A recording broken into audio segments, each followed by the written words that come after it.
It's Revival of Wisdom. We're back today talking about sun worship. Okay.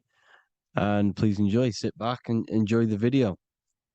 First thing we need to understand is that the sun is the risen savior. It's the light of the world. Without the sun, we have nothing. Now, the sun is the Son of God. We didn't make the sun. No one owns the sun. But who created the sun? Obviously, the Creator created the sun. Therefore, it is the Son of God. And that is what Jesus is symbolizing in the Bible. The Bible is a metaphorical story. That's why it's called the greatest story ever told, because it is a story about the sun, the zodiac. It's about you, the systems in the body. It's about everything that is sacred in this creation. Now you can see the suns behind Jesus' head in all of the ancient portraits, even the ones that are more modern. You still see a sun on the back of his head because he is the sun. He's the light of the world, our risen savior. And this is what Christians are lost because they don't realize it's a symbolic story and they think Jesus was a historical person. He's not a historical person. Okay, this is what we need to get out of our mind. This wasn't a historical person. It's the Son, our risen Savior. The Son is the soul. It's the soul of this creation. Because what is a soul? A soul is pure life force, pure energy. Whatever a soul inhabits, it gives life to. Like our soul feeds our body. The sun feeds the earth because the sun is a soul, and that's why the ancients called it Sol. Because it's the soul and it's in you and it's the light of the world. It's the light of everything. It gives life to all things. Here's Jesus and his 12 disciples. The 12 disciples symbolize the 12 zodiac signs. Aries, it rules the head region because the 12 zodiac constellations rule specific regions of your body. Aries, the ram, you have a cerebrum in your head. This is Aries on the head of the table. His Gemini rules the arms and the lungs. The two twins, Gemini. He's holding up two hands for the two hands and arms. The twins. Cancer has a knife in his hand. It's not so clear, but he has a knife in his hand. Cancer is the crab. Crabs have claws. And he's pointing at Virgo's Adam's apple, saying there's no Adam's apple there. It's a woman. Who's the sixth sign? The sixth sign is Virgo, the Virgin, the only woman in the painting. Now, notice how there are 3 people in 4 groups for the 4 seasons and for the 3 months and 3 zodiac signs in each season: spring, summer, fall, winter. Matthew, Mark, Luke, and John with the suns on the back of their heads because it's the 4 states of the sun. The 4 states of the sun. Now, 6th sign, Virgo, the Virgin, the only woman in the painting with no Adam's apple. Then we have the sun, Jesus, red and blue, red shift, blue shift, electromagnetism. The ancients knew this. He's got one hand open, one hand down, because the sun gives and retrieves. The sun rises and it falls. It gives, then pulls away. That's what the sun does, and that's what he's doing. His arms are out, symbolizing the rays of the sun, casting down onto the earth, giving and then receiving. Libra, his 2 hands are equal. He's holding his arms out equally because Libra is the 2 balanced scales. Libra is when the sun is balanced between the summer and the winter. It's being judged. The sun isn't balanced. That's what Libra is, the 2 scales. Capricorn is the goat. Goats have 2 horns, and you can see the 2 horns on his head here. See? So this is astrology. This is what Leonardo da Vinci is depicting here. It's astrology. He knew the story of the Bible is all astrology. It's all based on astrology. The Son of God, the real Son. Now here are some Bible verses. I am the light of the world. Obviously, that's the sun. What other light is there that lights up the world? The moon can't do it. It's the sun, the one and only sun, our risen Savior. Because if the sun didn't rise, we'd all be dead. So it's our risen Savior. And it dies for our sins every night and then gets reborn every day. Now, Jesus calms the storm. Mark 4:35-41. The disciples are all on a boat and there's a heavy storm. But Jesus is asleep. The disciple says, Jesus is asleep. We need to awake him. They wake up Jesus, and Jesus got up and rebuked the wind and said to the waves, quiet, be still. Then the wind died down and it was completely calm. Well, when Jesus was asleep, this is the sun not being risen. It's not risen yet. Because in the night times, that's when the storms happen on the sea, in the ocean. And when they awake Jesus, Jesus rises because he's the sun. He rises and everything calms. Because when the sun comes, the storms go. You see? So it's the sun. It's all about the sun. Here's another, Luke 22:10. A disciple asked Jesus, when will we know it's the end times? And Jesus says, as you enter the city, a man carrying a jar of water will meet you. Follow him to the house that he enters. Well, this is clearly talking about astrology, the topic that Christians think is satanic, when they don't realize the whole thing's based on astrology. Because the end times is the end of Pisces, which is the two fish, which is the age we've just gone out of. And you can see all these ancient churches here with two fishes, because they knew it was the age of Pisces. There's an ancient photo, ancient artwork with the two fish, Pisces. And the end times, as it talks about in the Bible, when Christians think the world's going to end or something. But no, it's just the end of Pisces.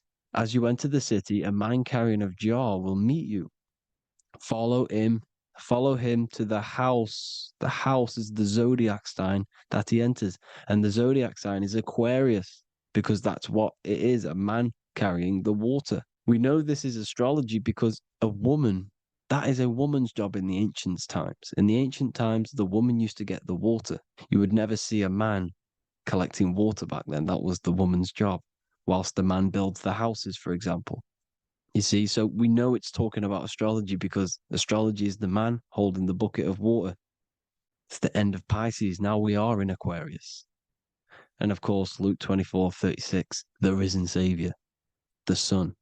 Now, the Son is also born on the 25th of December, a virgin, just like Horus, Mithra, Buddha, Krishna, Hermes, and thousands of other gods, all born on the 25th of December. Well, it's because the sun moves 1 degree northward on the 25th of December. And on the 22nd to the 24th, it stays in the same degree because it's moving south. But then on the 22nd, it stays in the same degree on the Southern Crux constellation. And the ancients called this the sun dies on a cross because the cross is the Crux constellation, the Southern Cross. And it stays on that same degree for 3 days on the cross. The sun dies on a cross, and then on the 25th, moves 1 degree northward, bringing back the summer, the light, the warmth, the growth of crops. And this is the sun being reborn again, a virgin, because it's pure. And here's Mithra, another sun god before Jesus was around, before Christianity. It was Mithraism, and Mithra, Ra is Ra, the sun god, Egypt. It's all about Ra, the sun. You can see the crown of thorns on Jesus' head, symbolizing the rays of the sun. And here are the rays of the sun on the back of Mithra's head. Krishna, the sun. Buddha, the sun. Horus, horizon. All born virgins, all did miracles, all resurrected. Dead for 3 days. Well, here he is, dead for 3 days on the cross. And resurrected, because it's the most ancient religion ever been on the face of the earth, the worship of the sun. And we should worship the sun, because without the sun we are nothing. The sun feeds us, feeds the earth, feeds everything. Without the sun we are nothing. It's been reversed, and now we're worshipping man. When we're worshipping a man called Jesus, was never real.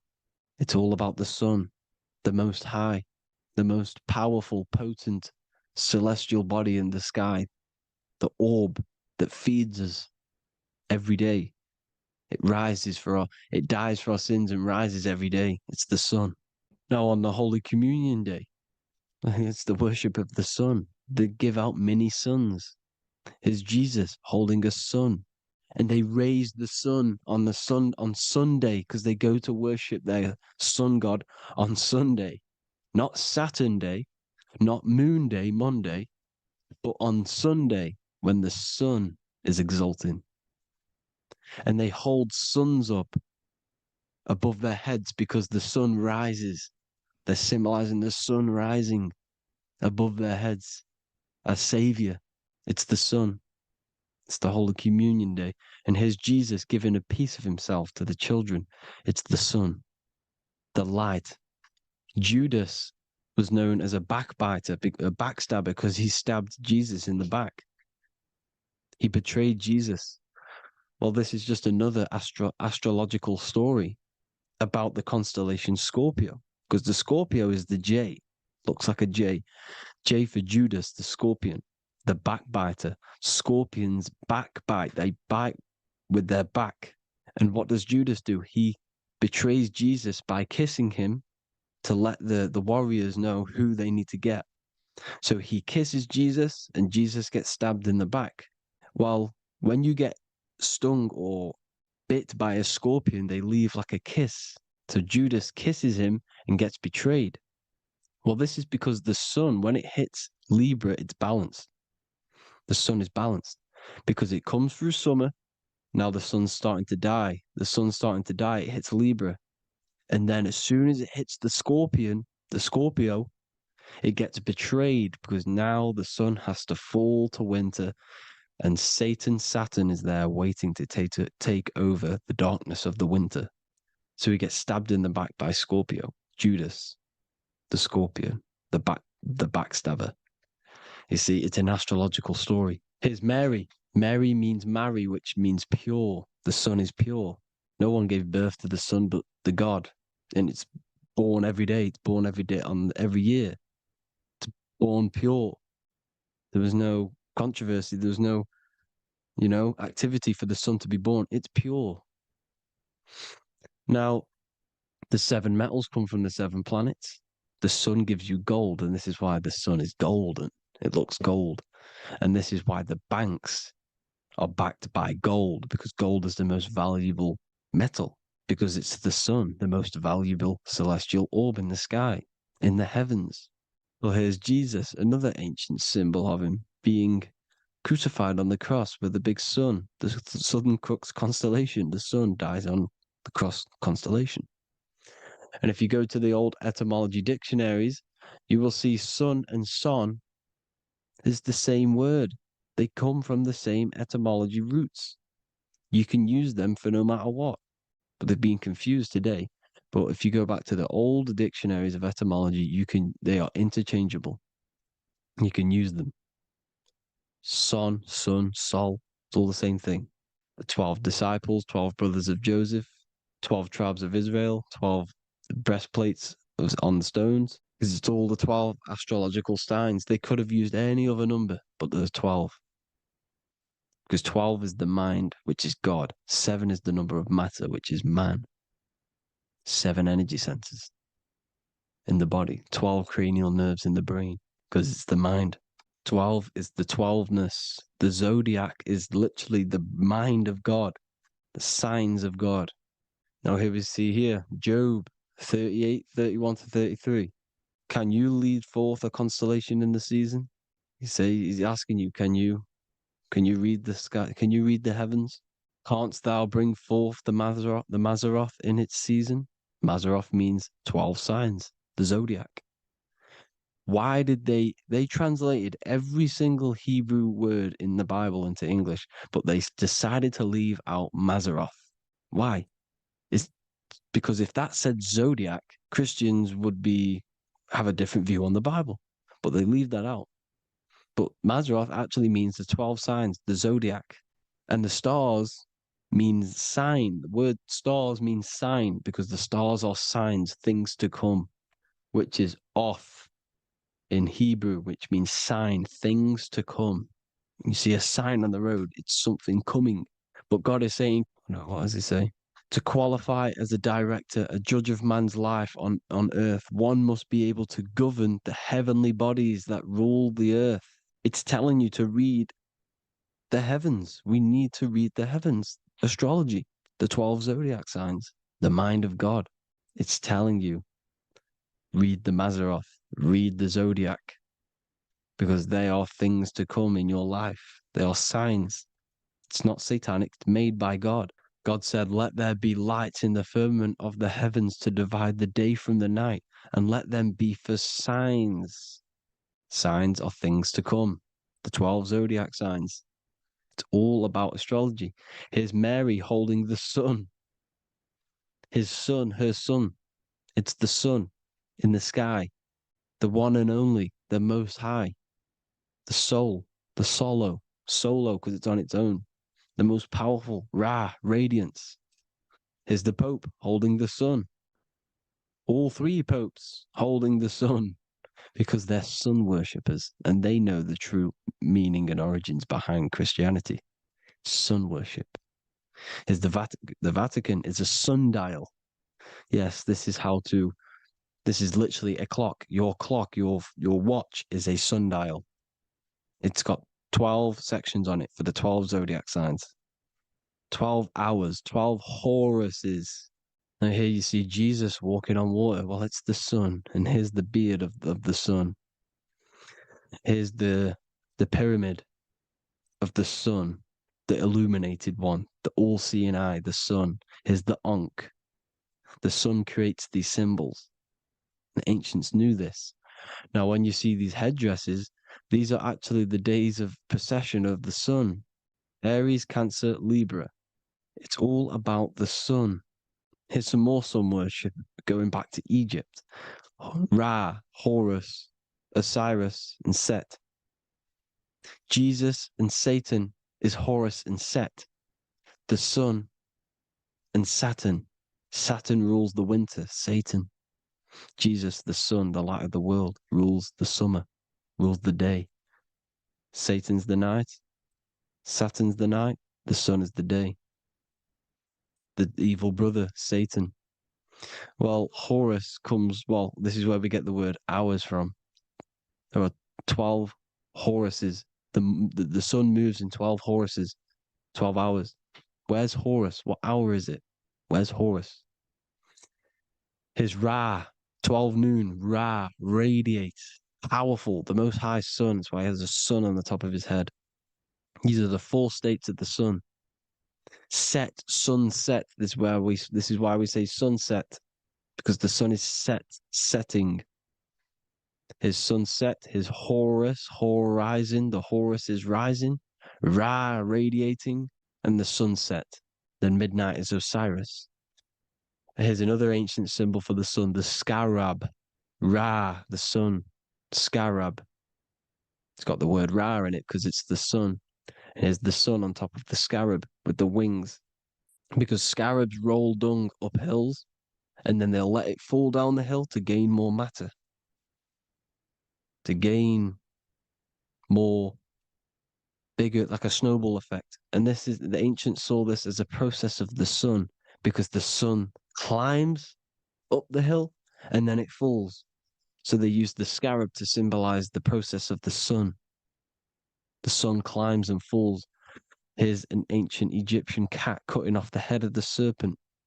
Well, the cat is cutting off the head of the serpent, symbolizes the sun cutting off the nighttime.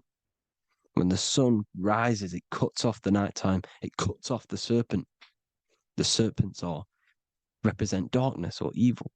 Well, there's some more symbology of the sun and the heavens, the arch, the royal arch, the firmament, the sun inside the firmament.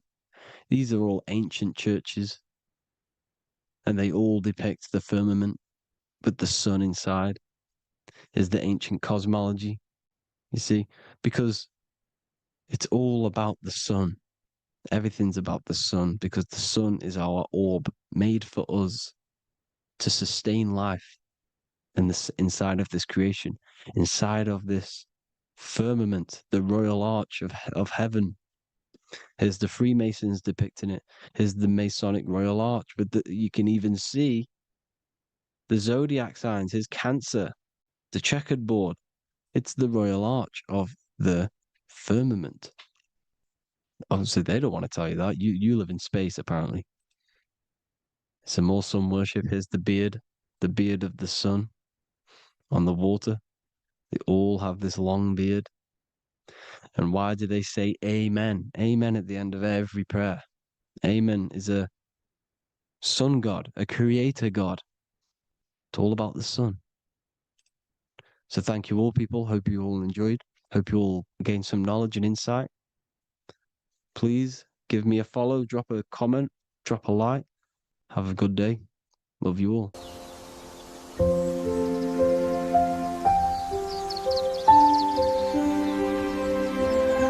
bookofwisdom.com. Visit today.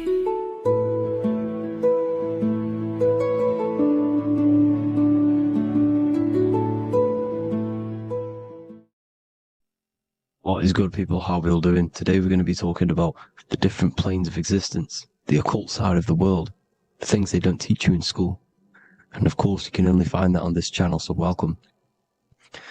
So you need to understand is that your consciousness moves through these different planes of existence, these different states of consciousness, which make up all of you. Okay? They are all interlocked planes. They are all interpenetrated into each other. They are all one. They melt into the plane above and below. You see, each plane is a product of each plane. As above, so below. Now, the higher you go, the more fluid, the more dreamy, the less dense it becomes. The lower you go, the more denser it becomes, the more solid it becomes. The lowest plane is the physical plane, which you are obviously aware of. You are inside of the physical plane now. But while you are in this inside of this physical plane, you are indeed inside of all these other bodies which you have not awakened yet. You have to awaken these different bodies. You have these bodies. Okay? It's like a ripple effect. And the center is the most dense, the most solid. This is Earth, heart, the heart of the ripple. And the lower you, the further you go out from the center, the more dreamy, the less fluid, the more fluid, the more less dense it gets until you're one with the all. You see? And this is what it's like. This is what this system is. It's like a ripple effect. Now, let's jump straight into the planes. First, you have the physical plane, made out of 4 elements. 5 elements. The ether is the mother of the elements. It's the womb of the elements. It's the 5th element. And it gives birth to the 4 other elements. 4 is stability. Tables have 4 legs, and this is why the ether gives birth to 4, because it's the foundation of the physical world. Fire, earth, water, air. They are not pure. Each one of the elements melts into the other one. For example, earth and water both share cold. Water and air both share wet. You see? They compose of each other. They melt, they mold into each other based off the vibrational state of the ether. That's what it is. The 4 elements are the vibrational states of the ether. Okay? So you have the 4 physical elements making this, physical world. It's the lowest world. It's the world of effect. This world, whatever you see, whatever you experience, it's the effect. You can't change anything by manipulating this world. You got to manipulate the higher worlds to affect this world, you see? As above, so below. This is the lowest plane. It has 3-dimensional. It's the 3rd dimension. Space, height, and thickness. That's all it is. Front, backwards, upwards. You see, it's 3-dimensional. We cannot perceive the hidden side, which is the interior of this existence. We cannot perceive the interior from our exterior view. We are looking into this world. Okay? This is the exterior view. We can't see what's inside of that. That's the 4th dimension, which is the next one. It's the most gross and dense plane. 4 states of matter, the most slowest vibrational molecules exist in this plane. Above this plane, you have the ether.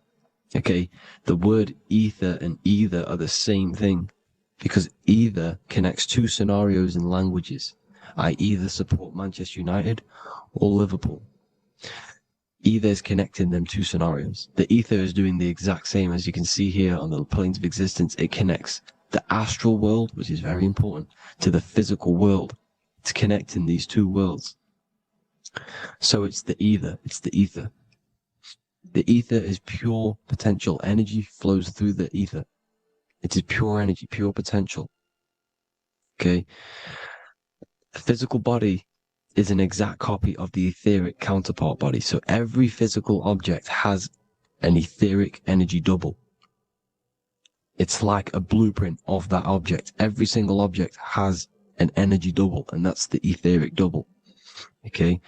The etheric body determines the shape of our physical body through its lines of force. All through life, it rebuilds and restores the physical body. Physical problems show up first in the etheric body, because as above, so below. You manipulate the higher planes, it will manipulate this plane. And this is why sorcery works. You know, contact with astral plane entities. We'll get into that a bit later. So the reason why we can't see this plane, this energy world, which is all around us, which we are inside of right now as we speak, is that the molecules that compose it are further apart than those of the physical plane, making it invisible to the two eyes. That we can't perceive it. Our eyes cannot physically suck in that sort of information, and our brain cannot decode it. This is why, they brainwash us with all these programs to keep us asleep, to keep these other bodies we have asleep, so we don't find out about these other bodies, and is to make you believe that everything's just a material. Only the material world exists. They don't want you to know is that everything that you see is a result of something you cannot see. As above, so below. There are realities within this reality. This is what I'm breaking down now, these different planes, on how this reality works. So your etheric double is your energy body. You can see here the physical, etheric, astral. Astral is your spirit. The ether is a part of the physical plane. It's like just above the physical plane, but it's still part. But then the astral plane is completely separate. It's another plane, but they're all interlocked. Don't think they're apart. They're all interlocked. They're all one. They all melt into each other. The chakras that we have are inside of our etheric body. They are our sense of organs which tune us to the fourth dimension. These 7 chakras connect us to the astral world, the fourth dimension. Okay? They are points for the flow of energy from the universe / 7 planets, because the 7 chakras are your 7 planets, and the 7 planets are connected to the astral world. They are feeding these 7 senses in our body. They connect us to the universe, to our etheric counterpart, and then to us, supplying the physical body. Because the energy comes from above. As above, so below. These 7 senses, these 7 etheric chakras, are being supplied with energy from the universe, the 7 planets, the solar system. Then it supplies the physical body. You see? So the ether is very important. And this is, that the ancients understood the science of the ether, and they could, harness free electricity from it, because it's all around us. The ether is all around us. And this is what they were doing. They were harnessing free energy using the ether. The astral plane, the fourth dimension, very important plane. Very, very important. We've all been there. Every single one of you has been there. Okay? The fourth dimension is unseen of what we see. It's the interior of the exterior that we see. We see the third dimension, but we cannot see beyond what's making this third dimension. This is the fourth dimension. Okay? It's the dream world. This is where you go when you dream. Okay? This is where you go when you dream. It's the place of disembodied spirits or ghosts, entities, whatever you want to call them. When you hear ringing in your ears, that is not tinnitus. That is an entity around you. Okay? That is an entity around you. The fourth dimension is where thought forms exist. Mental images. Thought forms as in what you see in your mind when you think of an image, because the mind is the highest plane of existence. Mind is the highest plane of existence, and it manipulates all of the planes below. So it goes the mental plane, then the astral plane. So the thought is in the mind, the mental plane. That just the thought alone, no image, but then the form depiction, the thought form exists. It manifests in the astral plane as a sort of image, an entity, a living conscious being. So this is why thoughts are things. You see, thought forms exist within the fourth dimension. So when you imagine something, when you are, for example, right now, look into your hand and imagine there's an apple in your hand. If you can see that, you are seeing into this fourth dimension.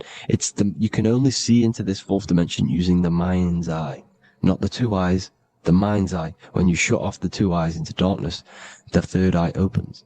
The mind's eye is open, and you can see, this is astral travel. You got to work on astral travel, and you will see this astral plane, this fourth dimension. And there are 3 different sections to this astral plane: higher, middle, or lower. So yes, there is a kind of a heaven and hell, and a mid-God. Heaven being the higher vibrational entities manifesting higher vibrational thought forms existing there, the lower vibrational thought forms existing in the astral plane. But these thought forms are beings. You can create these beings. They're called elementals. Okay? If you entertain specific thoughts for long enough, this will plant a seed and it will grow. If you keep, so for example, you have a bad feeling or whatever, what's a good example? Unforgiving someone. You keep that energy inside of you for long enough, it will manifest in the fourth dimension. You entertain that thought long enough, it will manifest. And it will create an etheric body, and it will be an entity which will harm you. It will feed off you, this low vibrational energy. Your mind is so powerful. It creates thought forms, and these thought forms can take consciousness, can take bodies, etheric bodies. Now, that's why it's very important that you master your mind, master your thought patterns. So this fourth dimension is the astral world. So when you have a nightmare, this is the lower astral plane. You're in the lower astral plane. Whilst this physical body rests at night, your consciousness, you awaken this other body, your consciousness goes inside of this other body, whilst the physical body lays asleep. You see? So it's all inside of you. This is what you need to understand. You just haven't awakened these bodies yet. You can awaken them. You just got to awaken them. Okay? The next is the mental plane. This is the mind, the source, pure cause, pure motion. The most less dense, the most fluid. No form. There's no form to the mind. Astral plane is the first plane where a form takes existence, pretty much. The mental world has no form. It's pure mind, pure intelligence. Thoughts alone exist here without any images or manifestation. The most fluid, the most dreamy, the most causal plane. All of the rest take the effects of this plane. That's why it's mind over matter. Your thoughts they create vibrations. Each vibration is vibrating on a specific frequency, which creates mental images, creates effects down here on this physical plane. This is why it's so important to master your mind. Master what you think. Master your mind. It's the hardest thing to master. You could conquer the world, but it's probably harder to conquer your own mind than to conquer the whole world. I can promise you that, because the mind can play tricks on you. You got to listen to that inner guide within you that will constantly manifest the good things. So anyways, people, hope you learned a lot from this. Please work on trying to activate these other bodies. I will maybe do another video on trying to activate these bodies if you wish. Please comment down below if you would like to see that. And have an amazing day.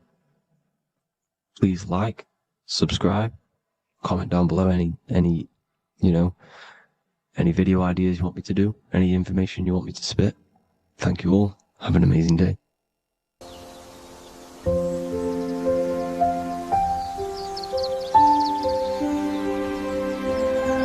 bookofwisdom.com. Visit today.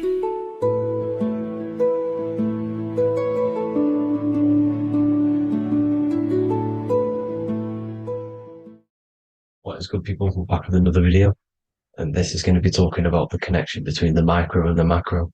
You know, you are the universe, everything is inside of you. So the first thing you need to understand is that the law of mentalism, we are a thought in the creator's mind, everything's being thought into existence.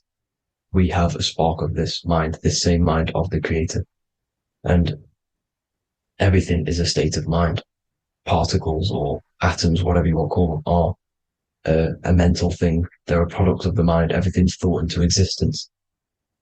Thoughts influence everything. Thoughts are energetic effects which send out waves into the quantum field around you. And your consciousness is actually the universe experiencing itself, expressing itself, and viewing itself. So we are the creator, but viewing itself in separate bodies. And this is why they call the material world the world of illusions, because everything's separate here, but we all forget that we are all one. We've all been brainwashed to think we're all separate, but we're all one. We're all the same mind, the same consciousness, everything. So everything's created out of toroidal fields. God created the toroidal field. That's the only thing that exists because the atoms are toroidal fields. And it's the basis behind all creation. As you can see it in the owl's eyes, it creates the infinity symbol. And this was the apple. That apple is a toroidal field. And the toroidal field is made out of dielectricity, which is ether. Ether is black light, and this is counter space. This is another realm. This is what creates God to be omnipresent, to be everywhere at one place at all times. He is everywhere because ether is everywhere. And ether is infinite potential. It connects everything together, and that's what energy moves through. It moves through the ether, and that's black light. Everything is light, as it says in John 4:2. God is light. Everything's a vibrational state of light. So the torus field is made out of dielectricity, ether, black light, magnetism, which is white light, which is the center of the toroidal field. And magnetism radiates, it has no vibration. And then when white light splits, it turns into electricity, which is physical material, and that has a vibration. This is the Holy Trinity, the sun, the moon, Saturn. Saturn, the god of materialism. If you've watched my videos on Saturn, you know that Saturn is crystallizing everything into physical matter. And that's why his old name was El. The ancients called him El. And this is why we get L electricity. This is where L electricity comes from, because L electricity is only a product of the physical world, which is redshift, blueshift, Adam and Eve. And this is what creates the redshift, blueshift is what is a product of magnetism. When magnetism, white light splits, and this gives us vibration. And this what creates the toroidal field, which is the basis of all physical creation. The sine wave is created out of the magnetic wave and the electric wave. The electric wave is the blue wave, and the magnetic wave is the straight wave, which is radiation. This is vibration, frequency. So the magnetic wave is straight, and then you have longitude and amplitude, which is depth, which is dimension. You see how the electric wave has depth and a dimension. This is why you get the cross. This is the cross of Earth. This is the symbol of Earth, of bondage, of physical matter, because it consists of magnetic wave and depth, which is electric wave. I mean, this is where you get the sun cross or the Earth cross, whatever you want to call it. It's the cross of physical matter, and the ancients knew this. This is why they used that symbol. Redshift, blueshift, which is the toroidal field, is the basis of all creation, physical creation. And this is why you have the police siren is red and blue. The Matrix movie, red pill, blue pill. You have red blood and blue blood in your body. The Democrat and Republic, the two parties, red and blue. Like your taps on your taps, you have a red and blue tap. One's generative, one's destruction. Fire, destruction, water, generative. So this is the basis of all things. And electric wave has dimension, like I've already said, depth, material, and it's measured in hertz. It's measured in hertz because it hurts you. It decays because the electric wave has a vibration, and vibration always has to go back to a standstill point. This wave cannot go forever, but the magnetic wave will go forever. It's radiation. Magnetic is radiation. It radiates forever. It pulses, but the electric wave will at some point come back to a standstill point, and that's why it hurts. It decays. That's why our physical body decays, because we contain of electricity. This body is an electric body, and it will return back to stillness like a guitar string. If you vibrate a guitar string, you pull it, it will vibrate, make a sound, and then go back to a standstill point. It's the exact same with every single toroidal field within the body. It will decay, and this is why our bodies decay, and everything in creation decays.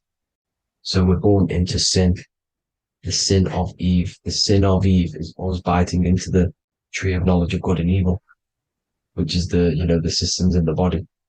And the sin of Eve is biting into the sine wave. We bit into the sine wave. The sun moves in a sine wave.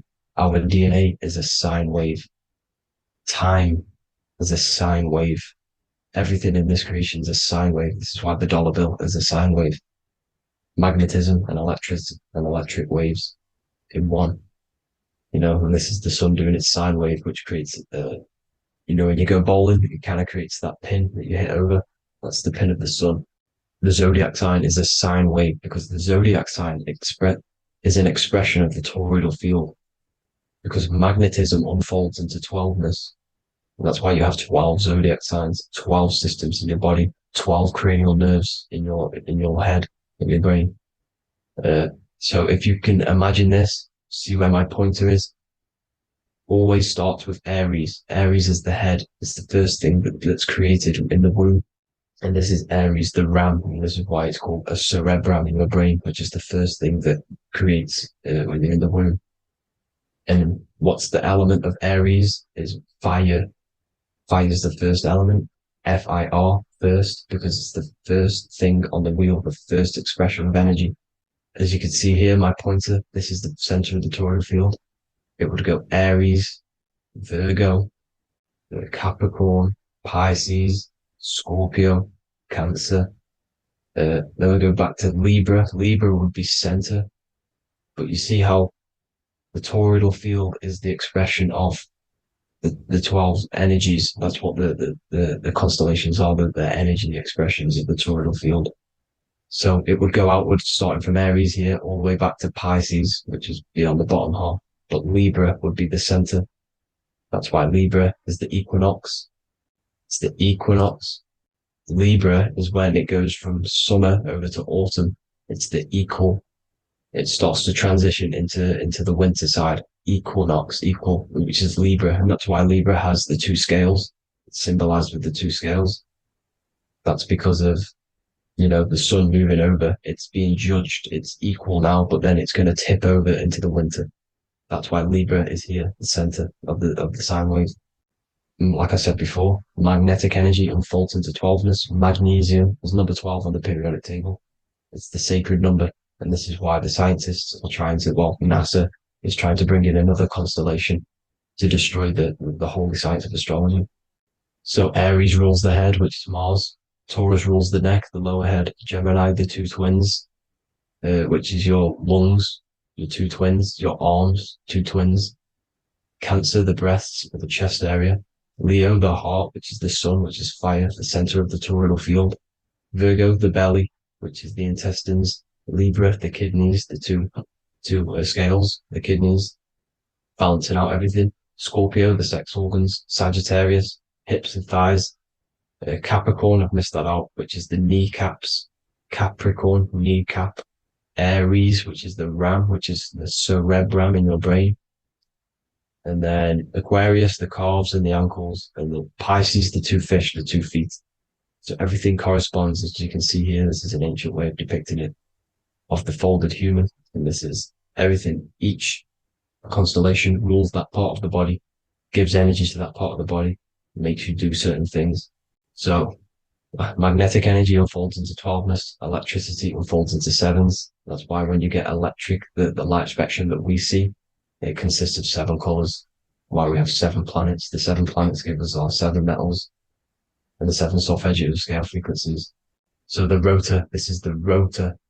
And rotor is an anagram for Torah, the Torah, which is I think it's the Hebrew Bible. Don't quote me on that, but it's one of the holy books. uh, which is the Torah. The Torah, everything goes back to the Torah's field because it's the basis of all creation. So the chief cornerstone, it says in the Bible that the builders rejected the chief cornerstone. The chief cornerstone, you are the builder. You decided to incarnate into the physical world, into the electric world, the world of Saturn. When you are created in the womb, it takes you 9 months for you to be created. So, for example, if you went into the womb here, it'd take you 9 months. So let's say you're born in Scorpio. So you'd go back 9 months, 1, 2, 3, 4, 5, 6, 7, 8, 9.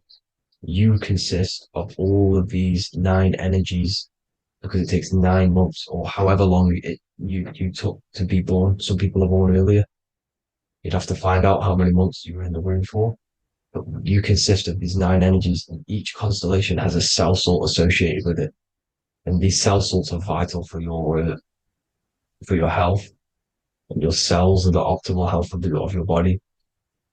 So the chief cornerstone that you rejected is these 3 cell salts, these 3 constellations.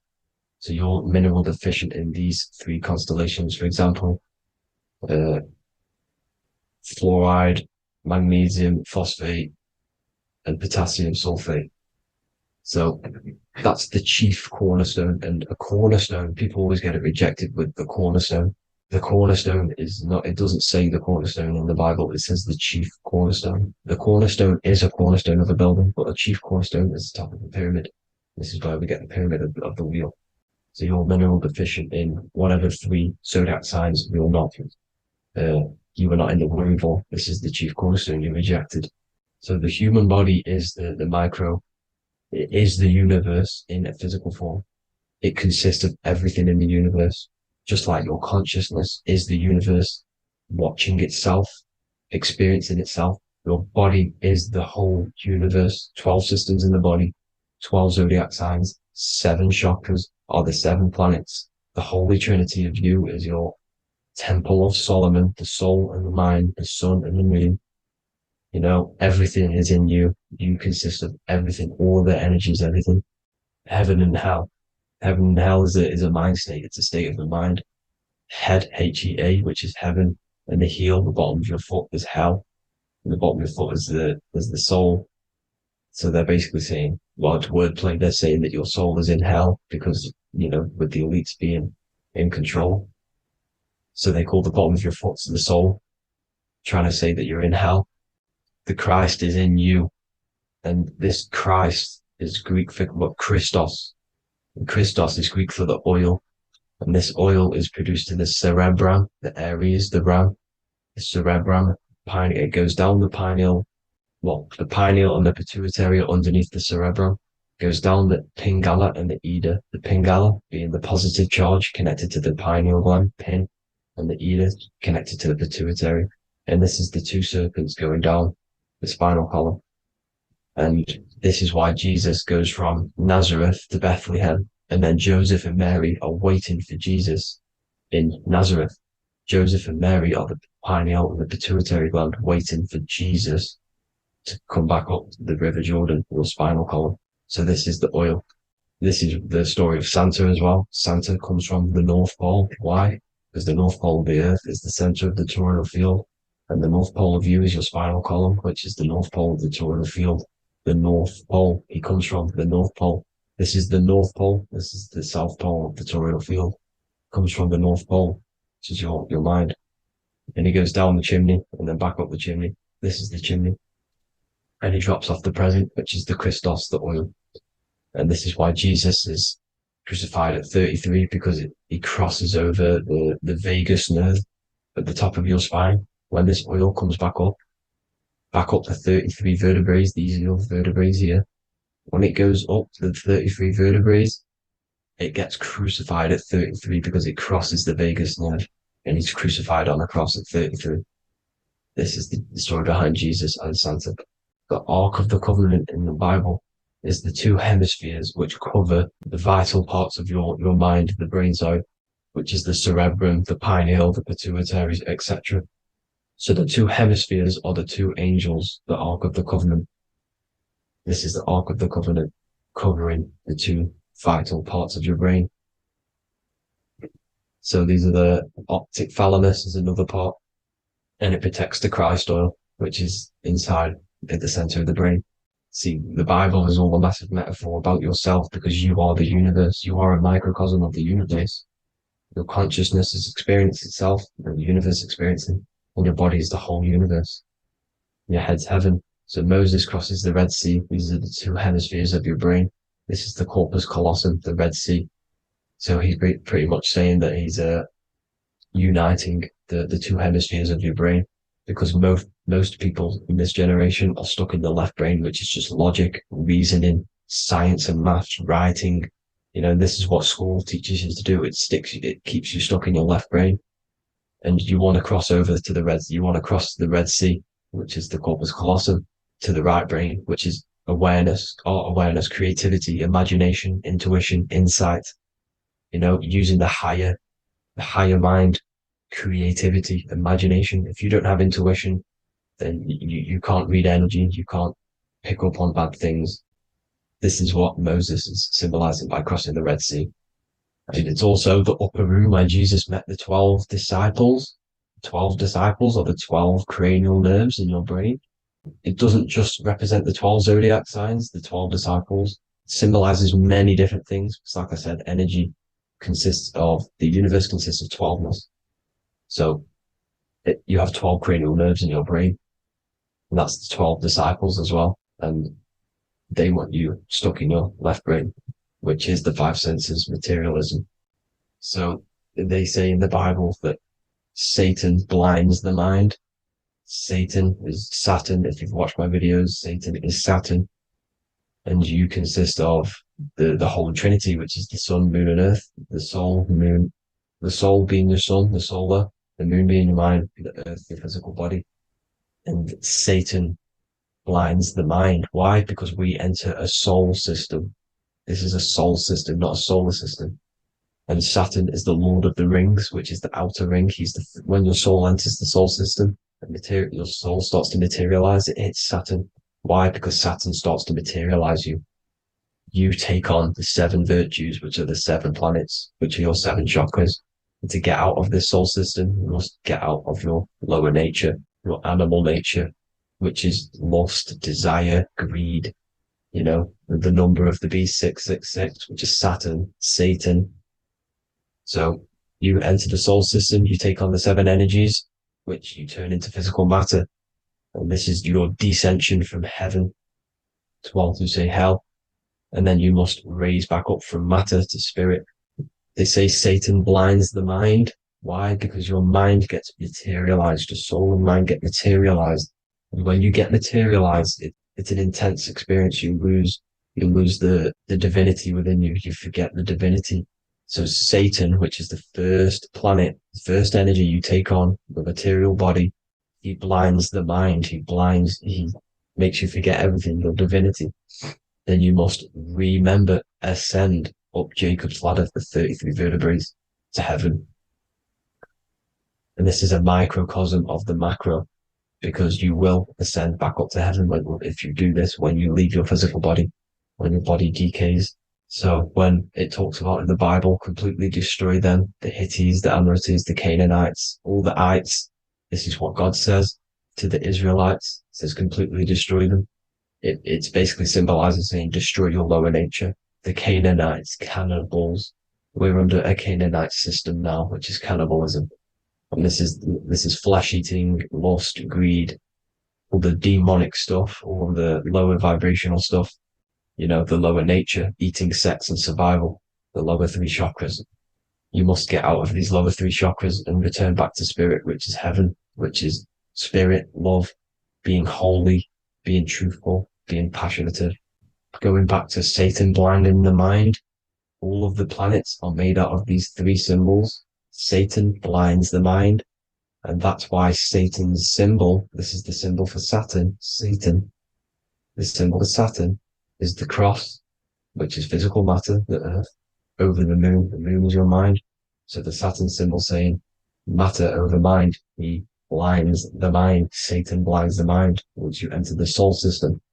And you must remember, in the Bible, it talks about the Genesis, which is Eve, the sin of Eve, which is biting of the tree of knowledge, with the serpent, which wraps around the tree. It says the serpent placed himself on the tree. Well, the serpent is the spinal column. It's the serpent telling you eat from the tree of knowledge of good and evil, which is your nervous system. And eating from the tree of knowledge of good and evil is doing bad things. For example, over-sexualized, overeating, eating the wrong food. That's eating from your nervous system. It's decaying you, and it's preventing you from achieving the God self, the God consciousness. This is the symbolism of, the tree on the serpent, telling you to eat from the left brain, with the left brain being the sinister. Sinister is Latin for left. That's sin. Sin is left. And left is lefty Lucy, Lucifer, right, righteousness, right, God, godly. The tree of knowledge of good and evil, which is your nervous system, because it determines good or bad. That's the only thing you experience in this world is your nervous system. And then the tree of life is the cardiovascular system, and the Garden of Eden is your body. So that's it for this video, people. I hope you've got a greater understanding of how you are the universe and everything is inside of you. Just keep in mind you are the universe experiencing itself, and your body is a reflection of everything. The 12 constellations, the 7 planets, everything's inside of you. This world is an expression from the inside outwards. You can't affect the outside world to manipulate reality. Everything's inside of you. I hope you got a greater understanding of this. God bless.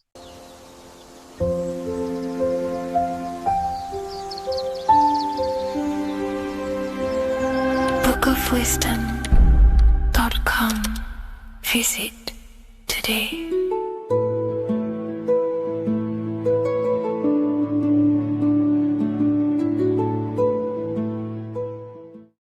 There is a massive mystery around the Freemasonic G, and in this video we're going to be discussing it. Some people call it geometry, God, gnosis, genesis, generation, but in fact it's all of these things, and all of these things relate back to one concept that links them all. And in this video, you will be discovering this secret force, which pretty much creates everything in your reality, in your life, and has done unconsciously, whether you are aware of it or not. The Freemasonic G is the 7th letter in the English alphabet. This is important because the number 7 has many mysteries inside the esoteric and occult traditions. Some people say the number 7 represents the 7 colors of light, the 7 major planets, or the 7 musical tones, 7 days of creation. The number 7 is a massive mystery, but what we have to understand is that in the context of Masonry, Freemasonry is all about building the self. Every day we wake up, we are either building our prison of our mind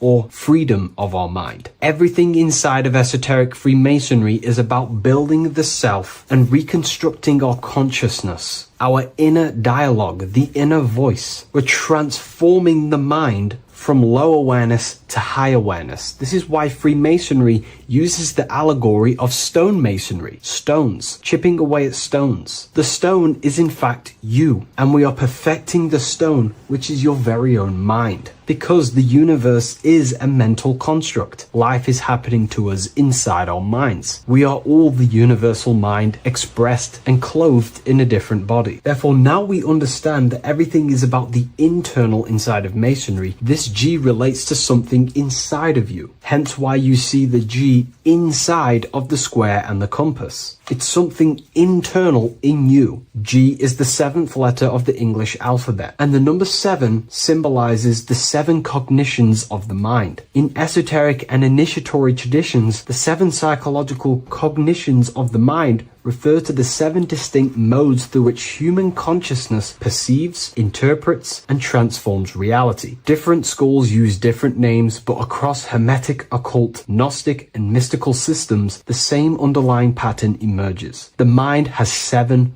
functional powers, each representing a layer of awareness and a stage of inner development. Number one would be perception. The first cognition is the raw reception of sensory and subtle impressions. It is the gateway where the outer world enters the inner world of our minds. Perception involves learning to see without distortion, to notice the symbolic dimension behind ordinary appearances in an occult interpretation of perception. The second one is interpretation. After perception comes the act of making meaning. The mind organizes impressions into patterns, beliefs, and judgments. Esoterically, this cognition determines whether a person interprets life through the ego or through the higher insight of their higher consciousness. The goal is to purify interpretations so that the intuition can speak through it, to clear our minds of the clutter, master it, and let our higher consciousness shine through it. Number three is the imagination. This is the creative faculty that produces images, symbols, and visions in the mind's eye. This is associated with the astral plane. We live in a mental universe of thought. Thought wraps itself inside of imagination. The thought alone has no true form, but then the thought wraps itself in a vehicle of consciousness, what we call imagination, and we give form to the thought. Imagination becomes active. Imagination becomes active imagination, the foundation for rituals, alchemy, meditation, and visionary insights inside of occult traditions. Working on your imagination is a key part on developing your consciousness, as it is literally the sight into the astral plane, your internal vision of the mind. The fourth cognition of the mind is emotion.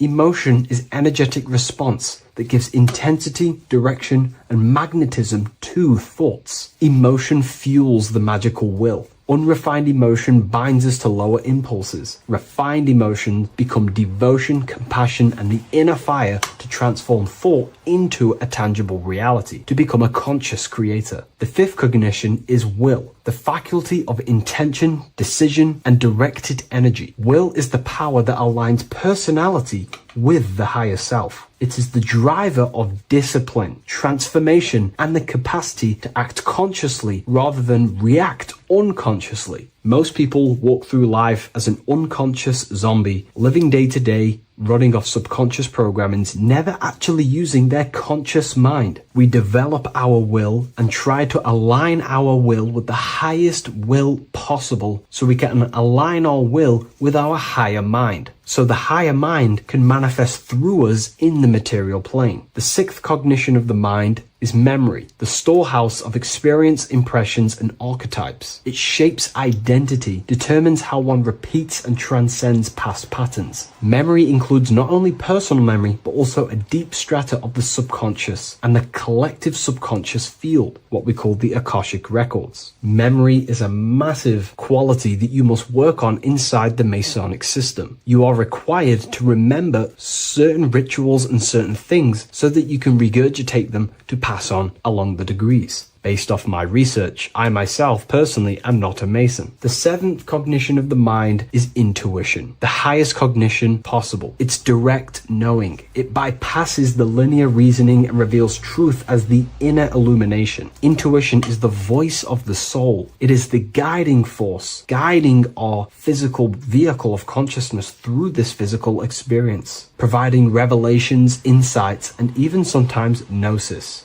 and higher understandings. They are the 7 principles and cognitions of the mind that we should work on. Sometimes they're symbolized as 7 luminary planets, because lumen is light. The planets are light. Light is consciousness. Consciousness is light. Now moving on to the true understanding of the G, the higher understanding of the G, as I mentioned previously. This is what we call the generative principle, the care principle, the human heart principle, the female aspect of consciousness within yourself. All creation is built upon a care. All action is built upon a care. You only act on what you care about. You care about paying the bills and staying inside your house and looking after your family, for example. Therefore, you take the action to generate the reality and generate money to pay the bills. Them actions are driven by the force of care. If you care about a plant, you take the action to water the plant and it grows. If you care about your partner or relationship,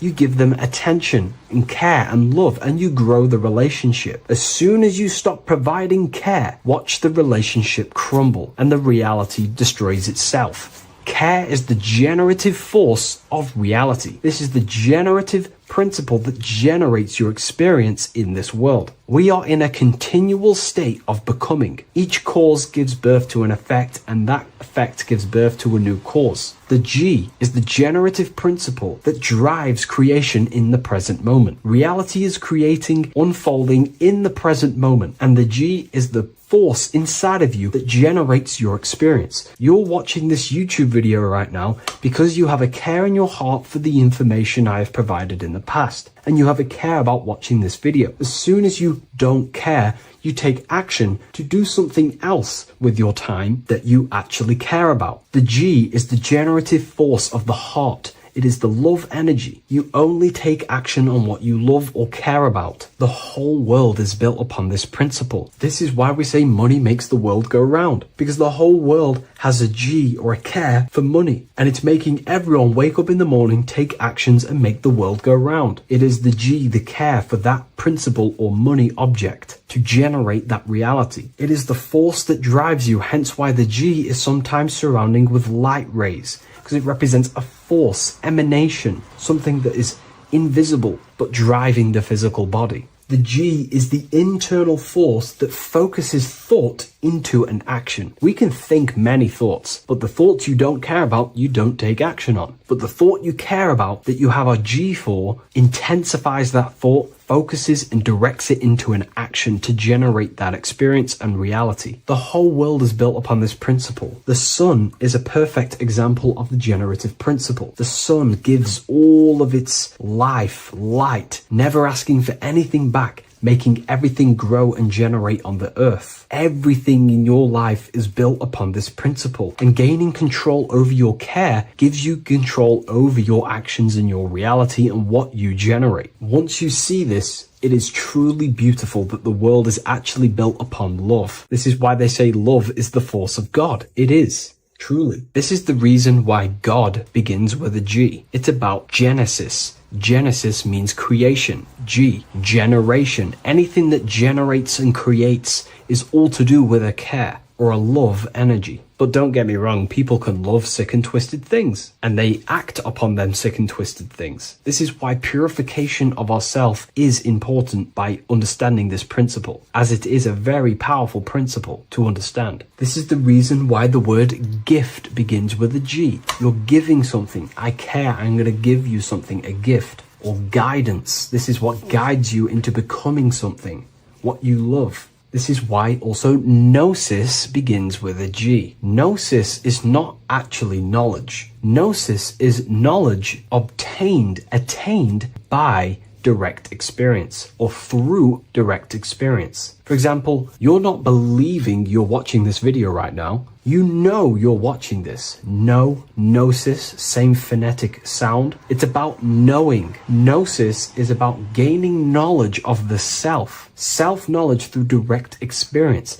Instead of believing in God, I seek to know God through direct experience by altered states of consciousness, transcendent meditations, understanding human anatomy, understanding the laws that govern my mind, understanding creation. That is direct gnosis, knowing that God exists instead of believing he exists. By going within the self, questioning the self, and gaining a deeper relationship with the inner observer, you start to gain gnosis, self-knowledge through direct experience. And in order to gain gnosis, you have to care, because gnosis requires action. It requires you to meditate and go within yourself. It requires you to study yourself. It requires you to go within yourself. And in order to do that, you have to care. If you don't care about knowing yourself, you won't take the action to generate the gnosis. If we take a look at this piece of Freemasonic artwork, we can see a whole lot going on here. But if we focus down here with the temple with the letter G on, and when you walk through the temple, there is a pathway leading up a hill towards the light. The light reveals things. If something is in darkness, you can't see it, but the light reveals something. It's symbolizing truth, the light of gnosis, knowingness. And in order to walk this path, you have to go through the temple, which means entering in yourself. This is symbolic of the path. The Masonic path is about the self, reconstructing and learning about the self. In order to walk up that hill, it takes a lot of effort. It's not easy walking up a hill. You're going to be tired. It's not easy. It's horrible. Who likes walking up a hill? I know I don't, but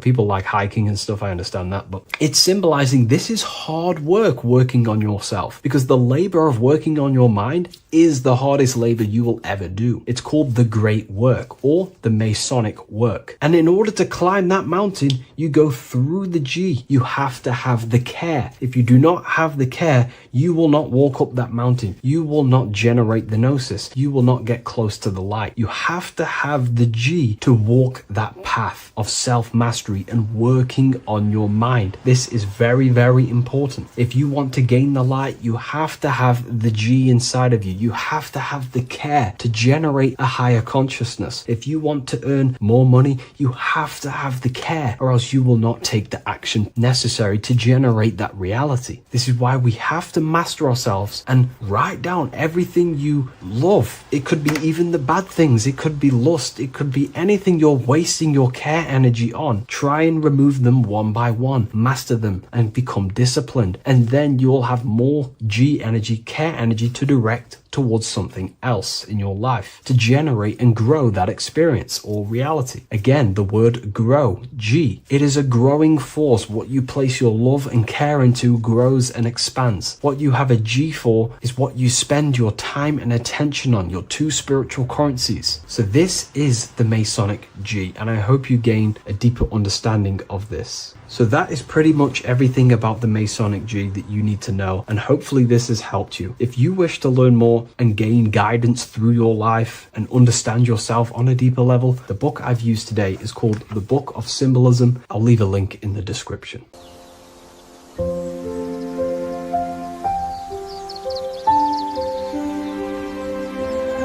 bookofwisdom.com. Visit today.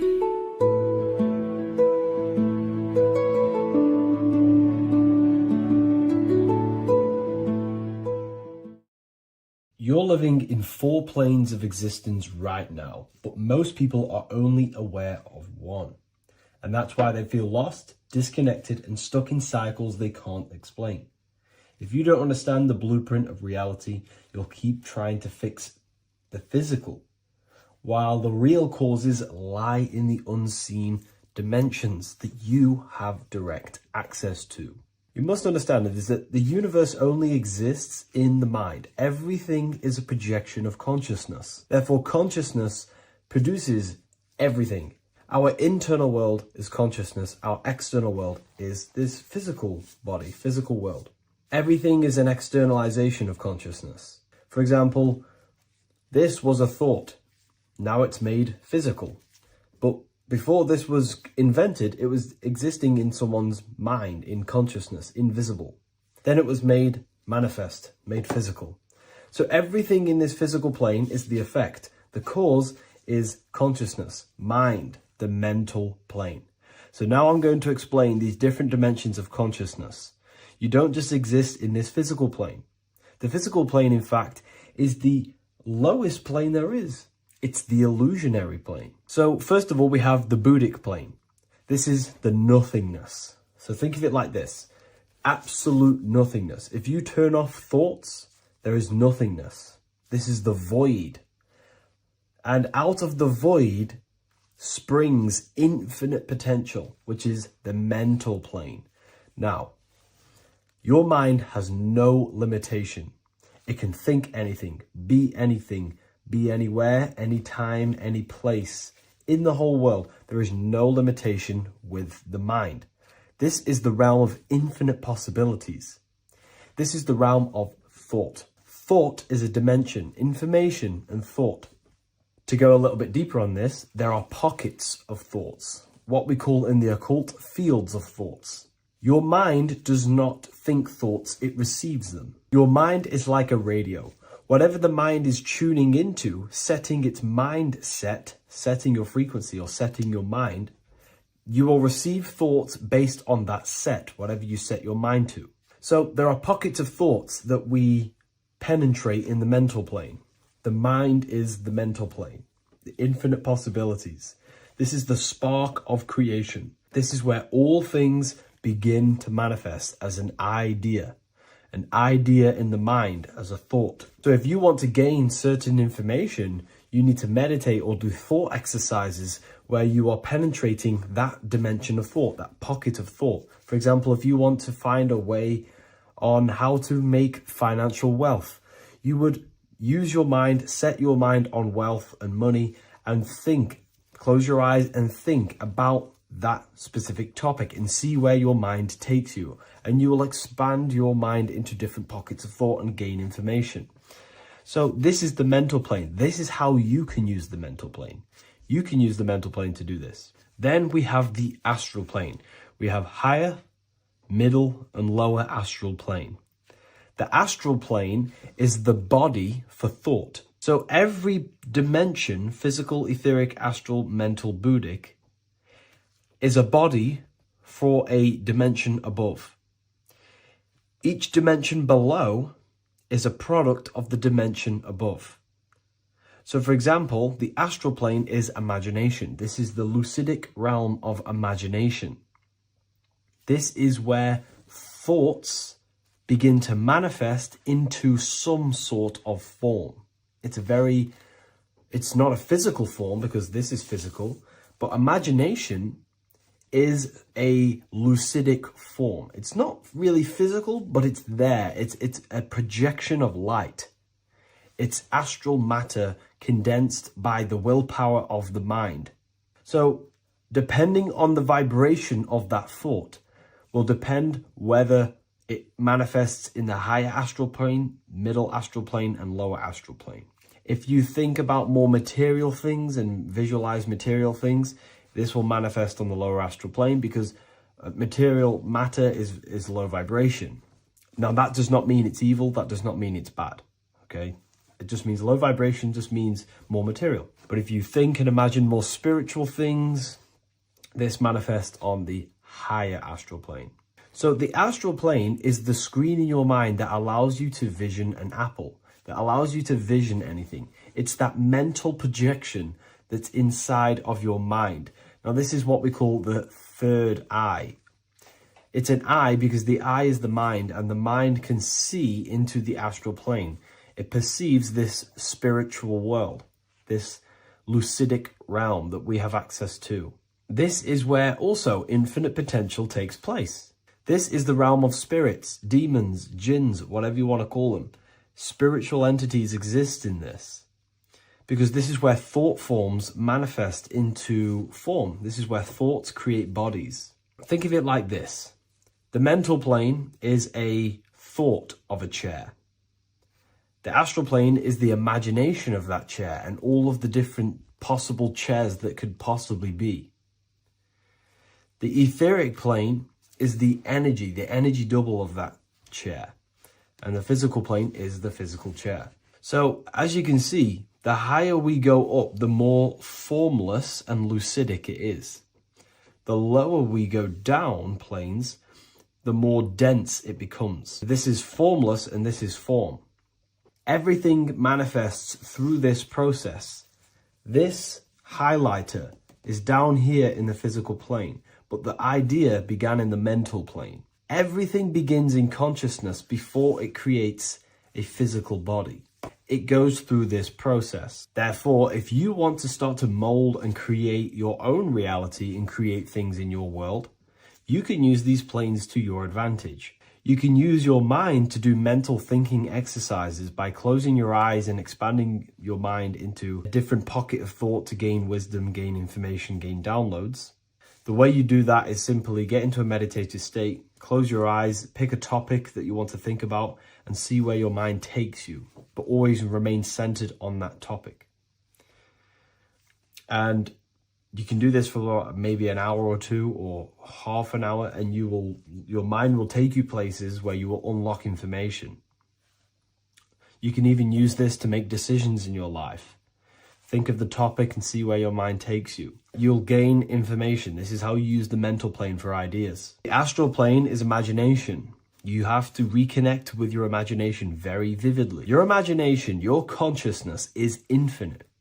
It's not a three-dimensional plane. It's an infinite plane. You can think and make form anything in your consciousness, in your imagination. You can think anything and you can imagine anything in the most vast details. You just have to reconnect with your imagination. I have a free book on my website. I'll leave the link in the description. It's an ebook. It's called Activating the Inner Eye. This is going to help you reconnect with your imagination. It's a practical guide on how to imagine. So once you know how to use the mental plane and astral plane, thought and imagination, you pretty much need to use the physical plane to take physical action with this physical body that you have and start to manifest these desires you have in the higher planes. Now, it's very important that we master the mind, because the mind is the very fabric of reality. We become what we think about. Your life is a product of every thought you thought in the past. It is the mind that directs the flow of consciousness. And wherever this consciousness is flowing is what you will create in your life. Consciousness is the most potent force in the universe, and the mind is pretty much the universe in a microcosm form. It is infinite potential, and your mind will continue to expand into new realms of thought forever and ever and ever. You are eternal. You are not this physical body down here. You are consciousness, literally dreaming that you are in this physical body. So everything begins with the mind. We need to be conscious of the thoughts that enter our mental field of consciousness. There is a level of self-awareness that you can reach where you can become conscious of pretty much every single thought that enters your mental field. Now, we have over 7,000 thoughts a day. You can gain such mastery over your mind where you can become conscious of every thought you think. And that is when you gain superior power. Because when the mind is fully under control of self, you can direct the mind's potent force into a specific goal. Most people's minds are dualistic. They want something, but their mind is thinking something else. They have limiting belief systems. They have the little voice that comes in and says, you can't do this, you're a failure. That is a fractaled mind. The mind needs to be singular. It needs to be on your team and not an enemy. Do not let your own mind take away your power. Your mind should be on your team, giving you power, giving you the best possible thoughts and the best possible beliefs. When the mind is in this condition and on your team and not taking away your power through the destructive thoughts, it becomes a potent, powerful force used for manifestation to create anything. And the way we get the mind on your team is through constant meditation to learn how to control the mind and turn it on and off. Subconscious reprogramming through visualization, affirmations, cultivating emotions associated with your goal. All these three ways we can reprogram the mind slowly over time so that it becomes powerful and becomes on your team and doesn't give you negative contradicting thoughts. When the mind is fully aligned on one thing, it can create massive empires and things in your physical reality. So I hope this video helps, and I'll see you in the next one. You are not breathing correctly. 98% of people only use a third of their lungs capacity, which is shallow breathing, which ages you, lowers your brain capacity, and also lowers your state of consciousness. So it's essential that you breathe consciously on a day-to-day basis, because this is what truly elevates your consciousness. I am going to give you the key for you to raise your consciousness just through breathing alone. Such a simple thing, but yet the most effective way for raising your state of consciousness and becoming more spiritually and mentally advanced. So tune in for this video, and I'm going to show you exactly how to do it and the symbolism behind breathing. Air is more than just air. It carries electromagnetic energy. So now I'm going to give you the science behind this spiritual truth. This invisible force is what sustains all physical life, providing the life force energy essential for existence. Electromagnetism. Everything is fed off electromagnetism. Your body is an electromagnetic battery. Now, we can prove that air carries electromagnetism just by doing a simple test, a simple scientific experiment, by getting liquid oxygen and pouring it between a north and south magnetic pole, two polar opposite magnets. We see that the liquid does not fall straight through it. It is sucked. It is magnetically attracted to these two opposing forces, opposing magnets. This is proof that air, liquid oxygen carries electromagnetism. When you are breathing electromagnetism, the essential life force behind all living beings. This is known as energy or prana, chi, ether, or spirit. This is all the same thing. Air is not just empty space, it is energy, it is prana, it is life force, it is spirit, it is ether, chi, prana. You are an electromagnetic being. Your consciousness is in direct correlation with your electromagnetic aura or biofield around your body. Your state of consciousness is mirrored within this field around your body. Now, your breath, when you breathe in, you're breathing electromagnetism or life force. Breath is the vital link between the physical and the spiritual, bridging the body with the soul. Through breath, we connect with both tangible world and deeper, the unseen realms of energy and consciousness. Breathing deeply and properly elevates our consciousness, enhancing the brain's functions, heightening the sensitivity of our five senses. It also brings a profound calmness to the mind, creating a state of clarity and inner peace. Like I said earlier, breathing properly is the fastest way to elevate your consciousness. It is the fastest way because breathing, when you stop breathing, what happens? You lose physical consciousness. Your body will shut down if you do not breathe in this vital electromagnetic energy in the oxygen. If your body does not get this for 5 minutes or however you can last without breathing, this makes you lose physical consciousness. Your body will not survive without this essential life force energy. Therefore, air is one of the most overlooked things. This is why we see the symbolism of Buddha having a big belly. Why does he have a big belly? Because it's symbolizing breath work, proper spiritual breath work, the certain teachings of breath work, of when you breathe in through the nose, you have to breathe in through the nose. You don't want to breathe in through the mouth because the nose acts as a filter which catches dust particles and filters out the air before it enters the lungs. The mouth does not do that. The nose is for breathing inward.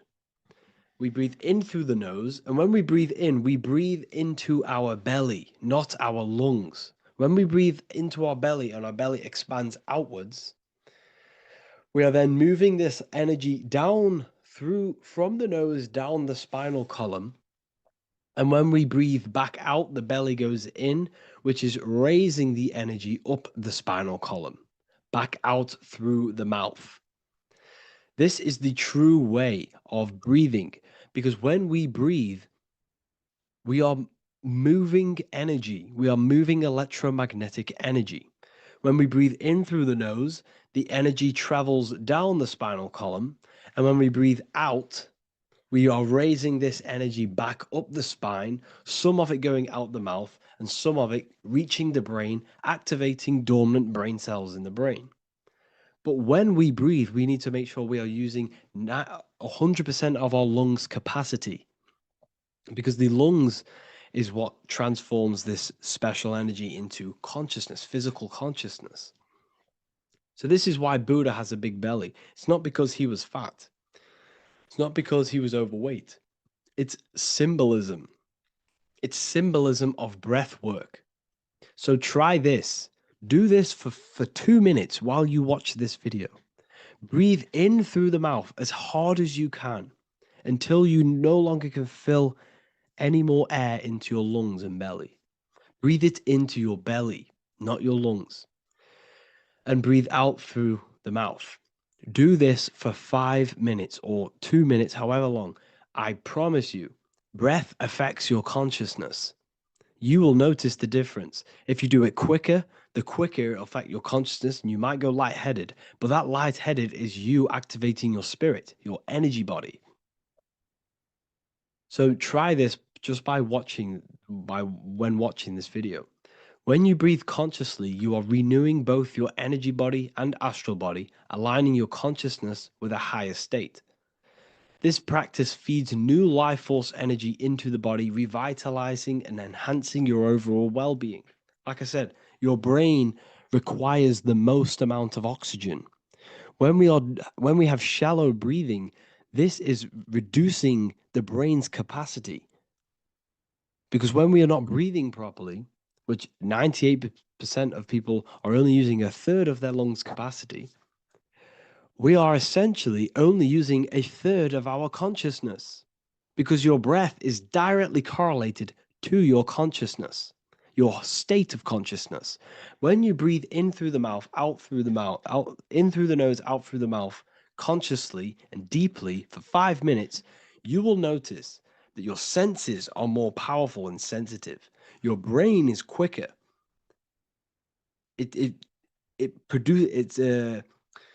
What's the word? It processes information quicker. You become quicker. You become a superhuman, and you feel more spiritual because it activates your spirit, your astral and energy body. So when we meditate, it's definitely important to breathe in through the nose and out through the mouth as deeply as possible to align with a higher state of consciousness. And this is the easiest way to separate your consciousness from the body. When you breathe in deeply for long periods of time, while meditating, while taking no thought, when no thought is present and you gain a rhythm of deep breathing, this is the gateway. This is the gateway to opening your consciousness. Because when you stop thinking, other aspects of your consciousness can open up. All of our lives we've been thinking, which has blocked off the higher states of consciousness. So breathing is very, very important. It affects our overall well-being. And this is Yahweh, the in and the out of breathing. When we breathe in, this is Yah. You can hear it. It sounds like Yah. And when we breathe out, that is Way. This is the name of God, apparently. But God is within you. You can connect with God. You can connect with source consciousness within you by breathing, by raising your state of consciousness through breathing and meditation. This is why the Bible tells you the Spirit of God has made me, and the breath of the Almighty gives me life. You are consciousness. You are God. You're an extension of God's consciousness. Job 27:3. As long as my breath is in me and the Spirit of God is in my nostrils. The Spirit of God is through breath. John 20:22. And when he said this, he breathed on them and said to them, receive the Holy Spirit. The word spirit means breath. In Greek, Hebrew, Latin, it all means breath or wind or air. The Holy Spirit is a certain way of breathing, a breathing technique that elevates your consciousness, that syncs you up to a holy consciousness, an elevated state. That is the Holy Spirit. That's why it tells you in the Bible, when he said this, he breathed onto them. He breathed onto them and said, receive the Holy Spirit. You must breathe to receive the Holy Spirit. When you breathe, you are renewing the body's energy. You're taking in new life force, which is regenerating your cells, regenerating your brain, nervous system, and also connecting with consciousness, pure consciousness. This is not something that we should be doing during meditation. Yes, it is. We should be doing it during meditation, but this is something that we need to apply all of the time. This is the fastest way you can raise your consciousness. I just want to say, all of this knowledge is inside of the Book of Wisdom, Volume 2. Make sure to give a like and a comment on this video to help the algorithm. And let me know what you think about the last book or this book if you have read them, to let the new people know what they're looking at with this book. This is truly life-changing. The Volume 2 and Volume 1 is truly life-changing. You can get them in a bundle also. Learn hidden knowledge inside of the Ethereal University. This is where truth seekers belong. I'm not here to try sell you this, but this is the place for truth seekers. And if you are serious about your spiritual journey and serious about gaining knowledge, which gives you the advantage over life, join Ethereal University. This will definitely help you.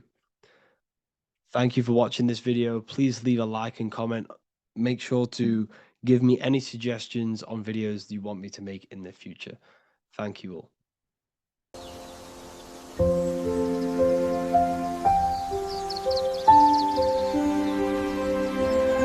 bookofwisdom.com. Visit today.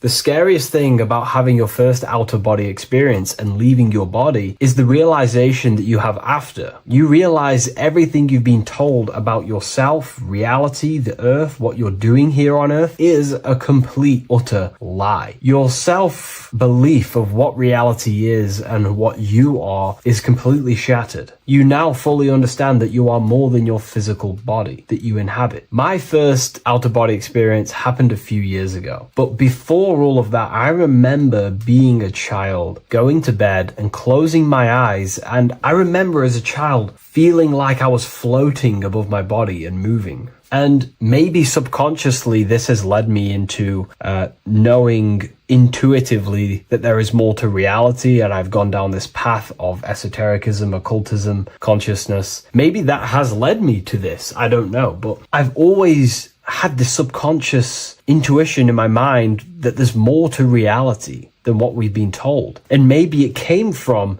having these experiences as a child. And I'm pretty sure some people in the comments will also have that experience, feeling like you're floating when you close your eyes in bed as a child. I remember this very vividly. But a few years ago, I had my first out-of-body experience, and it completely shattered everything. And it confirmed to me that I am eternal, and there is so much more to the self, to consciousness. I then realized after my first out-of-body experience that our self is not just here in the physical dimension, it's existing in every dimension there is in the universe. However, our mind is focused primarily on this physical time space. When your mind is totally giving its attention and time to this particular time space, it locks in the mind or consciousness into that particular body of consciousness, such as the physical body, right? But for example, let's say you have a daydream and your full focus isn't in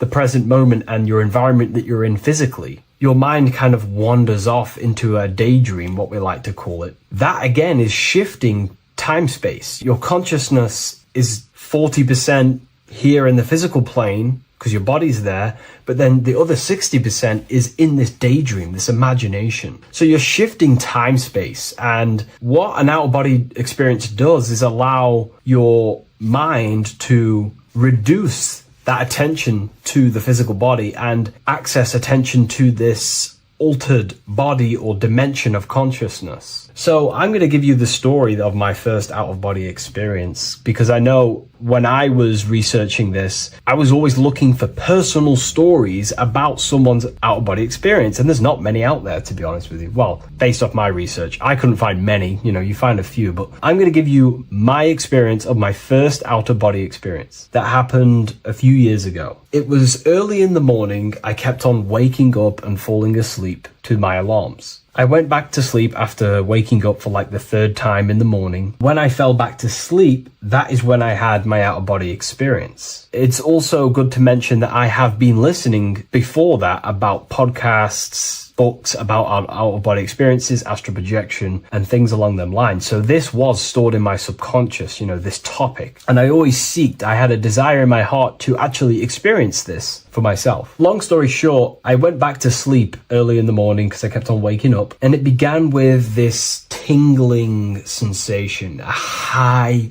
energy sensation. It was like bursting, intense, high frequency energy. My attention was no longer in the time space of my body, but my attention shifted into this energy body, which I now understand. I didn't understand at the time properly, but I now understand that as my consciousness started to feel like it was being pulled upwards, right now, our time space, our attention is in our body, and you feel all the data of the senses, right? And that's what I'm feeling right now. That's what you're feeling right now. But imagine that was completely stripped. My attention was no longer feeling the sensations of my body because my body kind of just dissolved as I fell back to sleep. So this was a natural out-of-body experience. I didn't force it. I didn't meditate. I didn't do anything. This was just a natural out-of-body experience that I had. And a lot of people get these that I've read about. So my attention started to feel like I was being pulled upwards, and I no longer felt my body, but I felt this intense energy, frequency, sensation all around my body. It felt like this, like it felt like illuminating energy that's moving very, very, very fast. So my conscious awareness was now shifting. I now understand. My whole body faded into this sensation. My whole mind faded into this energy sensation, this tingling free. It was very, very intense. I was not feeling my normal senses anymore, only this energy. This energy was also pulling me up. The more I was lifted up, the more intense the frequency became. So think of it like just a frequency resonator, how it just goes up and down, up and down. But then imagine the frequency resonator just going higher and higher and higher frequencies, and it would just get more and more and more intense. The energy was moving faster. This tingling was faster and faster and faster as I was being pulled up. Part of my mind began to fear this. My arms and legs grew very tense. I started to tense up because at this moment in time of the experience, I was very vaguely conscious. I was half there, half not. And as I was being pulled up, my physical body started to tense. And this is again when I started to feel my body again. But then I remembered what I heard out of body experiences is that you have to submit to the process. If you try and force an out-of-body experience, it will never happen, because an out-of-body experience is not truly out of body. What we're trying to do is trying to find a needle in a haystack. If you're trying to find a needle in a haystack, you don't go rummaging through the haystack to find the needle. What you do is you burn the haystack and then the needle reveals itself. It's the same with an out-of-body experience. We dissolve the senses of the body, so the body falls asleep, but the mind stays awake. As soon as I let go of this fear and I let go of the tensations in my body,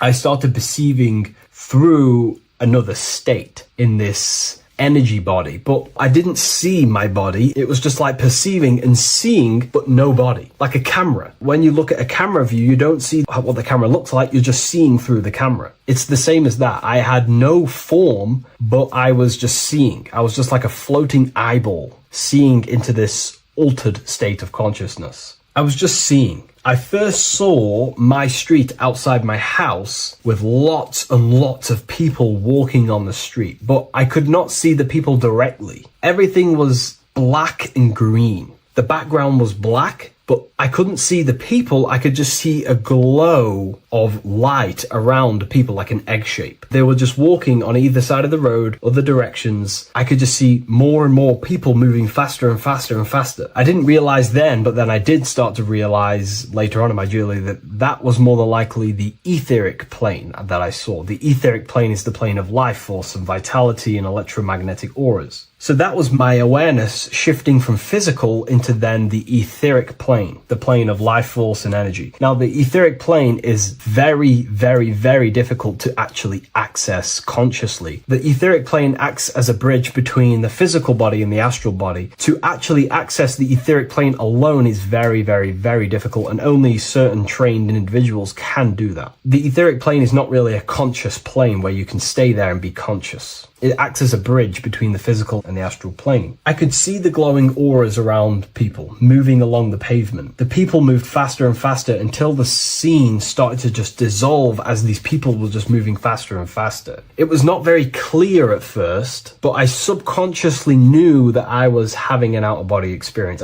This is when I really started to realize that I'm being shot out my body. When I realized this, I submitted even more. I started to just let go. The more and more I let go, I kind of like split through a veil, and everything became super clear. Before, in the etheric plane that I think it was, the ethereal plane, things weren't very clear. I could only just see glowing auras. However, as I split through the veil of the etheric, this bridge, this place that I was going to, I then split and everything just came super, super clear. I was floating in the sky. I subconsciously knew that I was having an out-of-body experience when I realized this. As I was still being lifted upwards, I then split through the layer where everything just suddenly became super clear. But then I was awake, fully conscious, but I was not in my body. I was just like a camera in the sky. I had no body, no form. I could just see. When I entered this plane, there was some sort of voice guiding me through this whole process. It was a male voice, and it was basically guiding me where I was going. It was telling me what I can do here. This voice was pretty much saying, you can fly, you can think things into reality, you can do this, you can do that. While he was saying this voice, there was no being around me, but I felt a presence of another being. But this voice was just speaking to me mentally. Like, you can't hear it, but I just knew what it was saying.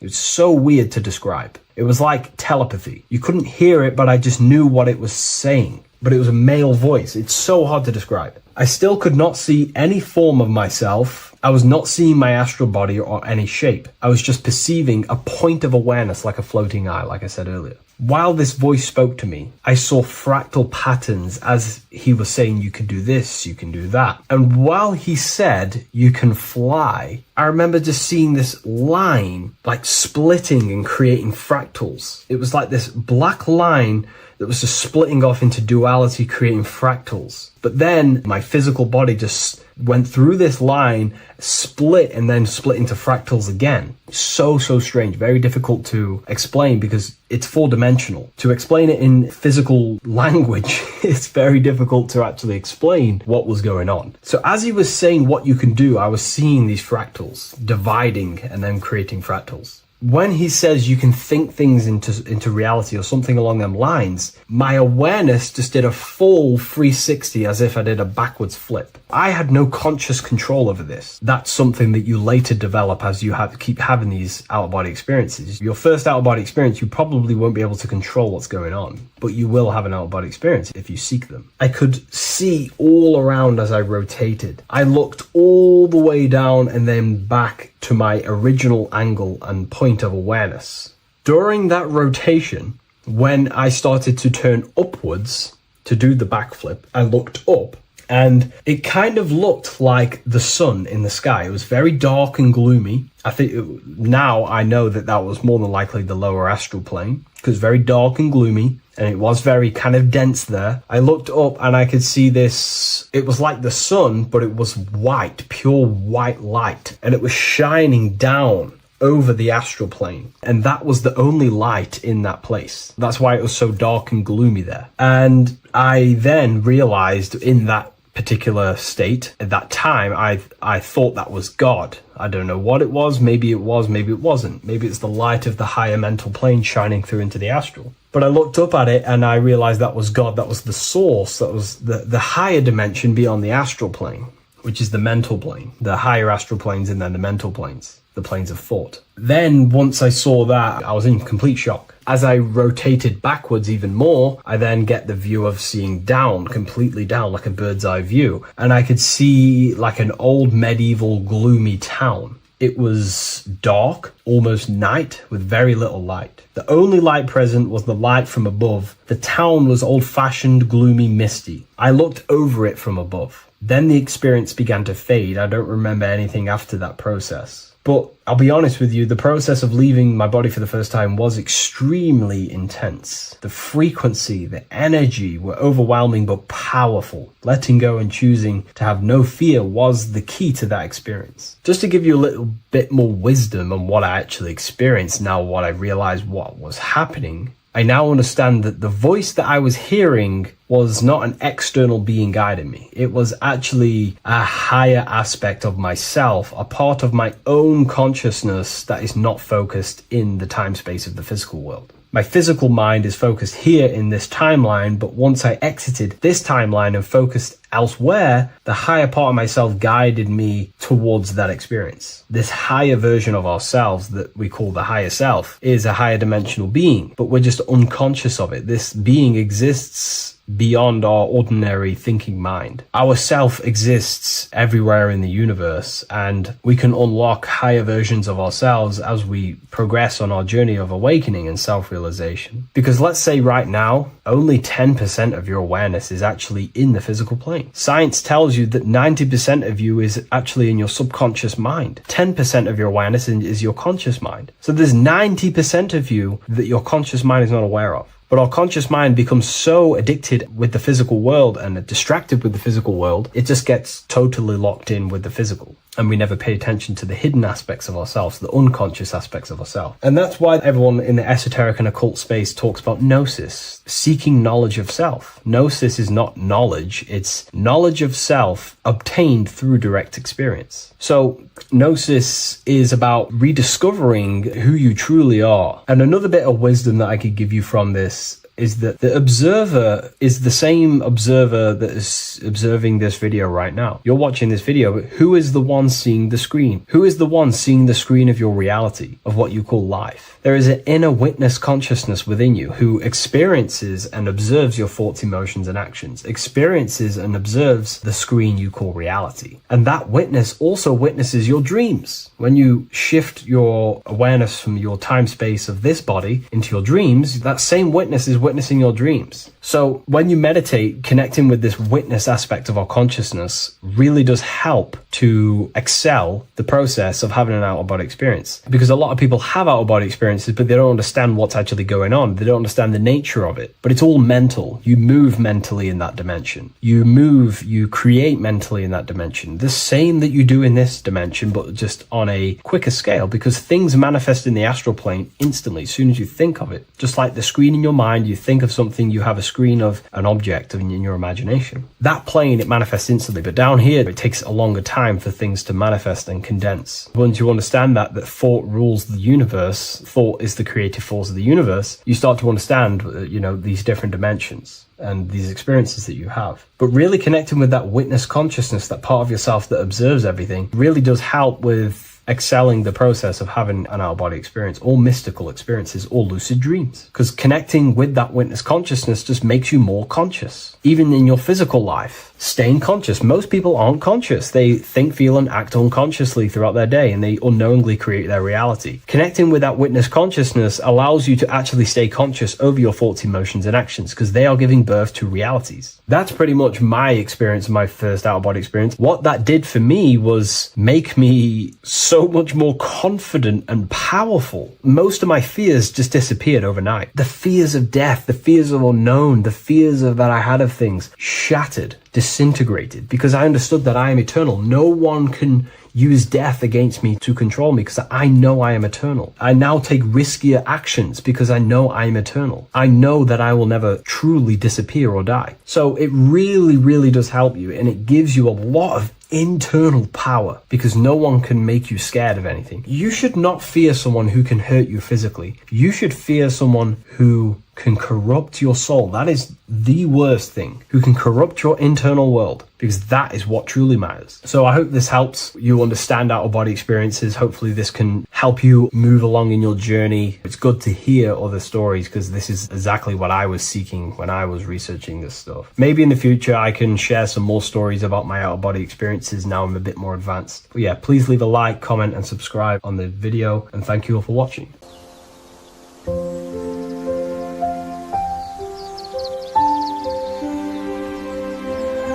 bookofwisdom.com. Visit today.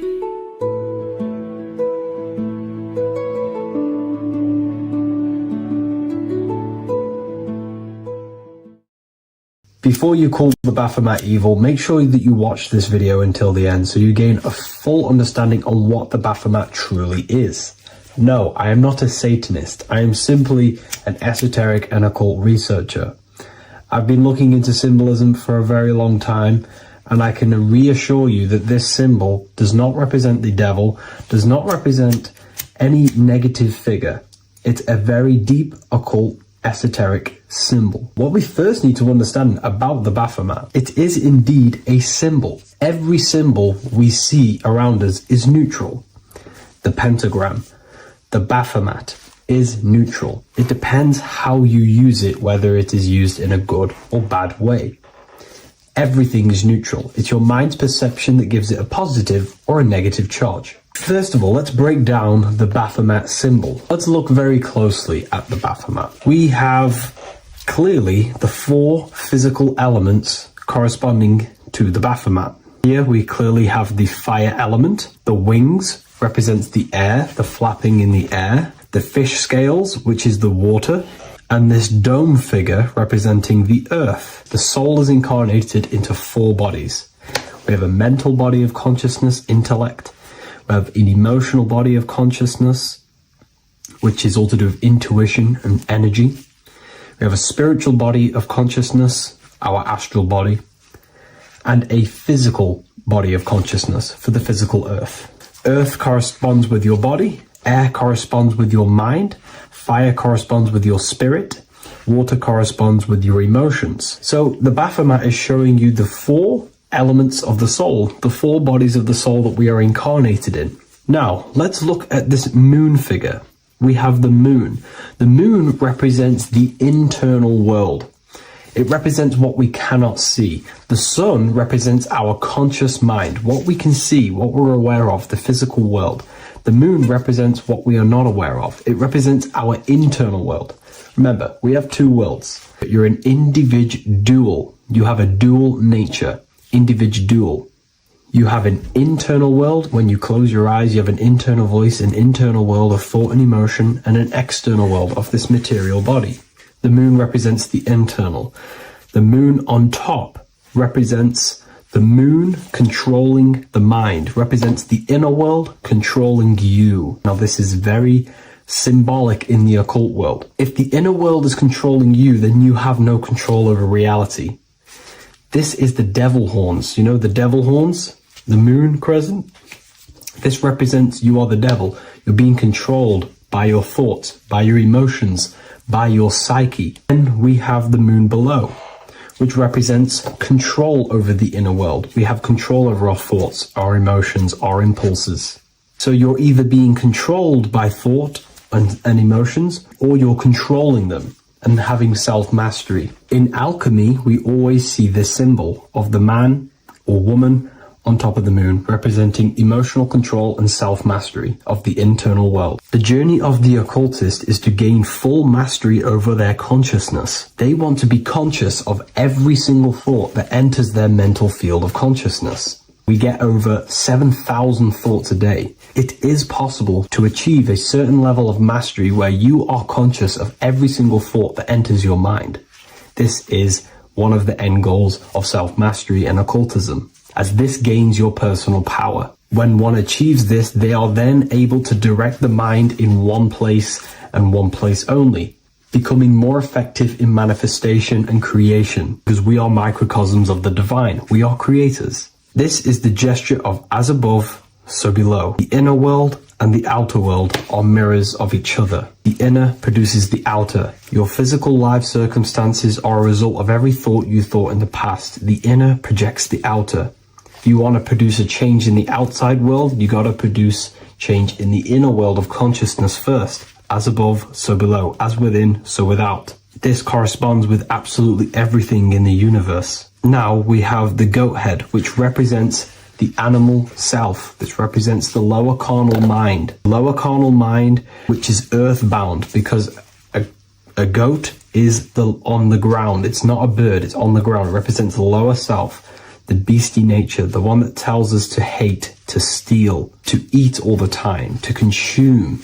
It's the beast within us, the beastie side of our consciousness. It has a human body resembling this, the human in the beastie nature, or we have the spiritual nature, the higher self.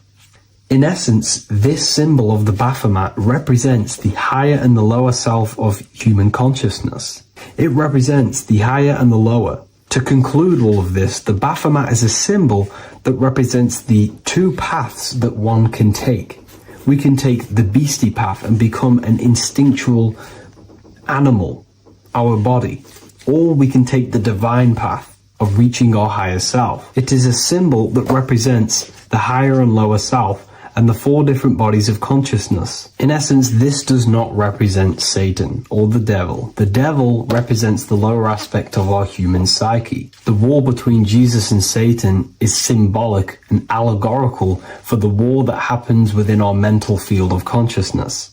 The internal war between good thoughts and bad thoughts, positive emotions and negative emotions.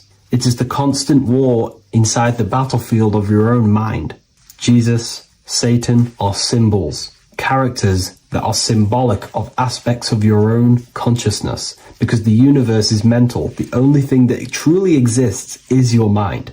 Therefore, all of these ancient spiritual texts like the Bible, the Bhagavad Gita, the Quran are all symbolic of what's happening inside of our mental body. It is the inner chaos that can destroy our life, or when we create structure and restructure our inner world, we can live a peaceful life. If you are struggling from the internal world and you want to gain mastery of yourself while learning the occult secrets, join Ethereal University, a community of like-minded individuals who are all striving for the best versions of themselves. We host live calls and we have an abundance of lectures that you can watch.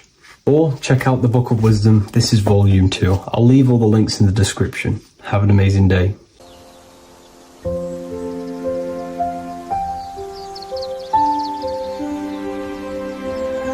bookofwisdom.com. Visit today.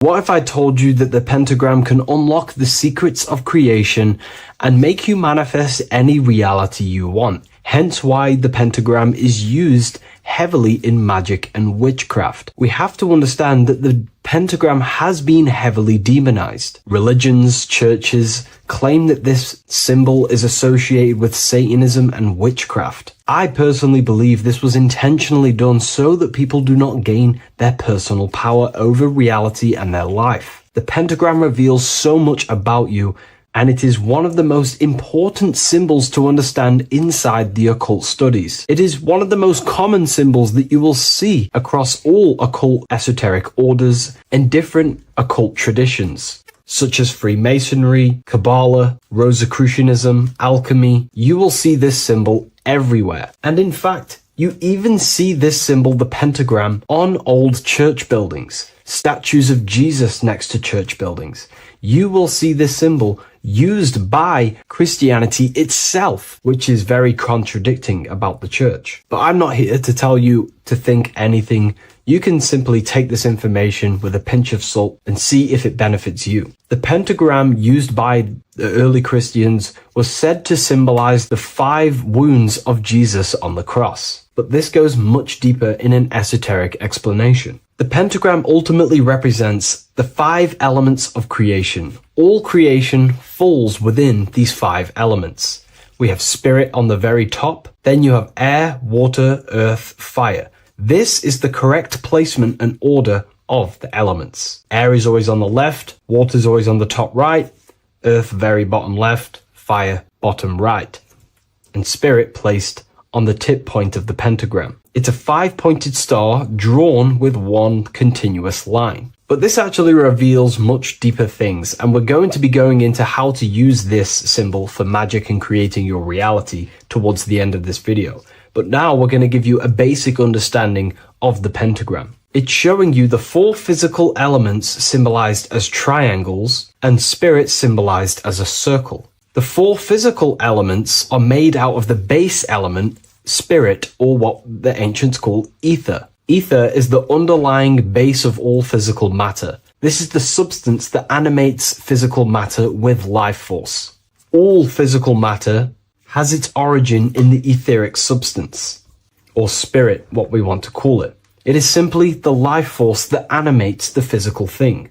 However, if we go deeper onto this symbol, it also represents something personal to the individual who wears this symbol. If you wear this symbol, you're basically saying you're putting your divine nature over your material nature. Your divine self is in control of your material self. You put your spiritual needs before your physical desires and needs. Hence why the spirit is on top, looking down over the 4 physical elements. The circle is continuous, one line, eternal, no beginning, no end. The triangle has beginning and end and points. You can see the beginning and the end when you draw it. On a deeper level, this is pretty much showing the process that symbolizes the structure of the macrocosm, the universe itself, showing how the invisible spiritual planes condense and crystallize into the visible physical world, spirit turning into physical reality. But if you wear this symbol, you're basically saying, I put my divine nature over my material nature, showing that your spiritual nature rules over your earthly existence. You put your spiritual needs first. If you see this inverted, it is now the opposite, placing spirit on the bottom, basically saying, I desire the physical things over the spiritual. But what exactly is your spiritual nature?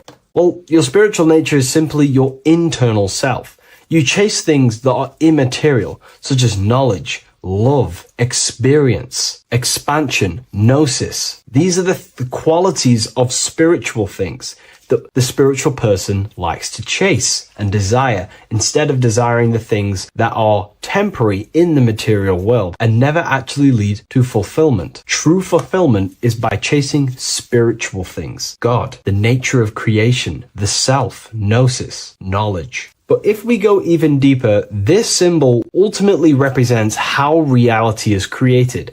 Hence why this symbol is heavily used in Kabbalistic magic and so-called witchcraft. We are all magicians. Each one of us are creating reality. There are just certain ways you can actually create reality by becoming conscious of them. By becoming conscious of the elements and the qualities of the self that actually create your experience in your life in the present moment. If we look at the pentagram, we see that when you draw a pentagram, it is one continuous line. It is 1 expressed in 5. The order of the elements are very important. Spirit at the bottom, fire at the bottom right, and so on and so on. Because this is showing you the descent of the spiritual into the material, the invisible crystallizing into a material reality. As you can see when you start to draw the pentagram, you see spirit at the very top. You're descending down to fire. Fire is the closest element to spirit. Hence why in magic and witchcraft,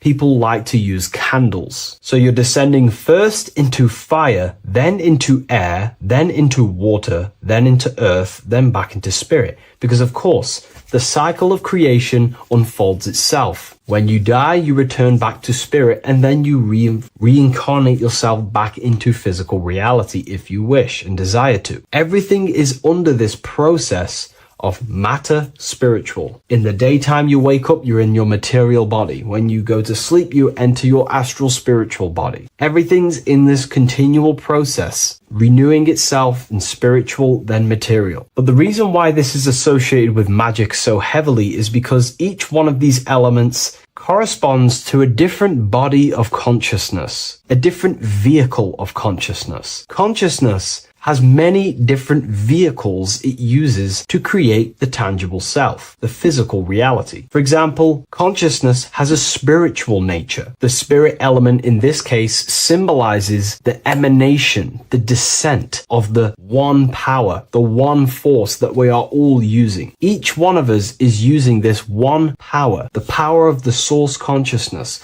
unfolding its creation in the present moment. This represents the source, the emanation, the descent of this continuous flow of energy through us that we are tapped into, like a live stream in the present moment. This descends first, the force descends into fire. Fire symbolizes the willpower, will. In this aspect or vehicle of consciousness, the will is the being that directs intention, initiates action, shapes reality through focus, determination. It sets direction, holds intention, projects a desire into form, and aligns your inner world with the outer creation. The will comes out of the force, spirit. Then the will goes with intention to air. Air symbolizes the mental vehicle of consciousness, the mind, the psychic man. The psychic aspects of your consciousness is thinking, imagination, mental images, logic, using the thought or the mental vehicle body of consciousness. Then that thought has an emotion, which is then water. So it goes from the force to the will to the intellect to the water, the emotional body of consciousness. The emotional vehicle of consciousness amplifies the thought into an emotional desire that you want to take action on. No one takes random actions, and if we do, we say we're very bored and we don't care. The water is the energy, the emotion you have to fulfill something. And that emotion then descends into earth, which is the physical body to take the physical action in the present moment, to fulfill that desire, to fulfill that will, that thought, that desire. And that is how reality is created all the time. Now, there is much more that you can go into with the pentagram, because true magic is about changing consciousness at will, not casting random spells. It's the ability to change the direction of consciousness using the power of the will to direct these forces to create change in the internal world so it can project outwardly in the external world. Because consciousness creates the external reality. What happens within us, we see change outside of us. So true magic is about manipulating the forces and the vehicles of consciousness that exist within our own mind to produce a change in the material world. There are other ways you can use magic, by purifying each body of consciousness or banishing each body of consciousness. Other forms of magic, you can dissect each body of consciousness and work with that specific body. If you think you're using your mind too much, you can start using banishing rituals to banish the power of the mind, to stop overthinking, for example. Or if you have lack of emotional connection with your emotional vehicle of consciousness, we can dissect this body, tap into this body, and invoke this body and strengthen it. We're dissecting each body and vehicle of consciousness so we can work with it to create a specific change inside ourselves, then to be mirrored outside of us. So pretty much this pentagram represents the descent of the spiritual turning into a material reality. Hence why sometimes we see a human figure standing in the point of a pentagram, because it ultimately represents the microcosm. You are the microcosm. You represent the entire process of spirit into matter, the invisible into the visible, the formless into form. The pentagram, drawn in one unbroken motion, captures this divine act of creation, showing how consciousness flows downward through the elements or the vehicles of consciousness to bring forth the material reality. The Book of Symbolism will teach you all about this. It was released November 17th. A lot of people have taken advantage of this. You also gain a free ebook with this copy. Every order comes with a free ebook. And if you wish to get your copy of the brand new Book of Symbolism, you can find it in the description or revivalofwisdom.com. Thank you, everyone. I'll see you in the next video.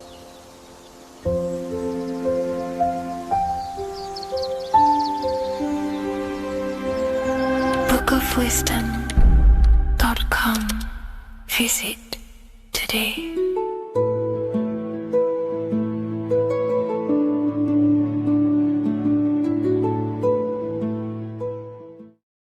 Religions were made to hide the truth about yourself, God, and the universe. You see, religion teaches there is a God separate from you. He created the universe separate from himself. They did this to truly disconnect you from consciousness, from God, and from yourself. Now let me explain. It's going to be very difficult to understand this from a left hemisphere dominated perception. The left hemisphere sees everything individual. The right hemisphere sees the whole. For example, if you're walking through a woods, the left hemisphere sees individual trees, leaves, twigs, and branches. The right hemisphere sees the interconnectedness of the whole woods. We've been trained our whole life to be trapped in the left hemisphere, to think logically, scientifically, with evidence. This way of thinking traps you in illusion, division, and separateness from everything. Plus, in science, they teach you the universe exists outside of you. You exist in a universe, and the universe exists whether you exist or not. This is completely false. You are the universe experiencing itself. There is only one person in the universe. There is only one awareness in the universe, and that is God. That is your consciousness. Not your name, your job, your reputation, your thoughts, your beliefs. That is not God. God is the infinite awareness that you are, the alertness, the essence of life. You are an individual. You have a dual nature, an inner world, consciousness, and an outer world, this physical body.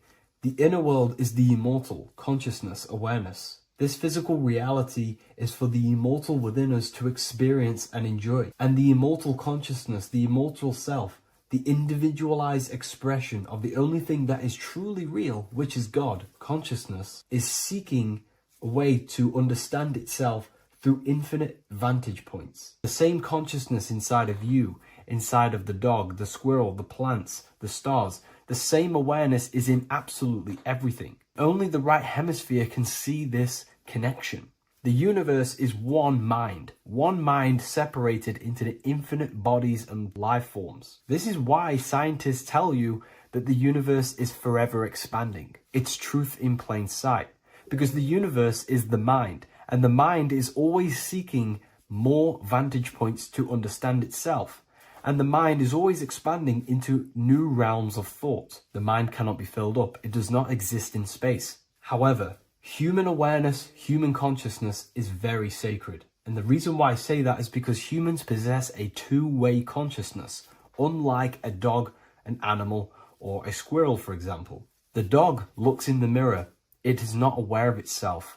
It doesn't look in the mirror and see that it needs to improve something. However, humans, we can look in the mirror and say, who am I? Where do I come from? And I need to change this aspect of me. I'm lacking in this area. Dogs do not have this awareness. They function only on their immediate surroundings, on survival and instinct. Human awareness is special because we have the ability to reflect on the self. We can question our consciousness. We can question, who am I? Where do I come from? And where am I going after this? The human mind has no limitation. We can surpass our animal nature and rise to a godly nature. This is the whole purpose of reaching Christ consciousness, which is just an ideal consciousness where we have control over self and we know who we truly are. Humans have been given the tools to awaken. Our five senses are locked only to perceive the physical world, but the mind holds the gateway to understand the unseen aspects of reality. The mind holds the secrets to the universe and consciousness. We just have to study ourselves to understand God.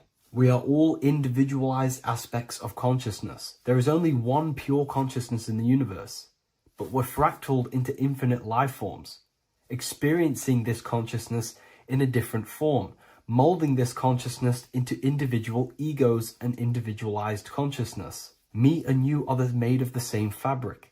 However, I have thought different things, believed different things, experienced different things, which has conditioned my consciousness to be my own individualized aspect of God. And that's what makes me, me, and you, you. God is the creative power within us to turn thoughts into physical reality, to create things. We are a creator. Each one of us is a miniature earth, creating and building in this physical 3D reality. Our consciousness holds power over the 3D reality. We can mold it and create anything we wish. However, we have been conditioned to live like an animal, living in our animal nature, eating, surviving, lusting, and these low-level desires keep us trapped from figuring out our creative power.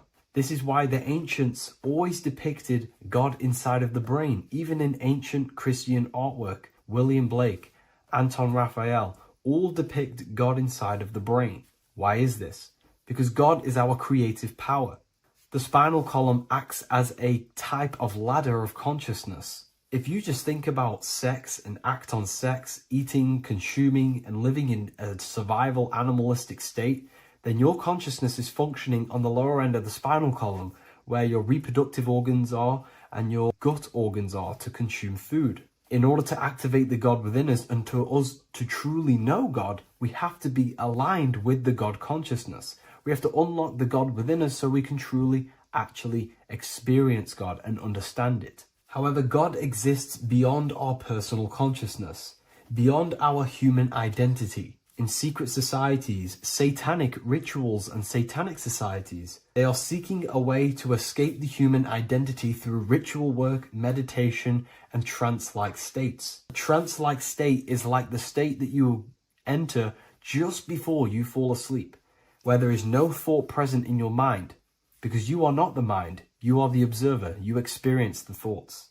And when we escape the human identity through rituals, meditation, or trance-like states, we can actually experience beyond the veil of this material world. However, satanic rituals do this in a negative way. Satanic rituals include ways to make the human mind tap out by pushing the human minds to the limit through pain, suffering, and even torture, to allow the mind to pass out so you can temporarily pass on the veil of the physical world and escape the limitations of the human identity and the human thinking mind.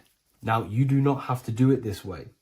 You can experience the divine and beyond your human identity through many different ways, such as deep, deep meditation, rising above your thoughts, and setting 3 alarms, one for 6 a.m., one for 6:30, and one for 7:30. And when you wake up at these times, what you need to do each time you wake up is allow your mind to stay awake but your body to fall asleep. And you will enter this trance-like state, and you can gain ideas, experience lucid dreams, and maybe even astral project. All of these rituals in secret societies and satanic societies is all about escaping the human identity and experiencing the divine planes beyond the physical. To wrap all of this up, this is all about consciousness.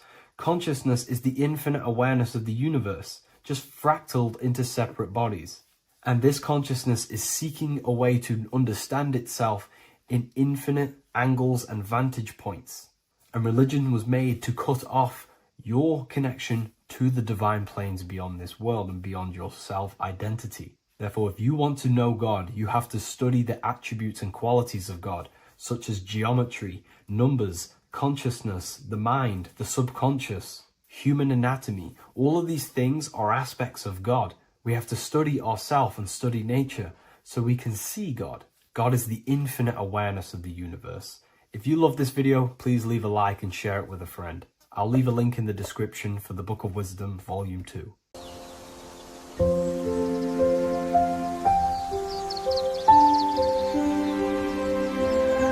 bookofwisdom.com. Visit today.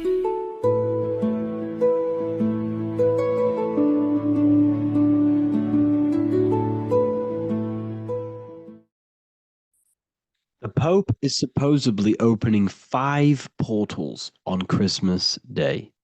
Now, I know this video is a bit late, but I'm going to be commenting on what I think this symbolism and this ritual truly means and what they are trying to do to society with this symbolic ritual. So the first thing we must understand is that everything these people do on a mass scale, all of these major events that they take place on, are all symbolic. They're all ritual. They all have purpose. Okay? So when we look at the locations of these 5 doors that are in Rome, we actually see the sigil of Lucifer when we connect the dots of all of the 5 door locations. This is the sigil of Lucifer. Lucifer is not what you think. Lucifer, sigil of Lucifer, represents the outline of the human brain and our visual perception field. Now, the human perception field is how our brain interacts with the external reality. Our external reality is not physical. The only thing that exists outside of you is pure energy, formless, vibrational energy and light. Your brain is an energy decelerator. Your brain decelerates this light, this energy, into a material reality or perception that you can interact with. You don't look into the external world. The energy, the light enters the eye retinas, goes through the optic nerve, and travels to the back of the brain called the visual cortex. And the visual cortex is what shapes your visual screen. Now, if you are seeing the screen, this means that you are not the body, you are not the brain, you are the perception observing the screen that you are seeing. You are the eye behind that, you are the person behind that. So, what this is actually symbolizing is perception. This is a symbol of perception, of perceiving the material plane, of how spirit interacts with matter. Now, what's Lucifer? Now, the word Lucifer means the light bearer. He's known as the light bearer. The word Lucifer originates in Latin. Luci means light, and fer means to bring. It's the light bringer. The eyes, the visual perception of the light bringer to your reality. You see, everything outside of you is light. You are made of light. The word hue man means light. Hue means color, which is a form of light. And man means manifest. We're light manifested into material form. Every single one of us is Lucifer. When we fall for the material world, the external world, is an illusion. It is the false world. It can elude you. It can make you fall in love with the material things, material pleasures, lust, money, fame. These things make you fall. This is the fall of Lucifer. This is the mythological story. This is the symbolism behind Lucifer. It's you. Are you falling for material pleasure because you are a divine spiritual being from the higher planes, not from this plane? Now, if you let your divine being fall for this material plane and fall for the evil that can take place in this plane, then you are Lucifer. It represents the false light, the false reality. This symbol, the sigil of Lucifer, it symbolizes the interplay between light, consciousness, and the perceptual experience of the physical reality. The external world is truly internal. What we visually perceive is essentially light waves carrying information, which then gets processed by our brain, the central computer of our nervous system. Okay? So, how many doors are open? 5 doors. So 5 is the number of perception as well. 5 fingers on each hand, 5 points on the human body, 5 toes on each foot. We have 5 senses. 1, 2, 3, and 4, they're spiritual numbers. 6, 7, 8, and 9, they're material numbers. 5's the gateway. 5 is the middle bridge of how our spiritual self interacts with the physical self, how spirit interacts with matter. So this ritual is symbolic of perception. This is maybe bringing in a new perception. A new event will happen after this, a new perception of the world. Or personally, I think this ritual was to obviously shape the collective consciousness, because your reality is an externalization of your inner consciousness. It's simply just a mirror. Your material life, your material world outside of you is simply a mirror reflecting with mathematical and geometric precision of your internal consciousness. Your consciousness is creating and causing the effect called reality, physical reality. Your life is a result of every thought you thought in the past. Therefore, with that being said, everyone who perceives this ritual of, the Pope's opening 5 spiritual portals, who's letting in demonic energy into the world, they're going to let demonic energies and demonic spirits all in the world. Well, what if I told you the only portal they're opening is a portal in your own mind for negativity? By you believing in negative forces coming into the world and going to possess everyone, that's opening up your own mind. The collective spiritual community has been brainwashed in thinking there's going to be demonic energy. Therefore, what will happen?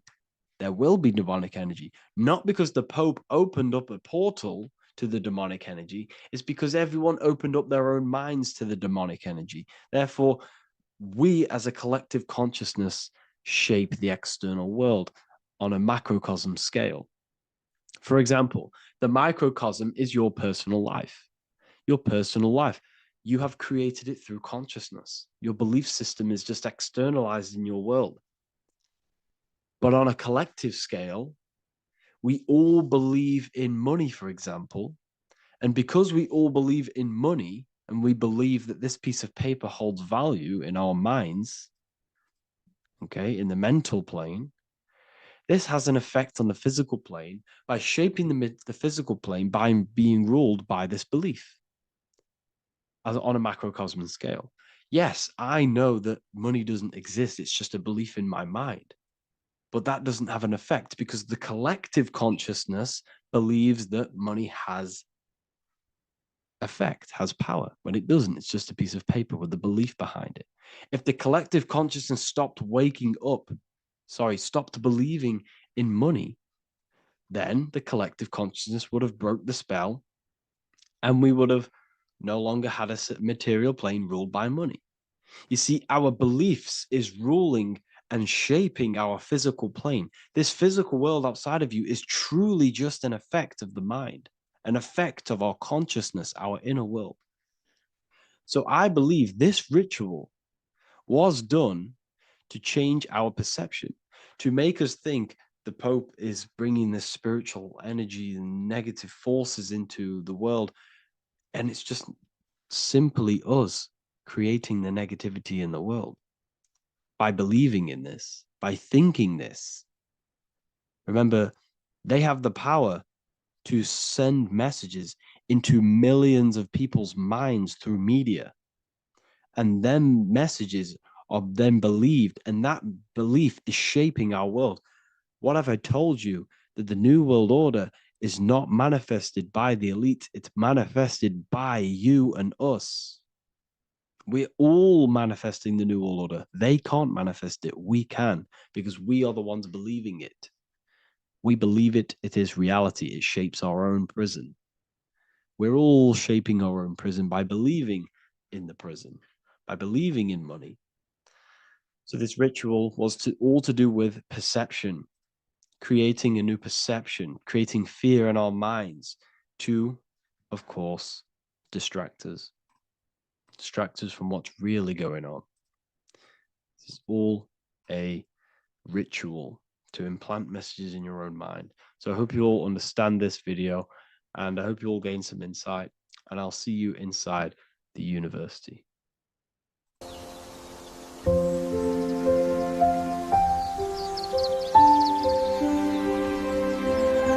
bookofwisdom.com. Visit today.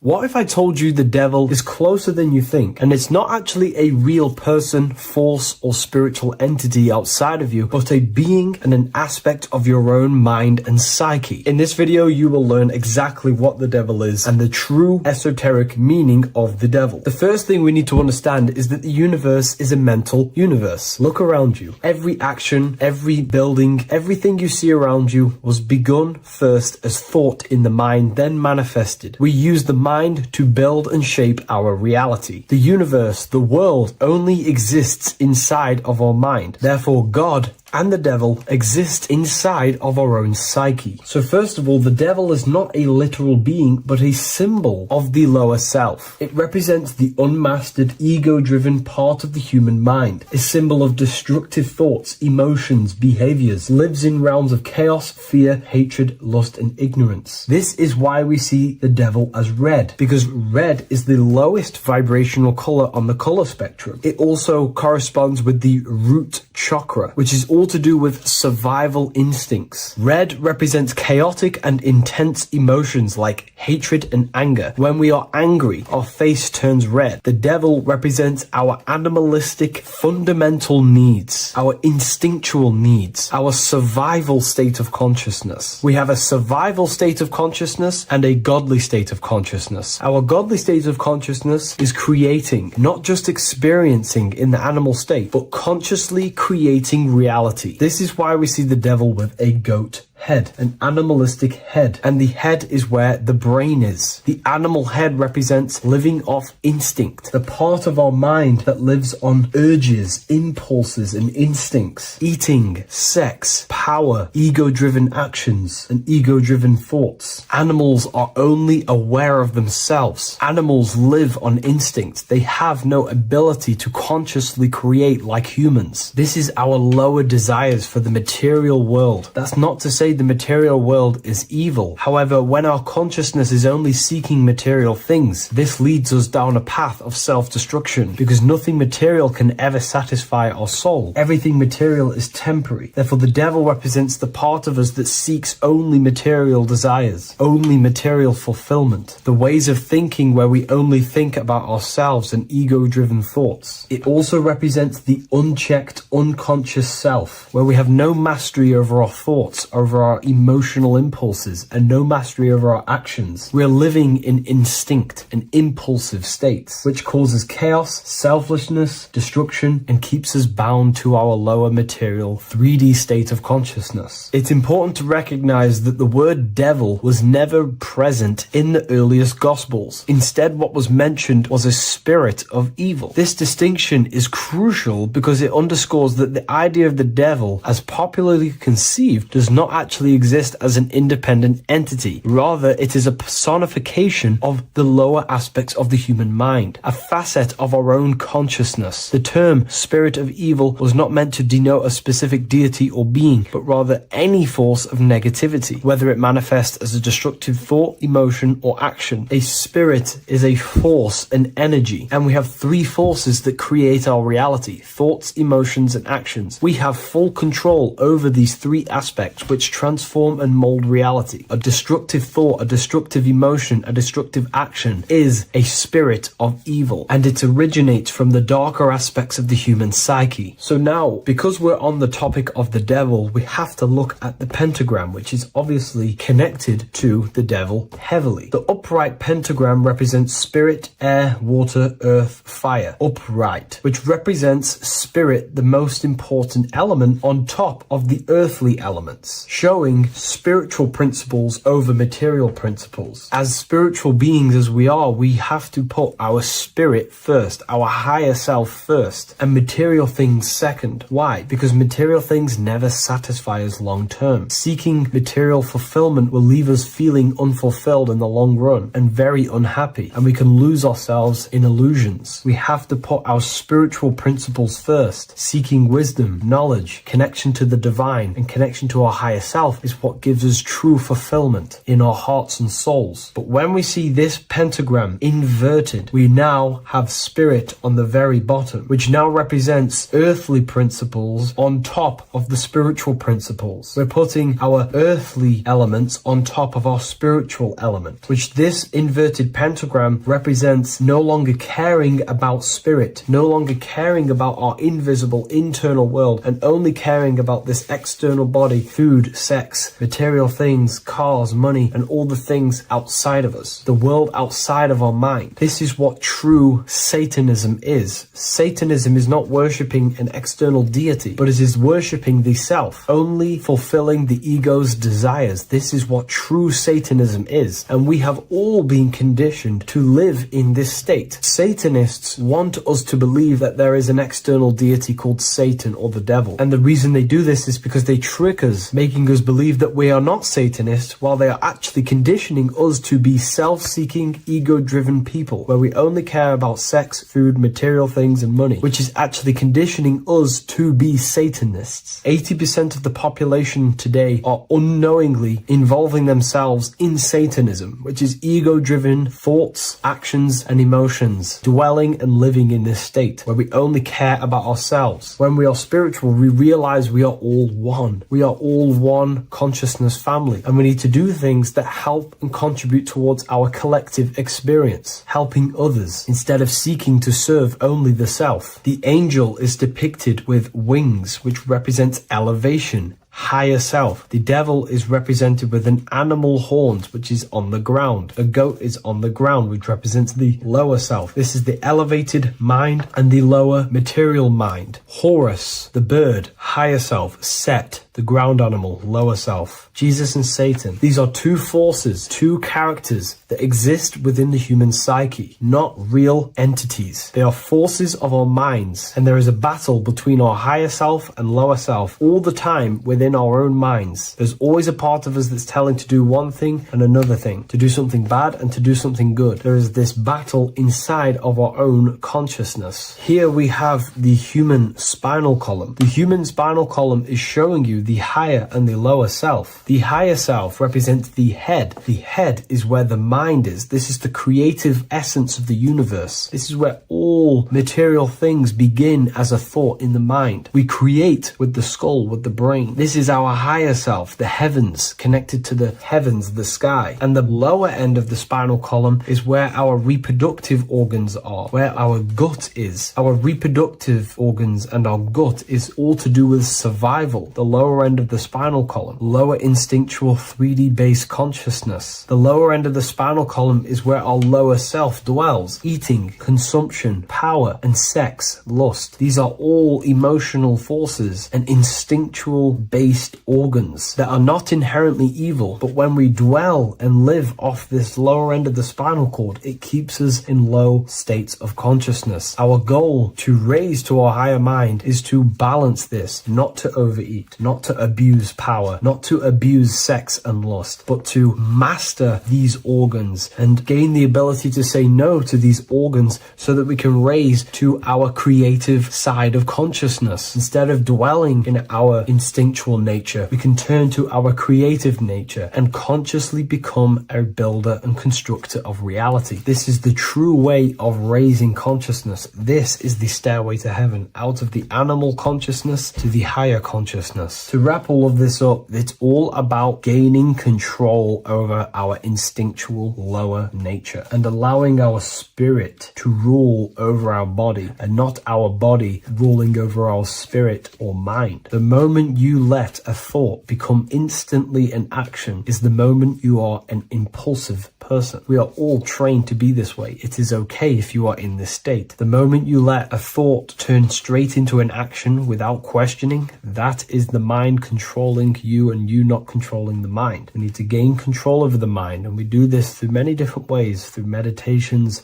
affirmations, and discipline. We slowly gain control over our minds. And once we gain control over our minds, we gain control over our thoughts, and we gain control over the attention that we give certain thoughts. We can then start to uplift our mind, our thoughts, out of our instinctual state to the higher mind. If you wish to learn more about consciousness, I'll leave a link in the description for the Book of Wisdom, Volume 2.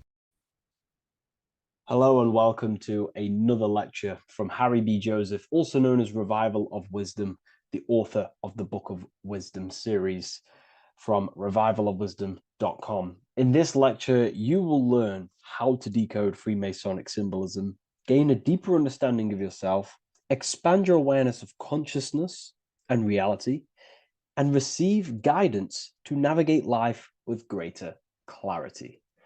So today we're going to be breaking down this particular piece of artwork, this Freemasonic artwork, and how this relates to you and reaching a higher consciousness. Ultimately, this is what it's about, okay? Freemasonry is considered a craft, and this craft is crafting a better brain and heart, crafting a higher consciousness, crafting a better self.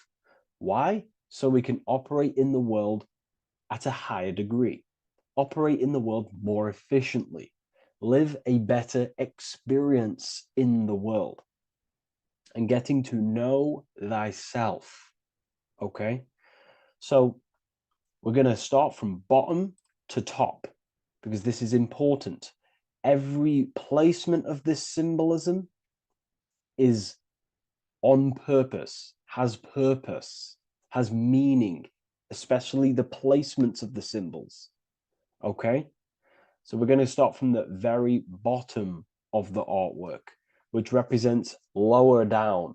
When we're looking at symbolism, especially occult symbolism, that's what the word occult means. The word occult means hidden, hidden from the eyes. It has its roots in the word oculus. I'm pretty sure that's Latin, which means eye. So the word occult comes from oculus, which means eye. And the word occult means hidden from the eye, the unseen, studying the unseen aspects of self. We're studying the brain. We're studying consciousness. We're studying the body, the heart. We're studying the self, the hidden aspects of the human psyche and the hidden aspects of self. Okay? Because ultimately, this is what gives you power in the world, depending on how you use that power, whether for good or bad, depending on the consciousness wielding that power. This is why we say knowledge is power. But I would actually say knowledge of self is power. Because when you know how you function, you gain power. You gain personal power. You gain mastery. Ultimately, this is what Masonry is about. Self-mastery. Crafting a higher consciousness. So at the very bottom of this artwork, we have a checkered board with a coffin. The coffin is the beginning of the artwork, the very base. This is the foundation of consciousness. The coffin symbolizes unconsciousness, the state that myself was in, maybe yourself, before we woke up and before we came conscious of our spirit, before we came conscious of ourselves. That ignorant state of acting without purpose, acting unconsciously, experiencing the world and not actively living in the world, simply reacting to external circumstances. This is an unconscious state where one is ignorant. 80% of the world is in this unconscious state. And this is symbolized as the darkness, the tomb. Look at how the tomb is fully blacked out, representing dull, no emotion, it's dark. This represents the darkness of self. The spirit is buried. The spirit is in the tomb. They're not even aware that they possess consciousness. They think they're the material body flying on a ball millions of miles per hour through space, and the sun is, they think they're a monkey evoluted. They've never questioned themselves. They stay in ignorance. They're in the spiritual darkness, okay? And they're furthest away from the light. Look at the top. This is the light sources. They're in the darkness, okay? They're in spiritual darkness. They're in ignorance. And they're in division. Their mind has no power. Their thoughts contradict themselves. They say they're going to do something, but then their mind tells them, oh, I'm going to fail. Or I want to do this, but my mind says this, and I believe this about myself. They want to, they want to write a book, but their actions are scrolling on TikTok, and their emotions about, feeling about their past person in their life. That's division between the self. That's divided consciousness. They also have a divided brain hemisphere. They do not see reality through a true lens, because the brain acts as like a lens on how we perceive things. And if the brain hemispheres are not aligned, then we cannot see reality the way it actually is and truly presents itself, neutral. If we're left hemisphere dominated, we see everything as divided. Nothing's interconnected, nothing's a whole. But if they're, right hemisphere dominated, they see everything as a whole. We need to look in the middle of that, okay? So we'll go into that a bit later. But ultimately, they're in a divided state of consciousness. They're in ignorance. But the tomb is symbolic of that. The tomb is, you're not even aware they are divided. They think everything's right in that state. I was like that. My family is like that. They're not even aware of themselves, and you try and say something to them, and they don't even know they're in division. They don't even recognize that they're in a bad, low earth base consciousness. Okay? So when we get out of the tomb, which is representing by a spiritual awakening, we get out of the tomb, we realize, wow, I possess consciousness. I've woken up. You're waking up to the things in the world, and you wake up and start to see the world for what it truly is. When you become aware and you rise out the tomb, you're born again. You start looking within. You start to become conscious of your thoughts. You start to become conscious of your actions. You start to become conscious of the evil in the world. You start to become conscious of the things. You rise out the tomb. You start to become conscious of your intuition. You then step on the checkered board. The checkered board is now you realizing you're in a divided state. Okay, so you're now putting down the ego, because remember, when you're in the tomb, the ego is fully in domination over consciousness, over your consciousness. It doesn't allow you to say that you are wrong. It doesn't allow you to think that there's evil in the world. It doesn't allow you to believe you have a spirit. It doesn't allow you to see that there is maniacs running the world and trying to control you. The ego is so stuck. But when we start to realize this is part of our awakening, we start to realize that the ego is trying to keep us safe at all times and keep us locked in that state of thinking and believing that we were in before. It's always seeking safety. Okay? So when we come out the tomb, we start to put down the ego and start to, how do I say this? We start to acknowledge that we were wrong about the world. And that is a lot about awakening.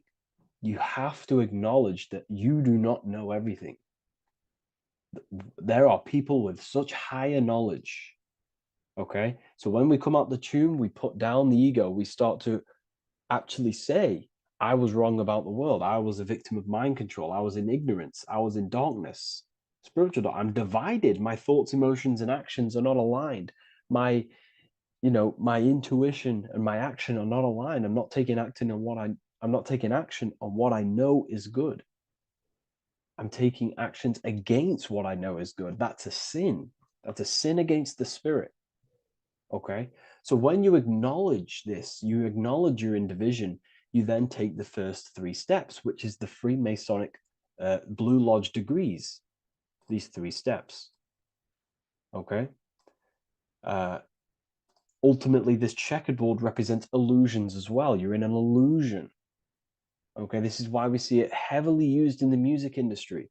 It represents base consciousness, base level awareness, 5 sense thinking. It represents you versus me thinking, walking down the street and thinking everyone's trying to hurt you, and it's always you versus me, judging people in your own mind. That's low thinking, lower thought. And not to notice squares. Squares are an unnatural state. They're an unnatural shape. We do not see squares or 90-degree angles in nature. It's the lower mind. So it represents base consciousness, base level awareness, only aware of the physical body, only aware of the five senses, never looked within. That is the base. And this is the foundation we have to rise up to the light from, up to higher consciousness. So this gives us a strong foundation when we realize this about ourselves, that we were in division. Our thoughts, emotions, actions were not aligned. Our brain hemisphere was not aligned. I'm not thinking with love of the heart. Okay? So that is the state we're in. Now, hopefully that's cleared things up about the chessboard. Before we move on, please leave a like, maybe a comment if you wish for me to discuss anything in the further lectures. Please smash the like button, and it would really help me out. And share this with a friend who is interested in the occult. Okay, so the steps are the first steps of the Freemasonic degree, the 3 Blue Lodge degrees. Now, this can be represented as the number 3, a very powerful number, a very symbolic number. Number 3 is the 3 expressions of consciousness. How do we express consciousness? How does consciousness express itself? Well, there are 3 ways. We think, consciousness thinks, consciousness feels, and consciousness acts. They are the 3 expressions that we express our awareness and consciousness. So we're looking at thought, emotion, action. We're also looking at the 3 brains: the reptilian brainstem, the mammal limbic brain, and the neocortex. The reptilian brain governs basic functions of the human body: breathing, surviving, scanning the environment for threats, automatic responses, eating, scanning for food, base consciousness. That's the reptilian brain. That's what most people operate their lives in, including myself before I woke up. I'm not trying to sound big-headed, but this is the truth. Ignore my tone of voice, ignore my voice, focus on the words I'm saying.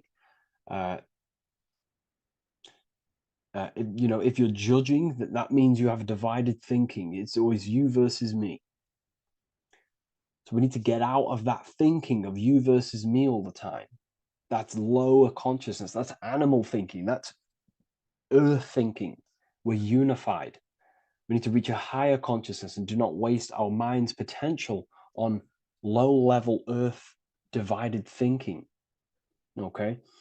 So we're looking at the reptilian brain, the mammal brain, and the neocortex. Now, the neocortex is ultimately what makes us human. It allows consciousness to operate on a higher degree, okay? This is what makes you human, the neocortex. The neocortex. The reptilian brain, like I just said, governs natural survival instincts and the respiratory system, things along them lines of basic awareness, basic functions to operate and survive in the world, in the physical plane. And the neocortex is what allows us to critically think. Okay, it's what allows us to be human, be aware of ourselves. Okay, not. I don't think animals have neocortexes. Don't quote on me on that, but this is the part of the brain that makes us human, and it allows us to think deeply, to create masterpieces like we can. Humans have massive potential in creation. Look at the world we live in. This is because of the neocortex. It allows us to critically think and self-reflect. Now, when we start to operate from higher thought, we start to think with higher thoughts, the higher parts of the mental dimension, we ultimately start using this brain more. We start functioning from the higher brain. Now, this is why Neo from the Matrix is called Neo, because he uses he was in the reptilian brain.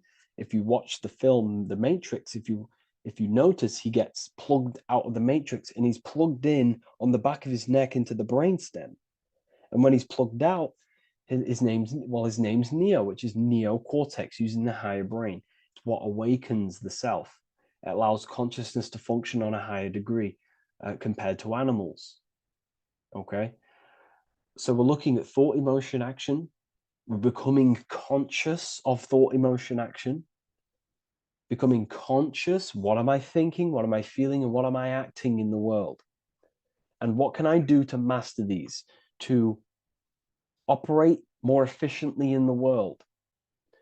How can I use these towards higher consciousness and use these actions, these thoughts, emotions, actions to reach a higher state of awareness of self? So when you go through the first 3 degrees, you enter the doorway. Now, this is symbolic of a doorway. Now, looking at this with a right hemisphere dominated view, you would see a doorway, right? The right hemisphere sees this as a holistic doorway, right? You see a door, you're gonna, you enter the stairs, you go through the door, right? But at the left hemisphere is now going to dissect and analyze each individual little part of this, right? So the right hemisphere sees the trees, the left hemisphere sees the woods. So to dissect this down on a right hemisphere, sorry, going back to the right hemisphere, we're entering the door. The door is symbolic of entering the unknown. You're entering a higher consciousness. You're entering the door. You're going beyond. See, this is the earth here in the background. This is the darkness. The darkness represents the abyss, the unknown. You're entering in the self. Okay? This door represents entering in the self, questioning internally. Most of us think externally. We have to, obviously, to operate in the world, but we never give time to think and question and reflect internally. What do I mean? Closing the eyes and questioning the self. Who am I? Where am I from? What's the voice in my head? If the voice in my head stopped using the language that I speak, what is it then?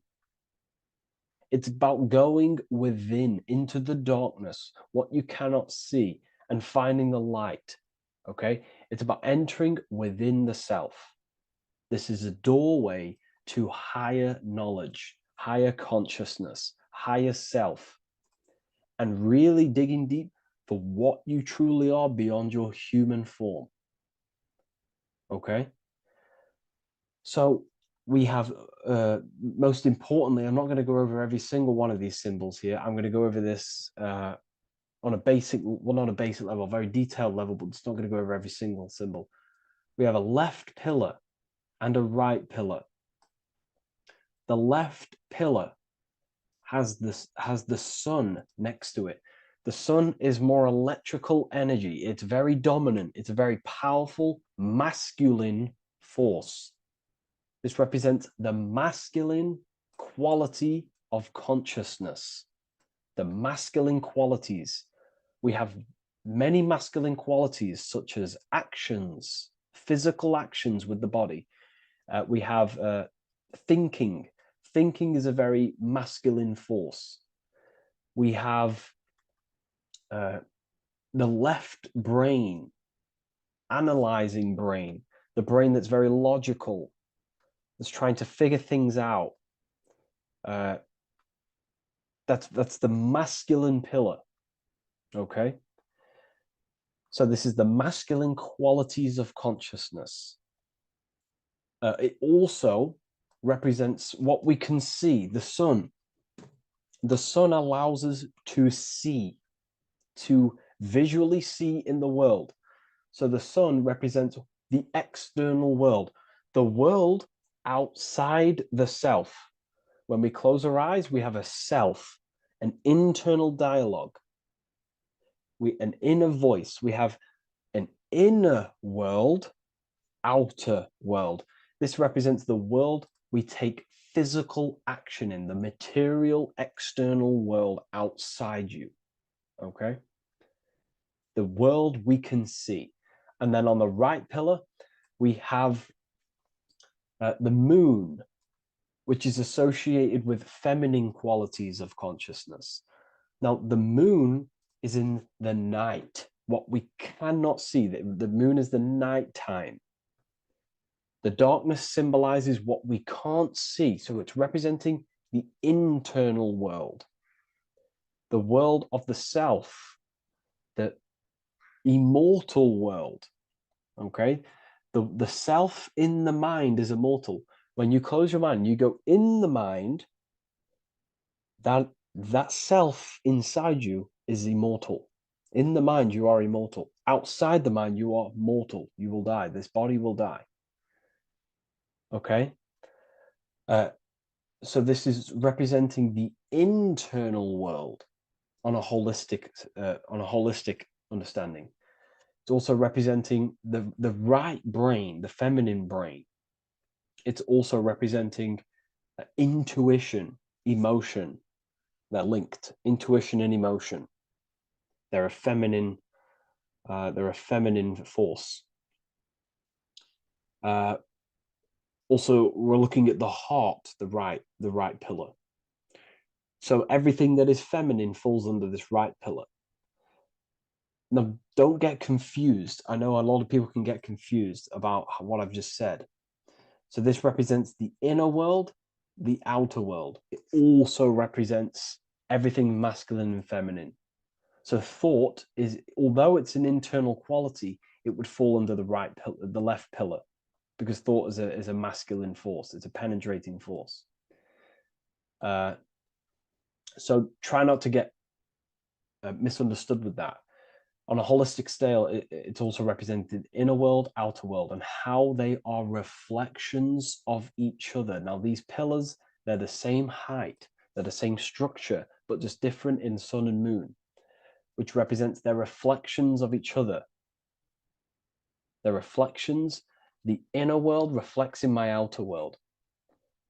My external world, what I see outside of me, is a reflection of my thoughts and my internal world. So the inner reflects the outer. The inner reflects the outer.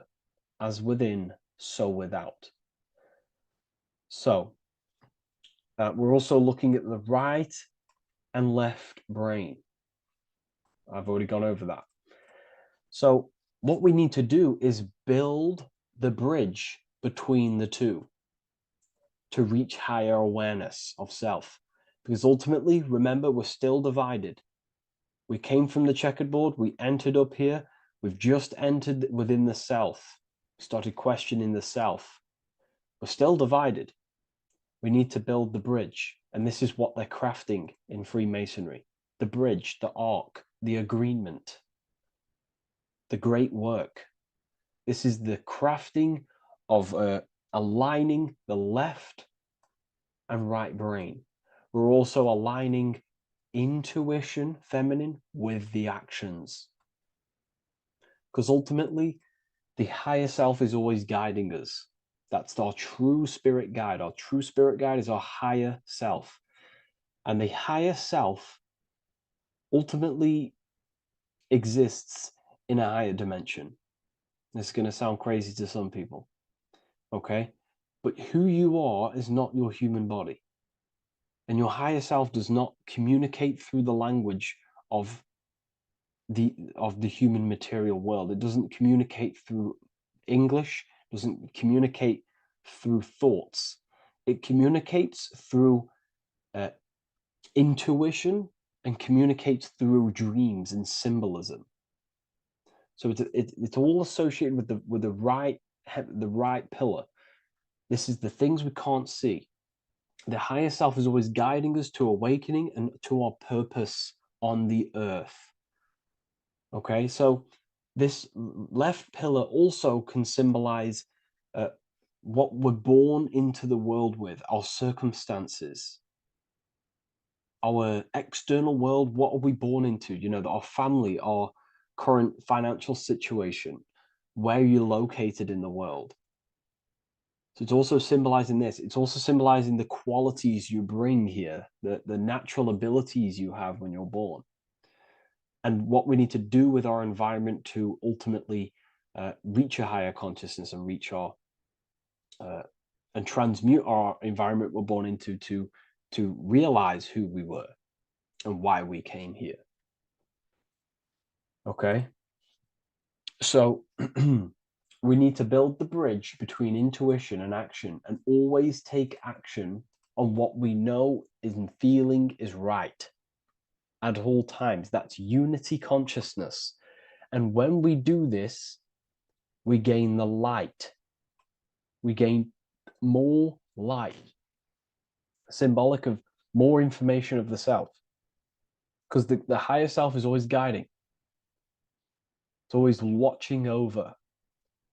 And it's always trying to give us knowledge of awakening, of why we came here. And when we take action on what we know and feel is right at all times, it's like a domino effect and a stepping stone that pushes you closer and closer towards your life purpose. Okay? We're also aligning the right and left brain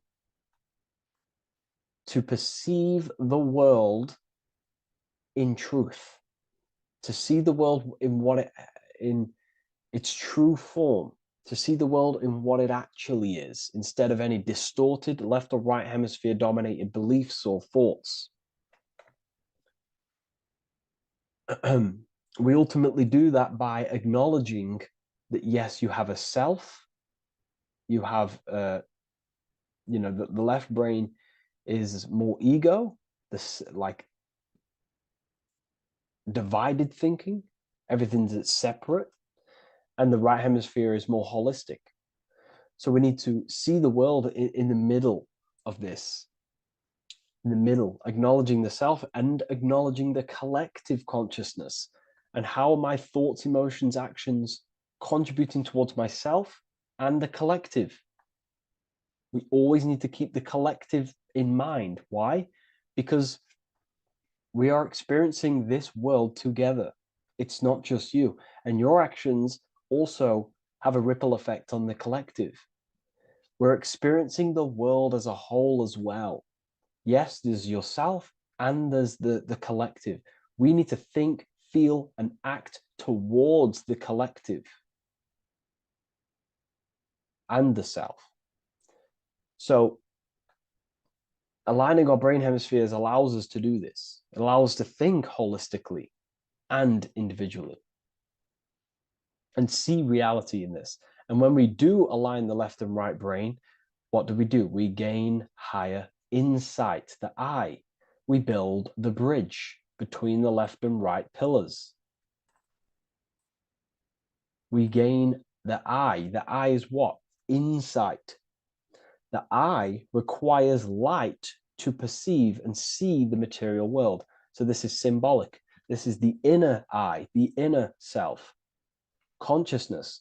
And when consciousness has light, which is symbolic of truth, knowledge, light is a massive symbol in Freemasonry. And light represents knowledge of self, information.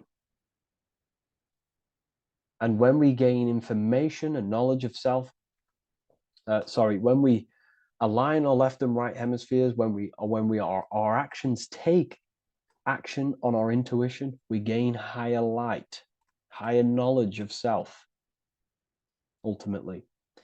And this is why we also have the square and the compass. Okay? We have a square and compass here. The square and the bottom, base consciousness, also representing masculine qualities. This is the masculine qualities because squares are masculine. And the compass creates circles. So we have the circle on top of a square. Circles are divine. This is oneness. The circle is one line. The square is 4 lines. It's divided. So we need oneness over division. We need to unify the masculine and feminine qualities. Masculine and feminine qualities, okay? This is in the middle because the compass would fall on the right pillar and the square would fall on the left pillar. And it's unifying. It's representing unification of these 2 pillars of masculine and feminine qualities of self to ultimately rise towards this light, out of the darkness and into the light. Okay? Let's go back. The G. This is very important. This is one of the most important teachings I could possibly give you about the G. The G is the generative principle, is what generates things. And the force within you that generates things is care and the heart energy. The heart ultimately expresses our actions. We think, if we care, we act. Everything in your external world is in front of you because your heart cares. You care about the video and gaining knowledge. You're now here watching this video.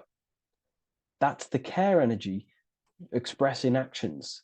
So in order for us to truly get out of this divided consciousness, we have to go through the G.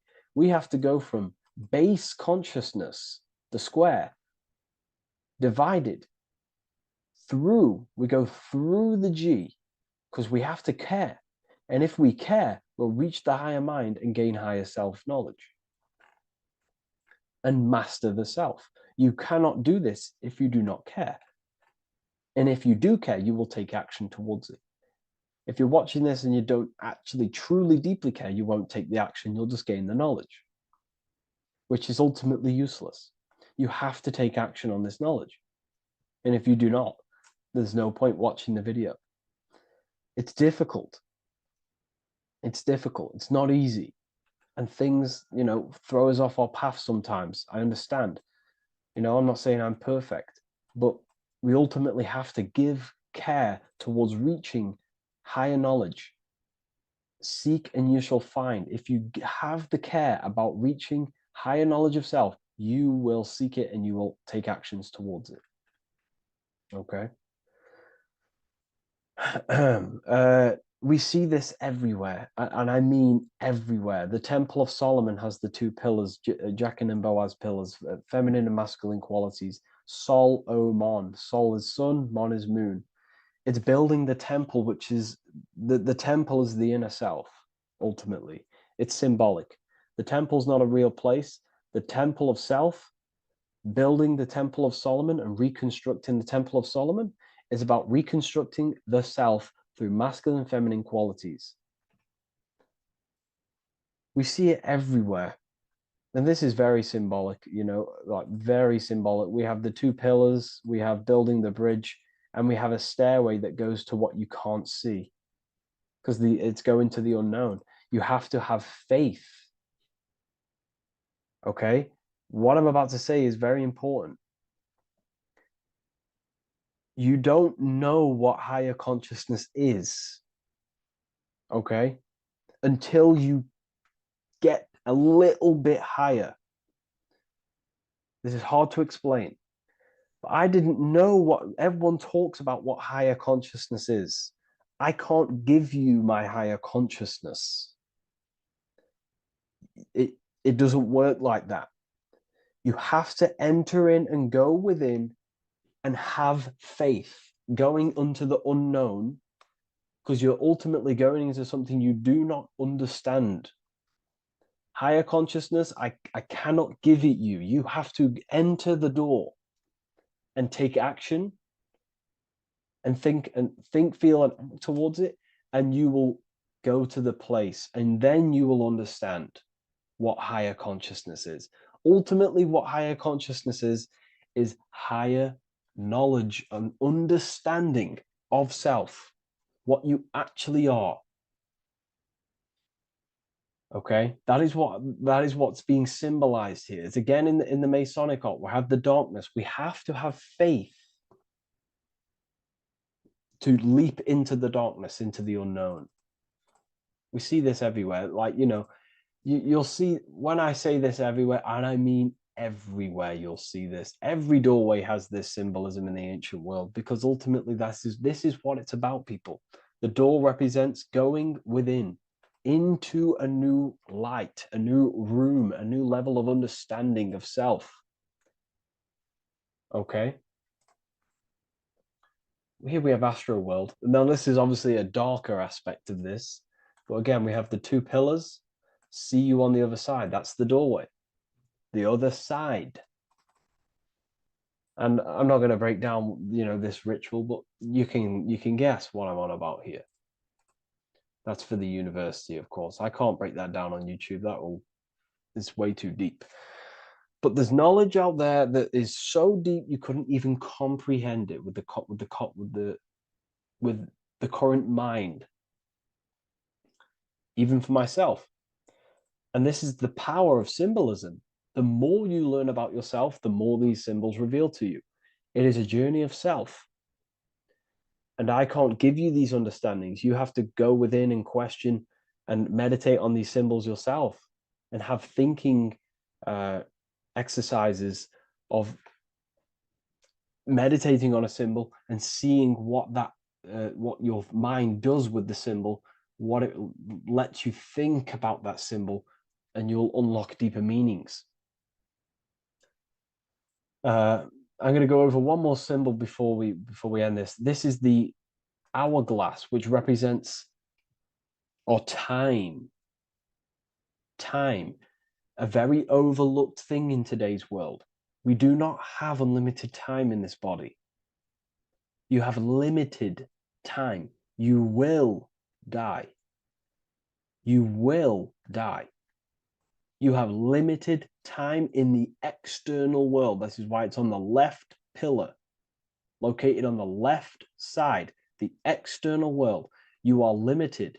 The scythe represents you will be harvested. Your body will die. It'll be harvested.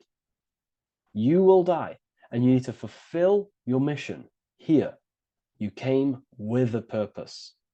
You have to find that purpose by going within the self and questioning and taking action on what you know and feel is right. Unity consciousness, aligning thought, emotion, action.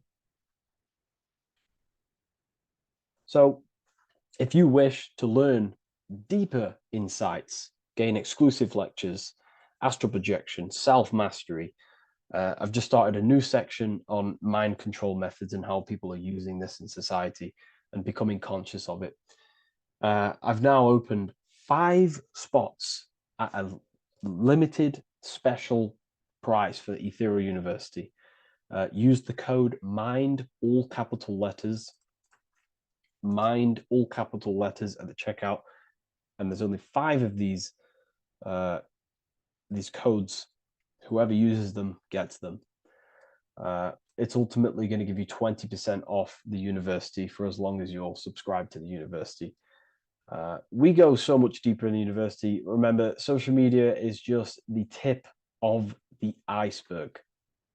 Tip of the iceberg information. There are certain things I can't talk about, but I'll see you inside, and I hope you enjoyed this video. Please leave a like, comment, and a subscribe.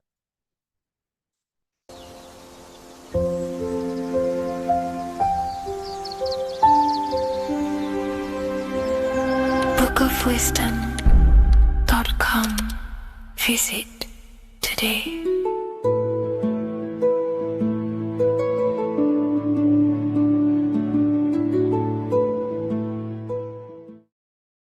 In this video, we're going to be talking about the evolution of consciousness. You are born human, however, you possess consciousness, which is the awareness behind your being, the awareness behind your thoughts, the experiencer behind your 5 senses, the experiencer, the observer behind your thought, emotions, and senses. You are an eye, an invisible consciousness looking through a lens, which is your body. Your body produces this physical world that you experience. Your brain produces this world. Your brain and body is a technological computer. However, you are an infinite, ever-expanding consciousness behind this physical body. And there is an evolution of a consciousness, a cosmic journey of expansion. And this is why we see so much pyramid symbolism in the occult and esoteric world, and especially within Freemasonry. Because the pyramid represents climbing, an evolution, a raising state of consciousness, a journey. Steps symbolize a journey upwards. This is the raising and the evolution of consciousness, our inner world. the transmutation of our inner selves, of our souls and consciousness and our minds. So when we see this pyramid, we're seeing a evolution, a way up to source consciousness. And the eye in the pyramid represents your source consciousness. It represents illumination. It represents divine guidance through this evolution of consciousness. This is why we see the ladder. Consciousness is ever expanding on an infinite journey of evolution. Each individual is a part of this cosmic process, contributing towards the ongoing expansion of both mind and awareness. As we evolve, we collectively explore deeper levels of existence, expanding the boundaries of thought and consciousness. The mind has the ability to expand infinitely into new realms of thought, into new dimensions of mind. The mind cannot be filled up. It is not a physical substance. The body can be filled up because it is a physical thing, but you cannot fill the mind. Therefore, the mind is constantly expanding, ever expanding into new fields of thought. So what we see in Freemasonry, the ladder, is again a journey, an elevation of consciousness. When we are born with an infant consciousness, and as we gain older, we gain an adult consciousness. Our inner world, our inner mind, and our emotional intellect changes and evolves. We are significantly different from when we were very young as an infant. It's because our consciousness evolutes, it changes, it alters like water. So just like this evolution of your own consciousness as growing up, there is consciousness of beings existing in cycles beyond our own. And their consciousness is unimaginably different from ours. They operate on a higher level of understanding and knowing, experiencing reality in ways that transcend our current comprehension. Our minds right now cannot comprehend the highest states of consciousness. There are entities, there are beings beyond our own, existing in higher dimensions of consciousness that we cannot comprehend because they have expanded. They are on a further way up the ladder of consciousness. However, we are all on this same journey.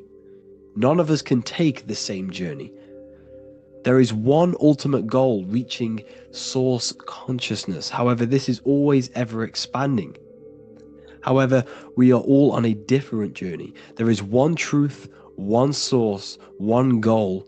However, there are billions in different ways of reaching it, and we are all on these different paths to source consciousness, to this ladder, this evolution of universal evolution. Okay? Their awareness is attuned to new dimensions of existence, reflecting a more advanced stage in the cosmic journey of consciousness evolution.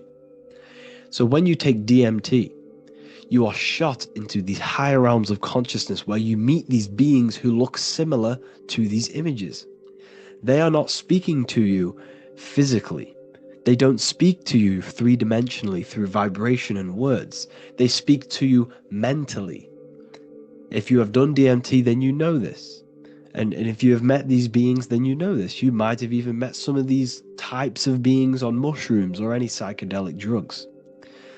Because ultimately, when you take these mind-altering substances, it's altering your consciousness. It's merging your consciousness with the spirit of that substance. And you are essentially attuning your mind to higher dimensions of consciousness. That's why we say we're getting high when we take these substances. Therefore, when you meet these beings on DMT, you are essentially meeting beings who are attuned to higher dimensions of consciousness, and they speak to you mentally. They speak to you telepathically through thought, because the universe is mental. Everything exists within the mind. The way you are now, your physical existence, is a state of mind. Mind, thought creates matter. Spirit and matter are two opposing ways of thinking. If we have a very spiritual mind, we have an expanded mind, we are a spiritual person through the mind. However, if we have a very low state of consciousness where we think about food, sex, lust, and all physical things, then we have a physical consciousness. Matter and spirit are two opposing forces, two ways of thinking. The mind attunes itself to different levels of understanding in different dimensions. So, essentially, this is what we're looking at. The body is a vessel for the fluidic, formless consciousness, a temple that houses the essence of our awareness. While the five senses are limited to perceiving only the physical plane, the mind transcends these limitations, capable of perceiving the full scope of reality. It is through the mind that we access deeper truths beyond the material, tapping into boundless nature of existence. Physical existence is a thin band, a thin layer of reality. It's like 0.001% of reality. And your five senses are only tuned into this layer of reality. But the five senses are, by design, only allowed to perceive physicality. But the mind has the power to expand beyond this physical five sense state. The mind has the power to expand and evolute. It is a conscious decision whether you want to take this path or not. You can stay in a three-dimensional way of thinking, or you can expand your consciousness from within. It's not an external journey. There is no God going to save you. You must save yourself. Therefore, behind every single one of these eyes is the same source consciousness. However, we are all different cells in a different journey. The organs in your body, the cells in your body are all alive. They all possess same consciousness, universal consciousness. However, we are all on a different journey of evolution. As above, so below. As the baby is in the mother's womb, when the baby becomes conscious, there is a world outside of its mother. What does it do? It presses and seeks a way out to be born in the other world outside of its mother. It is the same with your consciousness, your mind. When your mind becomes aware that there is realities beyond the immediate surroundings, it seeks a way out. And this is exactly what I'm doing to you now. I am now expanding your mind and telling you there is other ways of reality. There is other dimensions of consciousness which you can access through inner transmutation, through different ways of thinking, spiritualism, and meditating and connecting with yourself and detaching from external things. We can upgrade our consciousness. Your body is a womb. Why Jesus says you must be born again to see the kingdom of God, because you are born physically and then you must be born again spiritually, awakening your inner consciousness. So like I said, as the baby is in the womb, it's the same principle. As above, so below. You were a baby, you were in your mother's womb, and you figured out there is a world outside of your mother, so you seek to way out your mother to be born in another world. It's the same now. You must do this now. This is your spiritual evolution. This is the evolution of consciousness. It's ever expanding. When you die, this is a transition. You must learn to not fear death. This is another part of your spiritual journey. You must master death. Therefore, like I said before, the mind has limitless capacity to expand into new realms of thought, continuously exploring uncharted ideas and concepts without boundaries. The mind can ever expand. It can never be filled. It can never ever know everything. There is infinite fields of knowledge, infinite fields of thought. Your current state is just one stage on an infinite pathway. You won't remain human forever. The human experience is a crucial phase where we learn to balance polarities, master the fundamental laws of the cosmos. It is a period of growth and transformation, preparing us for the next stages in our cosmic evolution. The goal is to strive for perfection, yet the true perfection is unattainable. It's like a tunnel. and there is a light at the end of the tunnel. And as you walk through this tunnel, the light is ever moving backwards. You should forever seek to meet that light, but you will never meet that light because consciousness is ever expanding. You should strive for perfection, yet knowing that perfection is forever unattainable. The journey is endless, with each step revealing deeper layers of understanding and experience. The pursuit of growth and expansion is itself the essence of our evolution.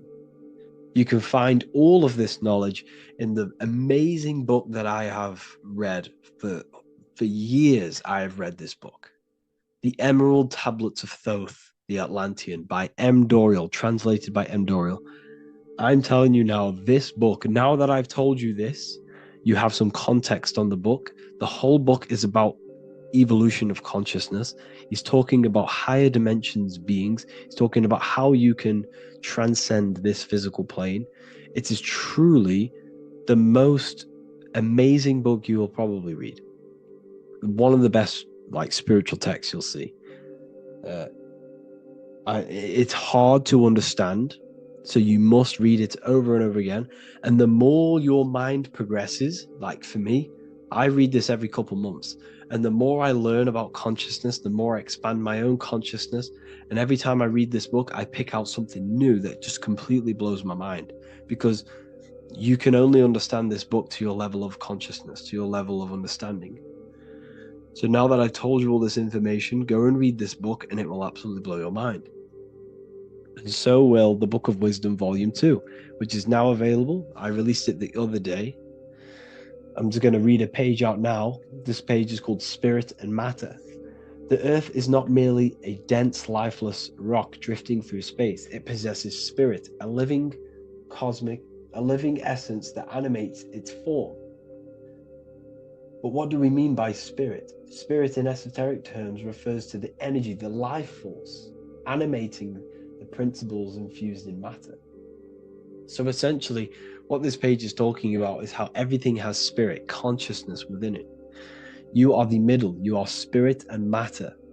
You have the ability to expand your mind to the God self and raise above our animal instinct, our material self, and know the divine and expand. Animals cannot do this. Animals are not self-aware. Humans possess self-awareness. We can observe our consciousness. We can say, why do I exist? We can look in the mirror and know that we need growth. And this is what Anunnaki means. Anu means above. Anu was the supreme god of the sky, which is a metaphor. He represents spirit above, heaven. Anu came down to earth and married Ki, the goddess of the earth, which represents matter. It's a myth, it's an allegory. Anu married Ki and gave birth to the Anunnaki. Spirit came down and infused with matter and gave birth to the human, which is you. You are spirit infused in matter, Anu and Ki, Anunnaki. You are the Anunnaki. And this is just one of the teachings in my book. Honestly, this book is absolutely amazing. If you truly, truly want to expand your consciousness, give this book a read. And obviously, if you're inside the university, I give you this book for free. A paperback version. If you join the university, follow the steps inside of the general chat. You'll be able to download this book. Sorry, not download it. Order a paperback for free. All you have to do is pay for the shipping. You'll also gain amazing knowledge inside of my library, where your mind will just be overblown with the amount of esoteric books. There's over 45 rare occult books, plus you get a PDF of the Volume 1 and Human Health Guide. You get reoccurring updates where I expand on symbolism, occultism, where you will just feel absolutely amazing once you understand esotericism in yourself. You'll also learn how to create the dream reality that you want with the Manifestation Mastery course, where I teach you how your consciousness creates reality. You'll have a real lectures where I post lectures on symbolism, occultism, esotericism. There's a conscious community and live calls and Q&A where you can ask me questions and I'll answer your questions. I just want to say thank you to everyone who has joined the university. Thank you for even liking and watching this video. Any support I just appreciate every single one of you. Please, if you can, leave a comment and a like on this video and let me know any videos you want me to make in the future. And I will start uploading a lot more to the YouTube. So yeah, thank you all for tuning in today. Have an amazing day.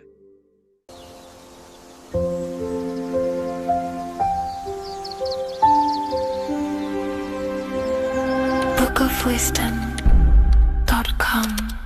Visit today.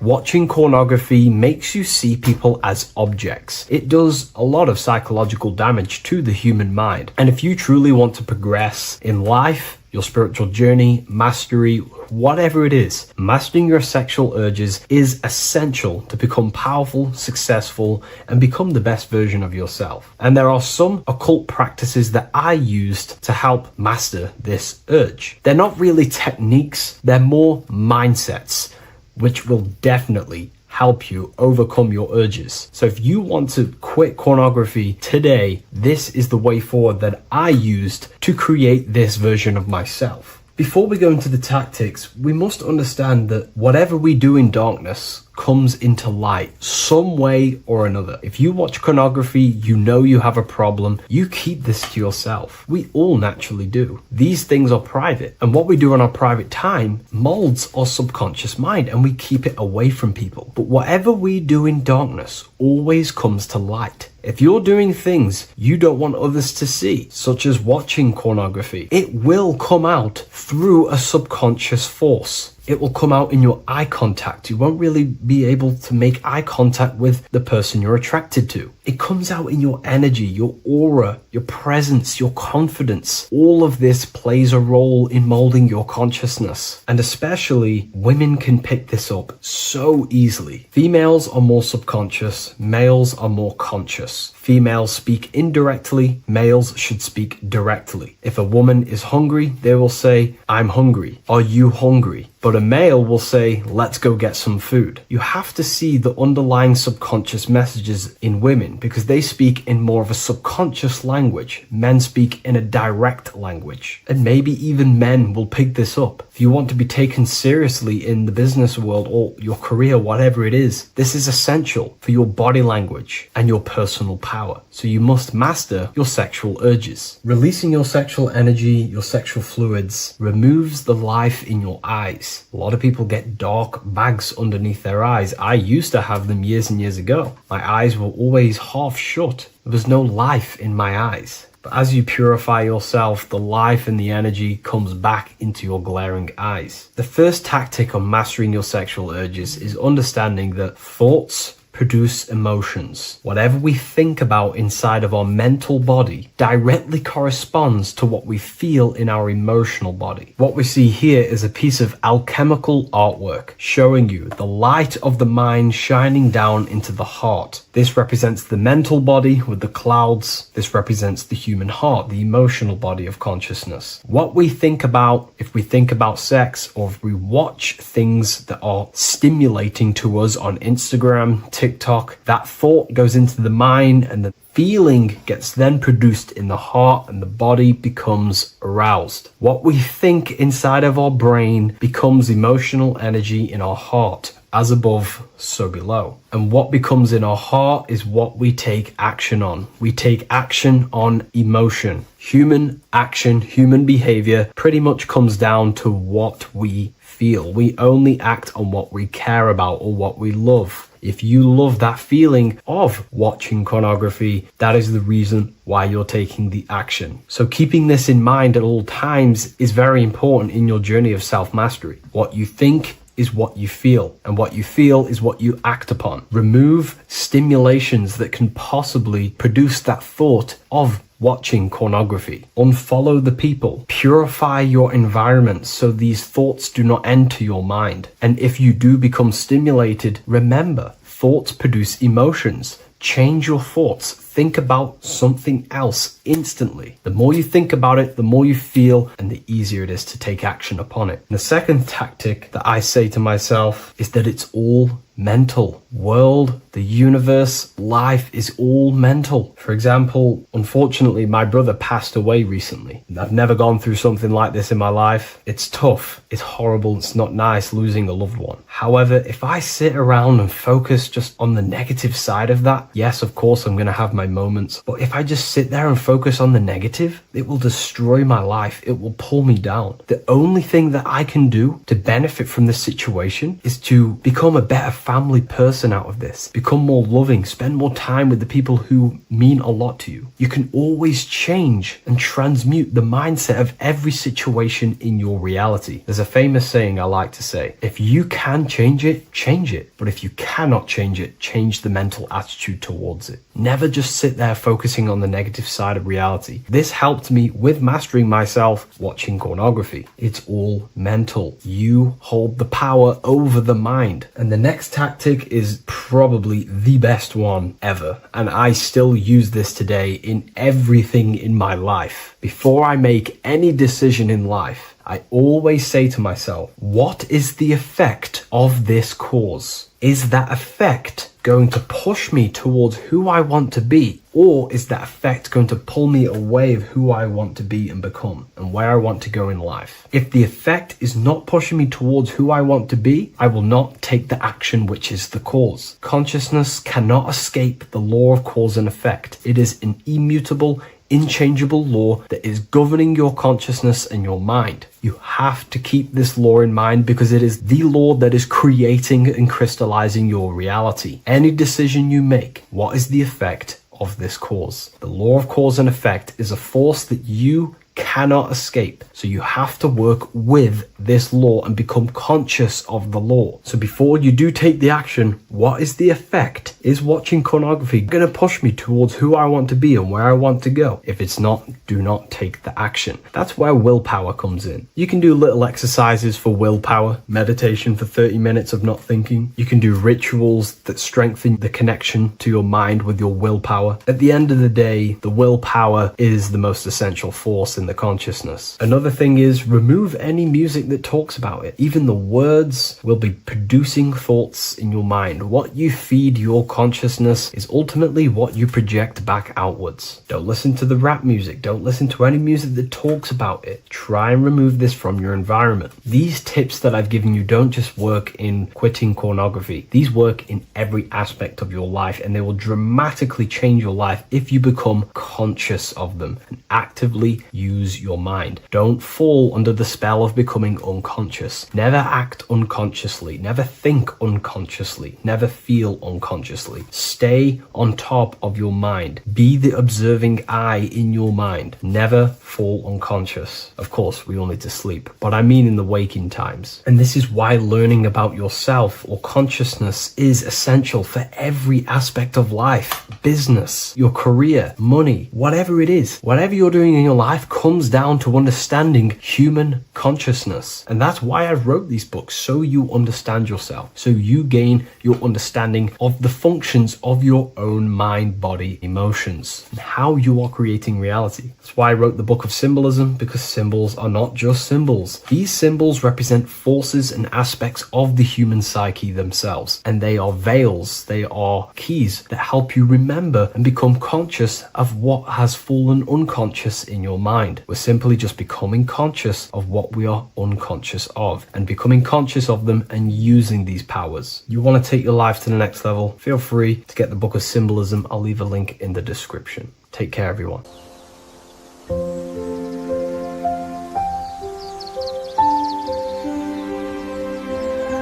bookofwisdom.com. Visit today.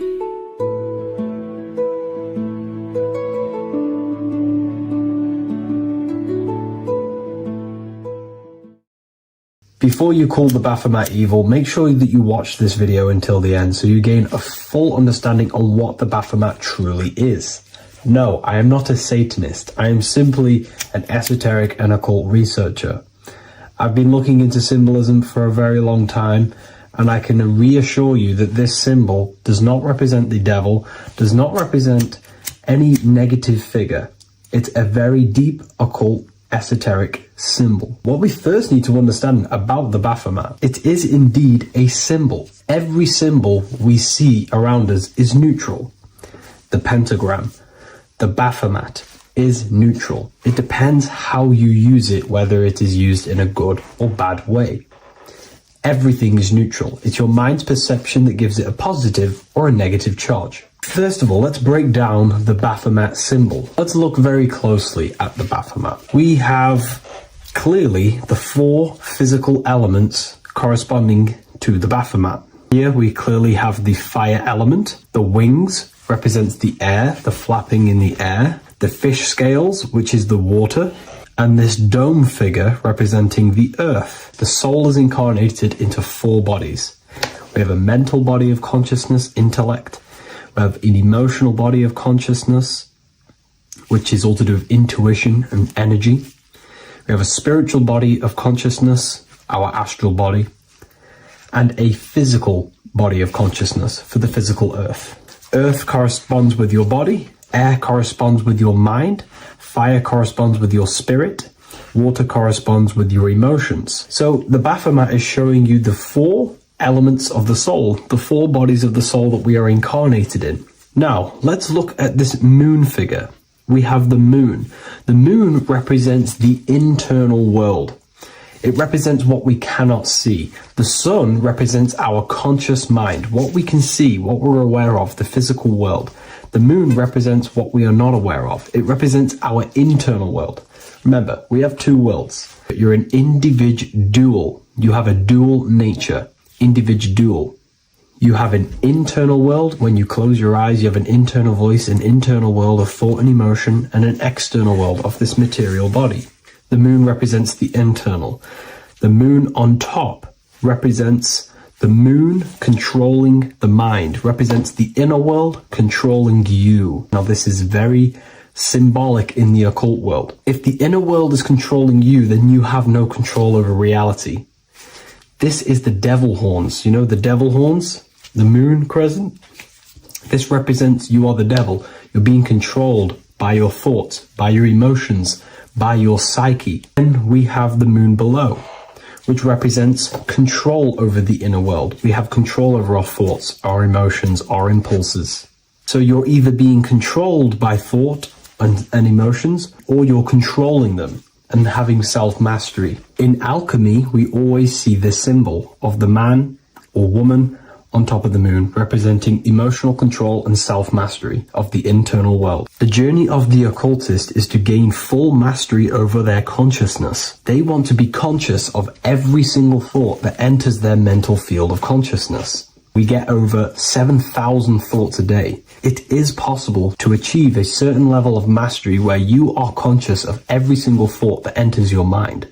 This is one of the end goals of self-mastery and occultism, as this gains your personal power. When one achieves this, they are then able to direct the mind in one place and one place only, becoming more effective in manifestation and creation, because we are microcosms of the divine. We are creators. This is the gesture of as above, so below. The inner world and the outer world are mirrors of each other. The inner produces the outer. Your physical life circumstances are a result of every thought you thought in the past. The inner projects the outer.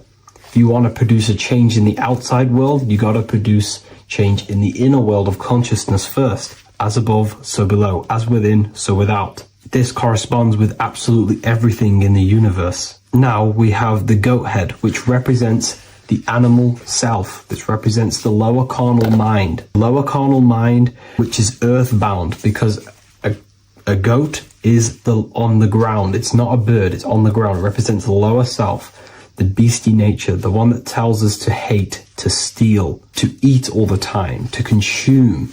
It's the beast within us, the beastly side of our consciousness. It has a human body resembling this, the human in the beastie nature, or we have the spiritual nature, the higher self. In essence, this symbol of the Baphomet represents the higher and the lower self of human consciousness. It represents the higher and the lower. To conclude all of this, the Baphomet is a symbol that represents the 2 paths that one can take. We can take the beastie path and become an instinctual animal, our body, or we can take the divine path of reaching our higher self. It is a symbol that represents the higher and lower self and the four different bodies of consciousness. In essence, this does not represent Satan or the devil. The devil represents the lower aspect of our human psyche. The war between Jesus and Satan is symbolic and allegorical for the war that happens within our mental field of consciousness. The internal war between good thoughts and bad thoughts, positive emotions and negative emotions. It is the constant war inside the battlefield of your own mind. Jesus, Satan are symbols, characters that are symbolic of aspects of your own consciousness, because the universe is mental. The only thing that truly exists is your mind. Therefore, all of these ancient spiritual texts like the Bible, the Bhagavad Gita, the Quran are all symbolic of what's happening inside of our mental body. It is the inner chaos that can destroy our life, or when we create structure and restructure our inner world, we can live a peaceful life. If you are struggling from the internal world and you want to gain mastery of yourself while learning the occult secrets, join Ethereal University, a community of like-minded individuals who are all striving for the best versions of themselves. We host live calls and we have an abundance of lectures that you can watch. Or check out the Book of Wisdom. This is volume 2. I'll leave all the links in the description. Have an amazing day. What is good, people? It's Revival of Wisdom. Today we're going to be talking about Saturn. I've done this video in the past. However, this video is going to contain a lot more in-depth explanation of Saturn. So the 33rd degree Mason, Manly P. Hall, said, Saturn is the key to crystallization, physical matter. Light is matter, matter is light. They are interchangeable. Low vibrating light turns into matter, high vibrating matter turns into light. And Saturn is the god of this world, this physical world. He crystallizes light into matter. This is symbolized as the Masonic checkerboard, matter and spirit, matter and light, light and matter. He's also the god of time, destruction, justice. He creates and destroys, because all things in time die. He creates and destroys you. So,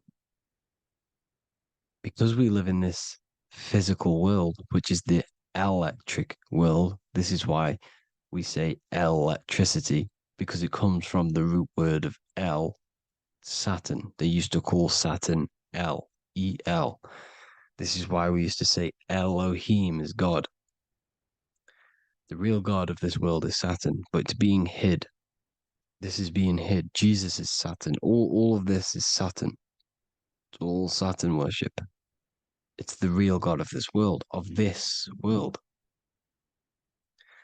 So, physical matter is a result of two opposing forces equalized on the plane of inertia, because everything is created out of electromagnetic toroidal fields. And these two poles equalize on the plane of inertia, which gives you planet Earth, plane of inertia. The plane of inertia is what Saturn is. It's the ring around the center of the plane of inertia. Thank you to Walter Russell saying, physical matter is a result of two opposing forces on the plane of inertia. This is what Walter Russell says, so please check out his work. He's got many books, many books on light and electromagnetism and stuff like that. So I advise you to check him out. So the torus field gives you the binary code 0 and 1, the female vagina and the male phallus. This is the code for this world. Saturn crystallizes physical matter. Now Saturn is the most outermost layer of the 7 layers of heaven, where it says in the Quran, it says, Allah, it is he who created the 7 layers of heaven. Saturn is the outermost layer. He's the top. He's the most high. So when we say the most high, we're referring to Saturn. He's the most high before the firmament, before the stars. So Saturn is the god of this world. He's the Lord of the Rings. He wears the crown. The crown is the rings. Crown, Kronos. So The planets are luminaries, they are lights, they are beings, they are energy, conscious energy.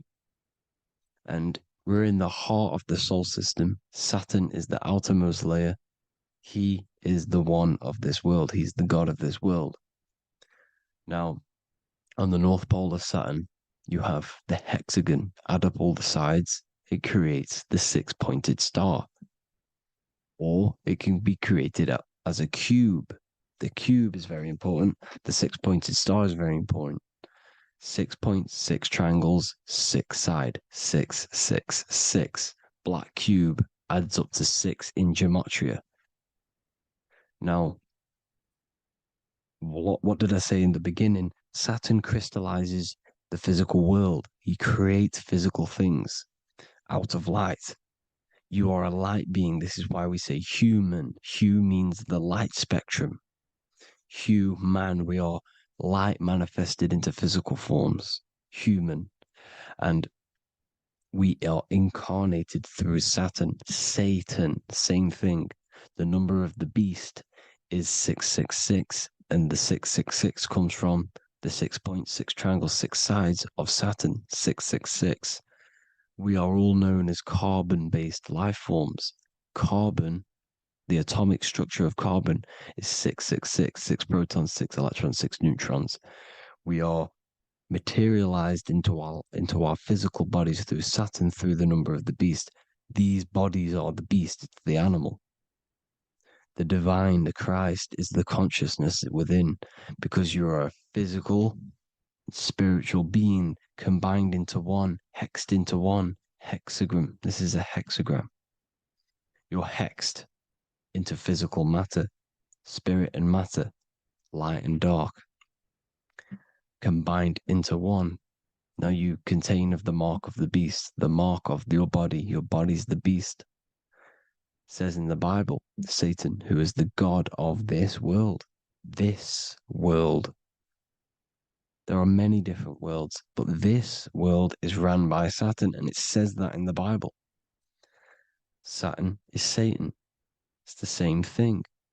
And look at the crown of thorns are wrapped around the heart. The soul is in the heart. The mind is in the brain.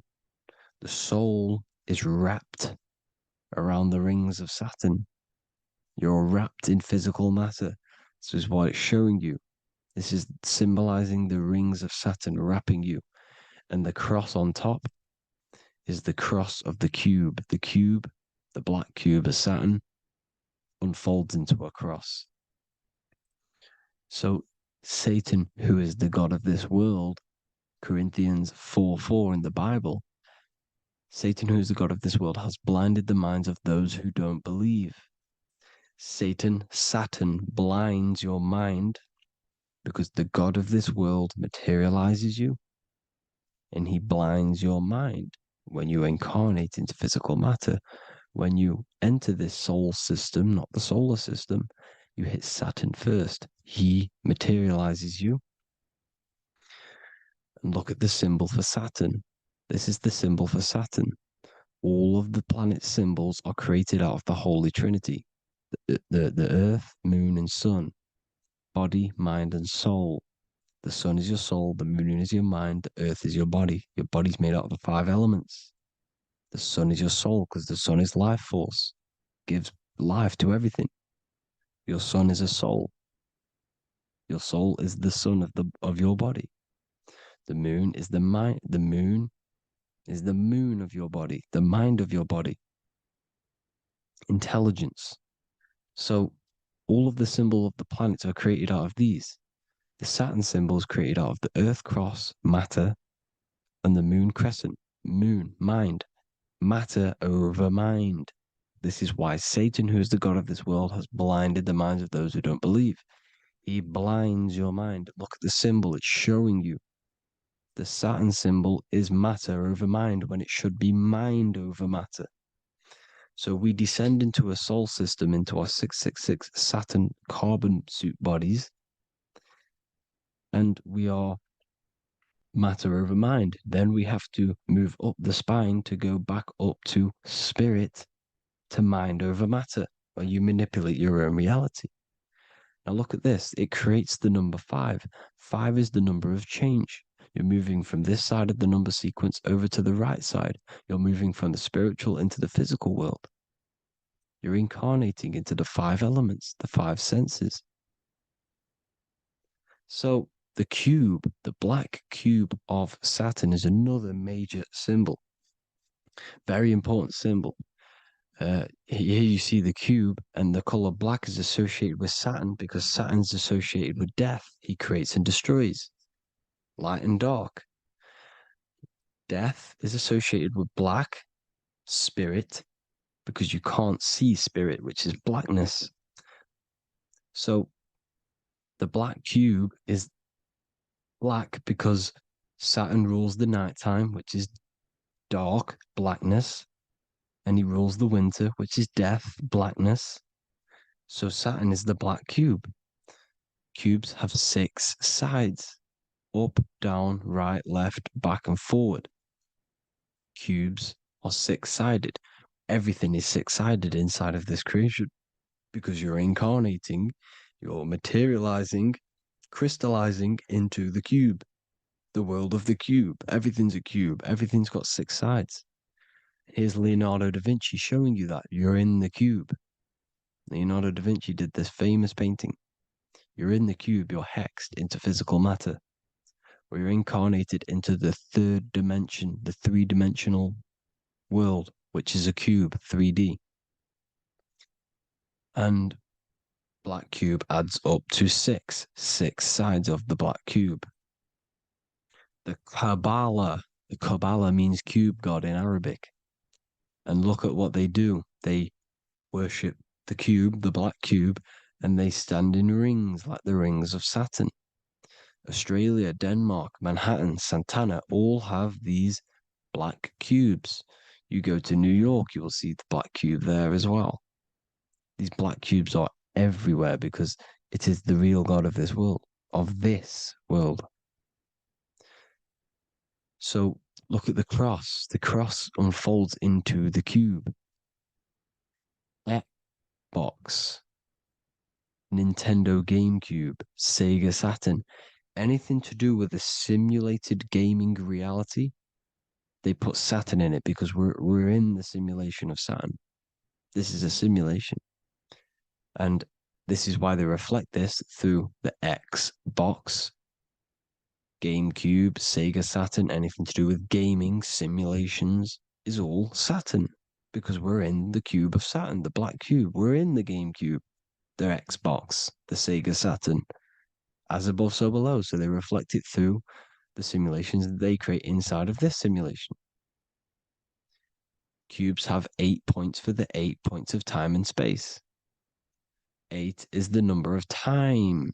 Everything's cycling, infinity.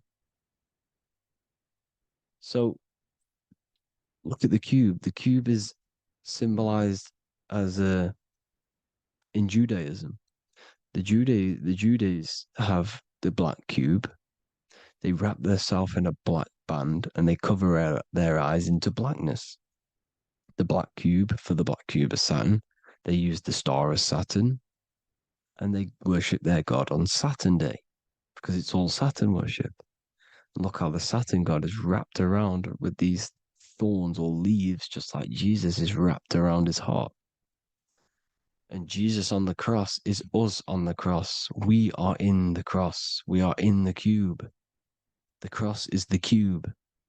And the cross is even in the Saturn symbol. This is another symbol for Saturn. There's 2 symbols. You got this one, the one I've just broke down. Then there's this one. This is the cross of Saturn, the cube god, the simulation, the game cube. Now, Chronos is another word for Saturn. Chronos means time. When you clock into work, you go to the Chronos machine. Well, I did anyway.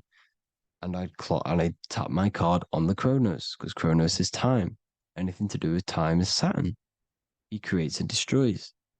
Look at the artwork of Saturn with the sand, the time. Look at this, how he's cutting off the baby's wings. He's crystallizing the spirit into matter. He's cutting off your wings. Satan in the Bible, he falls from heaven into earth and he loses his wings. He becomes a serpent. You see that's it's all symbolic for us. We are the fallen angels, fallen angles of light. We're fallen angles of light. We are light beings. Now we're fallen into physical matter. Saturn's chopped off our wings. He's chopped off our spirit wings because when you astral project, you can fly. You will fly around. He's got the Reaper staff here, always depicted with the Reaper staff. Now look at the clock. Saturn day is the 6th day. The number of the beast, 666. Look at the clock. 6 take away 12. Sorry, 12 take away 6 equals 6. 7 take away 1 equals 6. 8 take away 2 equals 6. 60 seconds in a minute. 60 minutes in an hour. 24 hours in a day. 2 plus 4 equals 6. That's 666. Everything's 666 because it's time. Saturn. All goes to Saturn. He's the god of time. We're in time now. We're in time. We're in the time, which is God, the god of this world, the god of time. Now look at this. The Reaper is also depicted as the Reaper with the staff, the black cloak, black symbolizing death, spirit.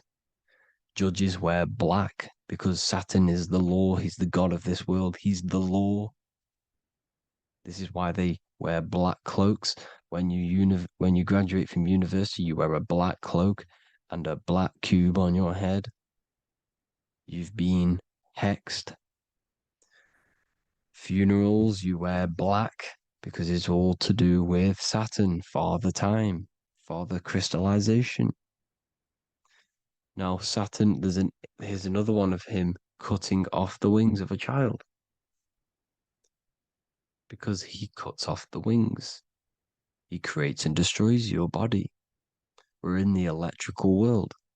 Everything that is electrical vibrates. All vibrations have to come back to a standstill point, which is death. This is why your body dies. Your atoms stop vibrating. Corona. Look at the crown. The crown is the corona. Corona means crown. And look at this is an alcohol brand for beer. You can see the staff of Saturn in the symbol with the moon crescent. Corona, which is the crown, Saturn, the crown on Saturn, the rings. And then you've got the staff. It's all Saturn worship.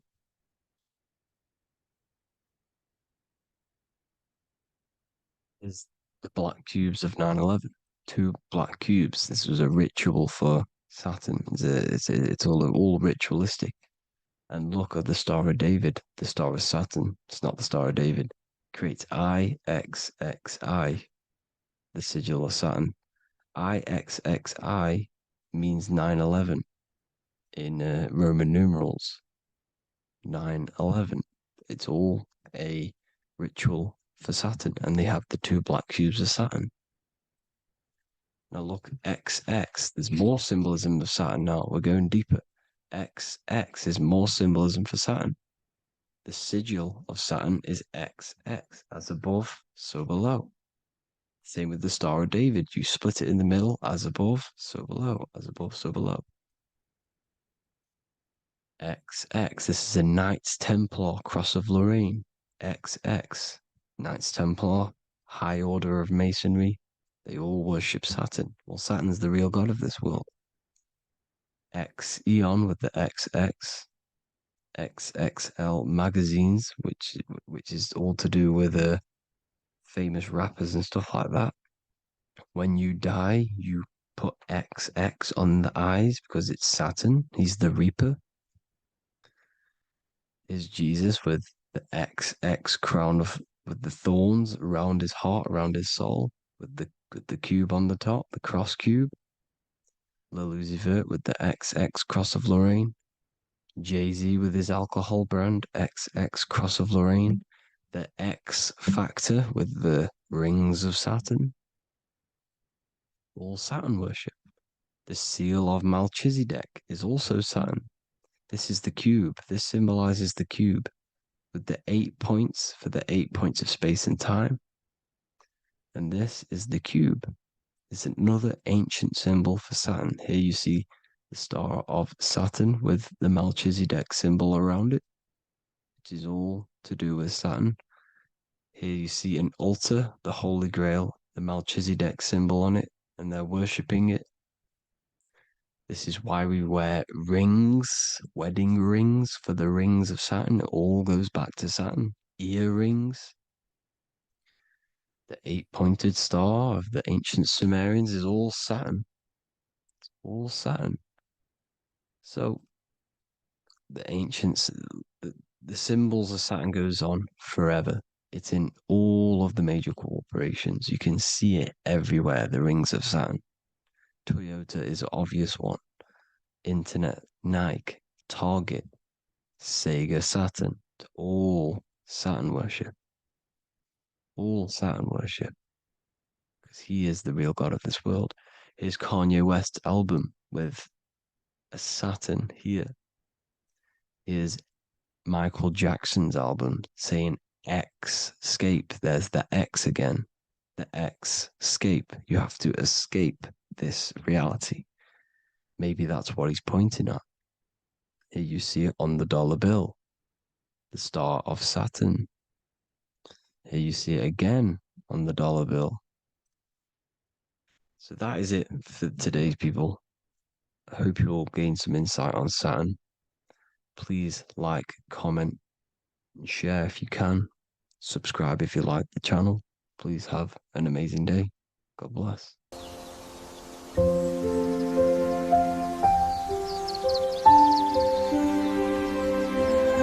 bookofwisdom.com.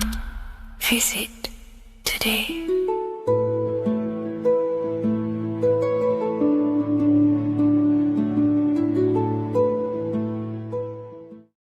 What if I told you that the Egyptians were trying to give you instructions on how to not reincarnate and come back to this material world and ascend your consciousness, your soul, to a higher plane that exists in the various dimensions of consciousness? This is Anubis, and this is his scales. You can find this image in the famous Book of the Dead, which is a famous Egyptian book and text talking about death, reincarnation, and the different things that go into death and how to prepare our mind, our souls for death. The Egyptians saw this as a massive thing in life. We must prepare our consciousness for the transition from a physical reality to a non-physical, tangible reality. The first thing we must understand in order to understand death is the term as above, so below. We die every single night. Consciousness goes to sleep, which is the withdrawal of consciousness from the material body into the inner realms of the mind. At nighttime becomes the darkness, and consciousness goes within itself. When the daytime comes around and the sun becomes more powerful, the rays of the sun increase the brain waves, and the body becomes active again, and consciousness manifests things externally. So the nighttime is the internal world, death or sleep, and the daytime is life, the external world. When we die, it's just a bigger version of sleep. We enter into our inner realms of consciousness. However, this transition needs some preparation. In order to understand the universe, understand what happens after we die, we have to understand that life is mental and the mind is not the brain. The brain is just a physical computer for the mind to operate the physical technology of the physical body. What you are seeing right now in your eyes is a simulation produced by your brain. Light waves entering in your eyes and the visual cortex at the back of the brain producing an image of what you call reality. Therefore, reality is not outside of you, it's a simulation produced by the body. The five senses are just electrical threads of light, all sending information back to your brain, and your brain is interpreting these electrical signals as senses: touch, taste, smell, and hear, and see. So everything you're experiencing right now is a simulation produced by the brain and the nervous system, but you are the observer of that reality, of that simulation produced by the technology of the body. So when you die, the technology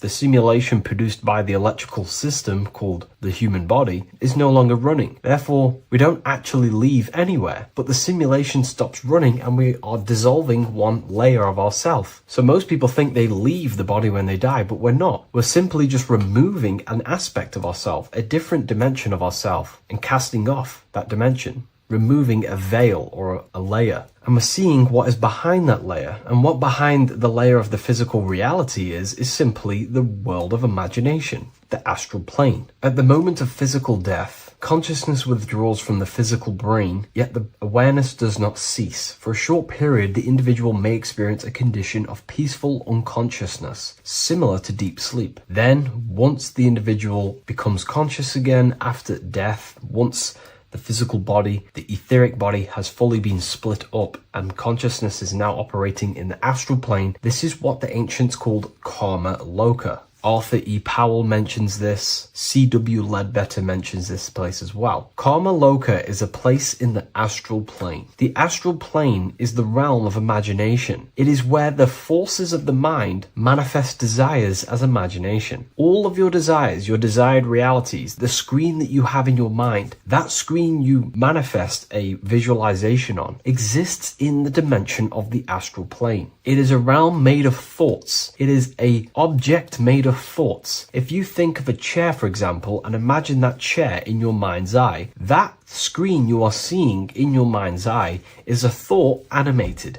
That thought is an animated desire, and that exists in the realm of the astral plane, a realm of subtle thought forms. Therefore, the physical world has an exact copy of this world, however, in the astral plane. Just like how if you remember the house that you grew up in as a child, if you could sit down right now, wherever you are, and you can imagine, walk around that house in your mind. You can imagine the layout of the street of the house. So in our minds, we have our own layout and map of our house, but then now connect all of the collective consciousness's minds and memories of places on the earth come together to create a collective astral plane, a world made of thought forms, but it's an exact copy of the material world. To go into a bit more detail, this would exist on the lower astral plane. On the lower astral plane, there is an exact copy of the earth, made of everyone's memories, imaginations, and things along them lines. Karma loka is where the word karma comes from. This is the region of desire and emotion and imagination. This place is not a place of reward or punishment, but a state of consciousness corresponding to the emotional nature of the person who passed on, who transitioned from the physical to the astral. Your state of consciousness, the thoughts you think every day, the fears that you face every day, the belief systems you have in your mind every day, still is passed on from the physical into the astral. The astral plane, you will go into an astral plane that directly corresponds to your state of thought, just like a dream. In your dreams, you will see materializations of your fears, belief systems, and things going on in your subconscious mind. You will go into an environment and a landscape when you die in the astral plane that match your desires, habits, and your state of mind. If you believe in Jesus, you will go to a place where then thought forms manifest in the astral plane. If you believe in Buddha, you will go to a place where then thought forms manifest. That is the environment. It's mental. Reality is your level of realization. You are seeing through the lens of your mind, of your beliefs, and you see the world tinged with your belief systems. Karma loka is a place where you balance out your desires, sensual cravings, ambitions, jealousies, fears, emotional fixations continue to assert themselves in your mind when you die. Yet because there is no physical instrument through which they may be gratified,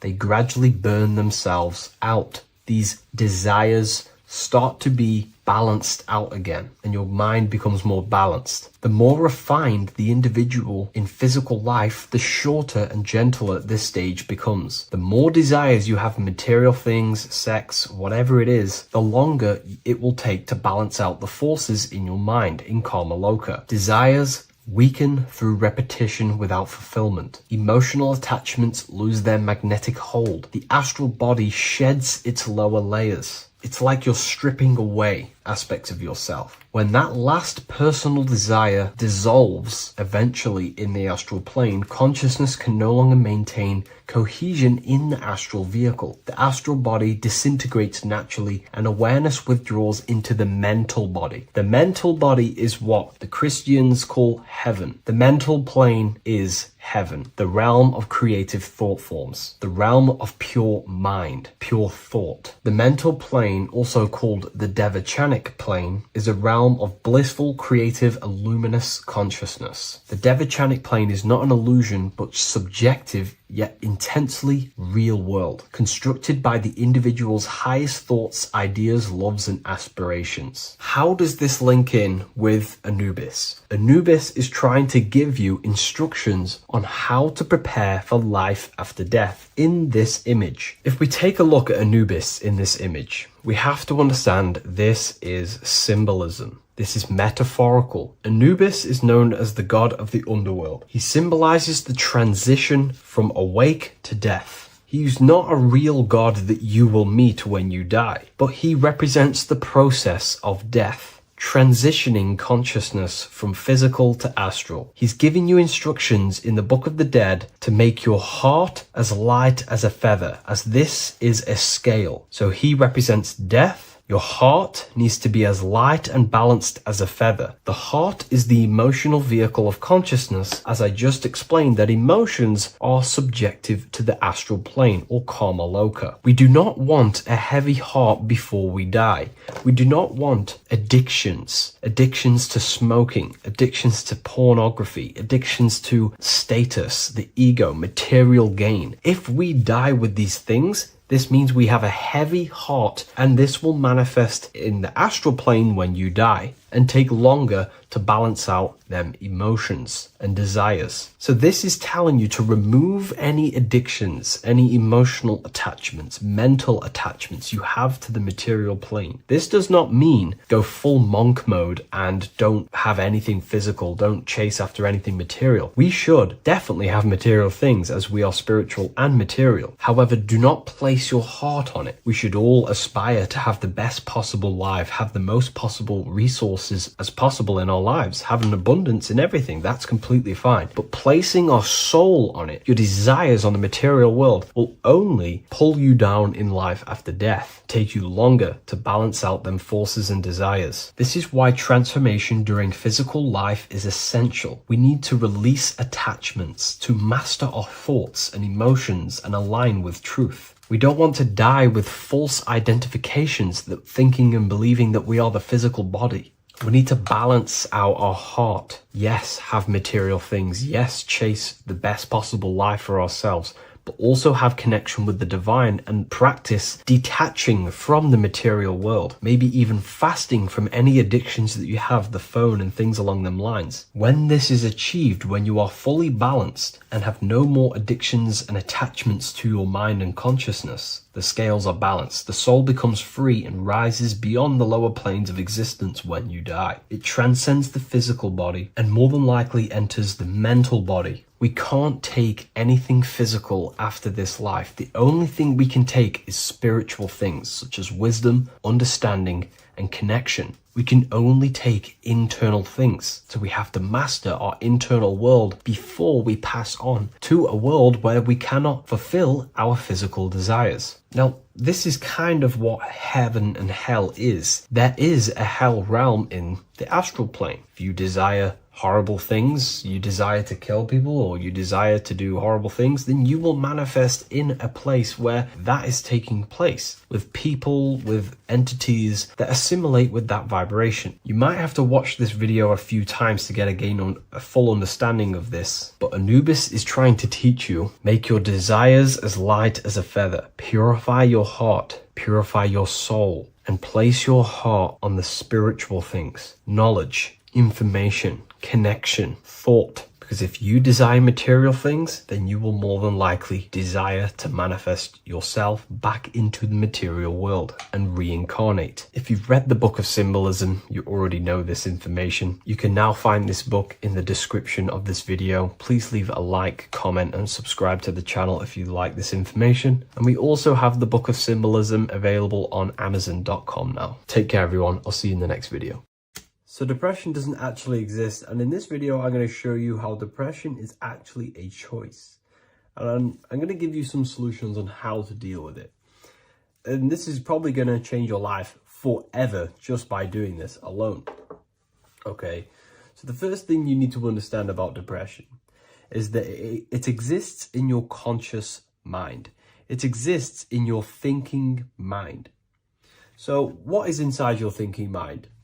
You have your body, your name, your reputation, your trauma, your memories, your family, your worries, your interests, your bills, your passion, dislikes, goals, right?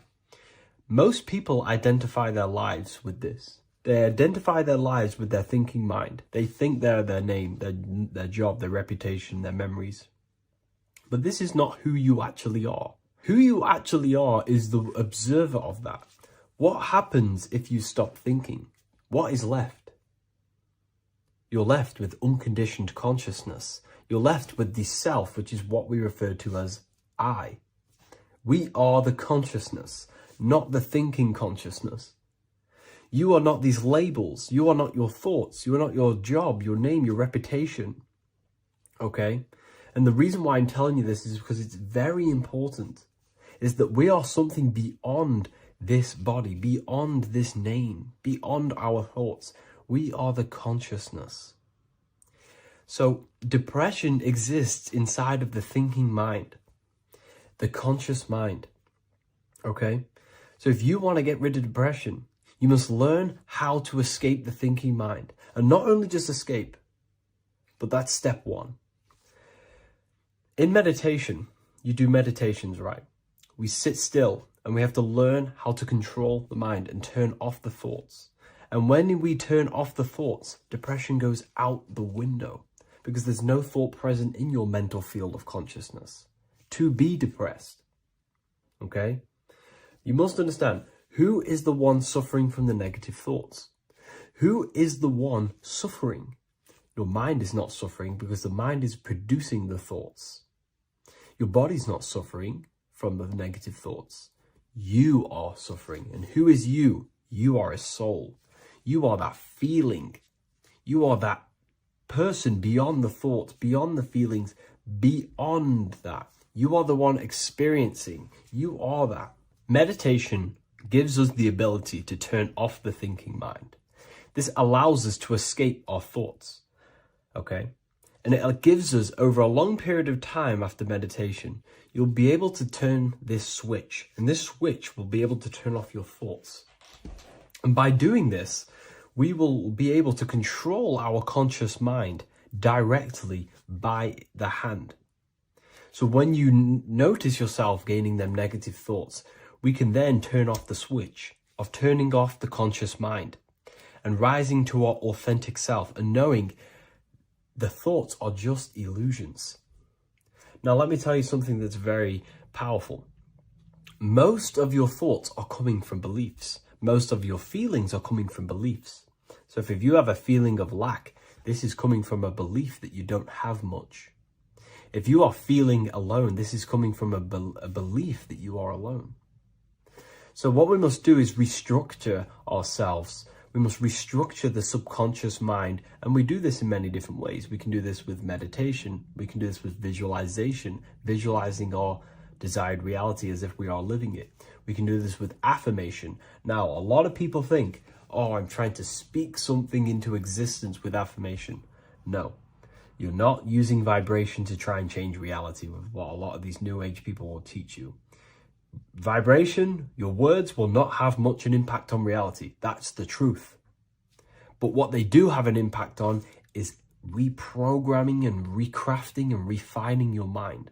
If you repeat, I am wealthy all day long, your subconscious mind, that word will be lingering inside your subconscious, and you will start to mold that into your conscious. You'll start to be consciously thinking about this. Most of your thoughts are coming from your subconscious. So if you want to get rid of depression, you got to figure out the trigger. What are you depressed about? What are you feeling? What are the beliefs that are making you feeling and thinking this way? And that's what you must restructure. You must restructure your subconscious mind through visualization, meditation, and affirmation. You do these all the time. You do these every single day, and you will slowly, if not surely, restructure your subconscious mind. While by doing the practice of meditation, you'll gain the off switch as well. Sometimes depression comes from not living in your authentic self. You're not doing the things that your soul is telling you to do. We all know what we should be doing at all times. I don't care what you have on. We all know we should be doing something. We all know that we have there's a higher aspect of our mind that tells us, oh, we need to be doing this, but I'm actually sat here on my phone. Oh, I shouldn't be eating this, but I'm doing it anyway. There's always that higher voice. And that is the voice that has to be connected to. And when your body's not acting out the voice of the soul, then the soul becomes sadder, and suffers more and more and more. There has to be a connection between the soul, the mind, and the body. They have to work in unity. Okay? So I hope this video helps with depression, with whatever you're going through mentally. Hello, everyone. Today we're going to be discussing the esoteric and occult meaning behind the story inside of Genesis, the story of Adam and Eve. This is a widely known story, but not many people know the true esoteric meaning behind it. Okay? So today we're going to be breaking this symbolism down. Before we get into this, please leave a like and a subscribe on the channel. I would greatly appreciate it. And please comment below any lectures or anything you wish to know, and I could maybe make it in the future. The first thing we must understand about the Bible is that it is an esoteric and occult book. It is written in allegory. It is written in such a way that we understand the book compared to our level of perception. Now, what do I mean? If a child read the Bible, they would gain a standard meaning and story behind it. They would gain a normal interpretation of the book, of being good, praise God, and be a good person. However, me, who have studied the occult and esoteric and symbolism for a very long time, when I read the Bible, I see a deeper meaning. I can read between the lines of the allegories, which means the Bible is written in such a genius way that it speaks to your level of intelligence. Depending on how advanced you are mentally and with knowledge, will depend on how you decipher this book and how the parables inside the book can speak to you in your personal life. Okay? So the Bible is the greatest psychological book ever written in history. This is why it's known as the greatest story ever told. It's a story. What we must understand with the Bible is that the Bible creates on the surface a logical way of thinking, which is what we call religion. We read the Bible and if we think logically and we take that book literally, then we gain a religion. But if we look beyond the surface, this is what we call esoteric, metaphorical, symbolic. You can read between the lines using our right hemisphere of the brain in deciphering this book and what it truly means to us and the evolution of our mind, body, and soul. What this book actually reveals between the lines is instructions and stories which teach you how to level up your consciousness, how you can sync the mind, body, and spirit and the soul all together so you can live like a god. This is what the esoteric is. It's the purification of consciousness. Now, when it comes to Adam and Eve, okay, What we must understand is that this is the beginning of creation. This represents the beginning of your life in an esoteric way. This is symbolic for the beginning of your incarnation into this physical world. Okay. And we have Adam, masculine, Eve representing feminine. These are the two masculine and feminine energies which create the whole material universe. Okay. And as we are born with a pure consciousness. We are born with pure consciousness. Well, now, what do I mean? As a baby, we have no knowledge. We are pure essence of the soul. You know, we don't gain the knowledge of good and evil. We are pure. Yes, we're not happy all the time as a baby, and we're not sad all the time, but we have no ego. This is what I mean. Our consciousness is not split. As a baby, you are whole. You have a whole consciousness. You are yourself. You have no false identifications, no limiting belief systems, nothing. You are pure awareness and the pure soul and the pure mind. Now, this is what Genesis is representing. As we grow older, the more experiences we gain, the more thoughts we start to think, the more knowledge we gain of this world, the more impure our mind, our heart, our soul, our spirit becomes, the more impure our body becomes. As we grow older, we're infected with negative beliefs, negative thoughts, and society norms. This is a big one. As we grow older, we are molded by society. We shut off areas of ourself and we push them away so that we fit in with society. We all know this. We all did this in school. We pushed away parts of ourselves to act cool or to fit in, whatever it may be.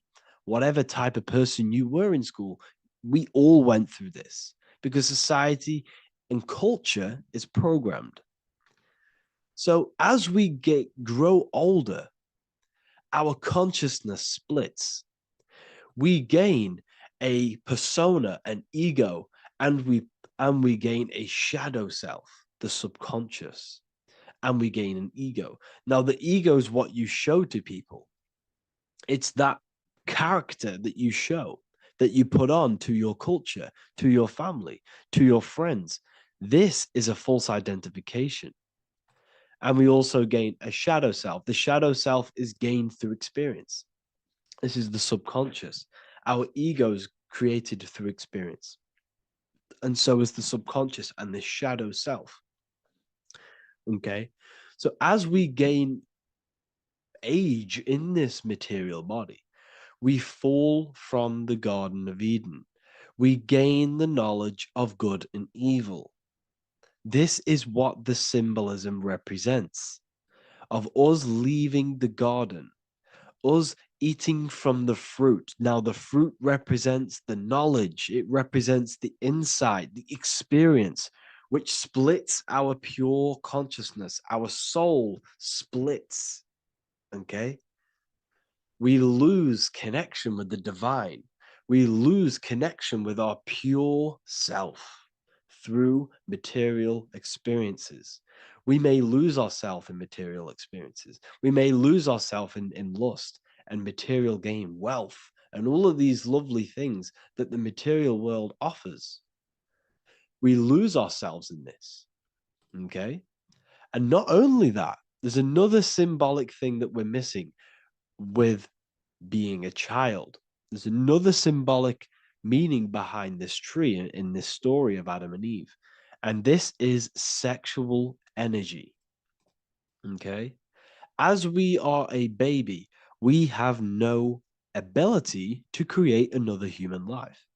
We have no sexual urges. We have no desire for the material things as a baby. Nothing. As we grow older, our sexual energy cultivates around the age of, it's like 10, maybe earlier for some people or later for some people. This is what we call puberty, when our sexual energy activates. This is when the masculine and feminine energies are present within the body. And we are now given the ability to create human life. We're now given the ability to bring in a soul into the material world. Now, this is what we believe and know in the esoteric world. That is what sex is. You're bringing a soul from the astral into the physical. Okay. So as you grow older, you gain this ability to use the power of creation. You gain this force within you that allows you to open a portal in the astral and bring in a soul to the material. Now, this power can be misused. This power is very powerful and should not be misused. In occult and esoteric teachings, we teach and learn sexual transmutation, how we transmute sexual energy into different areas of our life so we can grow and create. Because sexual energy is creative energy. It creates a whole new human being. So if we retain it, we can transmute it into creativity. So this energy is kind of corrupting us as well. And now I'm not saying growing up is evil, all this thing is evil. This is a natural cycle that we must go through.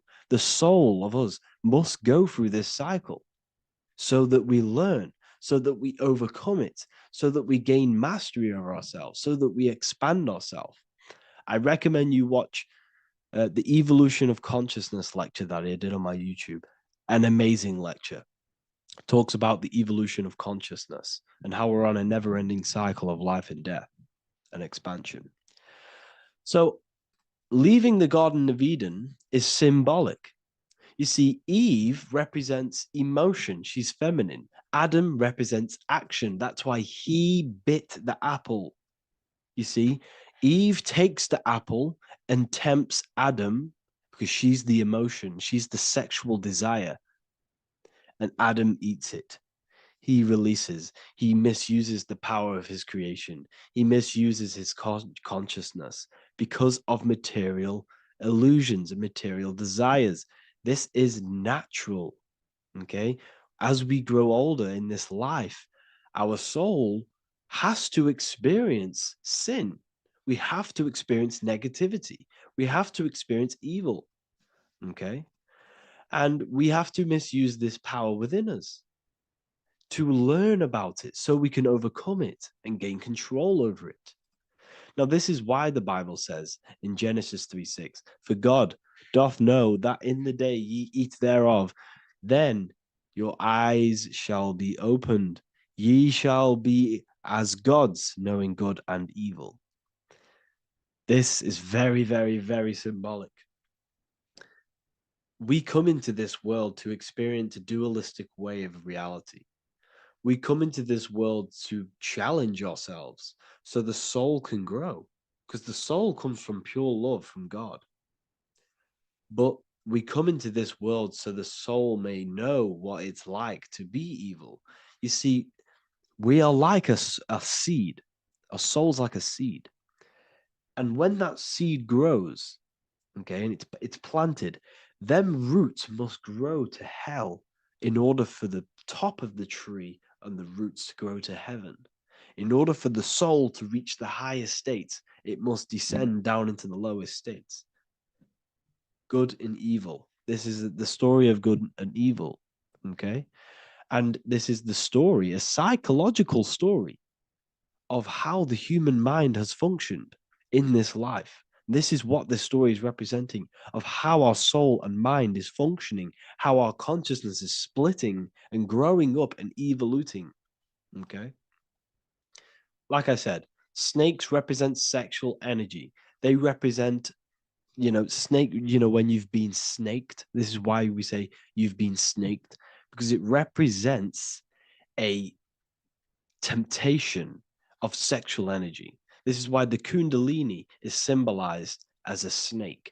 This is the serpent within us that we can rise to activate dormant brain cells in our brain. Now that's called the Kundalini awakening. I'm not going to get into that into this video, but this is what it symbolizes, the tree and the knowledge of good and evil, because our body is the tree. Our central nervous system is the tree. The snake is our sexual urges and this false temptation that tempts us to interact with sin, the material world, okay, and go against our higher divine self. This is what it represents. Now, it's very, very symbolic. Not everyone is going to agree with this, but this is my interpretation of Genesis based on my research of occultism, symbolism, metaphors, and me studying the Bible. This is my interpretation, and I hope it resonates with you. It might not resonate with you, but this is what makes sense to me, and this is what has made sense to many other occult researchers who are in this space as well. Okay. So please leave a like, leave a comment, leave a subscribe. I'd greatly appreciate if you could, just give me some support on this channel. We're nearly at 100,000 subscribers, which is insane. I just want to say thank you all. And yeah, I will see you inside the university if you join. I'll look forward to mentoring you, connecting with you on the live calls. There's a new symbolism course which is going to be available very, very soon. And yeah, if you join the university, you also get a 30% discount on all of my products, astrology readings, one-on-one calls, all of my books. Yeah, so I hope you gain some insight on this video, and I'll see you in the next video, and I'll see you inside the university. Have an amazing day.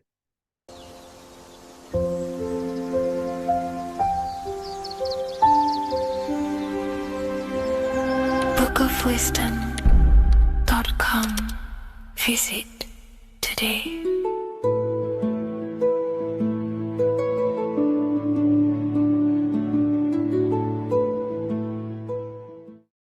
Welcome to Revival of Wisdom.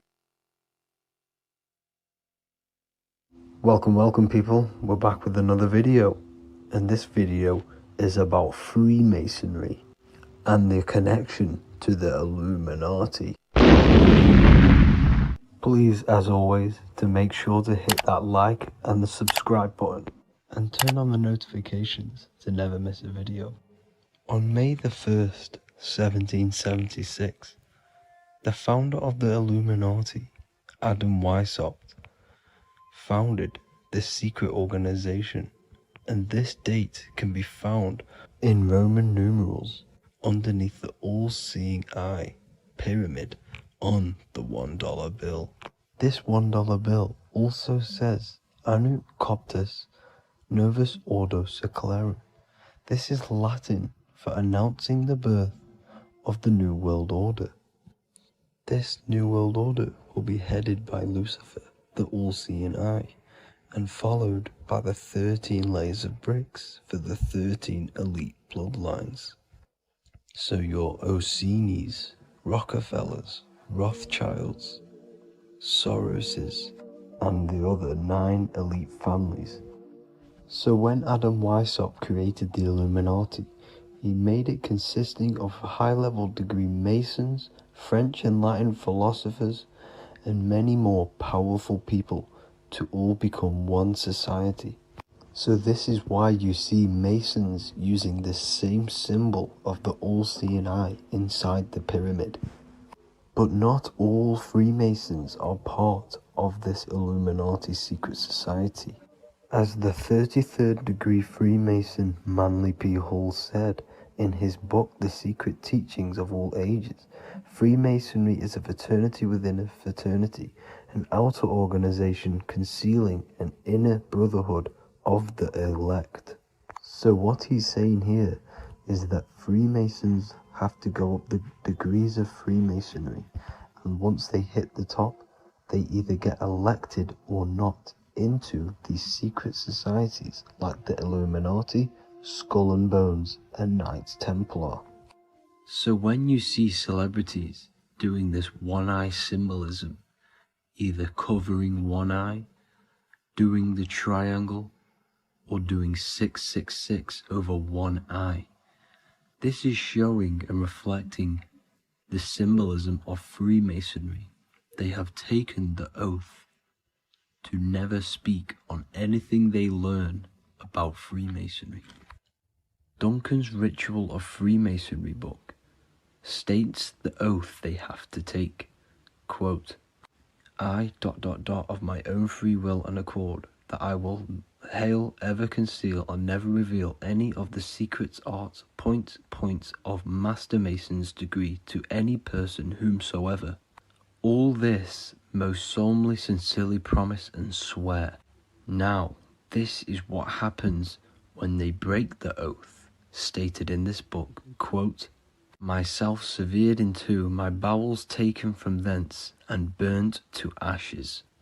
So this states that Freemasonry comes first, before any law of the land. It has the right to kill you if you break your oath. This is the hand gesture they have to do every time they enter the ritual room inside the Masonic lodge. This is the cutthroat symbol, showing you and reminding you of the oath and what will happen if you break it. Now in this book, Richardson's Monitor of Freemasonry, it states, if you break your oath, binding myself under no less penalty than to have my throat cut across, my tongue torn out by the roots, and my body buried in the rough sands of the sea. If they do not decide to kill you, this book states this by pointing him out to the world as an unworthy vagabond, by opposing his interest, by dearranging his business. In other words, they have the power to frame you and destroy your reputation to the world and destroy your business if you break this oath. So yes, they do kill to keep this truth hidden, because this truth of this reality is what keeps them in power. They have the ability to manipulate people, because people do not know what manipulates them. This is why they call themselves the government. They govern the ment, which is the mentality, because the mind is the root cause of reality. They control what you perceive to control what you manifest. By knowing the truth, you are set free, and you no longer need no controller above you.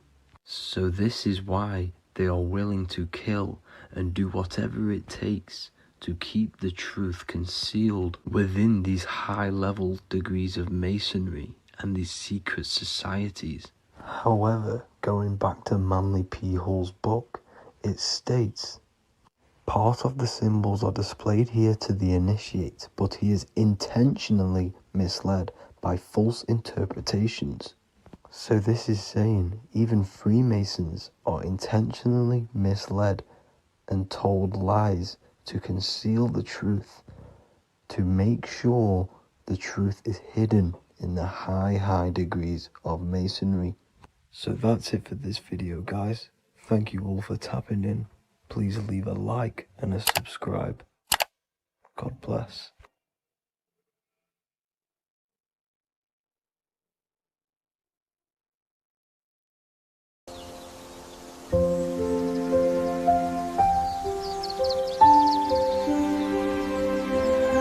bookofwisdom.com. Visit today.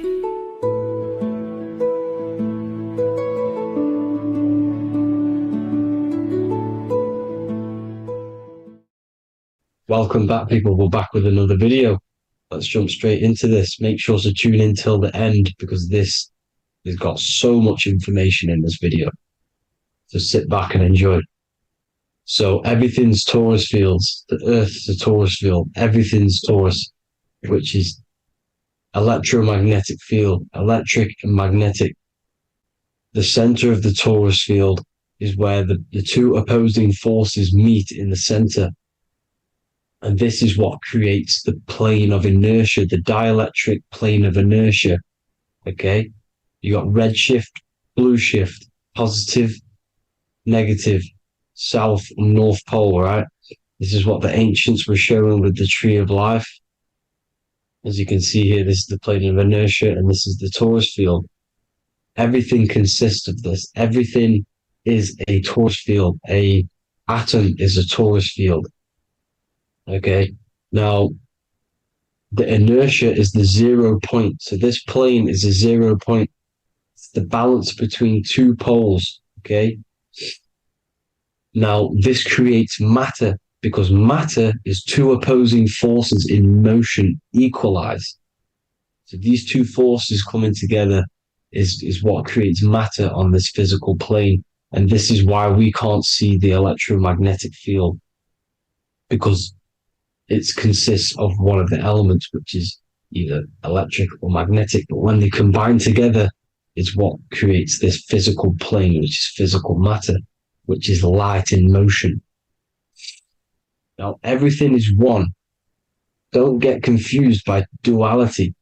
Duality is two opposing forces, but them two opposing forces are created by the same substance. It's two aspects of the same substance.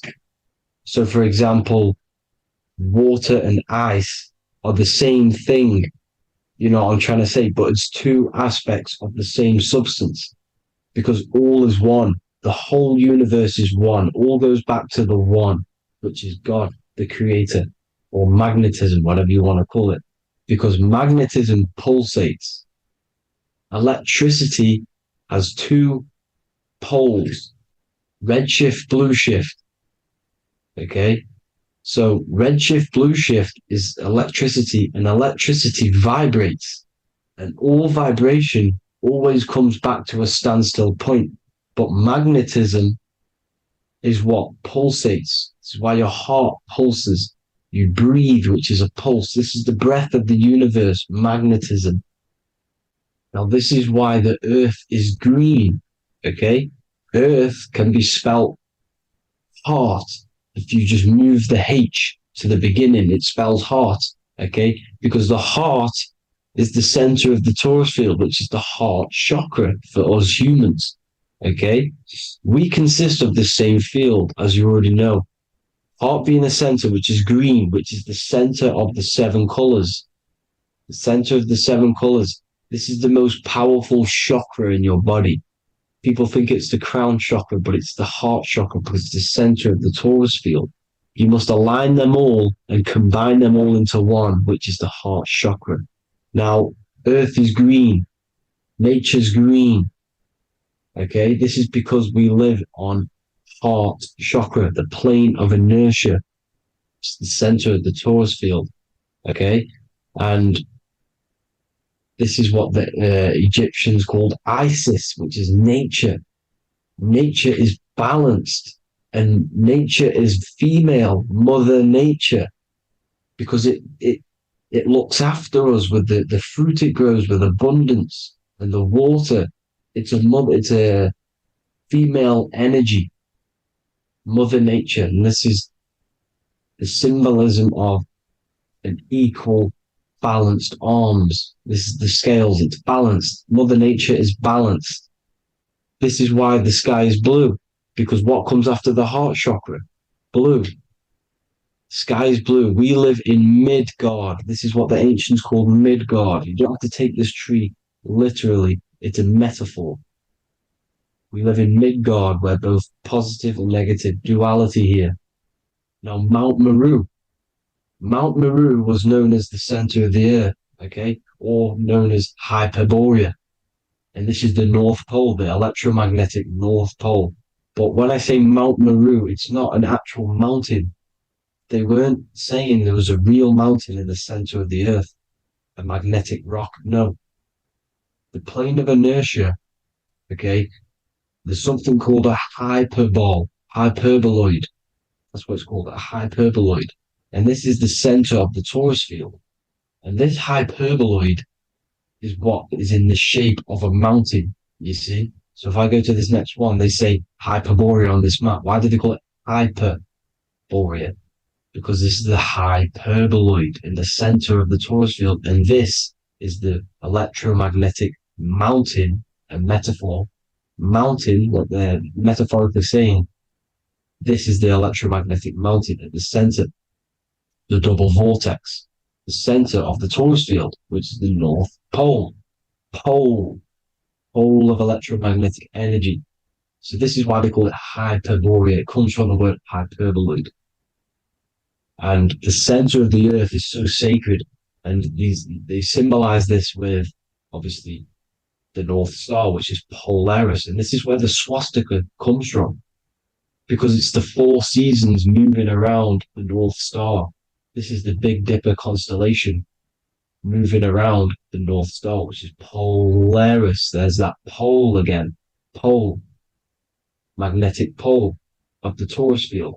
And this is where the green, emerald green, aurora borealis comes from. It comes from this center hyperboloid at the center of the earth, where the most electromagnetic energy is stored. The center of the plane of inertia, the center of a plane of inertia. This is the all-seeing eye as well. As you can see, they got the sun, the moon, this is the Masonic cosmos, the sun, the moon, and the all-seeing eye, because the eye is Polaris, the eye of the stars. It's all a big eye. Now, the eye means a lot more as well. It's not just that. There's different ways you can interpret symbols. Now, this is the emerald tablets. Deep in Earth's heart lies the flower, the source of the spirit that binds all in its form. Okay? The flower of life is thine own place of thine spirit, and stream through the earth as thine flows through thy form, giving off life to the earth and its children, renewing the spirit from form unto form. This is the North Pole. This is what he's talking about. He's talking about the aurora borealis. Aurora borealis. It's the earth's aura. Emerald green. Heart chakra. Plane of inertia. Green. Earth. Heart. You see? All related. Now, there's many symbolism of this. So much symbolism of the ancients. The 7 layers of heaven. 7 layers of heaven, which are the 7 planets. Okay? These planets are the solar system. It's the solar system because we are the soul. We are the sun, the soul. And we're inside of a solar system, which is the 7 planets. That's why there's 7 layers of heaven. Okay? The rings of Saturn, the rings of the planets are moving around us. Okay? So this is what the ancients were depicting in their cosmology. Now this is the Hebrew cosmology of the earth. This is the Mayan cosmology of the earth. You see, it's all an enclosed system. We live inside of a giant torus field. All is atum. It's what the ancients said, ancient Egyptians said. All is atum. Atoms are torus fields. Don't be tricked by the modern science today with the current model of an atom. It's completely wrong. They're hiding the torus field. They're hiding the electromagnetic field, which is in everything. Absolutely everything is in motion, and motion comes from this field. And you see, this is upside down, but this is the I think it's pretty sure it's candles, but the 7 candles, the 7 planets, the 7 Elohim. You see, it all goes back to the stars and the heavens. Now, this is how the earth really works, with the stars on the outside of the cosmic egg, and then the torus field spinning around the sun and the moon, the positive and the negative charge. The sun gives you energy, the moon takes your energy. The moon controls monthly cycles. Moon is mon. This is etymology. Mon, month, money, demon, monster. Stir is star, moon star. We are all stars. Youngster, minister, superstar, Hollywood star. We're all stars. We come from the stars, which is heaven. Our soul comes from the stars. You see? We are the universe. The image of man is made in the universe. We are a microcosm of the universe. The universe is a macro. We are micro. We consist of everything. The body, mind, and spirit. The sun, the soul. Moon, the mind. Earth, the body. Body, mind, and spirit. We have 12 systems in the body, which are governed by the 12 zodiac signs. Starting at the Aries, which is the ram of God, all the way down to Pisces and Capricorn, kneecap. It all goes back to the stars. We are the stars. We are the universe. Everything is inside of us. Everything. Like I say, the Temple of Solomon, the Temple of the Soul, and man, the soul. The temple is the body. The soul is the soul. and the Mon is the mind, the temple of the soul and the mind, body, mind, and spirit. We consist of the 5 elements: air, spirit, water, earth, and fire. We consist of everything. We are the universe. We're made in God's image, which is the universe. You see? Now, everything goes back to the stars. The ancients worshipped the stars because the stars govern everything. They govern the systems in the body. They govern your life. This is why your zodiac is so important, your sign. Each zodiac has a specific element associated with it as well. Aries, which is the first sign, the Ram of God, the Lamb of God, which is a fire sign. Fire, first. Fire, first. F-I-R, this is etymology. The cerebrum, ram, which is in the brain. Aries, the ram, controls the head, the face, and the nose upwards. So it controls the cerebrum. The Torah, which is, I'm pretty sure it's a Hebrew Bible, which is the Taurus. Tornado comes from the Taurus field. You see? Everything's inside of you. It all goes back to the Taurus field, and the Taurus field is everything. Now, like I said, 12 zodiac signs, 12 systems, 12 cranial nerves in the brain, the 12 disciples of the Bible. All symbolic. Have to read the Bible properly. Now, this center, at the center of the earth, right? This is what's stirring the ether. And the ether consists of the 4 elements. Because there's 5 elements. Spirit can be called ether. People call it spirit or ether. Ether is pure potential, pure energy. It's what connects the astral to the physical. It's the dimension between the physical realm, which we're on, and the astral. So it has pure potential. It's pure energy. This is why we say either. I either want to go there or there. It's connecting 2 scenarios. That's what the ether is. It's connecting the 2 worlds, the astral and the physical. The center is like the cosmic womb. There's a black hole in the center. This is the center of the Taurus field. This is the womb of creation. This is the womb of creation. And inside of this black womb are the 5 elements, and everything's being stirred around. Everything's in motion. Light is motion. Everything's motion. Now, like I said earlier, light crystallizes into physical matter. They are the same substance. Spirit and matter are the same substance, but different variations, different aspects of the same substance. Low vibrational spirit turns into matter. High vibrational matter turns into spirit. Or light, whatever you want to call it. Matter is light crystallized. This is where we get the 7 metals from. The planets. The planets are light. Specific frequencies and vibration of light. When these lights, or the planets, materialize, material metals, materialize, they turn into the 7 metals. Saturn turns into lead. That's why lead is red. Saturn is red. The sun turns into gold. That's why the gold is yellow and the sun is yellow. You see, Saturn is the time god. What happens in autumn? The leaves turn red and they die. This is why Satan, time god, the reaper, everything is crystallized till it's death and then reborn again. You see, rust. When things rust, it turns to red. Because it's Saturn. Saturn crystallizes everything. He's the reaper who comes around in winter. You see? He's Satan. Jesus and Satan, the sun and Saturn. They say we live in a solar system. The solar system. I think I've already just broke this down. The 7 planets are the 7 chakras. Everyone already knows this. But I'm going through it anyway. But this is where we get the 7 planets from. And the 7 metals.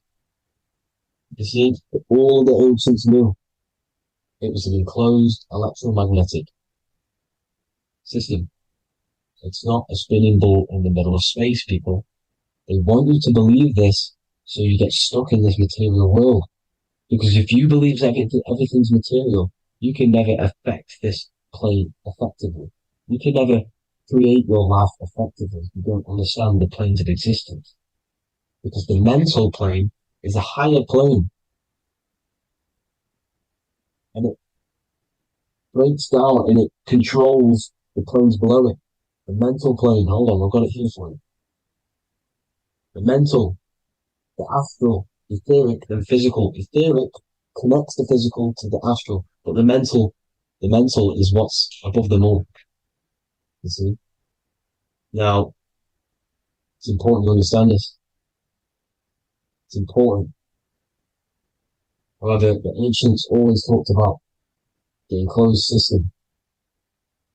Only NASA, which is introduced around the Roman times, not NASA, but the globe Earth was introduced around the Roman times.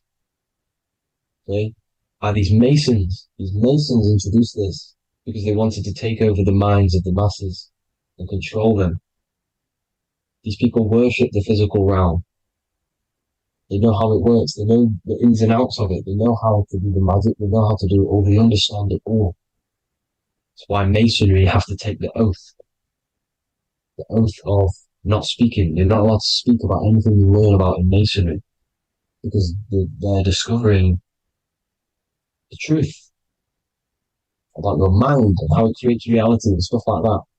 So this is the Masonic cosmology, the 5-pointed star, the 5 elements, the checkerboard for duality, positive and negative, the 2 aspects of every substance. This is another ancient painting depicting the firmament, the stars inside the firmament, the sun. You see, the ancients worshipped the sun because it's so important for sustaining our life. It's the only reason we're alive is because of the sun. But then people think it gives you cancer today. They brainwash you to think the sun gives you cancer when it's the #1 source of all life. They want you to believe it's a big, spinning, dangerous ball in space. It's not. It's here to give us life. It's God's son. That's why Jesus is known as God's son. It is the Son of God. God created that to sustain us. You see? So it's important you understand the true cosmology of where you are, because if you don't know where you are depleted of all of your morals. You're depleted. You're demoralized. You're lost. You don't know where you are. You don't know where you exist. Okay? Once you accept the globe model, the heliocentric model, you will subconsciously think that you come from nothing. This is why they implemented the evolution theory just after the globe model was introduced by Charles Darwin. Charles Darwin came in after the globe model.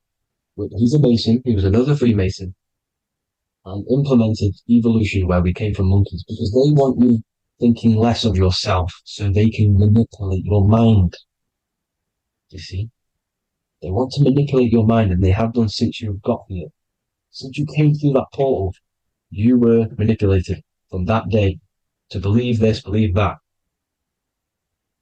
The true cosmology, the truth will set you free. You will understand things better. You will feel better in yourself when you know the sun is here for you. You'll feel better in yourself that you know that you didn't come from a monkey. You were created as a human, a manifester, a creator. You're so intelligent. Your mind is amazing. You can manipulate matter, mind over matter. See? Thank you all people for tuning in. Tap in with yourself. Love yourself. Find the truth. Spread the truth. Nothing dies. Nothing in this creation dies. Everything's energy. Everything's light. Light can never die. You're a light being. That's why it says Q. Q man. Q is light in Hebrew or Latin, either one of the two. You are light. You're a light being. You never die. Ever, ever, ever die. Ever. Stop thinking you're going to die. This body will die because it contains electricity. And electricity always goes back to a standstill point because of vibration. Electricity vibrates. You are pure light. You will never, ever die. Thank you all people. God bless. Make sure to like, subscribe and share.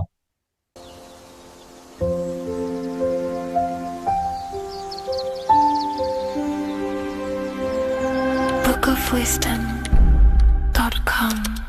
Visit today.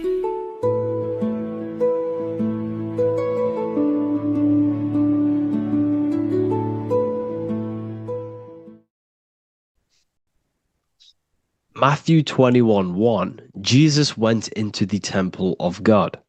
Corinthians 3:16, do you not know that you are the temple of God? Now, what is this telling you? That God is within you. Hence why in Luke 21:12 it tells you the kingdom of God is within you. And the side of your head region is called a temple for a reason.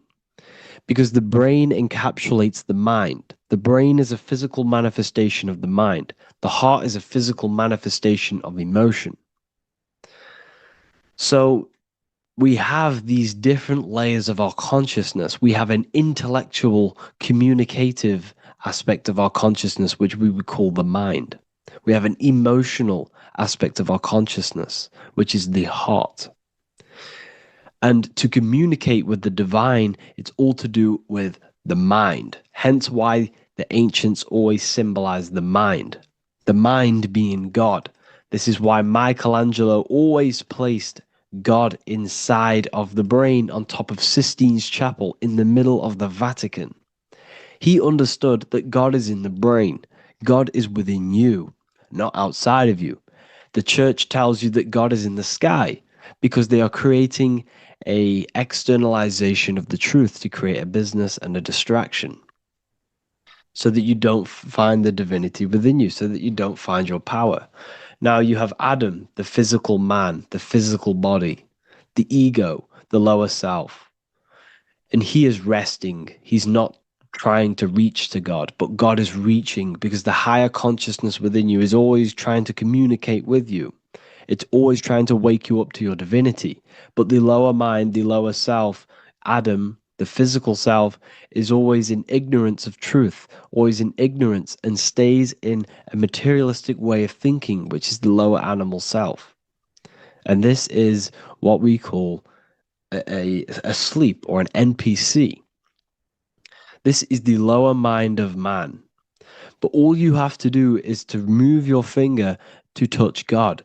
You have to look within yourself, within the brain, meditate, and you can find God. This is why in the Bible we see many references to the human body and anatomy to truly connect with God. Kings 6:8, the door to the middle chamber was in the right side of the house, which is the right hemisphere of the brain. The middle chamber is the pineal gland, where the seat of your consciousness is, where the seat of your higher consciousness is, the mind. And they went up the winding stairs, which is your spinal column, into the middle chamber, and out of the middle chamber into the third. So they went up the winding stairs. This represents raising your consciousness up the winding stairs. Your spinal column acts as a stairway of consciousness. Depending on what sort of consciousness you are operating in, depends on what part of the spinal column you are using. Because the spinal column ascends and descends consciousness. What do I mean? If you are in a reproductive way of thinking and you're always thinking about sex, you're jerking off all the time and you're always eating, all of your brain's power and your mind's power is being descended into the lower aspects of the spinal column, which represents hell, the physical state of man, Adam, the ignorant state. We're basically living off low-level pleasures like an animal.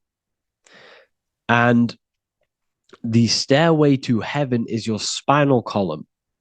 They went up the winding stairs into the middle chamber, which is your mind, your pineal gland, and out of the middle into the third stage of consciousness, physical, etheric, astral. When you meditate and you start to raise your consciousness during meditation, you enter the astral plane when you turn off thought. But this is the middle chamber inside of the brain. Here we see another painting inside of Sistine's Chapel of God inside of the brain. This is the brainstem. This is the brain. This is the frontal lobe. This is the back lobe. This is the back lobe. This is the cerebellum. Here's the reptilian brainstem. Here's the claustrum. This is what we are seeing here. Anatomy. Here is another one in Sistine Chapel in the middle of the Vatican. This is depicting the brainstem. God's neck looks exactly like the brainstem. Here we see a real brain compared to God's neck, because the neck is just below the brainstem. And this is what they are symbolizing, because they knew that God is within you. God is a part of the human body. God is inside of the body, because the body is a vessel for consciousness, for universal consciousness. Inside of you, inside of me, is the same spark of consciousness. And this same consciousness is spread out into every living essence, because everything comes from the one source, the one God, the one consciousness. Matthew 6:22-23. The light of the body is the eye. If therefore thine eye be single, thy whole body shall be full of light. Practicing the single eye. What is this? This is meditation. This is entering within yourself. So the Bible's telling you to practice the single eye. But if thine eye be evil, thy whole body shall be full of darkness. What does this mean? If your consciousness is in an evil way of thinking, if your mind is filled with an evil, negative mind space, then your body shall be filled with darkness, with evil, with negativity. Because negative thoughts destruct the body. Positive thoughts heal and regenerate the body. So he tells you to be, the light of the body is the eye, your consciousness, the inner eye of consciousness, the eye that lets you see. And what do I mean? You look with your two physical eyes, but you see with the inner eye. What you see is perception. You look with the two eyes, and what you see is perception. You are seeing, you are understanding, and that's what consciousness, the mind, gives you. Consciousness, or the mind, is the force that allows you to be a human being, that allows you to understand things and interact with things and make decisions. It's an infinite intelligence. See, the mind is not the brain. This is a big confusion with people. Hence why the eye on top of the pyramid is separate from the bottom half of the pyramid, because the consciousness is separate from the body, the eye, the all-seeing eye. It represents the observer, the eye that sees into this body, into this world, into this. You are the perceiver. You are the invisible spirit within the body. Theologians 4:17. After that, we are still alive, and our left will be caught up together with them in the clouds to meet the Lord in the air. You don't meet the Lord in the physical air. Okay? This symbolism of the ancient Christian artwork is showing you this is symbolic. These things never happened. There's no man in the sky. Moses didn't go on a mountain to meet with God. The air represents the mind. This is why you say you're an airhead when someone's very stupid. Earth is your body. Water is your emotions. Fire is your spirit. Air is your mind, the invisible mind. So Anton Mengs, an ancient Christian art worker, is showing you anatomy of God in the clouds.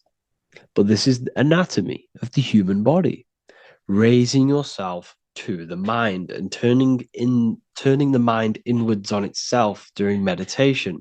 And that's how you meet the Lord in the air. You meet the Lord in an elevated state of consciousness. The air represents an elevated state of consciousness because the air is up. You have to raise your consciousness to meet the Lord in the air. This is why Moses went on a mountain to meet with God. The mountain represents elevation of consciousness, raising the mind up the spinal column, taking all of the mind's attention away from the reproduction and the physical aspects of self and raising it to the brain and turning off the brain and going inward into the air. It's talking about raising consciousness. It's allegorical. It's a spiritual, metaphorical text. The side of your head's called a temple because inside that where that temple is, right in the middle of where you call the temple, is the inner chamber, the open room, the holies of holies in the Bible, or the land flowing with milk and honey, or Mount Zion. There's so many different names for the brain, or the upper room where Jesus meets his 12 disciples, the 12 cranial nerves in your brain. This is the temple of God. Your body is a temple of consciousness. It encapsulates consciousness. It encapsulates the mind and soul. John 10:30, Jesus states, I and the Father are one.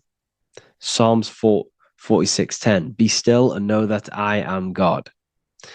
He's talking about the I am within you, not within Jesus. Everyone refers to ourselves as I. I am God. When you say I, you're referring to the highest aspect of yourself, the aspect that is above all thought, above all emotion, and above all things. When you say I, you're referring to your pure awareness, your pure consciousness, the highest aspect of yourself. And anything after I is egotistical. I is God. The letter I is the Roman numerals for one, because there is one God, one consciousness.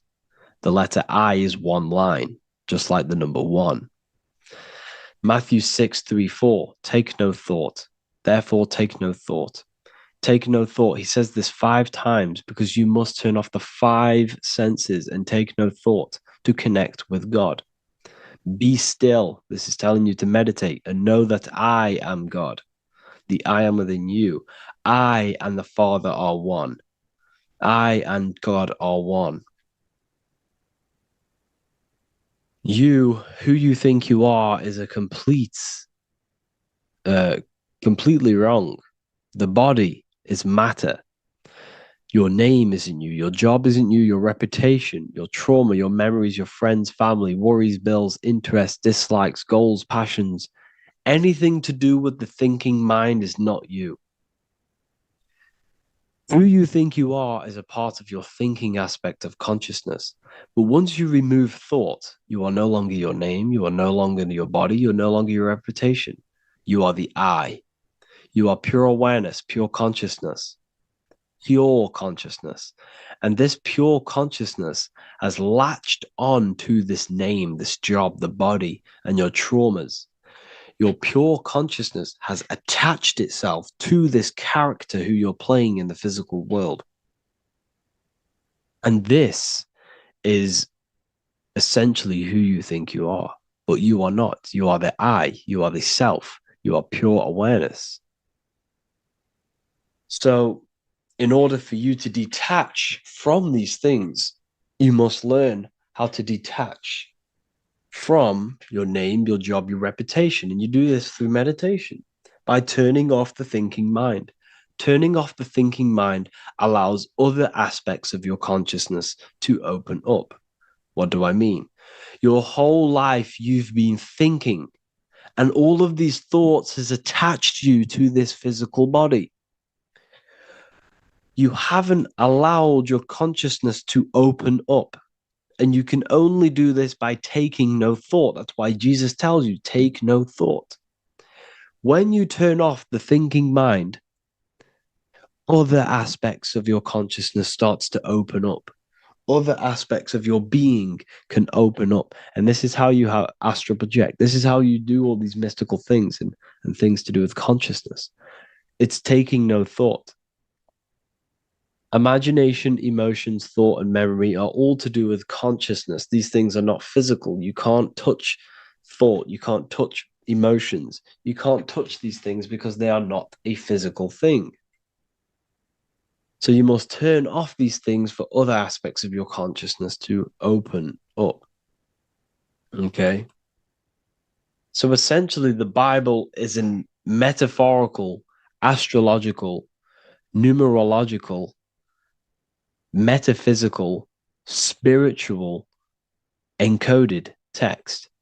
that talks about human anatomy, spirituality, and the true nature of the human experience. Everything they teach you in school is to make you think that you are this body. Everything they teach you in church is the externalization of the true teachings of Jesus. Jesus was telling you to meditate. Jesus was telling you to practice the single eye. Jesus was telling you to look within yourself and find God. He wasn't telling you to pray to him. Mark 16:19, he was taken up to heaven and sat at the right hand of God, the right hemisphere of your brain. John 21:6, cast the net onto the right hand side of the boat and ye shall find fish. Fish is understanding. The boat is your body, your brain. Cast your awareness into the right side of your brain and you will find understanding, because the right side of your brain is all to do with the creative aspect and the intuition and the spiritual sides of your consciousness. This is why God is here. This is why Michelangelo depicted God in the right hemisphere of your brain, because this is all human anatomy.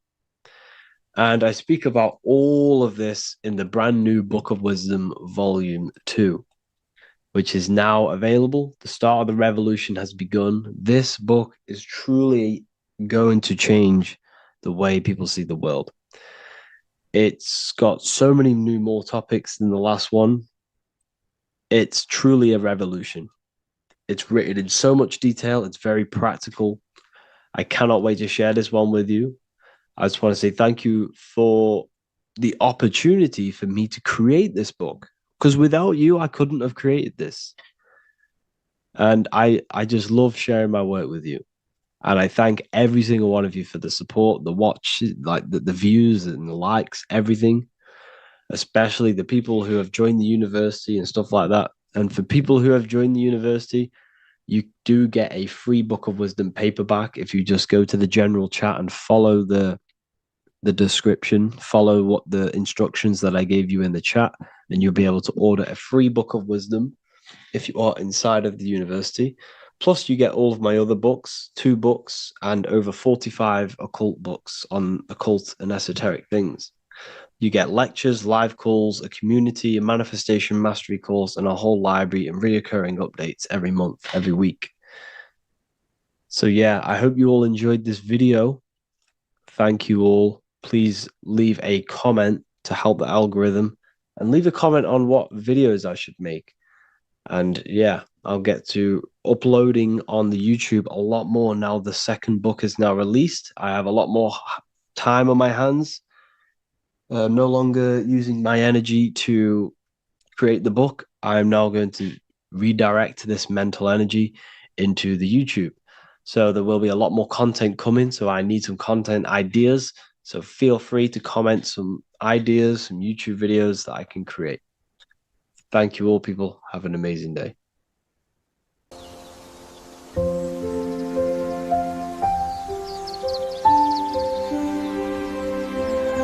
bookofwisdom.com.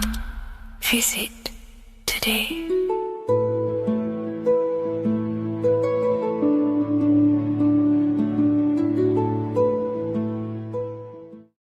Welcome to Revival of Wisdom. Welcome people, we're back with another video. Please make sure to hit the like, the subscribe button, and turn on notifications to never miss a video. The Vatican is a giant key from a bird's eye view, and it also contains an 8-pointed star. The Anunnaki Sumerian gods also depicted this 8-pointed star. The sky god Anu from the Anunnaki also uses the 8-pointed star for his symbol. And even Freemasons depict an 8-pointed luminary with a ladder and a key. This is symbolizing the key to ascension up to the 8-pointed star, which is Polaris. Polaris is always depicted as an 8-pointed star. Polaris is the standstill star at the very center of our realm, which is perfectly aligned with the North Pole. The Earth is a giant torus field, and at the center is where the most electromagnetic energy is stored. This is why all compasses point to the north. Hence why a compass is an 8-pointed star, because it points you to Polaris, which is the North Pole, the center of this realm. The 8 points of the 8-pointed star symbolize the 8 points in space and time. So yes, Polaris is the portal which you ascend through if you outgrow this consciousness by aligning your chakras. Our earthly realm is a macrocosmic reflection of us, and we as humans are the micro reflection, with the earth containing its 7 chakras as well as us. The North Pole is the 7th chakra, which is the crown chakra. So the key to ascension is held by the Vatican, hence why it's a giant key, because they mislead the masses through their religions, which teaches the masses to look outside of themselves. As stated in the 20,000-year-old emerald tablets, written by the Egyptian god Thoth. On Earth, man is in bondage, bound by space and time to the Earth plane. Encircling each planet, a wave of vibration binds him to his plane of unfoldment. Yet within man is the key to releasement. Within man may freedom be found. So the 7 planets are associated with each 7 chakras. The lowest chakra being the root chakra, which is associated with Saturn. This is why the elites love Saturn and reflect it in all of their symbols. Because the chakras are an ascension of spiritual principles, starting from the material and ascending up to the spiritual, the crown chakra. However, evil love bondage, and they are trapping souls in the physical realm by stopping and provoking the ascension process. They do this by abusing the energy of Saturn, and Saturn is associated with the lowest chakra. The lower 3 chakras are associated with survival mode, which keeps the consciousness in a constant state of fear and only aware of its surroundings. Once you start to ascend up your chakras, you become more consciously aware of spiritual deeds. And this is the process of returning back to your true spiritual form. Going back to Polaris and its connection to ascension, Kanye West symbolizes this on his music video 24. As you see him rise up into the sky, you see an 8-pointed shape around him, which symbolizes the 8-pointed star, as you see the beam of light. And even NASA symbolized this in their Space Delta logos, a bear holding a key with an arrow up to Polaris, the 8-pointed star. Here's another NASA logo of an arrow from the Earth to Polaris. The series Lock and Key on Netflix is all about portals and doorways, and they have the Kundalini energy as one of their keys. Kundalini energy is the energy which rises up the spine, the 33 vertebrae, and activates the third eye. The third eye is the spiritual gland, which connects humans to other spiritual realms. We are not the body. Our spirit, our soul inhabits the body. We exist physically, spiritually, and mentally. Therefore, we are multidimensional. The intellectual and spiritual inhabit the body. Therefore, this is just an avatar within this timeline. However, within each and every one of us, we all have the key to releasement, as says in the Emerald Tablets. This releasement is ascension, up until higher states of consciousness. As stated in the Emerald Tablets, man is in process of changing to forms that are not of this world. Grows he in time to the formless, a plane on a cycle above. And another one saying, Man is a flame bound to a mountain, but we in our cycle shall ever be free. Know ye, O man, that when ye have progressed into the cycle that lengthen above, life itself will pass to the darkness, and only the essence of the soul shall remain. That's it for this video. I hope you all enjoyed. Please feel free to leave a like, subscribe, and comment any subjects you want me to talk about. God bless you all.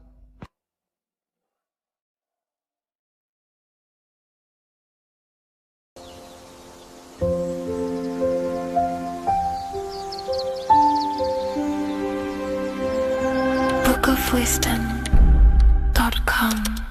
Visit today.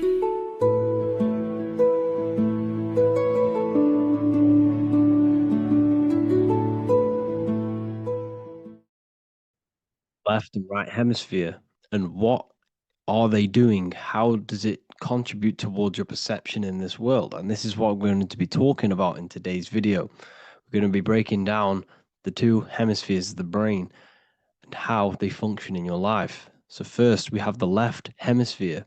This is the logical hemisphere. This is the analytical, divided, scientific, or verbal hemisphere. The right hemisphere is creative, wholeness, artistic, symbolic, and metaphorical. The right hemisphere does with non-verbal things. It produces a holistic perception. It is more to do with creativity. Because what you must understand is that we are not in the external world. The world is produced by our brain. We see with our brain. Our eyes are a part of the brain. What we touch is the brain's interpretation of electrical signals on the nervous system. What we smell is the brain's interpretation of smell through the nose. What you taste is your brain's interpretation of chemical reactions on your taste buds. So what you are experiencing is the brain. The brain is a computer creating a simulation. And you have two hemispheres which breaks down this reality. So essentially, the brain is the perception creator. It creates perception. So if the brain is creating this, who is the one experiencing the brain? Well, that is you, the consciousness, the mind, the all-seeing eye. You are the all-seeing eye experiencing the brain, the observer behind the brain, behind reality, behind the emotions. So if you're walking through a woods, this left brain sees individual trees. The right brain sees the whole woods. It sees the biome. It sees the bigger picture.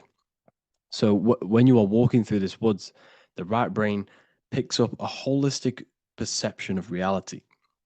It creates the woods as one unified woods. The left brain's job is to break this down and analyze it so that we can see individual things. And this is also necessary for humans to have the ability to break things down and manipulate things in this world. So without this left hemisphere, we could not manipulate things and break things down. So this right hemisphere is important because it sees the whole woods. It sees humanity as one unified consciousness. However, the left hemisphere sees individual egos. So the left hemisphere is the place of the ego because it only understands it sees the world very divided. Okay, so for example, here's another example of the left and right hemisphere. If someone pulls out in front of you in traffic, your left brain's going to start going crazy and analyzing them, calling them names. The right hemisphere, however, sees the bigger picture. Maybe he didn't see you. Maybe it's just a mistake. Maybe he's in a rush. You see how the two brains are very different. They do the same thing, but they function in different ways. The right hemisphere is feminine, the left hemisphere is masculine. So, like I said, this person pulls out in front of you, you start to think with the left. If you start to perceive that in the left brain, you're going to start analyzing them, you're going to start going crazy and calling them names because you're analyzing it. You're not seeing the bigger picture behind it. You're not seeing it from his perspective. So there is a crossover. So the left hemisphere of the brain controls the right side of the body, the right ear, the right eye. Everything to do with the right side of the body is connected to the left hemisphere, and the right hemisphere controls everything on the left side of the body, including your eyes, your arms, your legs. So everything is crossed over, and even your visual field is crossed over. So this is your visual field, as you can see here, and even the left side of your visual field goes to the right brain. There's a crossover. No one really knows. There's not really a reason for this. However, this is how the human body is designed. As we all know, the human body is the most advanced piece of technology on the face of the earth. They cannot replicate the human body. And they tell you it has no creator. This is crazy. People are that brainwashed, they can't even understand that their body is the most advanced piece of technology. Your body is so advanced, the computers that you use are mimicked of the body. Everything they create is mimicking nature, but they don't show you how intelligent nature is because they don't want you to understand you're in an intelligent design. So anyways, let's get back on track. There is a crossover in the brain, and this is why they teach you to write with your right hand. And I was speaking to someone who's in a nunnery, or whatever you want to call it. They were a nun, or they knew someone who was who was a nun, and they forced these people, these nuns, to write with their right hand. You had to write with your right hand. This is why, I'd say at least 70% of the world, or 80%, is right-handed and right-legged, because they taught us this to activate the left hemisphere more because of this crossover that happens in the body. So when we are using this right side more, we are using that left hemisphere more. Why? Why are they doing this? Well, they also called it writing. Writing is a spell, to cast a spell on you to use that right side of the body so that you use this left hemisphere, because they want you to see the world as a divided perception. They don't want you using the right hemisphere, using that left side of the body to activate the right hemisphere to see the bigger picture and see how everything is all one and everything is created. This left hemisphere domination keeps you from seeing the connections between everything, because that left hemisphere analyzes, it breaks things down. So when we are left hemisphere dominated by using the right side of the body, we are essentially seeing everything as divided. And this is why so many people will not understand my work, because my work connects dots and connects fields of knowledge, and makes you see the bigger picture. So people who are left hemisphere dominated will see my work and think this guy's crazy. But everything, it's all about activating that right hemisphere. So they called it writing because every word you say is molding your mind in some sort of way. The things you see is molding your mind. Everything you take in through the five senses is molding your mind. And language is a massive spell, especially the English language. They called it writing so that you use that right side. It's a spell because your subconscious mind picks up everything you say. And 90% of your daily basis behavior and thought patterns is produced by these subconscious programs within the subconscious mind. Essentially, your conscious mind is only the 10% of you. The conscious mind is just what you're aware of, what you're wearing, how you're feeling, what you're thinking. That's your conscious mind. The subconscious mind is controlling every system in your body. It's telling your heart to beat without you being conscious of it. So essentially, this is what they're programming. They're programming this system in the back of the mind, which is controlling everything through the words. And this is what spells are, because it's all about creating perception in the subconscious. So they want you to use that right side more. I truly believe the ancients, they were balanced. They used the left and the right side of the body. They didn't have a stronger side because they understood this science of the body and how the body works. So this is actually called phonetics. It's not etymology. Etymology is the study of root words. Phonetics is the study of how words sound similar. The way words are spoken. So phonetics, phone is why we call them a phone, because you speak into a phone. So this is write and writing to use that right side to activate the left hemisphere more. So your hands are a manifestation of your brain. The left hand is the right brain, the right hand is the left brain. And as a child, we were always taught that when you place your hands together like this is the size of your brain, which is true because your hands are a part of your brain. They're an extension of your brain. Everything, every part of your body other than your brain is an extension of the brain. Everything's working and feeding back information to the brain because you're experiencing the brain. So another trick that you can do or another exercise is looking in the mirror and closing one eye at a time. If you close your right eye, if you take your top off, for example, you'll analyze your body if you close your right eye because you're using that left hemisphere. Sorry, other way around. If you look at yourself through your right eye, you'll use that left hemisphere, which will analyze yourself. You'll see individual body parts.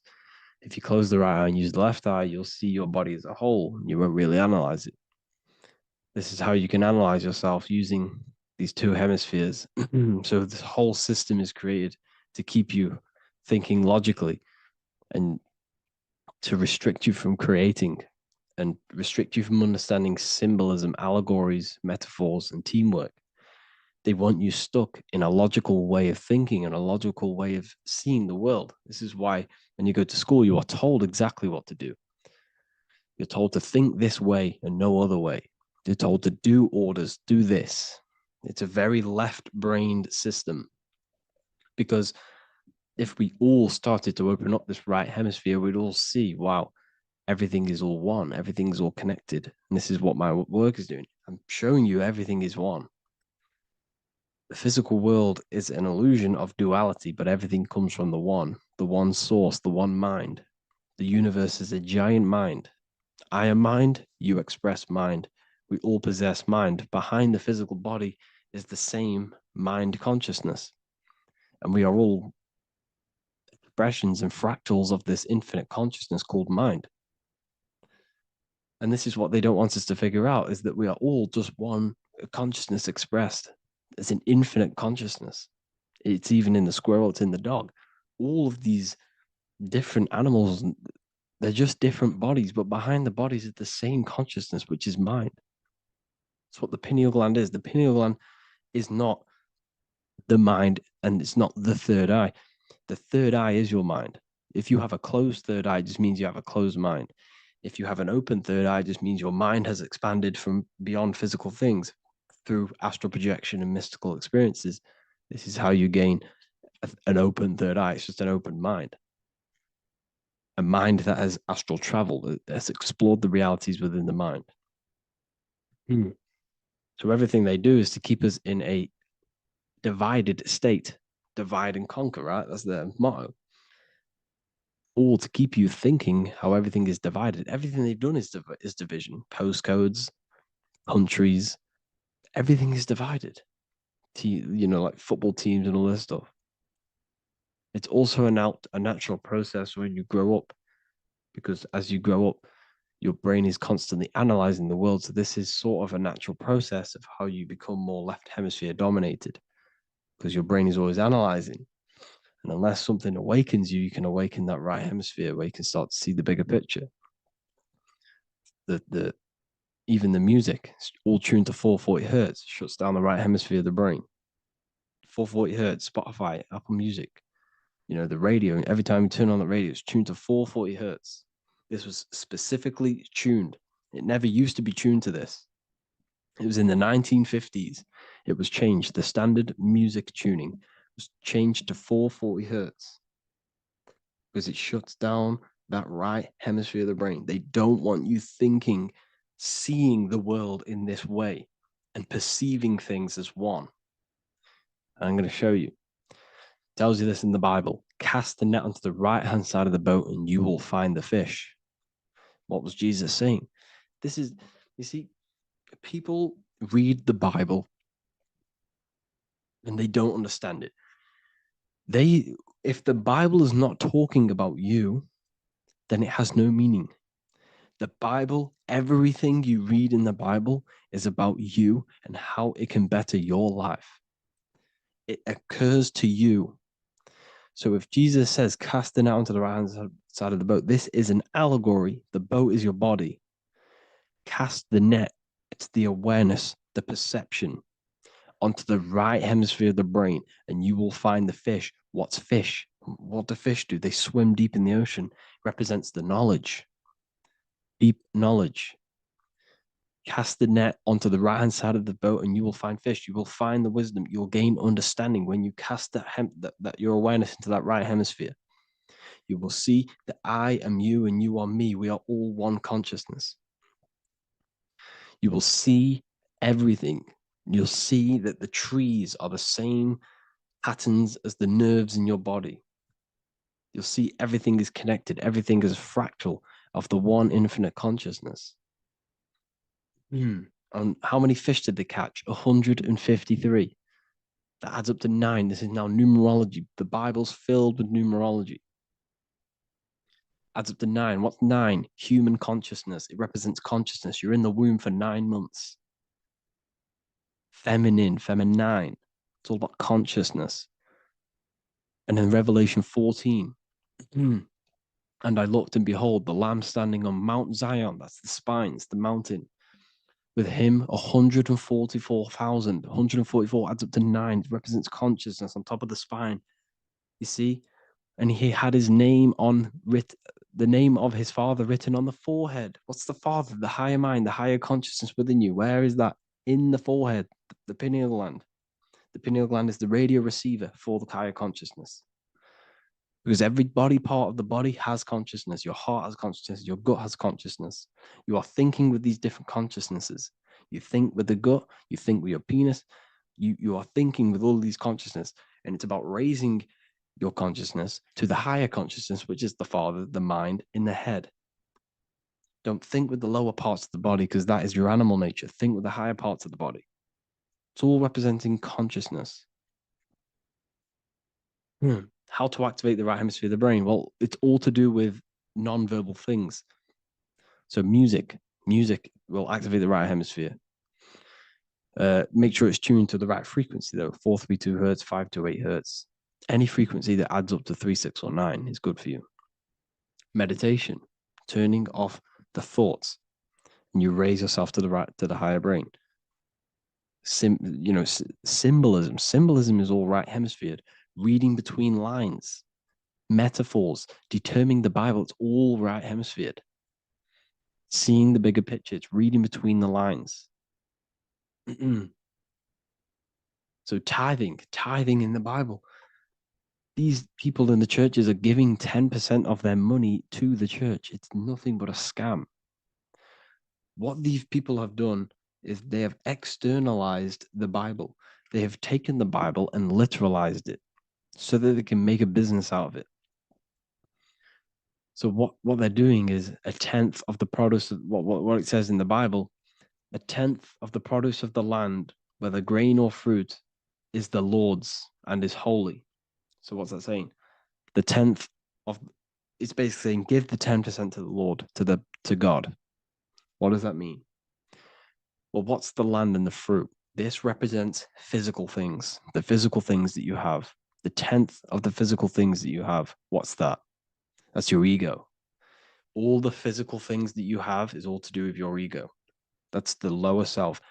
The ego, what is the ego? It's the mind's perception of the physical self. You had no ego when you were a child. Okay, when you were a child, you had no ego. As you grew older, you created the ego. But the ego is the full self. It's the echo. Ego, echo. It's the echo of the full self. So it's saying, give the ego over. Take away the animal self. In that left hemisphere, that's all to do with the left hemisphere. That left hemisphere sees the ego. It sees individuality. It's divided. So it's saying, give that 10%. Give that 10% of you over to the right hemisphere. The 90%. The 90% of you is in that right hemisphere. The higher self. Now, I'm not saying the left hemisphere is bad. Okay, I'm not saying that at all. But it sees things divided. It's like I said, the left the hands are manifestations of the brain. So when these Christians are praying, they're putting their hands together. What are they doing? That they're syncing the brain hemispheres. What you're doing, because everything's an extension of your brain. So if you put your hands together, you're putting the two hemispheres together. And what's happening when you place the hands together? All the electricity in the body is now running in a circuit. Once you connect these two hands, the electrical energy is now running in a circuit, and energy can move around the body quicker and more efficiently. So when you pray, when these people are praying, they don't realize that they're engaging in ancient forms of meditation, of balancing the two hemispheres. So now we're talking about balancing the hemispheres, not the right hemisphere. This is what Israel is. Look at the symbol for Israel, the up triangle and the downward triangle. What's that? The up triangle represents male. The downward triangle represents female. Okay? This is talking about the brains. Israel is Ra. Isis, which is female, the Egyptian god. Ra, El. El means God. Electricity. That's the force of the physical world. It's the force that runs this world, electricity. It's the force of God. El, consciousness. It means God. Is Ra, El. Isis, Ra, and El. It's the two hemispheres of the brain, the holy land of Israel. It's the holy land, it's the brain. Once these two hemispheres are synced, this is how you unlock your consciousness. This is the easiest way of astral projecting. Hemisphering, I forgot the word for it. Hemisphere syncretization, something like that. It's about syncing the hemispheres. This is how you unlock your consciousness. Once the brain is running as one electrical system, this is how you balance the two masculine and male opposing energies. Once these opposing energies are no longer in war with each other, the brain, they come together to work as one. You unlock your consciousness. You are born again.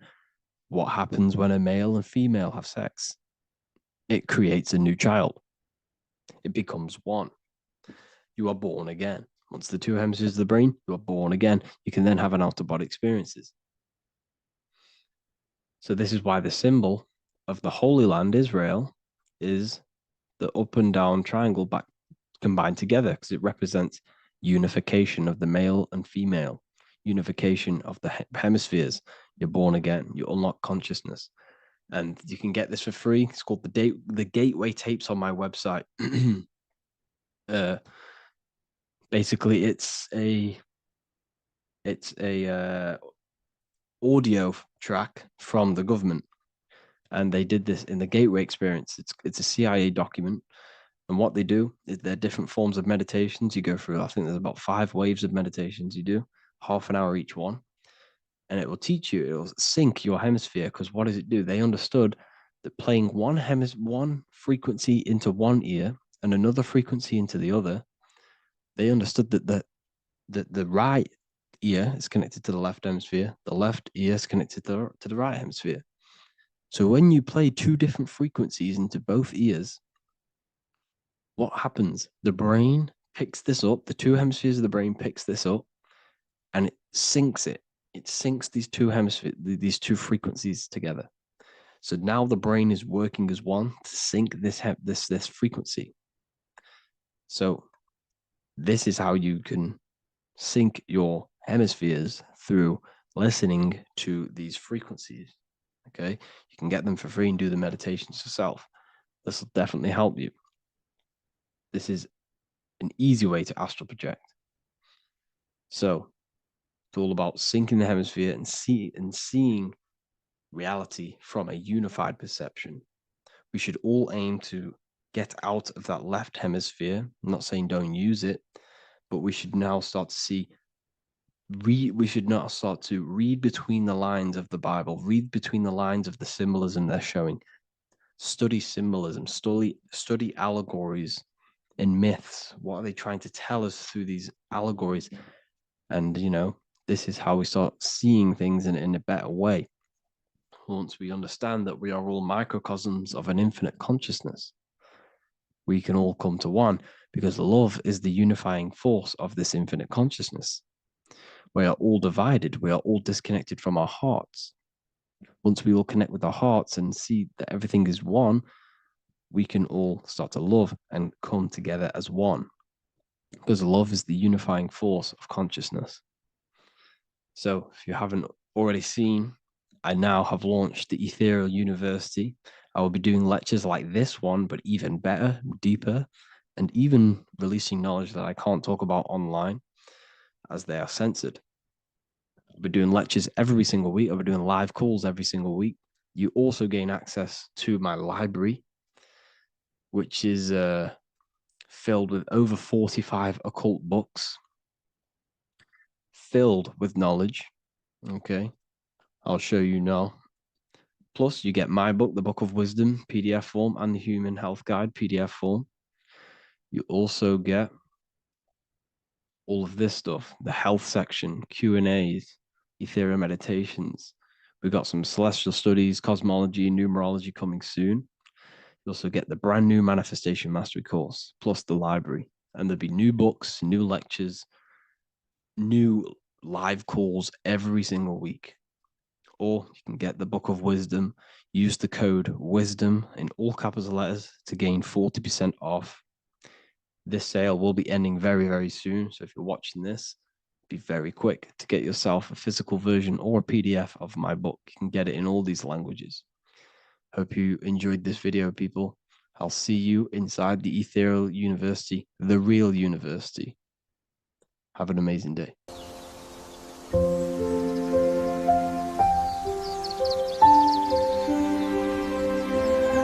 bookofwisdom.com. Visit today.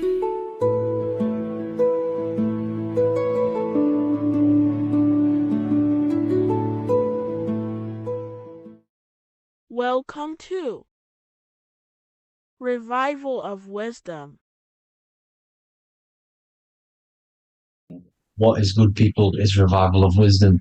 We're back with another video. Today we're going to be talking about the importance of Saturn and the occult.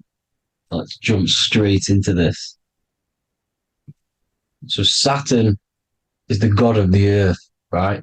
It's the time of God, change, destruction, physical matter. He creates and destroys, because the energy of Saturn is the key to crystallization.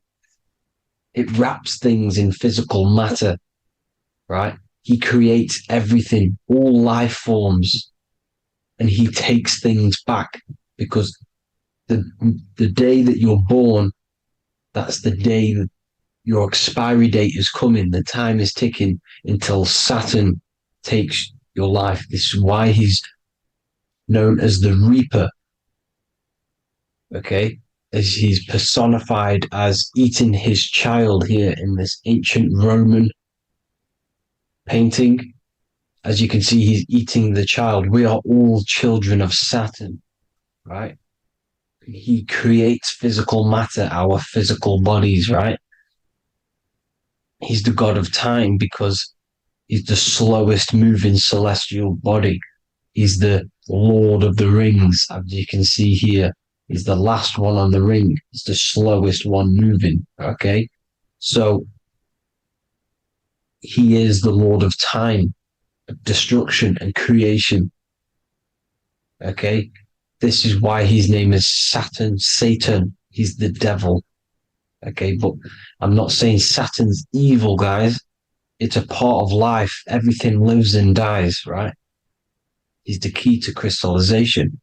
Now, as we have the clock here, our god Saturn, or Chronos in Greek, just means time. He's also the god of time, as I've already said. 60 seconds in a minute, 60 minutes in an hour, 24 hours in a day. Add 2 plus 4 equals 6. 60 seconds, 60 minutes, 2 plus 4 equals 6. That's 666. Okay? And as you see on the clock, 6 take away 12 equals 6. 7 take away 1 equals 6. 9 take away 3 equals 6. 6 is the number of Saturn. It's associated with Saturn, right? He's the god of time, of justice. Everything goes back to the Reaper in the end. Everything lives and dies. Now, the artwork of him, he's always got the Reaper staff. You see, it's personifying death. Now, when you see this, the Romans were not saying Saturn was a real person, a real god in human form. No, this is personification. This is what the ancients always did. They personified, just like the Bible. It's all personification.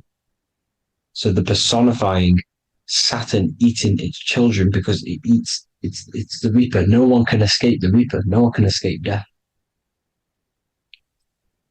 Now, Saturn is 666, which is in the Bible, the number of the beast, right? The number of the beast, Satan, 666, right? So on the North Pole of Saturn, you have a hexagon, which makes a cube, right? Now this hexagon, when you join up all the corners, creates the six-pointed star known as the Star of David, right? In the Jewish religion. Now, as you can see, the six-pointed star has 6 points, 6 mini triangles, and a six-sided hexagon. That makes 666. And also, your Saturday is named after Saturn, the 6th planet, the 6th day of the week, and has a six-sided polygon in its north pole. That's also 666. Now, this Star of David, this symbol goes back thousands of years, and it originates from Saturn. It's not the Star of David, right? It originates from Saturn. It symbolizes the physical and spiritual aspect combined into one, which makes us humans, right? Also symbolizes the male and female combined into one. These two sacred energies create the human. We consist of both male and female energy, also known as the Seal of Solomon. And we all know if Solomon was a real person, he talks about communicating with 72 demons. He could apparently, in the text, he could communicate with 72 demons, and this is sorcery. This is black magic.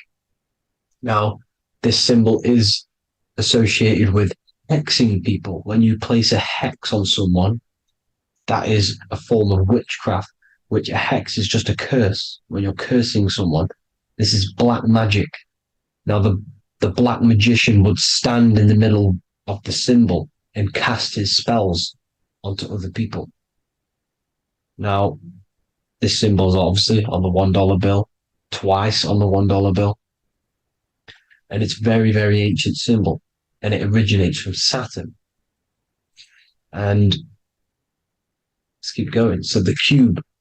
So I've just said how you see the cube on the North Pole of Saturn, right? The cube is limited. It's a 3D shape.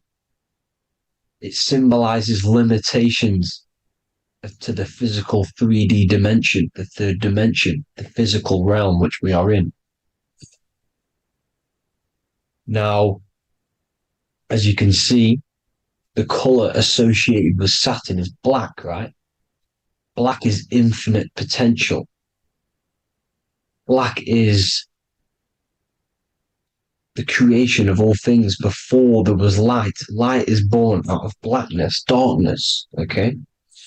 Now, black is physical matter. And as you can see, the black cube, black symbolizing physical matter, the cube being limited, as the physical realm that we are in is limited. It's not like the fourth dimension where everything can exist in a thought. The third dimension is limited, right?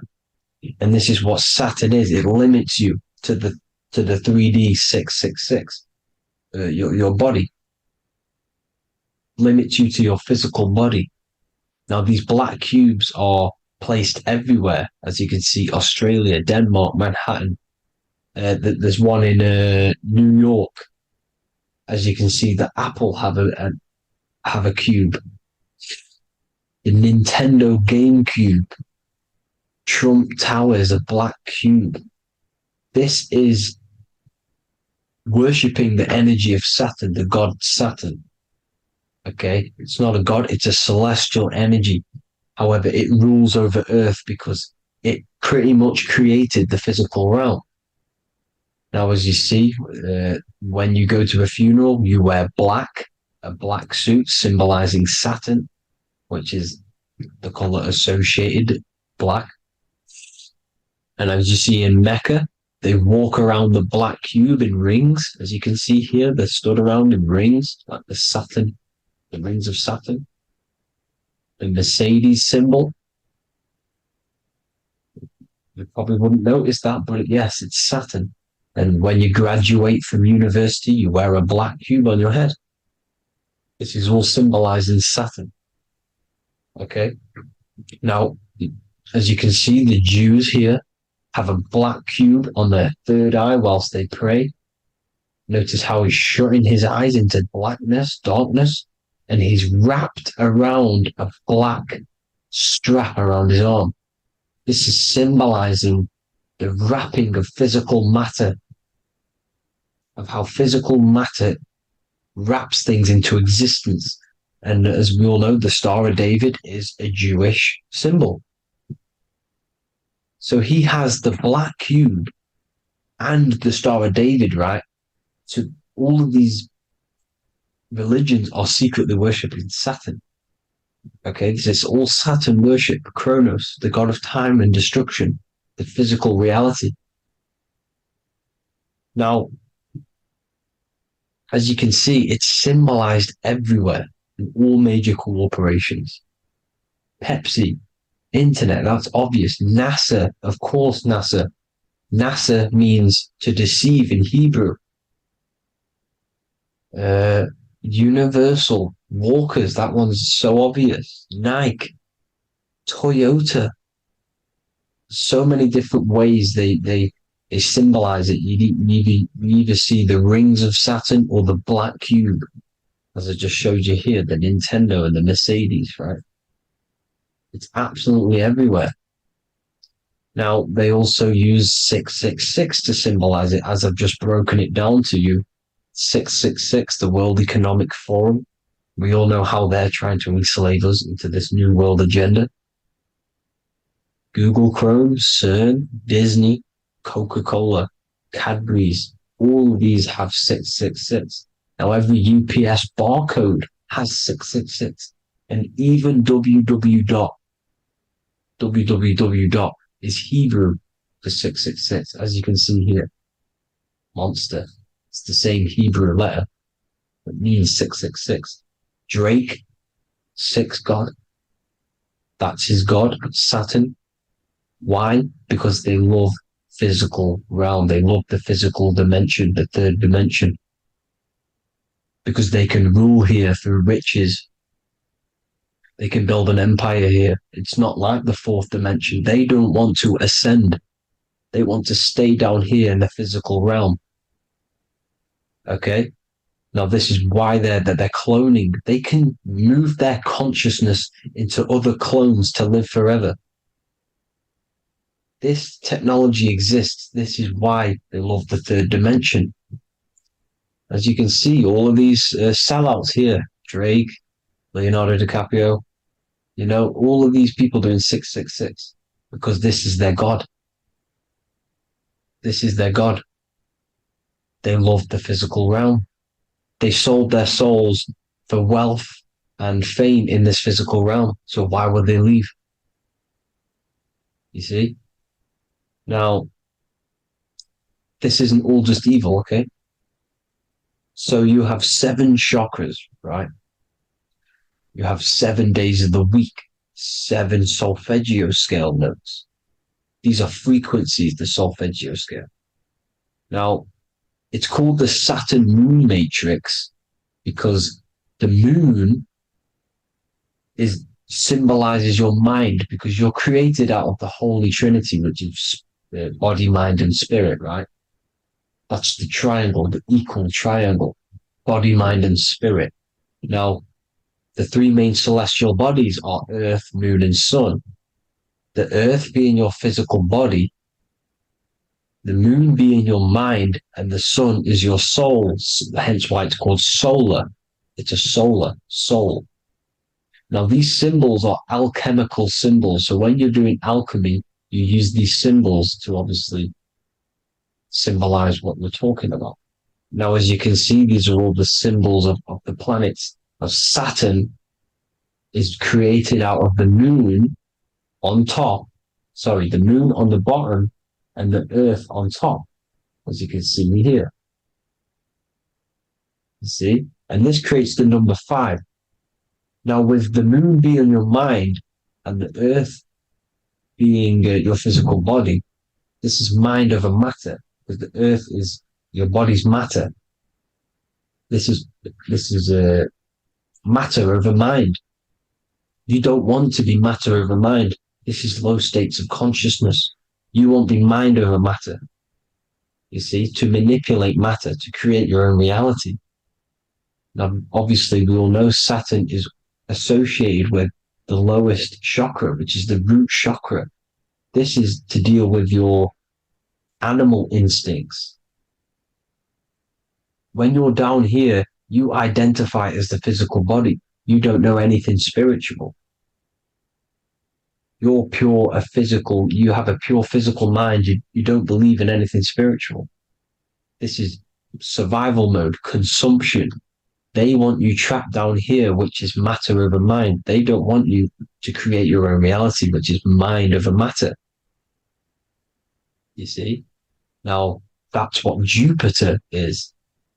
Saturn is the moon on the bottom and the earth on top. But Jupiter is the moon on top with the earth on the bottom. That's mind over matter, you see? So, these chakras are an ascension process from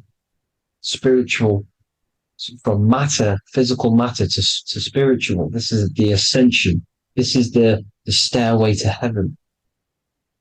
This is Jacob's ladder. You see? Now, the number 5, which is obviously associated with Saturn as well, which create the symbol for Saturn, created the number 5. You have 5 senses, 5 elements, 5 physical elements. As we all know, Saturn crystallizes everything into physical matter out of the 4 elements. 5 fingers and toes, 5 points of man. Okay, the number 5 is the number of justice. Saturn holds things back. He restrains things from you, makes you learn the lesson. Now, 666 is not all evil. 666 is the atomic structure of the carbon atom. 6 protons, 6 electrons, 6 neutrons, right? We are carbon-based life forms. All life forms are based on the bonding properties of the element carbon. Because Saturn crystallizes everything into physical matter. Now, the Masons symbolize this with the checkered boards. They have the black square, which is obviously matter. As I just said, the black cube. And spirit is the white square. Because white is eternal light. White and light. You see? Black is physical matter. Now, this is what we are. The point of our soul is to transmute from matter to spirit. But these are interchangeable. This is the constant cycle between spirit and matter, spirit and matter. High vibrational matter turns into spirit. Low vibrational spirit turns into physical matter. You see? Now, we are carbon-based life forms. This is what 666 is, the number of the beast. When I say we, the physical body is the beast. It's the animal. It's the carbon suit to operate in this physical dimension, in this physical realm. See, it's the vehicle used to operate in this physical realm, but your mind isn't from this physical realm. You see, the brain is the physical manifestation of the soul. Okay, so as you can see here, the spine is an extension of the brain. Everything goes back to the brain. This is literally what your physical body is. You see, this is the nervous system, and everything reports back to the brain, and everything's controlled from this control center. And this spinal column, at the top of the spinal column, is your third eye, which is known as the pineal gland. And this is the seat of consciousness. It's the center of consciousness. That is your true self, pure consciousness. This body is just a physical body. This body is mortal. This body runs out, but your consciousness lives forever. They don't want you knowing this. This is why they keep you down here in your lower chakra. They want you to believe everything is just physical. They don't want you to believe in the spiritual side of reality. Because this way they can manipulate you, right? They want you matter over mind because they know your mind creates reality. They know your mind is the root cause of reality. You manifest your own reality from the inside out. So this is why they control your perception of reality. They control your information in order to manifest their new world order. You, who are ignorant to knowledge and wisdom, you who are ignorant are manifesting their agenda because you accept their information and their perception of this reality. Now, this is why they tell you the globe model, the heliocentric model, to trap you into physical matter. Now, if you understood about this true form of this realm, you'd understand that there's a spiritual side behind everything. The spiritual side, something has to exist. The root cause of reality is higher planes of existence. It happens in the mind before it happens on the physical plane. You see? They don't want you knowing this. They want you matter over mind, which is the symbol for Saturn. Moon over Earth. The Holy Trinity.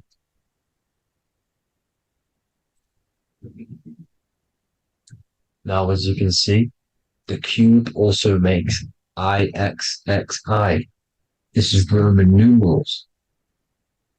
This is Roman numerals, and when it's translated from 9/11. Yes, 9/11.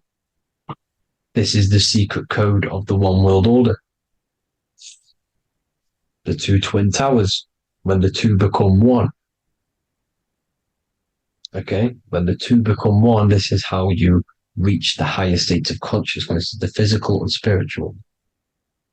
Now, as you can see, the 9/11 memorial are two black cubes. It's two black cubes. This is all Saturn worship. Now, I'm not saying that Saturn is an evil celestial body, right? No, everything has a good side and a bad side, right? It's duality. The spirits of Saturn on the dark side are the most evil demonic spirits. Now, these are the spirits that these are invoking through these rituals, right? Yes, 9/11 was a massive ritual. It's a satanic ritual, okay? Now, we all know Elon Musk. Elon Musk is coming with the mark of the beast. And English gematria, this equals 666, right? 666, as I said, is the number of the beast. You are the beast, your physical body. You see how the Bible twisted things up to make things more confusing, right? but it's there. You just have to have the knowledge to be able to read the Bible properly. As we all know, we had this virus. I'm not going to say the name because I'll get flagged. This virus adds up to 666 because this is all part of the New World Order. It's all part of keeping you in this physical dimension. Okay, now as you can see here, Novus Ordo Seclorum on the back of his shirt, on Elon Musk's shirt. This is also on the $1 bill, Novus Ordo Seclorum. This means New World Order. Yes, New World Order. This is on the back of Elon Musk's shirt. And as you can see here, he owns Neuralink, which is the brain chip, which they're going to be putting into implanting this onto your brain. This is the New World Order to connect you and merge your consciousness with AI. Neuralink and Meta, he owns Meta as well, which is the metaverse. These are going to be linked in, hence why they have the same symbol, but just in a different format. It's the infinity symbol. And the infinity symbol comes from the torus field, as you can see here, your electromagnetic field from around your body. Now, the end goal is for this New World Order is to trap your consciousness inside of an alternative reality being projected from the metaverse. Because the metaverse will be the reality, Neuralink will be the brain chip inside of your brain, projecting your consciousness into an alternative reality while they harness your energy of your physical 666 body. Now, this stuff gets real deep, people. Now, this is the end goal of the New World Order, is to connect you with AI. This is why they're trapping you and keeping you in these lower states of consciousness in the Saturn-associated root chakra, so you don't find out about the spiritual side of reality. Because if you knew the truth of this reality, you wouldn't connect to AI. You see, you have the power within you to travel to other worlds, the astral plane, for example. You travel to different worlds when you are sleeping. Okay? They want you to know it's just a dream. However, their end goal is to trap your consciousness and feed off your energy, spiritually and physically. Okay? I don't know why these people are just pure evil. As I said, evil love bondage. They love the physical dimension. They don't want to ascend to other realms. These evil love the third dimension. This is why evil spirits will inhabit bodies, exorcisms, because they miss being in the physical realm. They miss it. Evil love bondage. So this is why they're cloning and putting their consciousness in clones to stay in this third dimension, to stay as further away from the source as possible. Okay? This is why they're doing it. And this is how it's all linked in. So I hope you all enjoyed this video. Hope you gained some wisdom. Please feel free to join the Telegram.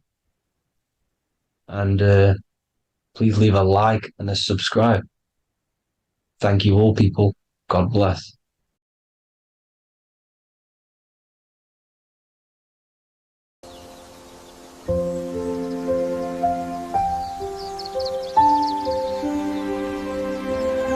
bookofwisdom.com. Visit today.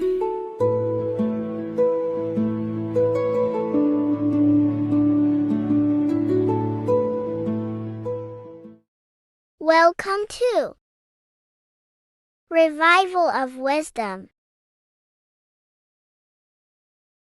This video is going to be about the flat earth. and the breakdown of the whole cosmology. We're going to be digging very deep. I've got a lot of pictures and images to show you, and a lot of dots to connect. So let's start with the Freemasonry art. So this artwork we have here is the Freemasonic cosmology as they know and believe. So what is it symbolizing? We obviously have to start off with the 4 pillars representing the 4 corners of the earth. The 4 corners with duality. You see, there's everything on earth. There's good and evil. Good, evil, positive, negative. Good, bad. This is the checkerboard. This is what it symbolizes. Okay. Obviously, we have the sun, the moon. The sun gives you energy. It's the anode. The moon is the cathode. It's the opposite. It takes your energy. So therefore, you become sleepy when the moon comes out. You see, everything on Earth, everything in the universe is balanced. There's complete balance symbolized by duality. There's always 2 opposites. We have the all-seeing eye, and obviously 7 stars representing the 7 planets, but not planets as in we know planets. They're not physical spinning balls of gas. They are energies. They are lights emitting from the realm above this realm. They are lights through the firmament, through the electromagnetic field. So let's go through that again. The 4 corners, duality, positive and negative, cold, dry. Everyone on Earth has an opposite. Everyone, there's 2. Okay, and then we have the sun, the moon, the 7 planets with a 5-pointed star. What's the 5-pointed star? Of course, it's the 5 elements: spirit, water, earth, fire, and air. Okay, that's what the 5-pointed star is symbolizing, the 5 elements of earth. And then, most importantly, we have the compass. The compass is very, very important, hence why it's in the center. The compass is symbolizing many, many things. And one of the most important things, but we'll get into that after. We have a boat with water outside of the earth. So we have a boat on water, symbolizing the waters separated by the firmament, the waters above, separated by the firmament from the waters within the firmament, the earth. So this is what it's symbolizing. So the compass, what's the compass? This is where the compass comes from. The Polaris, the most important star there is, because it's in the center of Earth, the sun, the moon, and the black hole, black sun. Because all creation comes from center, the seed center. Okay, but we'll get into this after. But also, this is a very important Masonic symbol because they use this symbol a lot. This is one of their main symbols, hence why Neil Armstrong has the Masonic ring with the compass on it. The people who supposedly went to the moon, which obviously they faked to push this globe model, because the globe model is based upon fear. Because the globe model, if they can sell you the globe model, they can sell you anything then. You don't know where you actually are. The globe model is to push fear upon the masses, because the globe model means there's not enough resources. There's also risks of asteroids hitting the planet. There's also risks of space, extraterrestrial invasions, global warming, asteroids. You see, this is all the fear that they can gain of selling you the globe model. Okay, because they don't want you to know that this is an intelligent design. And also, They're hiding God, the creator, the source. This is why they are satanic. They are opposites. They are lefty, Lucifer, right, righteous, godly. Hence why they do the symbolism on their eyes. 666. This is another famous, what's it called? Sorry. Famous astrologer. Astronaut. This is another famous astronaut doing 666, showing that he's in the alliance of the occult. But even look at their 10th anniversary stamps. They have a Masonic compass on there. Also, the Order Out of Chaos. Order Out of Chaos, double-headed eagle. Okay, the Order Out of Chaos ring, which they wear. So all of these astronauts are in the occult. They are lying to you. They are in with this order, this Masonic New World Order, whatever you want to call it. So let's break this compass down a lot more. Because as I showed you here, the center, okay, this is what the compass is symbolizing.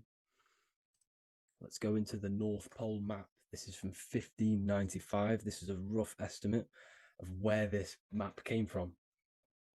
It's from around the 1500s to the 1600s, maybe 1400s. There's not an actual set date on this map because obviously our history has been tampered with.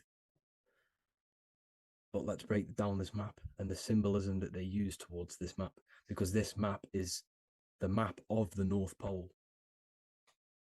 Okay, so in the center, we have the black rock symbolizing the tower, the pole, North Pole. And what's on top of the North Pole? Obviously, it's Polaris.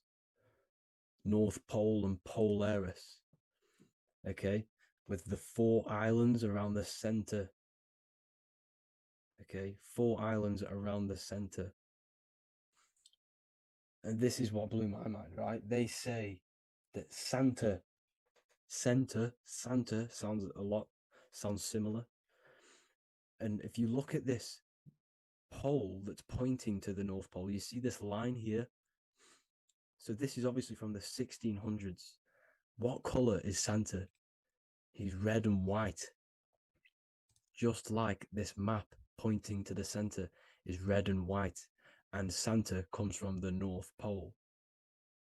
So it's not a coincidence that they use red and white. They're mocking this map because obviously they took over after the 1500s, 1600s. They took over around the 17, 1800s. So they're mocking this map with Santa coming from the North Pole with this red and white line to the North Pole. Notice the 4 islands. Okay. Like windows, their symbol, they obviously in the occult, they're part of the New World Order, is symbolizing these 4 islands with the blue behind it for the water. Okay, so this is another occult logo. They're symbolizing this center because the center is so important. Okay, we'll get into that. Also, we have the Mayan cosmology. This is the Mayan cosmology. This is what they created. This is their artwork, with also 4 major lands around the center. You see this 4 with green in between them all. 4 major lands with the underworld. You see this underworld is also symbolized by the Masons with the coffin of the skull and bones, the deceased, the dead. Okay, so this is also mentioned in the Book of Enoch. Okay, and it's called Sheol. Sheol, the underworld. Okay, and in the Book of Enoch, it says all spirits of the dead go to these hollow places, that they are wait until their appointed time of judgment.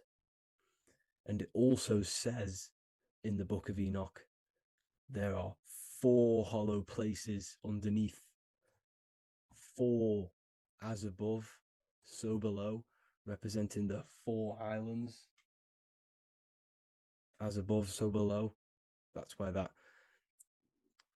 could link in. Okay. The Book of Enoch is very important because it was found in a cave thousands of years ago. And there's a lot of truths about this realm and about this world we live in. So let's go back to the Mayan cosmology. So the ancient cosmology, they all must have had some sort of communication. They must all be in peace, at peace with each other, because all of their cosmologies link together. See, the Greek, Babylonian, Indian, Celtic. Okay, they're all linked in together. They all knew that they were in an enclosed system with an underworld and obviously a firmament. Okay, so this is what they all knew. They all must have had some sort of communication. They were a lot more advanced than us. They knew the center of the realm. Okay, and obviously the United Nations flag also symbolizes their center. You see how it has like a grid with a circle around the center. It's symbolizing that center of the realm because that center of Earth is so important. The United Nations flag, all have it. See, some different ones all have that circle around the center. Because the center is the seed. All things come from a center. So the torus field is so important because it is the spark of life. It's the building blocks of the universe, this creation. Because all things have a torus field. Just like an apple with what's in the center of an apple, a seed. Because the center is where the energies hold, is where the energies meet. And it creates that spark of life. Just like your heart is the center of your body. And it has an electromagnetic field. Because the center, all things come from the center. So this is why the North Pole is so important. Because this is why it's so important. Because this is where the creation sparked from. The center. This is where the most electromagnetic energy is stored. So this is why the northern lights come from the center. It's electromagnetic energy. This is what the northern lights are. It's being emitted from this black hole in the center. Okay? And obviously what else is on the center? Polaris. Polaris is the center star. Okay? So the center star is what sits on top of this North Pole, Polaris, because it's a pole of electromagnetic energy symbolized as a black rock, a black hole, pole. You see, because all creation comes from void. Light is born from darkness. Without light, darkness can't be born from light. You see, but light can be born from darkness. This is why darkness is so important. And this is why there's a black hole in the center of our realm, like the black sun. The black sun. The Polaris star, the North Star. You see, so this is this North Pole, Polaris. This is what they're talking about. And this is why compasses are an 8-pointed star, because Polaris is symbolized as an 8-pointed star. This is where a compass will point you to. It will point you to that center. So notice how a compass has this black hole in the middle. You see? And it will point you to this meeting point, the north, because in the center is the center of the torus field of the Earth. This is where the most electromagnetic energy is. You see, everything gets sucked into the black hole. Okay, this whole reality is being projected from that center point, just like your eyes suck in light. It's a black hole. Your eyes suck in the light of this light being emitted from this center place, this electromagnetic energy at the center, which is the seed of everything, of everyone. You see, just like an apple has the seed in the center in darkness, because in the center of the apple, it's dark. It's black. It's pitch black. But that's where the seeds are. That's where the life is. But Polaris is so important because it's that center star which lines up. It is the pole, it's the top of the pole of the torus field. So Polaris would be here at the very, very top. And this is where the compasses point you to. And this is why the Star of Ishtar, the 8-pointed star of the Sumerians, also talked about this 8-pointed star, and it's called the Star of Ishtar. Okay, and who is Ishtar? Ishtar is the goddess. Okay, so she's not a male, she's a female, because every creation is brought through a female, a womb. Every single human on earth is brought through the womb, the sacred feminine energy. And the womb is pure darkness. There's no light in a womb, just like the center of our realm. There's no, it's a black hole. Okay, and guess what? She's the god of fertility and sexuality. She is responsible for all life. Okay, so the Star of Ishtar is the Star of Polaris, which is symbolizing the responsibility for all life, the center of our realm, the black sun, the black hole. Okay, so this is what that god of Ishtar of the Sumerians is talking about, the goddess, the womb, the seed of creation. So this would be the portal, more than likely the portal in and out of our realm, because it's the top of the torus field. And what's above this realm is the heavens. So this is where you get sucked in from the heavens. Your soul gets sucked in and brought onto this plane of existence called Earth. These are some space NASA symbols. Look how much Polaris symbolism there is. And notice how it's at the center.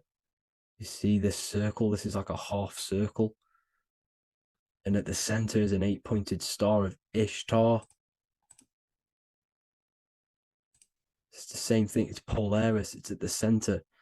And notice on some of these, look, this one is a bear holding the key and an arrow pointing to the Polaris star, so that they hold the key to Polaris.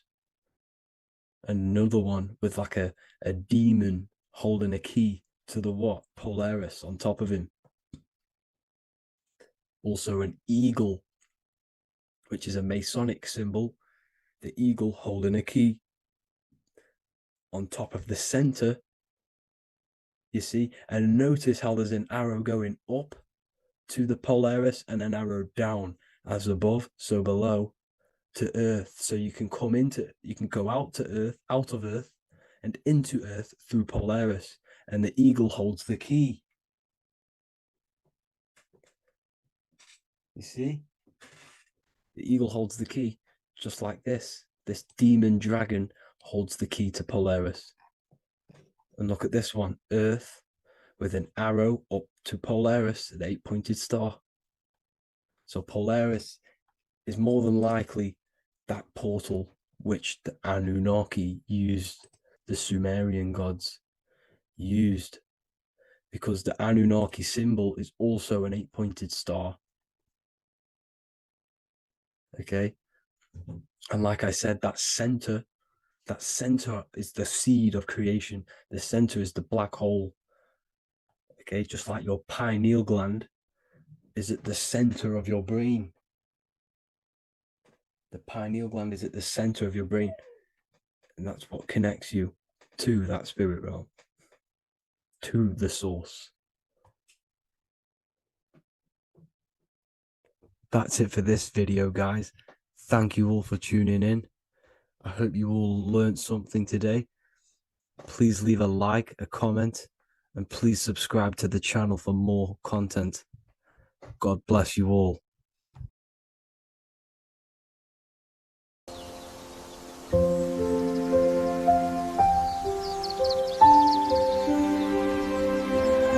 bookofwisdom.com. Visit today.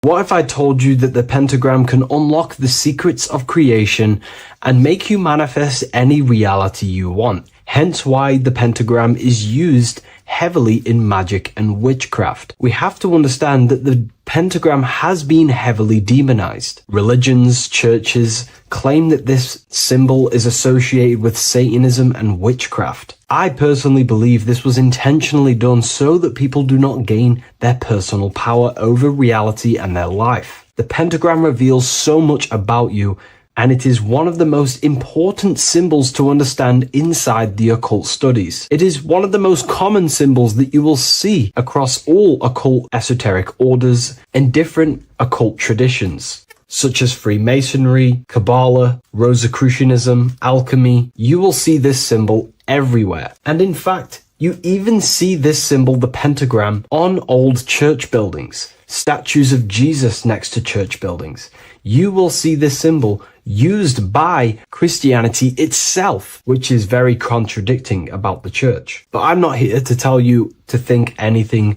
You can simply take this information with a pinch of salt and see if it benefits you. The pentagram used by the early Christians was said to symbolize the 5 wounds of Jesus on the cross. But this goes much deeper in an esoteric explanation. The pentagram ultimately represents the 5 elements of creation. All creation falls within these 5 elements. We have spirit on the very top, then you have air, water, earth, fire. This is the correct placement and order of the elements. Air is always on the left, water is always on the top right, earth very bottom left, fire bottom right, and spirit placed on the tip point of the pentagram. It's a 5-pointed star drawn with one continuous line. But this actually reveals much deeper things, and we're going to be going into how to use this symbol for magic and creating your reality towards the end of this video. But now we're going to give you a basic understanding of the pentagram. It's showing you the 4 physical elements symbolized as triangles and spirit symbolized as a circle. The 4 physical elements are made out of the base element, spirit, or what the ancients call ether. Ether is the underlying base of all physical matter. This is the substance that animates physical matter with life force. All physical matter has its origin in the etheric substance, or spirit, what we want to call it. It is simply the life force that animates the physical thing.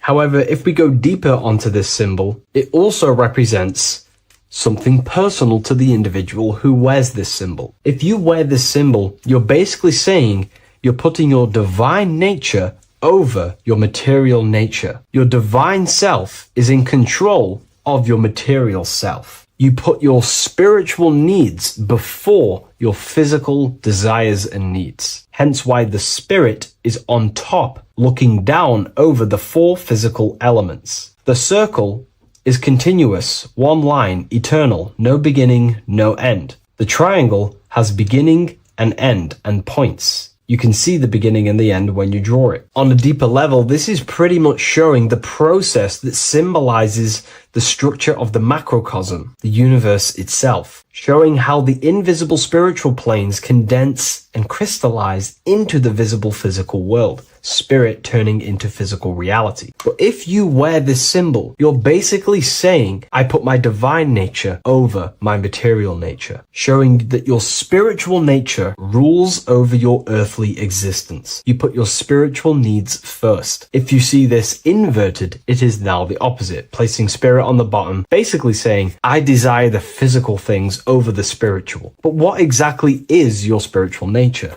Well, your spiritual nature is simply your internal self.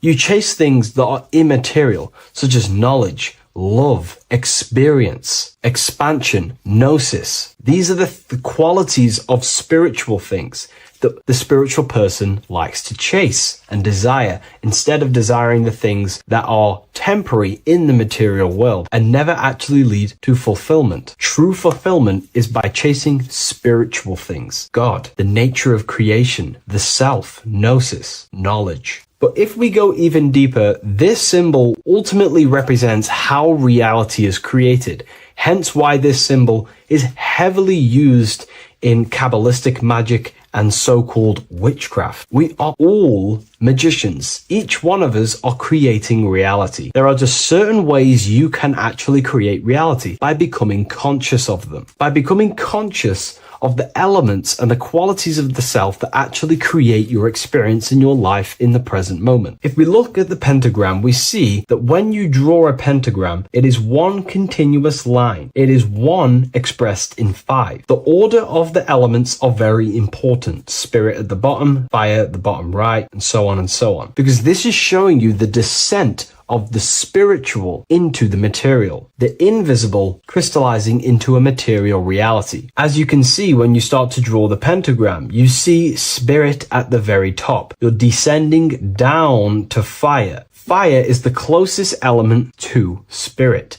Hence why in magic and witchcraft, people like to use candles. So you're descending first into fire, then into air, then into water, then into earth, then back into spirit. Because of course, the cycle of creation unfolds itself. When you die, you return back to spirit, and then you reincarnate yourself back into physical reality if you wish and desire to. Everything is under this process of matter spiritual. In the daytime you wake up, you're in your material body. When you go to sleep, you enter your astral spiritual body. Everything's in this continual process, renewing itself in spiritual, then material. But the reason why this is associated with magic so heavily is because each one of these elements corresponds to a different body of consciousness, a different vehicle of consciousness. Consciousness has many different vehicles it uses to create the tangible self, the physical reality. For example, consciousness has a spiritual nature. The spirit element in this case symbolizes the emanation, the descent of the one power, the one force that we are all using. Each one of us is using this one power, the power of the source consciousness, unfolding its creation in the present moment. This represents the source, the emanation, the descent of this continuous flow of energy through us that we are tapped into, like a live stream in the present moment. This descends first, the force descends into fire. Fire symbolizes the willpower, will. In this aspect or vehicle of consciousness, the will is the being that directs intention, initiates action, shapes reality through focus, determination. It sets direction, holds intention, projects a desire into form, and aligns your inner world with the outer creation. The will comes out of the force, spirit. Then the will goes with intention to air. Air symbolizes the mental vehicle of consciousness, the mind, the psychic man. The psychic aspects of your consciousness is thinking, imagination, mental images, logic, using the thought or the mental vehicle body of consciousness. Then that thought has an emotion, which is then water. So it goes from the force to the will to the intellect to the water, the emotional body of consciousness. The emotional vehicle of consciousness amplifies the thought into an emotional desire that you want to take action on. No one takes random actions, and if we do, we say we're very very bored and we don't care. The water is the energy, the emotion you have to fulfill something. And that emotion then descends into earth, which is the physical body to take the physical action in the present moment, to fulfill that desire, to fulfill that will, that thought, that desire. And that is how reality is created all the time. Now, there is much more that you can go into with the pentagram, because true magic is about changing consciousness at will, not casting random spells. It's the ability to change the direction of consciousness using the power of the will to direct these forces to create change in the internal world so it can project outwardly in the external world. Because consciousness creates the external reality. What happens within us, we see change outside of us. So true magic is about manipulating the forces and the vehicles of consciousness that exist within our own mind to produce a change in the material world. There are other ways you can use magic, by purifying each body of consciousness or banishing each body of consciousness. Other forms of magic, you can dissect each body of consciousness and work with that specific body. If you think you're using your mind too much,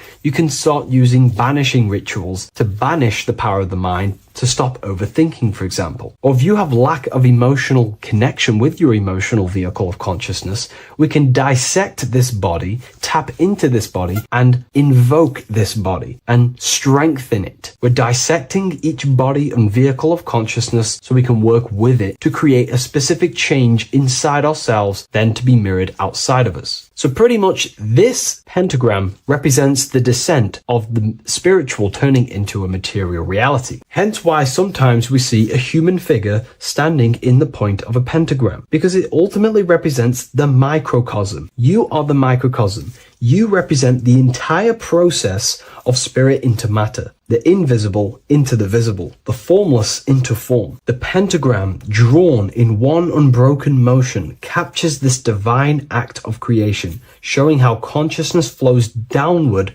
through the elements or the vehicles of consciousness to bring forth the material reality. The Book of Symbolism will teach you all about this. It was released November 17th. A lot of people have taken advantage of this. You also gain a free ebook with this copy. Every order comes with a free ebook. And if you wish to get your copy of the brand new Book of Symbolism, you can find it in the description or revivalofwisdom.com. Thank you, everyone. I'll see you in the next video.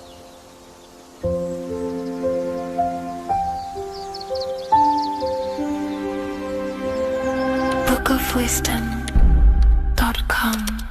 Visit today.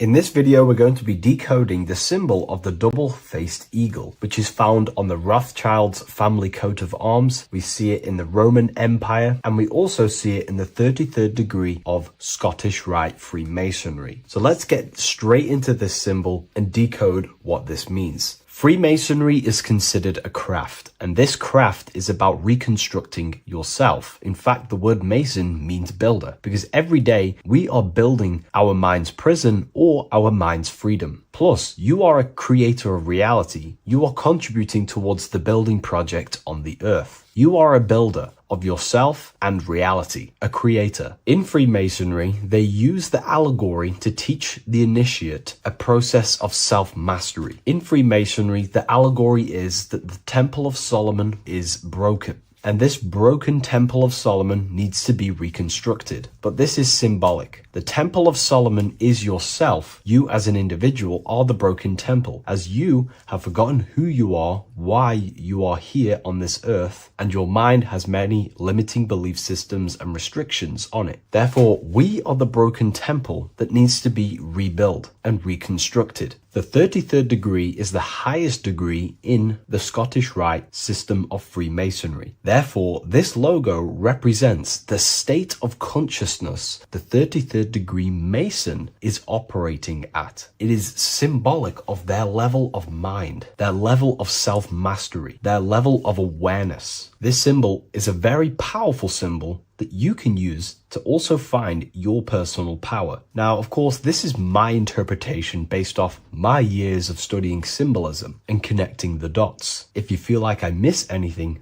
please leave a comment in the comment section to maybe add to my points. The first of all thing that I see in this symbol that reveals a great power of mind is the eagle. The eagle itself is a bird, and a bird can go on the ground and in the sky. In a symbolic sense, this represents the body and the spirit, the ability to transform from this earth body and then also access astral projection and the spirit. The bird sees things from a higher perspective while it's flying in the sky. If you're only in the physical body, your perception of reality is limited to the ground. We do not see much from the ground. This is all symbolic to a level of mind. The bird can see things from above. It sees the earth from a top-down view and sees the whole, sees things from a higher perspective, symbolic of the mind of a 33rd degree Mason who understands who they are, what reality is, what consciousness is, and the human psyche. Their level of intelligence allows them to see reality from a higher perspective, and they also have the mindset of seeing things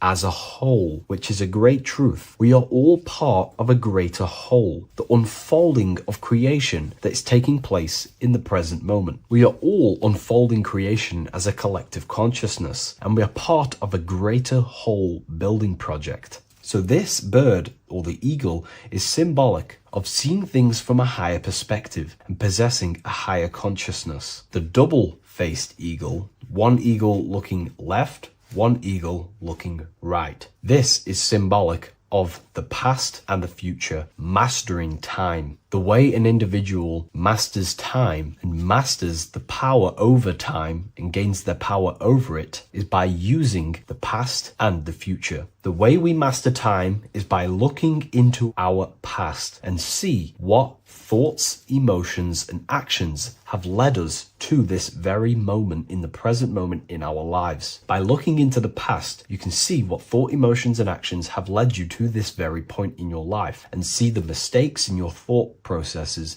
the mistakes in your emotions, and the mistakes in your actions. You can extract wisdom from the past of your past and apply that wisdom in the present moment to then change your future to a better future for yourself and the collective consciousness and your contribution towards the creation taking place on the earth. That is how an individual masters time. You can do this through memory work. Every time you go to sleep, go through your day backwards. Follow the events backwards. What this does is literally create new neural pathways in your brain and allows you to strengthen your memory so you can remember more. Memory work is massive in Freemasonry based off my research. They make you do rituals, memorize rituals, because they're trying to develop these different aspects and cognitions of the human mind. We see that the double-headed eagle is looking left and right, but then joins. This is symbolic of unity of duality, unifying duality. And the only way you can do that is by connecting with pure awareness without distortion of the mind and body. If you turn off your body, it goes to sleep. If you turn off your mind, you go to sleep. But if you can turn off your mind and body, then who are you truly? When you turn off your mind, you're no longer your belief systems, your name, your job, your reputation, your status. You are this pure awareness who's observing the mind. So in meditation, you realize you are not the mind. You are the awareness, and the awareness is singular, and the mind thinks in dualism. So this is symbolic of unifying and seeing things through the lens of the awareness and not the mind, because the mind can produce illusions. So this is symbolic of a state of consciousness of the 33rd degree who sees everything as oneness. We are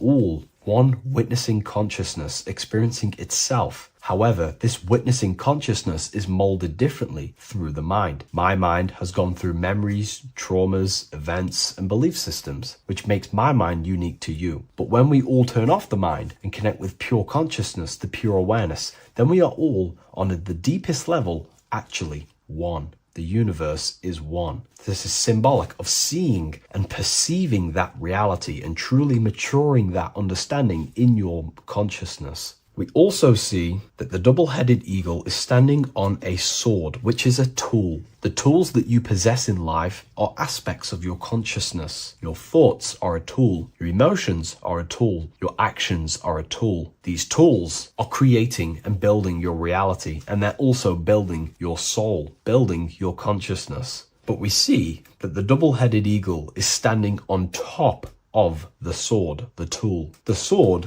is a powerful tool. So this is symbolic of power on the surface level. But if you go deeper and decode this symbol, it reveals something way more powerful. The sword carves through things. It's also a very murderous tool. If you hold a sword towards someone or something, you hold power over it. It is a symbol of power. And that power that you possess is, in fact, the mind. The mind is the powerhouse of control over reality. The mind is the most radiant force in the universe, as all things respond to the mind. The emotions, the body, and physical reality itself responds to the mind. The mind holds power. Matter is a physical manifestation of mind. The reason why the sword is the mind is because it's associated with the air element. When you swing a sword, you're moving this through the air. And if you've read the Book of Wisdom Volume 2, you understand that each element is corresponding to a different body of consciousness. Air is associated with the mind, the mental body of consciousness. Water is associated with the emotional body of consciousness. Earth is associated with the physical body of consciousness. Fire is associated with the spiritual willpower body of consciousness. Therefore, what we're looking at is the intellect. We're looking at gaining control over the intellect, the mind, thought, banishing all negative thought power from the mind. Think of it like this. You are tapped into a live stream of consciousness, and this live stream is flowing into you in the present moment. Your mind directs this creational force, this flow of consciousness and power. You can use that mind to think about negative things, anxiety, depression, or you can use that power that's flowing into you for the positive only. The universe does not create what you want. It creates what you are. What you put in is what you get out. Your reality is a reflection of your mind. So it's about using this tool for the good. For example, no negativity even has any space in my consciousness. There is no negative thought that pulls me down. And if there is, I banish it instantly and remove it. So this is about gaining power over the mind and using the mind as a tool to carve your reality with the sword. This is your power. This is your sword. Below we see a banner that says Ordo ab Chaos. Most people see this and understand it as order out of chaos. And yes, it is linked to, obviously, molding society, manipulation. However, on an internal understanding of order out of chaos, it's something much more powerful to the individual. Most people see order out of chaos and see the manipulation that takes place on human consciousness, which is very true. The ruling powers create chaos or a problem in society, then they produce an order and a solution to mold society towards their agenda. That's order out of chaos. However, to the individual, this represents something much more powerful that you can take advantage of. Ordo ab chaos, order out of chaos. This is understanding that reality comes from chaos and physical creation is the order of that chaos. The mental plane is chaos. It's just simply pure thoughts, random thoughts. But the physical world is the order out of that chaos, the darkness coming into light. To you, for example, when you first start your journey of self-mastery and spiritual awakening, you are in chaos. My mind was in chaos. My mind had many limiting belief systems. My mind used to think random thoughts unconsciously. I used to take random actions, unknowingly create my reality and produce chaos. That chaos needs to be ordered. So when there is chaos in ourselves, with different aspects of our minds and subconscious, we need to produce an order so that we can gain power over the mind. and over our thoughts, emotions, and actions, the three forces you have 100% control over in your reality. If you try and control anything else other than your thoughts, emotions, and actions, then you are breaking natural law. The only things you have been given power over and to control is your thought, emotion, and action, your mind, your heart, and your body. Order out of chaos is about transforming yourself. When you're in a chaotic state, you have to produce order to transform yourself and change your level of consciousness. If you have chaos in your life, you must produce order. And this is how self-transformation occurs through an individual. Order out of chaos. Now, yes, it is also linked to human manipulation, as this applies to everything as above, so below. Above, we see a triangle with the number 33 and light emanating around it. This triangle is highly symbolic of the element of fire. The upright triangle is fire. The downright facing triangle, the opposite to this triangle, is associated with the element of water. The reason why this is an upright facing triangle with the number 33 in it is because fire is associated with dissolving. If I place this pencil in fire, it will burn this material into its raw form. Fire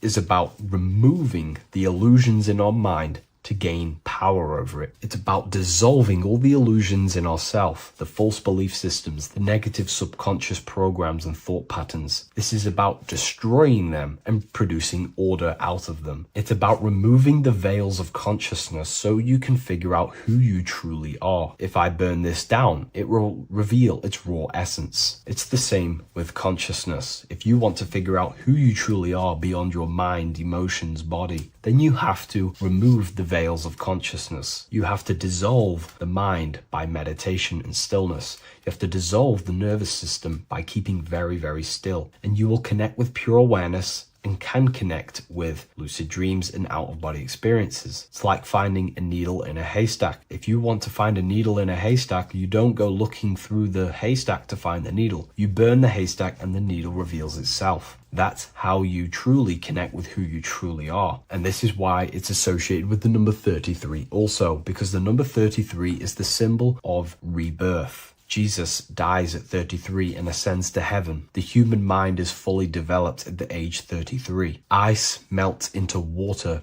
at 33 degrees. It's symbolic of transforming states from death to rebirth, rebirthing the self. And this is how you rebirth yourself, by figuring out who you truly are. Because when you actually figure out and have an out-of-body experience, or you figure out who you truly are, you go through a mental rebirth. Everything you thought once was true has been completely burnt away, and now you are reborn into a new mind and a new perception of self and reality. So it's about being reborn again. At the 33rd degree, you are reborn again by the understandings and experiences that you've had with yourself. And the crown is a symbol of mastery. People in position of power wear crowns. It is a symbol of power over something. This whole symbol reveals your own personal power, the level of power that the 33rd degree Mason has over themselves, not over other people, but themselves. But of course, once you gain your personal power, you understand how the mind works. You can use that against people. It's how you use the knowledge that determines whether you are bad or good. Again, if you think I've missed anything, leave a comment in the comment section. Please like, comment, and share if you love this content. I'll see you in the next one. And if you wish to get your hands on this book, I'll leave an Amazon link in the description. Religions were made to hide the truth about yourself, God, and the universe. You see, religion teaches there is a God separate from you. He created the universe separate from himself. They did this to truly disconnect you from consciousness, from God, and from yourself. Now let me explain. It's going to be very difficult to understand this from a left hemisphere dominated perception. The left hemisphere sees everything individual. The right hemisphere sees the whole. For example, if you're walking through a woods, the left hemisphere sees individual trees, leaves, twigs, and branches. The right hemisphere sees the interconnectedness of the whole woods. We've been trained our whole life to be trapped in the left hemisphere, to think logically, scientifically, with evidence. This way of thinking traps you in illusion, division, and separateness from everything. Plus, in science, they teach you the universe exists outside of you. You exist in a universe, and the universe exists whether you exist or not. This is completely false. You are the universe experiencing itself. There is only one person in the universe. There is only one awareness in the universe, and that is God. That is your consciousness. Not your name, your job, your reputation, your thoughts, your beliefs. That is not God. God is the infinite awareness that you are, the alertness, the essence of life. You are an individual. You have a dual nature, an inner world, consciousness, and an outer world, this physical body. The inner world is the immortal, consciousness, awareness. This physical reality is for the immortal within us to experience and enjoy. And the immortal consciousness, the immortal self, the individualized expression of the only thing that is truly real, which is God, consciousness, is seeking a way to understand itself through infinite vantage points. The same consciousness inside of you, inside of the dog, the squirrel, the plants, the stars, the same awareness is in absolutely everything. Only the right hemisphere can see this connection. The universe is one mind separated into the infinite bodies and life forms. This is why scientists tell you that the universe is forever expanding. It's truth in plain sight, because the universe is the mind, and the mind is always seeking more vantage points to understand itself. And the mind is always expanding into new realms of thought. The mind cannot be filled up. It does not exist in space. However, human awareness, human consciousness is very sacred. And the reason why I say that is because humans possess a two-way consciousness, unlike a dog, an animal, or a squirrel, for example. The dog looks in the mirror. It is not aware of itself. It doesn't look in the mirror and see that it needs to improve something. However, humans, we can look in the mirror and say, who am I? Where do I come from? And I need to change this aspect of me. I'm lacking in this area. Dogs do not have this awareness. They function only on their immediate surroundings, on survival and instinct. Human awareness is special because we have the ability to reflect on the self. We can question our consciousness. We can question, who am I? Where do I come from? And where am I going after this? The human mind has no limitation. We can surpass our animal nature and rise to a godly nature. This is the whole purpose of reaching Christ consciousness, which is just an ideal consciousness where we have control over self and we know who we truly are. Humans have been given the tools to awaken. Our five senses are locked only to perceive the physical world, but the mind holds the gateway to understand the unseen aspects of reality. The mind holds the secrets to the universe and consciousness. We just have to study ourselves to understand God. We are all individualized aspects of consciousness. There is only one pure consciousness in the universe, but we're fractaled into infinite life forms, experiencing this consciousness in a different form, molding this consciousness into individual egos and individualized consciousness. Me and you are made of the same fabric. However, I have thought different things, believed different things, experienced different things, which has conditioned my consciousness to be my own individualized aspect of God. And that's what makes me, me, and you, you. God is the creative power within us to turn thoughts into physical reality, to create things. We are a creator. Each one of us is a miniature earth, creating and building in this physical 3D reality. Our consciousness holds power over the 3D reality. We can mold it and create anything we wish. However, we have been conditioned to live like an animal, living in our animal nature, eating, surviving, lusting, and these low-level desires keep us trapped from figuring out our creative power. This is why the ancients always depicted God inside of the brain. Even in ancient Christian artwork, William Blake, Anton Raphael, all depict God inside of the brain. Why is this? Because God is our creative power.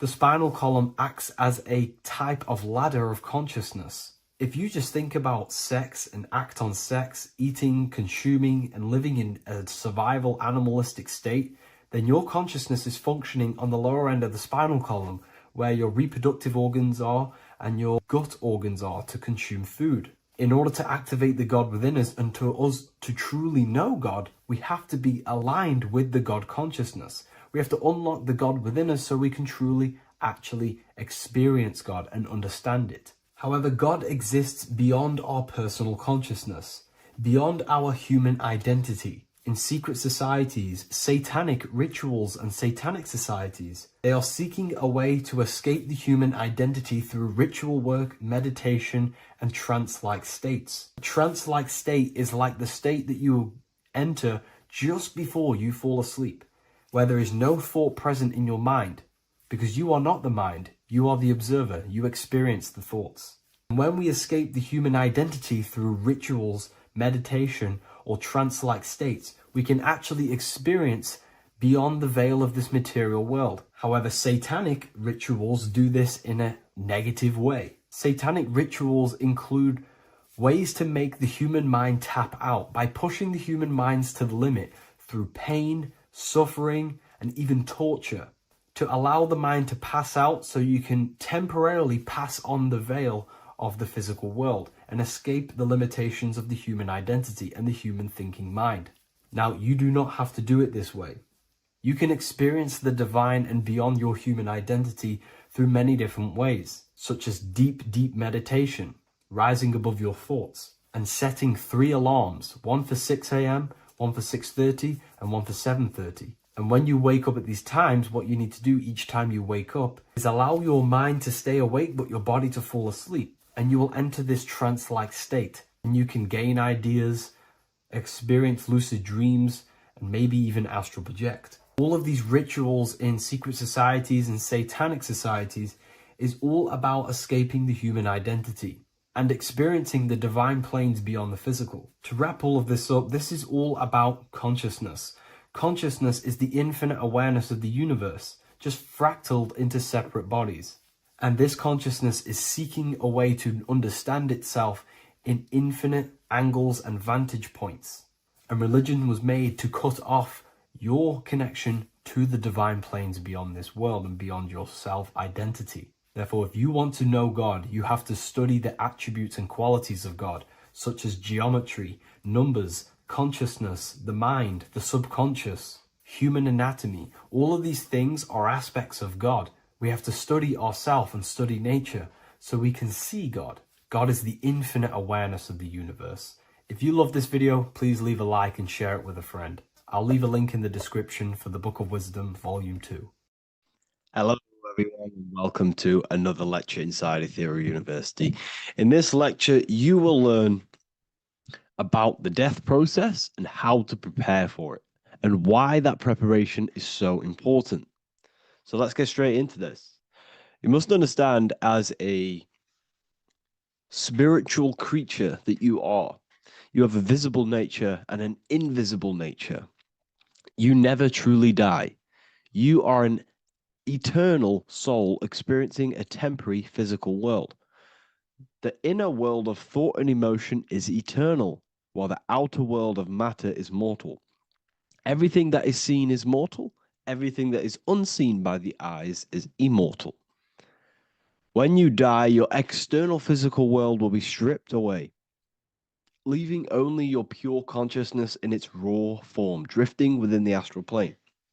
So here you see your physical external body and your internal world. And your internal world is your state of consciousness. It's your state of consciousness. Your thought and emotion is one overall state.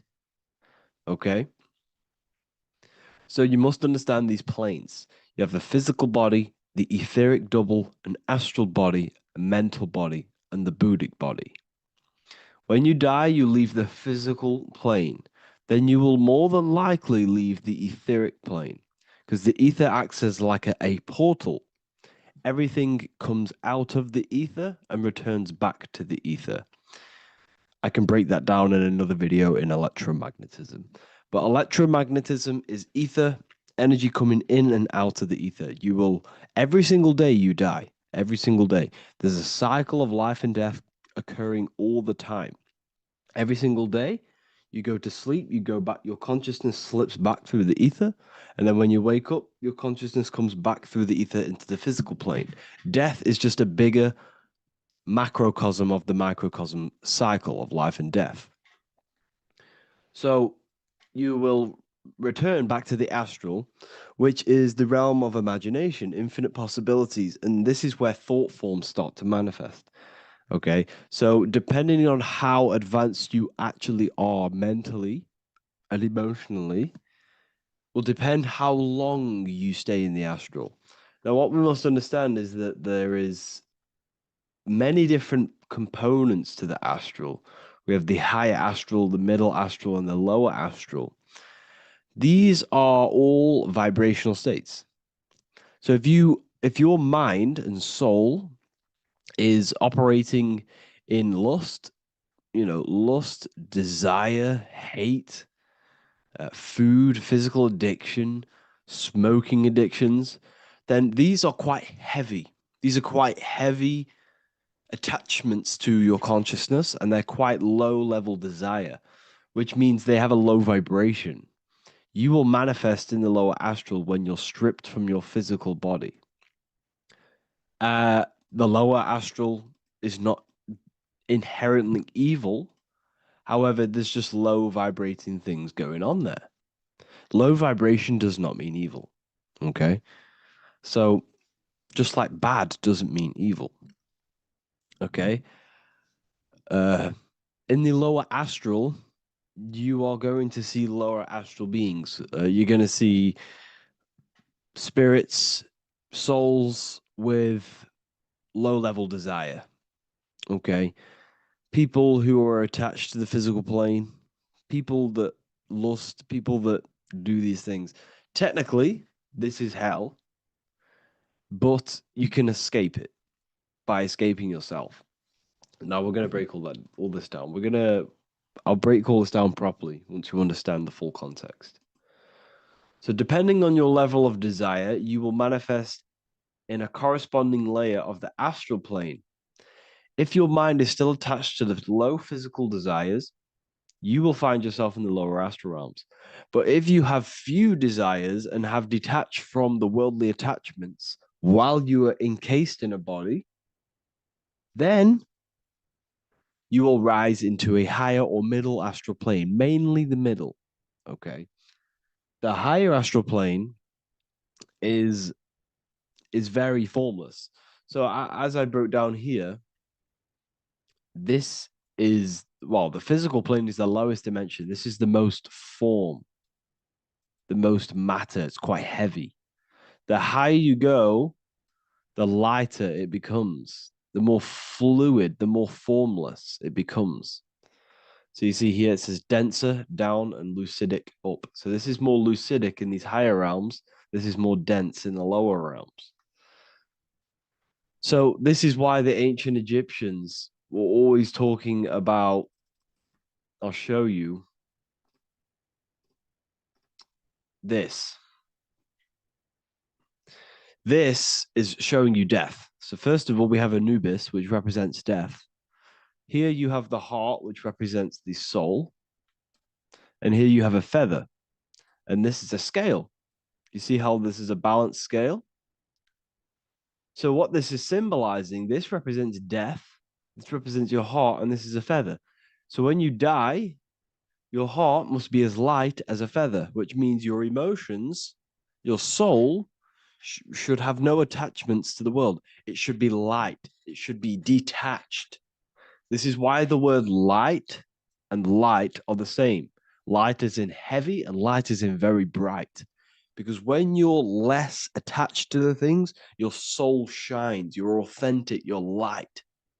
You're very bright soul. And you have no attachments. Your light is in not heavy.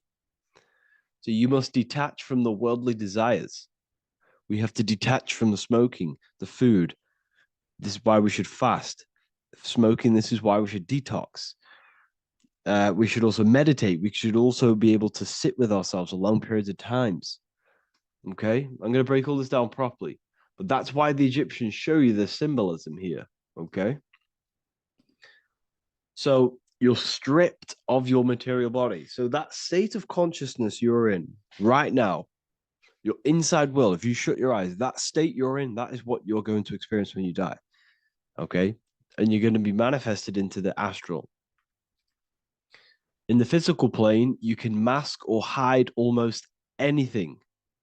But in the spiritual realm, you cannot. The astral body, your thoughts and emotions directly shape your spiritual body, your astral body, revealing your true inner state. So your desires that you can hide in the physical plane, your emotions, your thoughts, you can't hide any of that in the spiritual plane, in the astral plane.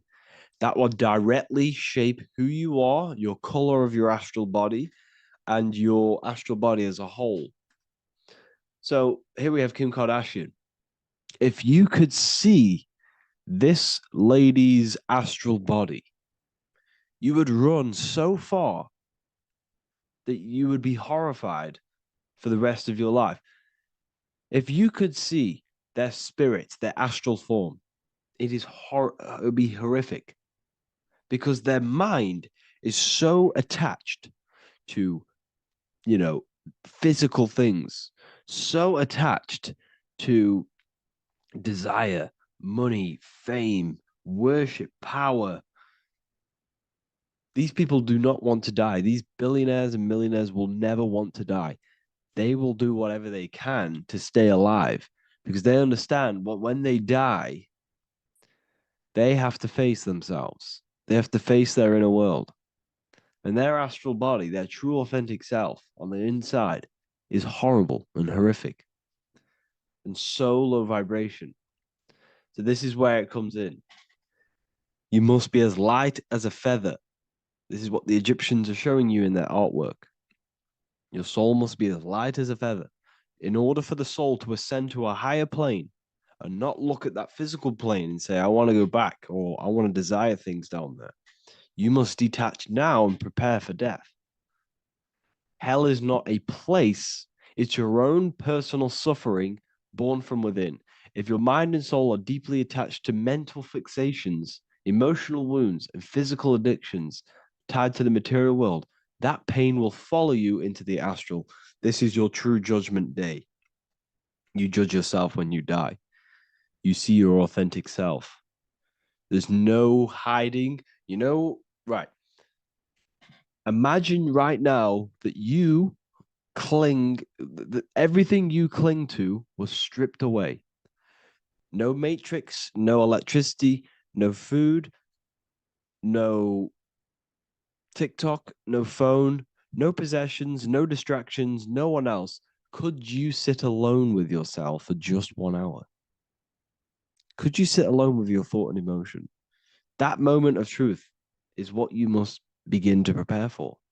Could you sit alone with yourself? Can you sit alone for long periods of time and just think? And if you cannot, then you're running from your internal world. You're running from your thoughts. You're distracting yourself from your thoughts. This is what we must address. Now, don't feel bad if this is you. We've all have problems. We all have internal problems. But this is what we have to face directly in order to prepare for life after death. We must meditate for long periods of time. Not even meditation. We should be able to sit with ourselves with no distractions and just think. This is what the people of the past used to do when we had no technology. People would sit and think for hours. This is what we need. Because if you cannot sit with yourself, imagine sitting with yourself with no physical body. That's the level that's going to happen. And we need to prepare for that. The soul and mind must become as light, as weightless, as radiant as a feather to ascend to a higher plane and move beyond the physical life. To rise, they must release heaviness, attachments, burdens, fears, and desires. The lighter and brighter your inner being becomes, the more freely it can rise into a higher state of existence. Ascension is not about going somewhere, it's about becoming something pure, clear, and luminous.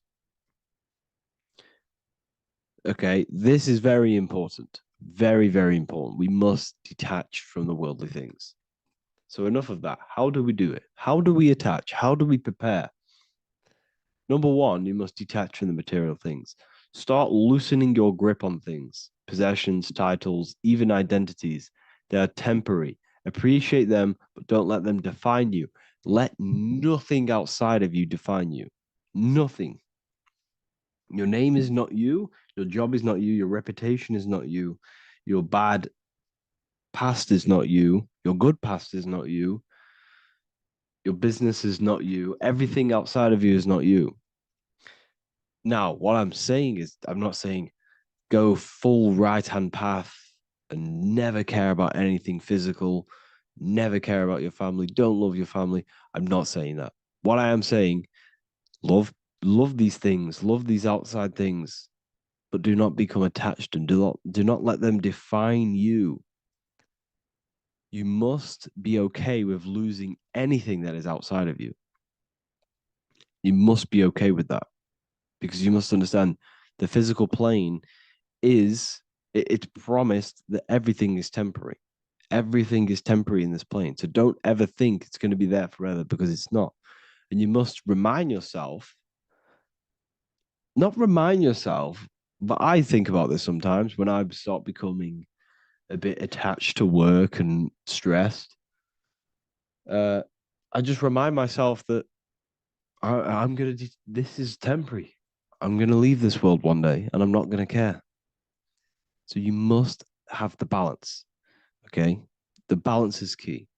You can go down that right hand path and just fully cut off from the world like a monk and shave off your hair, and disconnect from the physical world. You can do that. That's not wrong. There's different paths in life. You have the left hand path, purely physical. You have the middle path, which is balance between the physical and spiritual. Then you have the right hand path, which is monk mode, where you fully disconnect from the world. They shave their hair off to disconnect from the physicality. They meditate for long periods of time. This is what they're doing. They're preparing for death. Monks prepare for death. They understand this. They understand that you don't die. Your inner world is the true world. The inner world is the only world that exists. Everything outside of you is an extension of you.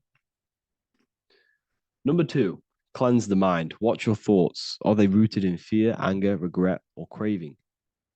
Meditation, mindfulness, and inner reflection help purify the mind.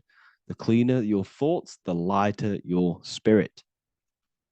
So your astral body is formed by your thoughts. It's formed by your emotions.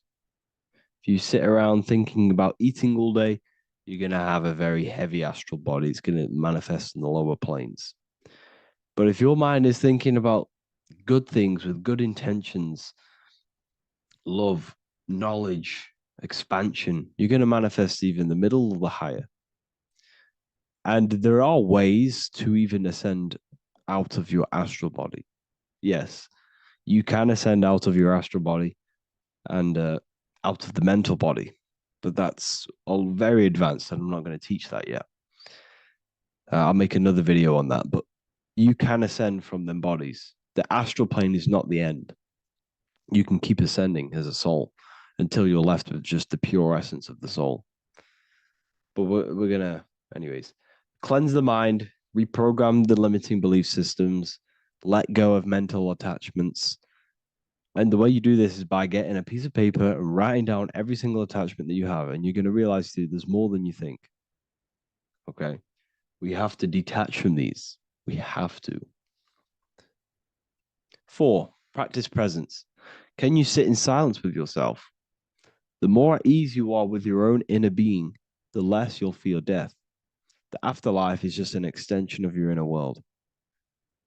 It's so important. This is so, so important. Can you sit with yourself? If you cannot sit with yourself, you have some inner work to do.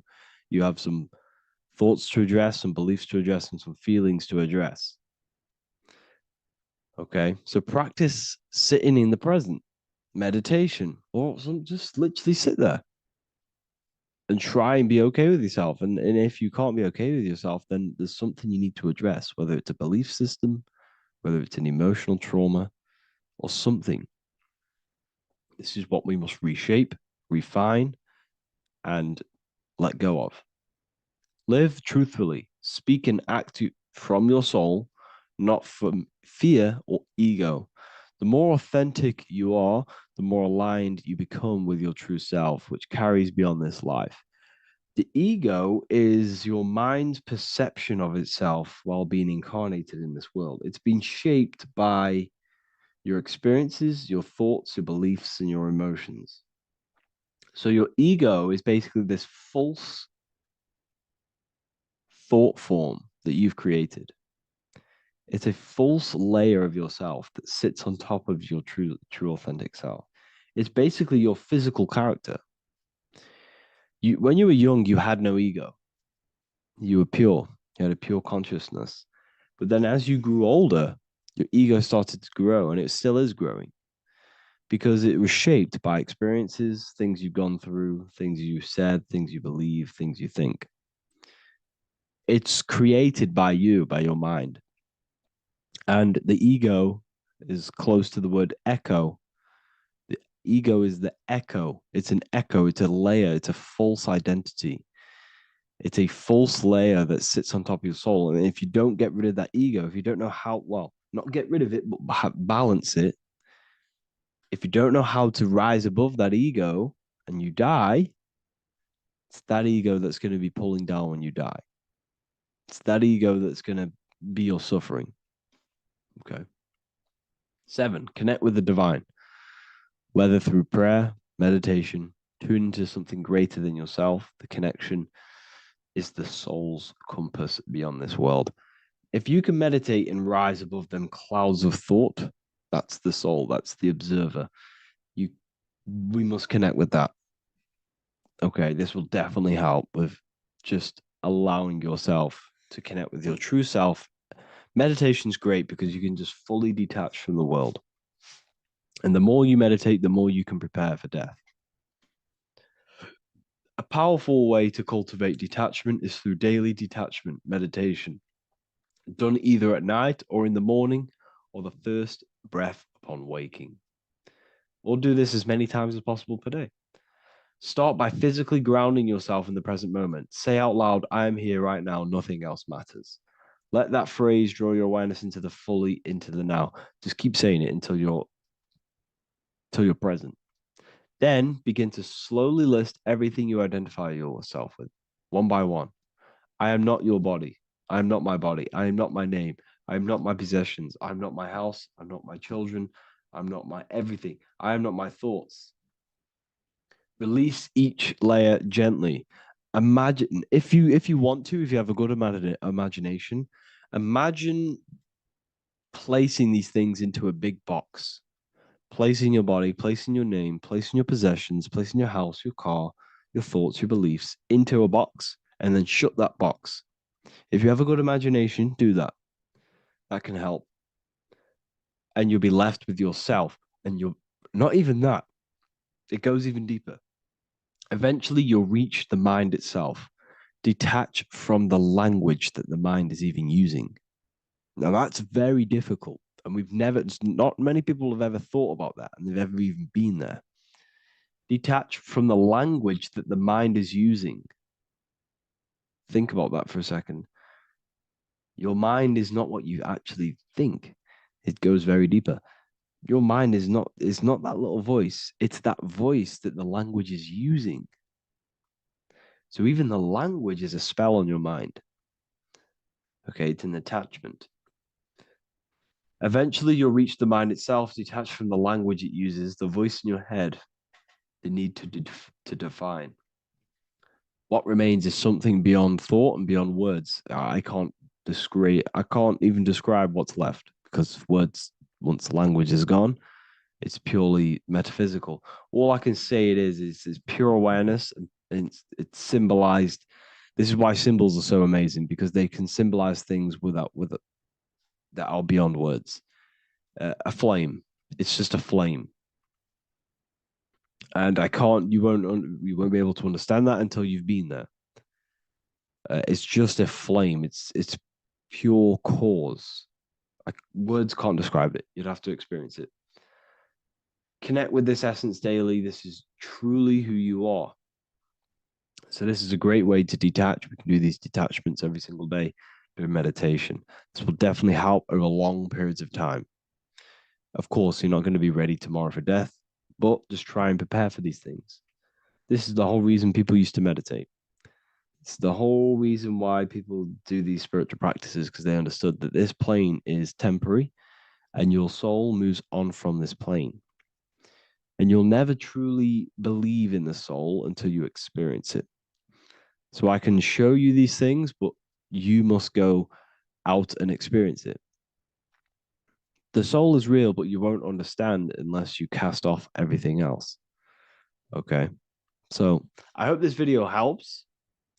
It's a very deep video. I'm going to be making more of these stuff, of more self-mastery. And of course, we've made the self-mastery section now. So I'm going to start filling up this place with lectures. And I think it's a great time to start this because a lot of people have been asking on how to master yourself, prepare to death. So hope this video helps. See you in the next one.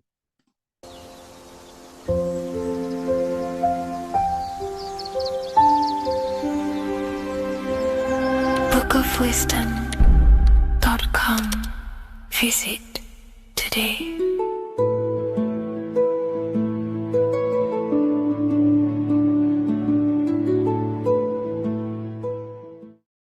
The Freemasonic square and compass is not just a symbol that represents Freemasonry, a lodge, or a secret society. It is a symbol of gaining your own personal power.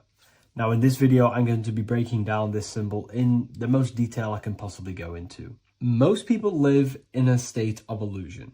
They live their life impulsively, acting based on their five senses, tasting. They want to feel a certain thing like an orgasm, or they're basically just slaves to external things and their five senses, which leads to a very dark path where you'll never actually become a conscious creator and you'll never actually be internally happy. The Freemasonic square and compass reveals some deep wisdom about this. Now let me break this down. If you want to gain your personal power, listen up. The Freemasonic square and compass is a compass which is used to create circles. Now, if you notice something about the circle, they have no beginning, no end. You can't tell where it begins and ends. It's eternal, which means this represents consciousness. Now, if you don't know what consciousness is, if you close your eyes, you have an internal world. You have thoughts, emotion, visualization. This is all consciousness, spiritual. Then we have the square.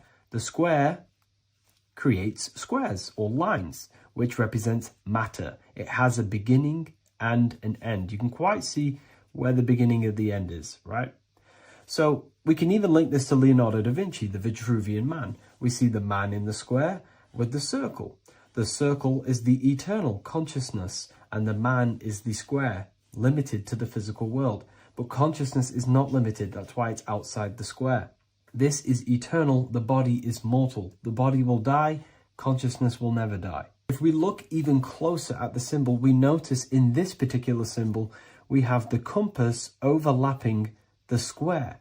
This is very, very symbolic. This represents spirit over matter, also known as mind over matter, consciousness over matter, the circle over the square. Like I mentioned earlier, most people are slaves to their senses. They go through their day and all they do is chase validation and feelings. They eat all day to feel good, which means they're a slave to their taste. They're slaves to their feeling. They masturbate, which means they're a slave to orgasms and external things. They're literally being governed by the external world controlling their internal world. They're literally living life on autopilot. And don't get me wrong, I was guilty of this too. We're all guilty of this when we join this world because we're not taught this sacred knowledge. Until you actually stop and recognize this, you'll be living life on autopilot, literally not even living. You'll be running off subconscious programs, seeking external validation and being ruled by these five senses. The square underneath the compass represents consciousness on top of matter, which means the internal world is controlling the external world. It is the mind controlling matter and not matter manipulating the mind. In the occult and esoteric world, it's very important that you are conscious of every action that you are taking in your day-to-day life. Never act subconsciously. Always be conscious. What are you thinking? What are you acting? What are you giving your attention? All of this is contributing towards creating, because you are a creator. Consciousness is a creative force. You need to make sure that the compass is on top of the square, that your inner world is controlling the outer world and not the outer world controlling the inner. As I've mentioned in many videos before, the internal world of consciousness is what's producing the external world. Your life is just a result of every thought and emotion that you felt in the past. Everything you own, everything you possess, your friends, are all reflections of your consciousness. They're all reflections of what you are thinking about. When you change your thinking, your external world starts to rearrange itself. On a basic level, this symbol represents the combination of spirit and matter. You are a spiritual being and a material being.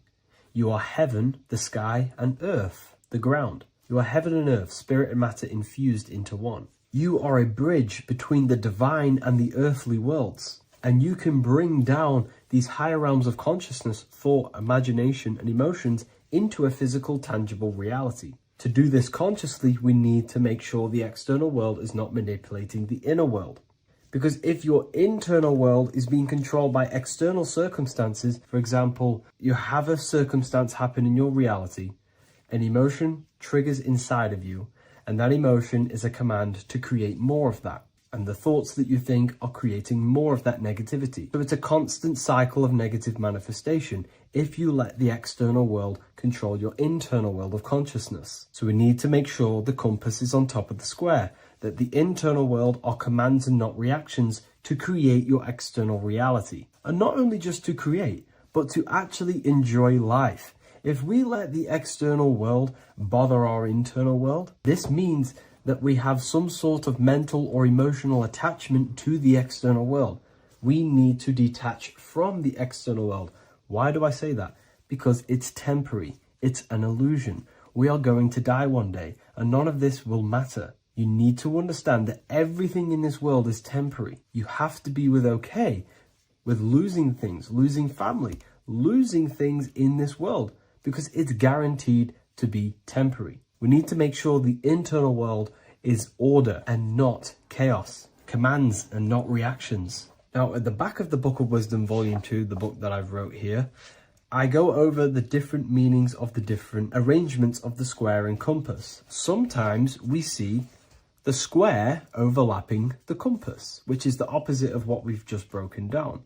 Or sometimes we see one leg of the compass on top of the square and one leg of the square on top of the compass. These are all highly symbolic. When we see the square overlapping the compass, this pretty much represents the beginning of the Freemasons' journey, when their internal world is being controlled by the external. They have a lot of spiritual growth and a lot of learning and inner work to do.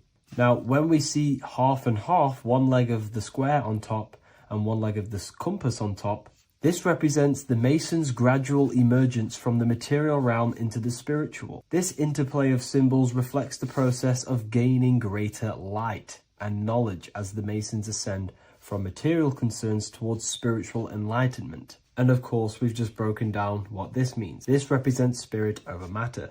They're not chasing external physical things anymore. They're actually chasing and gaining validation and happiness from spiritual growth, more knowledge and deeper understanding of consciousness and themselves. Most people chase external material things, which actually don't make you happy in the long run. You could be given £1 million today, in a week's time you would be back to the same original state of consciousness and actually chasing more and more millions of pounds. It's because nothing physical in this tangible world will ever satisfy your internal world of consciousness. So through spiritual growth, we can actually become happy and seek higher understanding, higher consciousness, which actually satisfies us eternally. So when we see the compass on top of the square, it symbolizes the triumph of spirit over matter. This arrangement not only signifies the mastery of spirit over the material realm, but also represents the resurrection, ascent, and dominion of spiritual principles over all earthly conditions. It's all about gaining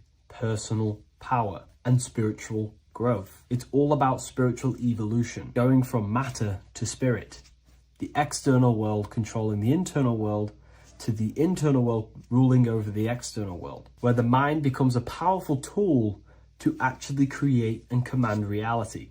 The mind cannot create and command reality if it's being governed and tossed all over the place by external circumstances and thoughts. Here's a quick tip on how to know if your mind is controlling you. If your phone notification goes off and you're working on something and you instantly go to reach and pick up the phone as soon as the notification goes off, that is an indication that your mind is controlling you and you are not controlling it. The mind is the direction of consciousness. It directs the flow of your attention, your energy, your consciousness. So to practice to gain mind over matter is simply just meditation, allowing the mind to sit still and focus on one thing for long periods of time. And over time, this will gain mastery over your attention and your mind. If you are on your spiritual path, this should be your goal, your internal world becoming the master. The mind becoming a vessel for you and not a vessel controlling you. It needs to become a command center and not a reaction. Please like, share this with a friend, and subscribe to the channel if you're new. Leave a link in the description for the Book of Wisdom Volume 2.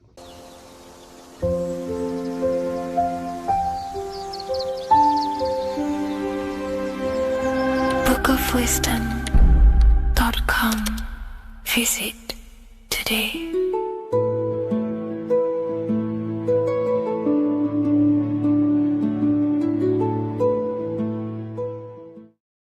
Welcome to Revival of Wisdom. Today we're going to be breaking down Saturn worship and how the occult are linked in with Saturn. Okay, so first of all, let's start with the celebrities. All these celebrities are doing 666. Okay, covering the one eye, which also symbolizes the all-seeing eye, which is another occult symbol. But we're focusing on the 666, the 6 with the 3 fingers. Also, we have CERN with the 666 within their logo. Also Disney, okay, as you can see here, 666 within their logo. Pepsi, Coca-Cola, and even Cadbury's. Monster Energy with the 666 in Hebrew numerals. Unleash the beast. So what is 666 to do with Saturn?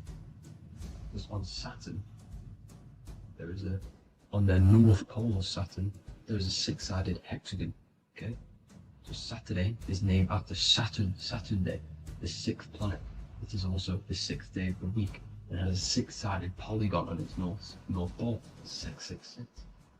And not only that, when you create a star out of the hexagon, you will create a 6-pointed star.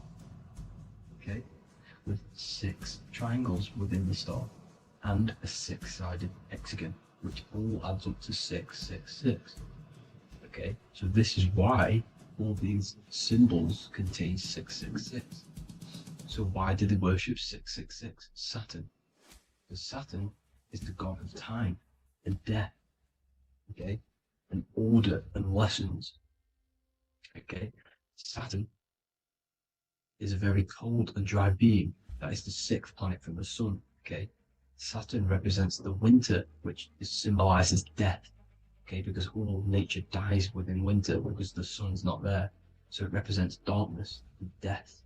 It rules the zodiac sign of Capricorn. Okay, so in the celestial cycle, Saturn is always opposite the sun. So it's the opposite of the sun. So they're worshipping this energy which is death-like, okay? This god which is death and does not bring life, okay? Also is the god of time, okay? Also in the Roman and in Greek it's called Chronos, okay, which is just a translation for time.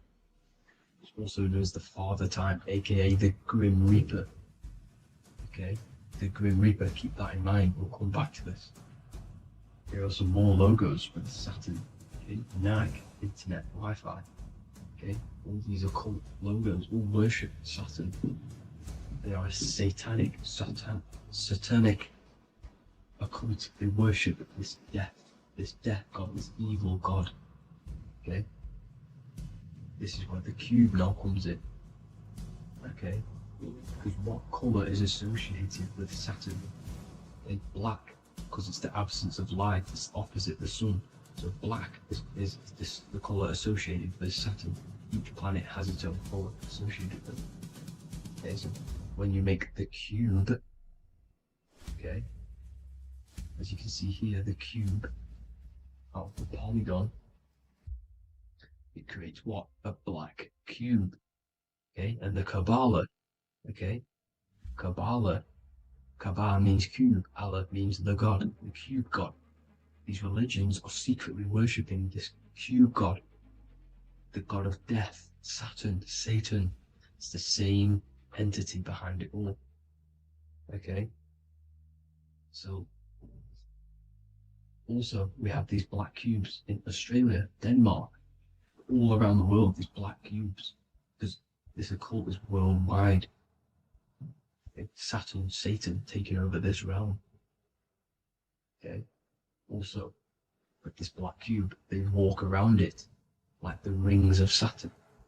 It's around the black cube of Saturn with the rings, they walk around in circles. What are circles? Cycles. What is a cycle? Time. The time god. This is why it has a ring around it, because it represents time, cycles. Okay? And this is another depiction of Saturn, always depicted with this Reaper staff. Okay? Keep in mind this staff, just like we associated with, aka the Grim Reaper. The Grim Reaper also wears a black robe, representing Saturn with the same staff. Can you see it? This is where it comes in. Okay? It's the same thing, look, the same staff with the black robe. Black representing Saturn, the god of death. Okay, the Grim Reaper, Satan. Okay. Also, when you graduate from university, what do? You wear a cube on your head, a black cube with a black robe. This is Saturn worship. See, this is how Saturn, Satan, has tricked the world into worshipping him, not God, the sun, which represents God. So what is a corona? Because a corona is a crown, a circle, okay? A set of concentric circles of light seen around a luminous body. So Saturn. So this is why they used to worship Saturn by wearing crowns in ancient days. And we still do to this day. The king or queen has a crown, a corona. Also, corona, the drink. Corona adds up to 666, just like Saturn is 666. But like you see in the corona, you see the staff. You see this staff, just like the staff of Saturn, the Saturn god, like the Grim Reaper, with the black robe and the staff, just like the Saturn god. What is the Grim Reaper? It's a killer, it represents death, just like Saturn, the god of death and time. So all these occults and secret societies all worship the 666 god, which is Saturn, Satan. All of our energy is being put into Saturn. Okay, and Saturn, Satan, is harnessing all of this energy. So gradually, this is what the mark of the beast is. Like it says in the Bible, the mark of the beast, or the name of the beast. Here is wisdom, let him know that he hath understand and count the number of the beast, for it is 6. It is the number 6 of a man, and is 600, 666, 666. So this is what the mark of the beast is. They are going to eventually put green chips, just like Neuralink, which is what Elon Musk is pushing. Okay, so this chip is the mark of the beast, and it's going to be implanted to our hands or brains. Okay, and they will manipulate our consciousness, and it will manipulate our DNA, and it will directly connect us to AI, and AI is linked in with Saturn, Satan, as the demons and the people who rule this world are in love with AI and want to connect humans to AI. And this will control our consciousness completely and give all of our energy back to Saturn. Satan, this deity that they worship. Just like when you get married, you wear a wedding ring, the rings of Saturn, over the finger, which represents the sun. So you're basically seeing Saturn over the sun. The sun is the son of God. It represents the sun, represents God. So you're putting Saturn over the sun. So thank you guys all for tuning in. I'm going to leave you guys here. Please leave a like, comment some topics that you want me to talk about. And please subscribe for more amazing content. God bless.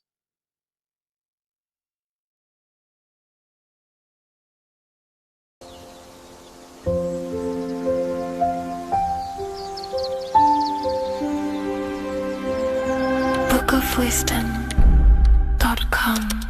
Visit today.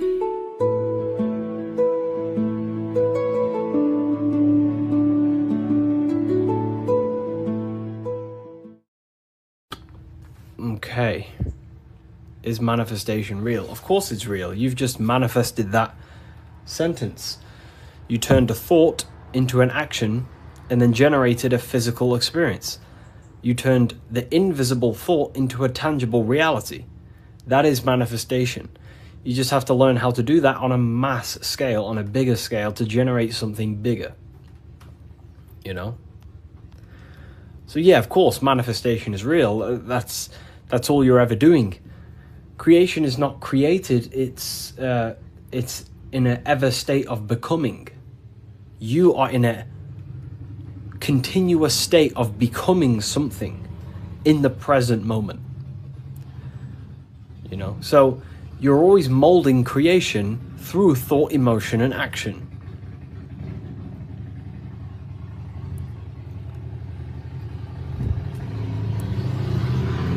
Let's let the Harley Davidson go past my house. It's a very loud bike. It's a cool bike. But yeah, you're in a continuous state of creation. And that's what this symbol ultimately represents, right? Hi, if I order your book today, will it be here before next Friday? You mean not this Friday, but next? Yeah, it should be there, for sure. So, this is what this symbol ultimately represents. Because the snake can shed its skin, which means it renews its layers. It transforms from old layers into new layers. It removes old layers of skin, symbolizing transforming. But the snake is eating its tail. The end gives birth to a new beginning. And this is what the present moment is. The present moment is the continuous state of becoming and unfolding of creation. We're all tapped into the live stream of consciousness, like you're tapped into this live right now. And you are directing them life forces in the present moment through thought, emotion, and action. You direct the life flow, the life force that you're tapped into. And wherever you direct it through thought, emotion, and action, and your time and attention, that is the reality you generate. And you create that reality. And that's what the symbols are here for, people. The symbols are here to awaken you to things that you just realize about yourself.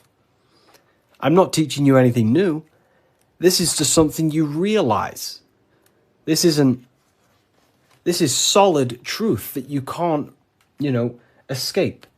You can't escape the law of cause and effect. The force is too powerful to escape the force and the law of cause and effect. The law of cause and effect is over you. It governs you. So you have to work with that law consciously. Most people are not conscious of the laws that govern their life. They're not conscious of the laws that's governing their mind. Your mind is governed by laws, not man-made laws, but universal laws you cannot escape. It is impossible to escape cause and effect. So you must work with the law. God law, basically. Yeah, they're called, occult societies, secret societies, they call the laws natural law. Then, of course, you have man-made laws.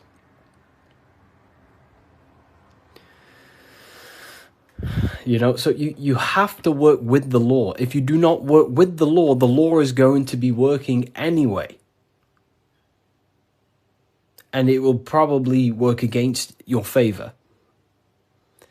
But these laws that are in place are there to give you what you want, to create your will, to create your desire. These laws are here for you to create, to give you what you want. Okay? So we have to become conscious of the laws that is governing our mind. Because the mind functions with free will, however, exists in the boundaries of the laws. Without them laws, the mind would not solidify a true creation. Everything would be chaos. The laws make sure that it creates this specific reality that you're experiencing right now.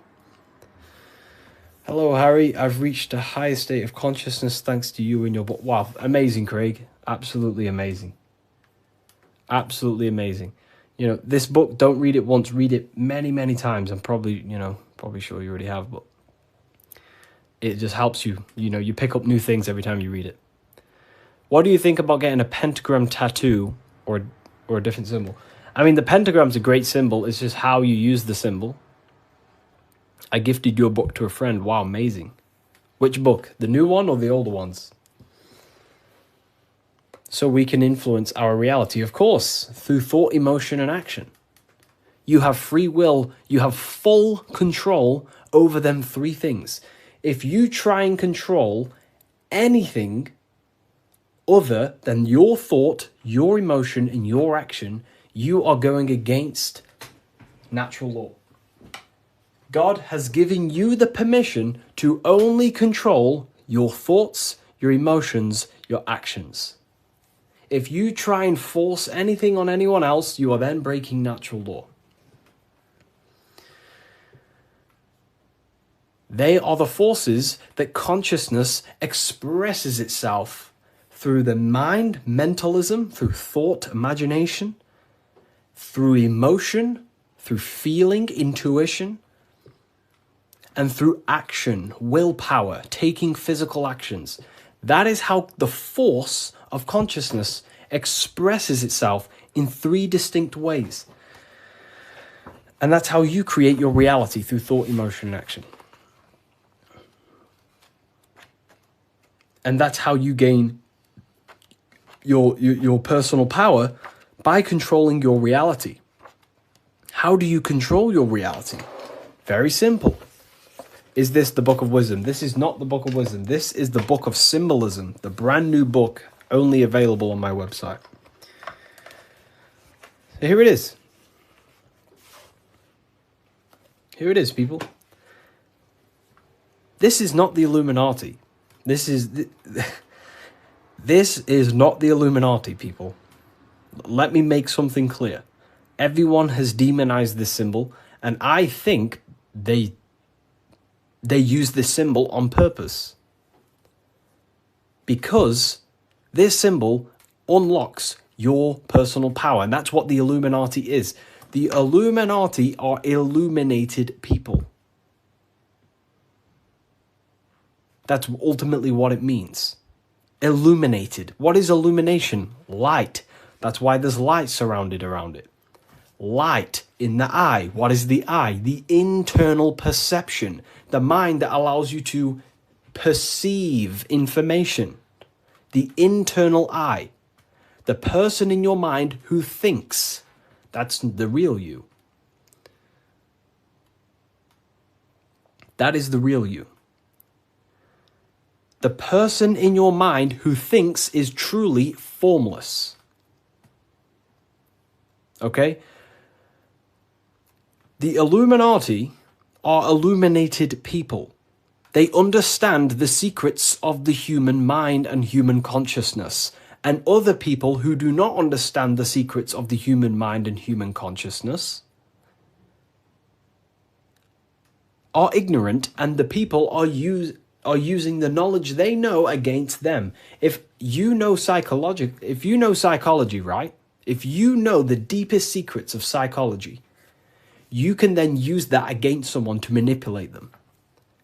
That's how the system works. It runs on information, knowledge, and power. And the power comes through the information. The people who have the most information about how you function have more power. Why? Because they can use you, because they understand you more than you understand yourself. You see? That's what the Illuminati is. The Illuminati are people who understand the secrets of the human mind and how to manipulate the secrets of human consciousness to make them do something and create something in their agenda. You're all creators. This is what you need to understand. That's what consciousness is. Consciousness is a creative force. It creates through thinking, feeling, and acting. The triangle. But that thought, emotion, and action are just three expressions of the one force of consciousness. Thought, feeling, and acting are in fact one actual force. Because it's the force of the universe. We're all using the same force. And that's the same force that Yoda uses in Star Wars. In Star Wars is all talking about the force. That is the force, and that force is running through you right now in the present moment. You have the ability and the free will to direct that force through thought, emotion, and action into a reality. So, the Illuminati is just simply people with a high understanding of consciousness and the human psyche, and how to actually create reality. You think something, you feel, and if you have a feeling towards that thought, you take the action. As soon as you lose feelings to watch this video, you will scroll and take action to find another video you have a feeling for. That is how reality creates. That's how reality unfolds. Okay? So the eye in the triangle is showing you the ultimate state of consciousness to create reality. 1 and 3. There is one eye and 3 points on the triangle. The 3 expressions of consciousness that creates reality: thought, emotion, and action. In one, unified. Most people do not have a unified consciousness. They think about creating a business, their emotions feel like watching TikTok, and their actions are eating food. That's divided consciousness. That's the checkered board. That's the Masonic checkered board. Their mind is divided in black and white, different personalities, different ideas, different desires. Their mind is not solidified on one creative project. The mind is divided within duality. Okay? That's what the checkered board is. The checkered board is simply a divided mind. Because this checkered board is this whole piece of artwork you see here of the Freemasons is showing you how someone's mind functions. That's the secret. Very simple. Symbols, occult symbols, Freemasonic symbols are basically showing you mind states, how you think. Divided pillars, left and right pillar, sun, moon. Sun is masculine, the masculine mind, and the feminine mind, the conscious and the subconscious. But here, there's an eye in the middle, unifying them in the middle. Unification. Unifying with the true being inside of you. Not being left or right. Not being too masculine, not being too feminine, but unifying the masculine and feminine principles to become a unified consciousness so you can create your reality. The masculine principle symbolized by the sun, and this left pillar symbolizes willpower, your will. Your willpower is very, very, very powerful. Willpower is ultimately everything you create, your will. So this sun represents the masculine forces of the mind, such as willpower, taking physical actions, intelligence, intellect, thinking. That's all the masculine. Then on the right side, you have the feminine qualities of consciousness on this right pillar, symbolizing imagination, emotion, desire, intuition. These are the feminine forces of consciousness. And what happens when a male and a female comes together? They give birth to a new creation called a baby.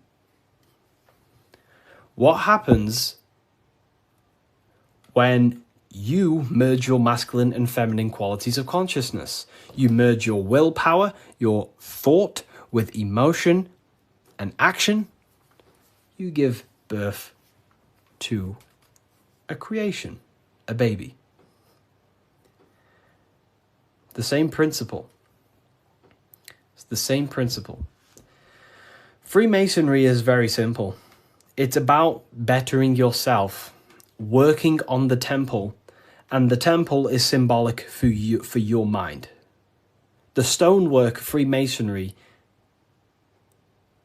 Freemasonry is about stonework, and that stone is you. You're perfecting a stone, and that stone is your mind. You're perfecting the Temple of Solomon, or you're rebuilding the temple, which is rebuilding yourself, because you are the broken temple. The thing is, your teachings is destroying my life. It's not destroying your life, it's destroying your old view of the world, which will then give birth to a whole new, beautiful life. You have to go through destruction. You have to go through the darkness to see the light. Destruction, creation demands destruction. And it's up to you how you interpret my information. Take it with a pinch of salt. Go and do your own research. I'm not saying everything I'm saying is, take what I say and apply it to your life and see if it helps. But everything I'm telling you here is helping me build myself and build my own reality. But it's very simple. It's about building yourself, because when you create change in your own psyche, you see change in your world. What happens when you start to awaken? You start to think differently. And when you start to awaken and spiritually awake, what happens to your friends? Your friends say, oh, you've changed. You see? So the external world is always mirroring your internal world. If you create change in yourself, you will see a change mirrored outside of you. That is as above, so below. Okay. So, Freemasonry is very simple. It's about yourself. It's about the Temple of Solomon. You're rebuilding the Temple of Solomon. And the Temple of Solomon is an allegory for you. Your mind is the Temple of Solomon. Your body is the Temple of Solomon.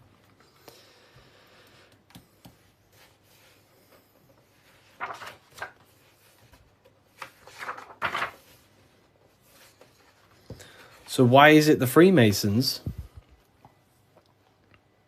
wear this apron, right? So you see the Freemason here wearing this apron. Well, this apron originates from stone masonry. Stonemasons. What are stonemasons? Stonemasons chip away stone, and then they use the stone to put on a building or, wherever. But Freemasonry teaches in metaphors. So this stone, this apron, was worn by the stonemasons to protect themselves from flying chips of stone hitting their genital area. So this is symbolic of doing the Masonic work, perfecting the stone, perfecting your mind. Every day you are either building your mind or building your mind's prison. Every day. You wake up, you're either destroying your mind or either help freeing your mind. You have the option, right? And they also wear this apron on the lower half in the genital areas because you think with every chakra. The chakras are basically spinning energy vortexes. This is what you see here, right? These chakras.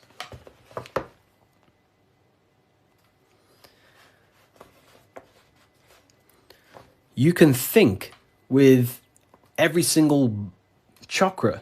You think with your head. You can think with your heart. You can. These are centers of consciousness. Okay? These are centers. These are each center that you see along your spinal column has a high amount of nerve centers. It's like a nerve center. But that nerve center is then powered by the etheric body. Now that's very advanced. Not many people understand that.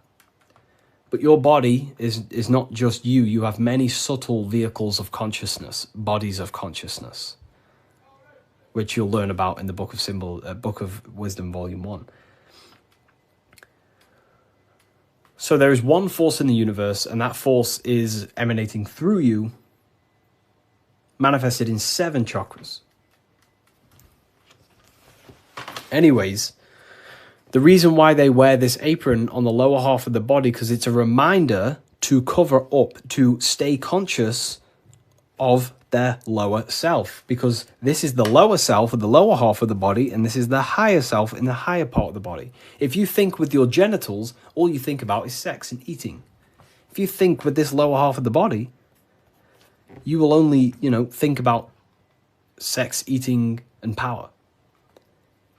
So they wear this to remind themselves to conquer their lower nature, their animalistic state. Because the Mason is aware that they need to build themselves to a higher consciousness, to the higher mind. They need to align their will and mind with the higher mind. Because ultimately, the reason why all of these teachings stem from is because it's preparation for death. This is where all this comes from, okay? You never die. This is the truth. In the daytime, you're in your physical body, and in the nighttime, you're in your astral body, and it's just a massive cycle. So daytime is life, nighttime is death. Wintertime is life. Wintertime is death. Summertime is life. As above, so below. It's just bigger and smaller, right? So, with that being said, you never truly die. You are not the physical body. You are the internal being in your mind who thinks. You are not the thought. You are the one who hears the thought. The thinker. The knower. You are the being inside your mind, not the being outside your mind, which is this physical body. So Masonry is about working with that internal self, mastering that internal voice, because that is the architect of your reality. The internal dialogue. That is the stone that they're working with. They're chipping away at, they're perfecting, they're smoothing. The inner dialogue. No one pays attention to this. The inner thinker, the being who is thinking in your mind. Who is that being? Who is the person in your head? It's not your body. Your body is acting out the commands of the internal being.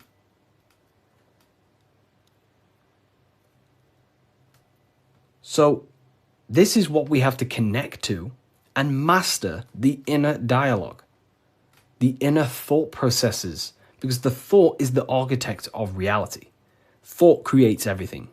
Thought creates everything in the whole universe. The whole universe originates from thought. So Freemasonry is basically about mastering the inner dialogue and working on the inner self, the person in your mind. And the deeper you get to know that inner voice, you start to realize that there are many different vehicles of consciousness. You don't just have a physical body. You have a physical, etheric, astral, and mental and spiritual body. The physical body is just the lowest dimension there is. The physical plane is the lowest dimension there is. Your mind operates above all of them. A thought is just a thought. It has no true form. That thought takes on the body. That thought wraps itself in imagination. So the thought alone is just a thought. But then that thought then wraps itself in something we call astral matter, which is your imagination. The light, the screen in your mind that allows you to vision a specific object. The thought wraps itself in astral forms. That astral form becomes like an emotion in your heart because you want to then take action to generate that mental image you created. Then it turns into a physical reality once you start to take the action to fulfill the desire of that mental image you created. So these are the many different vehicles of the mind. And the mind is not just in the brain. This is the whole wrong thing with science. The mind is not the brain. The brain is just a physical computer to decode the commands of the mind. The mind is not even touching the physical world. The inner dialogue is not in the physical world. The true you is a higher dimensional being. Okay? The inner dialogue. And we're working with that inner dialogue to master it, to ultimately master your reality. So again, Freemasonry is all about cutting stone, but it's not about actual stone. This book by Harry B. Joseph, right? Yeah, I am Harry B. Joseph. I wrote these books myself. This book is my brand new book, the Book of Symbolism. And it's only available on my website. You will not find this book anywhere else. The Book of Symbolism.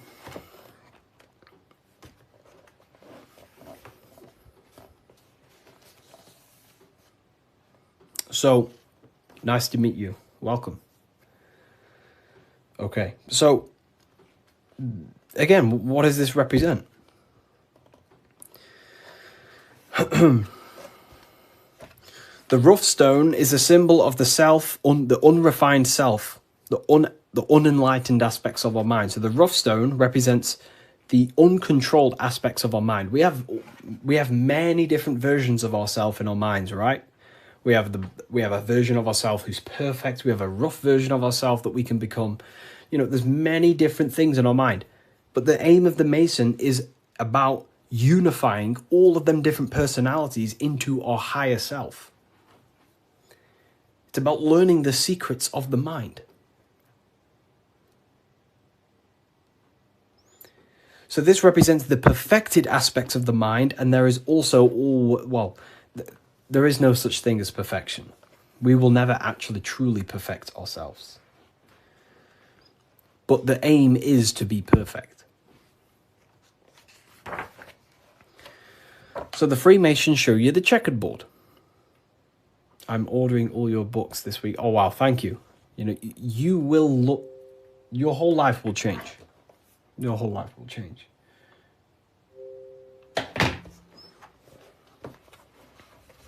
Okay.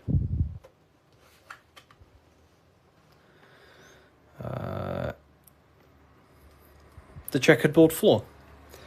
This is symbolizing on a base level. So symbols have many different interpretations. So on a very basic level, this checkered board floor represents duality, how everything is dual, positive, negative, day and night, hot and cold. But the deeper you go into the layers of the symbol reveals the secrets about the human mind. So this is all showing you the mind. Different states of mind. Because that's what the universe is. The universe is one singular consciousness expressed in many different forms, in many different clothes, what we like to call people. Me and you are cut of the same fabric, which is the universal mind experiencing itself. So the mind is the very architect of reality.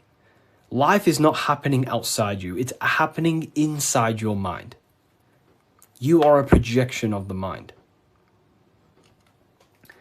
However, you have the ability to identify with your ego. Your ego is very simply just a false version that your mind, it's a version of yourself that your mind has created through experience, thoughts, words, memories, and traumas, and belief systems.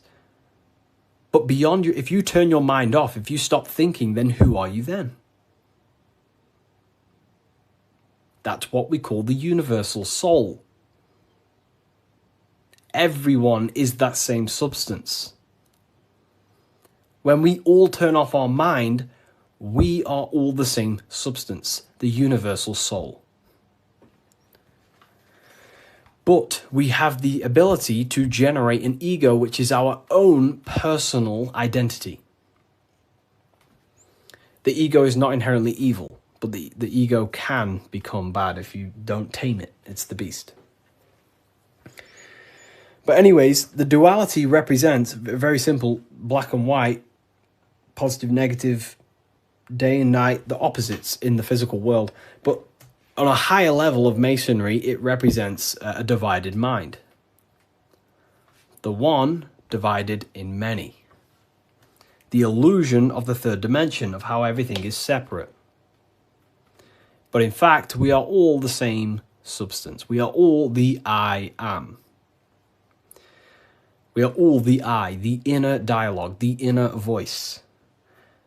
Masonry is about working with the internal voice, the thinker in the mind, the true higher dimensional being that you are. Because that higher dimensional being manifests its life forces through you and creates in the physical three-dimensional world. So it's about directing the life forces through you. Now, a big misunderstanding about the world that religion has placed on people. A big misunderstanding, right? People think the world was created. People think the world was created thousands of years ago. It's the biggest lie ever. Step back, remove that belief out your mind just for a second, and realize the truth. The world was not created thousands of years ago. The world is creating now, in the present. It's unfolding now. Creation is unfolding in the present moment. God is thinking reality into existence right now, and you are thinking your reality into existence right now through thought, emotion, and action. You are crystallizing reality now in the present, and you can become a co-creator with the creative force of the universe. But we've been taught the complete opposite because the powers that be in the world do not want you to become a conscious creator. They want you as a slave and a worker.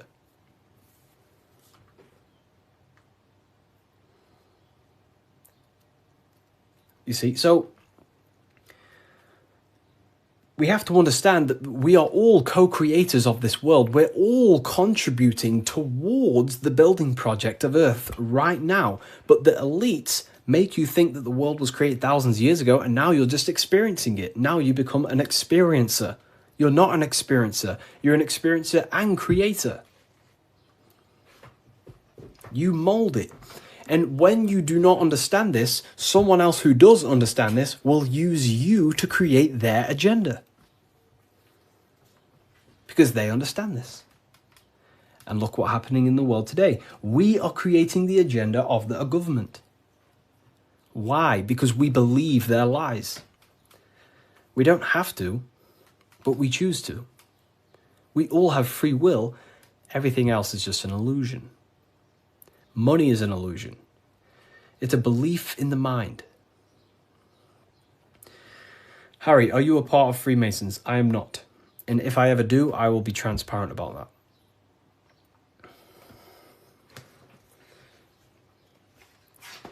So this is representing your mind divided. Divided consciousness. Now take a look here. What are the Freemasons trying to show you here? Squares to circles. Square, circles. Geometry.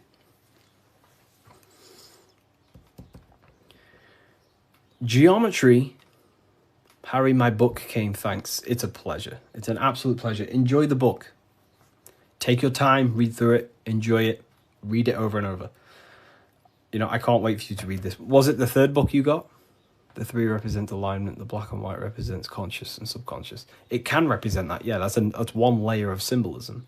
But you got to remember that the symbols don't represent one thing. There are many different layers to the symbols. Many different layers.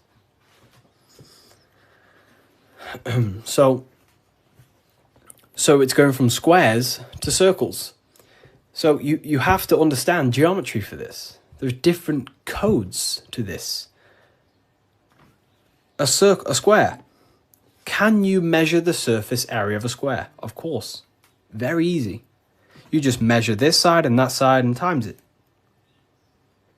Right? Very simple. Then you have the surface area of a circle, of a square. But can you do that with a square? No.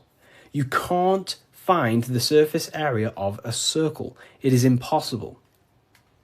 You can get very close by using pi and different, different mathematical equations, but you will never exactly find the exact surface area of a circle. So what are the Freemasons trying to show you? Measurable and immeasurable. What you can physically touch and measure down here, the squares, and what you cannot touch and what you cannot measure. And there is a ladder going from what you can measure, the physical world, the squares, up to what you cannot measure, the circles. So this is about the upliftment of the mind. This is about the mind raising from only a physical state of awareness, raising the mind so it can function as a spiritual mind and use the higher dimensions of consciousness, such as imagination, thought. Most people's minds are stuck in the measurable, the squares, limited. They think inside the box. You have to raise your mind and think outside the box. This is what it's about. Raising your mind and using the higher dimensions, which is imagination. You cannot measure imagination. It does not exist in the physical plane. You cannot measure thought. It does not exist in the physical plane. So it's about raising consciousness to actually use the cognitions of the mind. Most people are not using the mind. Climbing in consciousness. We're going from squares to circles, measurable to the immeasurable. Okay? And that's the key. Look at the key. How do you go from the circle, the squares to the circles? You got to go through the woman, the green woman. Who's the green woman? Who is the green woman? The feminine. The feminine aspect of consciousness. You cannot just go from low consciousness to high consciousness. It is impossible. It takes a lot of work. Doing work on your mind is way harder than any labor or work you could possibly imagine. The work on yourself is not easy. And I never say it, I never have, never will say it's easy. It is very, very, very difficult to change your mind because it is literally programmed. Very difficult. So you have to go through the woman. And what's the woman? The care, the desire. You have to have a desire to climb the ladder. You have to have the love and the care to do so. If you do not have the care, you will not climb the ladder. If you do not have the care to watch this live, you will continue scrolling. You have to come into contact with the feminine, the heart. You have to care to reach the higher consciousness, to take the actions that are necessary to generate that consciousness. That's the key to open the door to the upper room Jesus mentions. Jesus is always talking about the upper room, the kingdom of heaven. This is what it is. It is a higher state of understanding, a higher state of self-mastery. That is what it's all about. So in order to climb the ladder from the immaterial to the material to the spiritual, you have to care. If you do not care, you will not reach that higher level of consciousness. Because why? It takes a lot of self-work. A lot of work. A lot of reprogramming the self. A lot of meditations to gain control over the inner dialogue. A lot of reflection. A lot of sacrifice. Yes, very well said. Very well said, Timon. It takes a lot. It's not easy. Constructing, working on your mind. It's very difficult. And you don't see the benefits for a very long time. But when you do start to see the benefits, the benefits are massive. So this is what it's about. It's you. This is all you. And what are we chasing? We're chasing the I. What's the I? The I is the internal. The eye is open. It sees. That's the inner observation, the inner being who observes everything, observes the thoughts, observes everything. But we're chasing a higher I, a higher perception of ourselves by raising consciousness, a higher understanding of what you truly are beyond your human form, which is a higher dimensional being. We're chasing the I. The I is a higher perception of ourself. Yes, very well said. You see? So this is what this is why if you read symbols, you become very powerful. That's why I wrote a whole book on this. So you can learn this too. Everything I've said and more, you can learn. The Book of Symbolism, the only place it's available is on my bio. revivalofwisdom.com. I just released this November 17th. But it breaks down everything about Freemasonry, of how you can learn this knowledge and gain a higher consciousness. But anyways, if we get this to 50k, I will drop some coupon codes for you all, and we'll carry on. I'll drop some coupon codes so you can save some, some money. And we have worldwide, we have, this is powerful knowledge.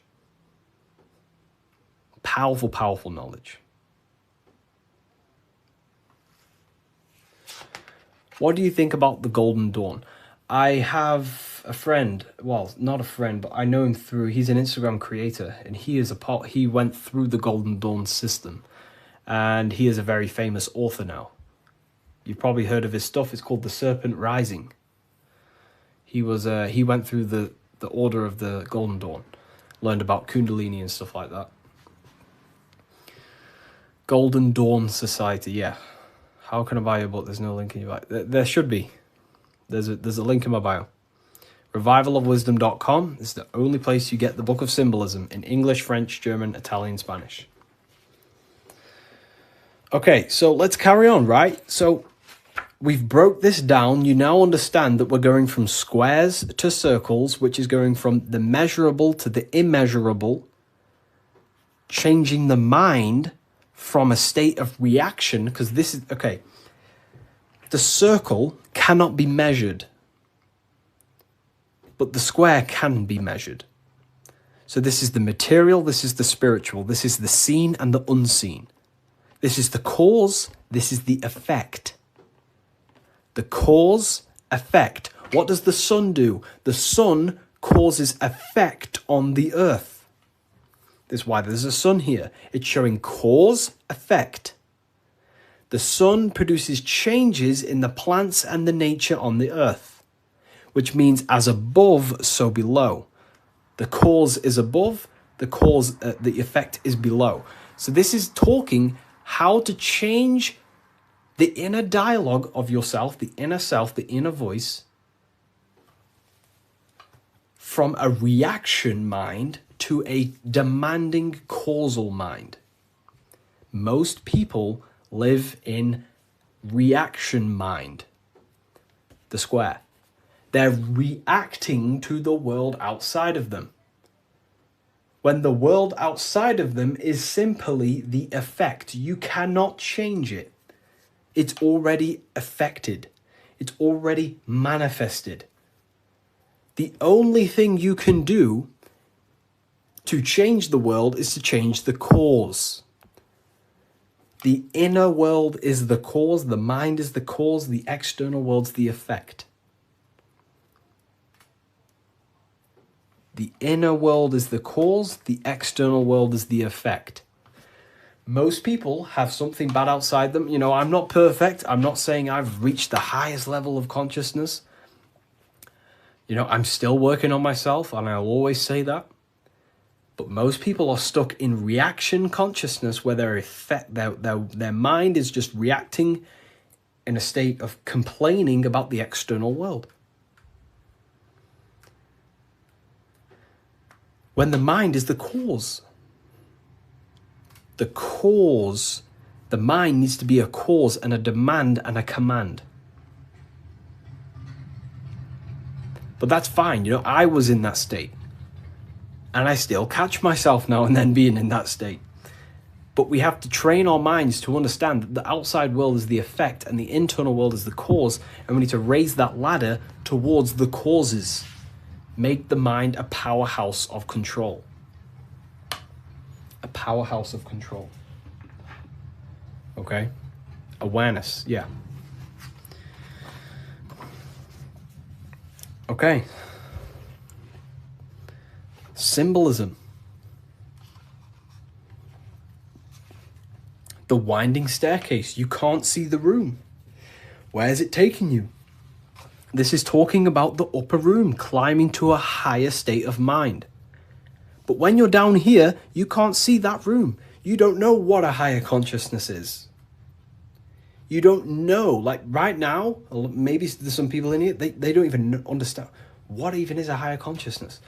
You will never understand until you start to do the work on yourself, until you start to see what it's like to understand yourself. When you understand how you work, you know what to do in every situation.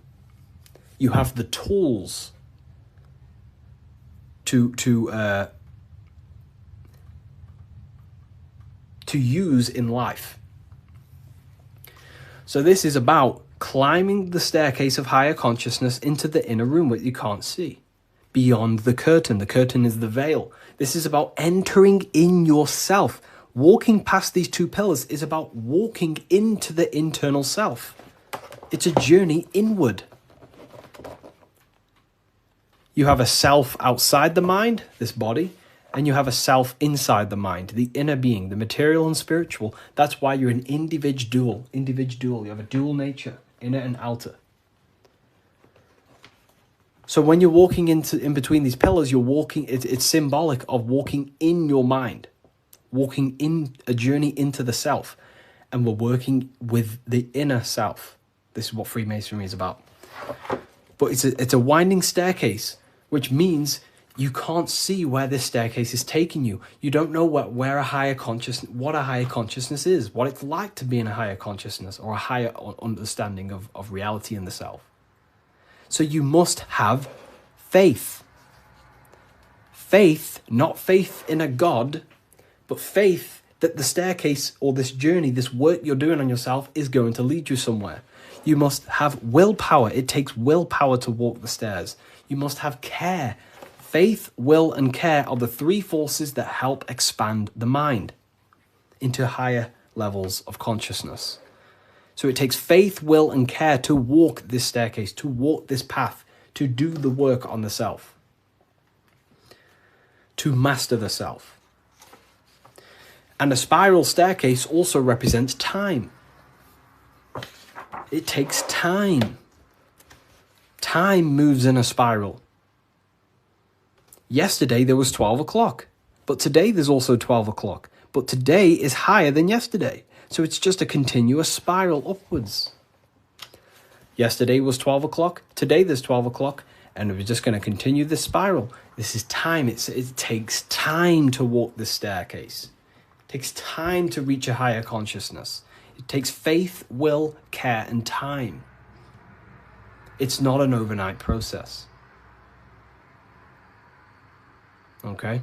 So I hope this understands, hopefully you people are taking this on. Darkness to light. This is a massive phrase in Freemasonry, from darkness to light. But what is the darkness? Darkness, you can't see. When the room is dark, your eyes can't see. Symbolizing ignorance. There are parts of yourself that are in darkness. You are not aware of these parts of yourself. Most people are not aware of their imagination and the powers of the imagination. That means it's in darkness. Darkness to light is about becoming conscious of the things inside you, the aspects of yourself that you may not be aware of. Exposing a light. If I turn on a light on something, you expose it. You see it clearly. So Freemasonry is about going within the self and finding the things that you are unaware of and becoming conscious and using them as tools to help you in life. Your imagination is a guiding force to shape your future. Your intuition is also a guiding force.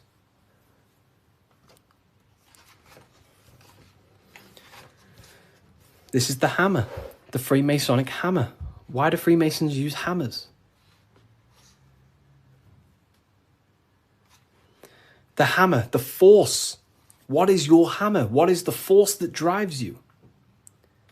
What is the force? What is the desire in you that makes you go through life? We all have a hammer. My hammer is to help as many people understand themselves as possible. That makes me take my actions. That's the force inside of me that takes action. The reason why I'm on this live is to take action to help people. That's my force. That's my hammer. You have to have a hammer in life. This is a tool. You have to have the hammer. Here's some more secrets.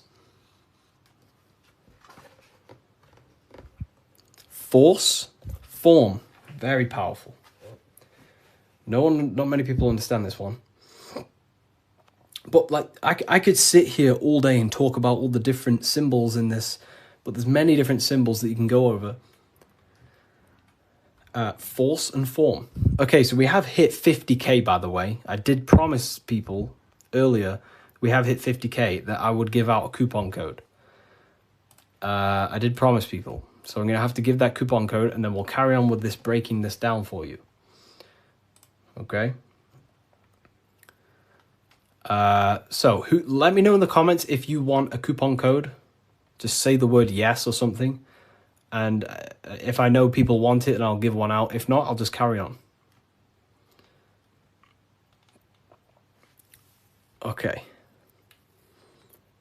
I'm going to give you a 20% code. In fact, no, I'm not going to give you 20%. I'm going to give you 30% off. Wait, let me just test something. I don't want this to mess up for you. I want to make sure it's working properly. Okay, 2 seconds. Let me just test the website to make sure the code works. I don't want to give it out and then people, don't end up working and then people start, So let me just test it.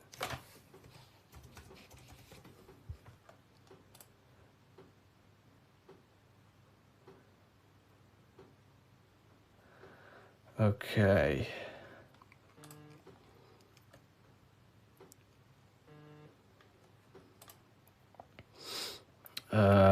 2 seconds, people.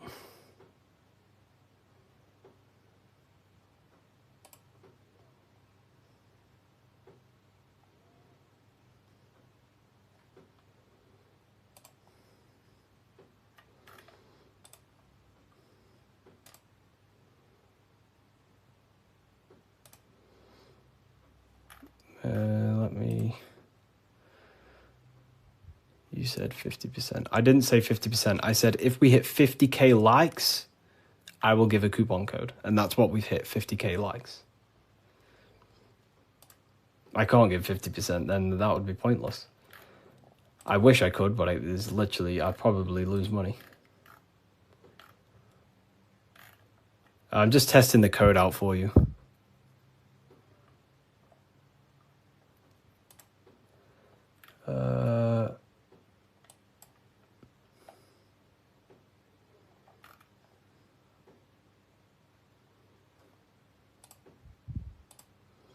We worship you. I don't want to be worshipped. Please don't worship me.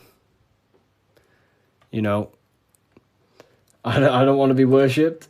You know, I really don't.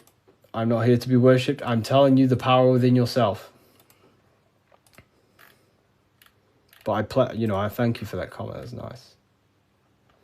It's nice of you to say that.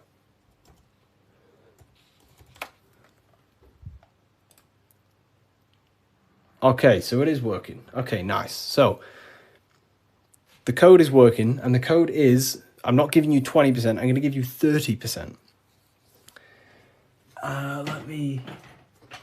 Do I have a pen? I can write it down for you. The code is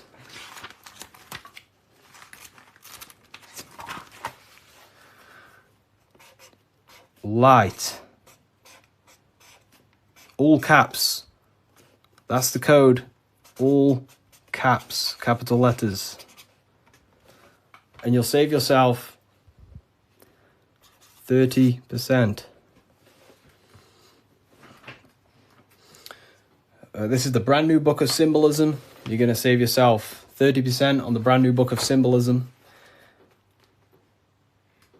Is this where 607 Unk gets it from? I don't know. I've been around for a long time talking about this stuff.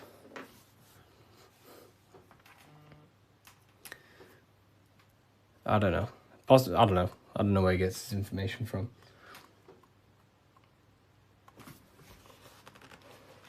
Force and form. Here it is. Website name, revivalofwisdom.com. Revivalofwisdom.com, or the link in the bio.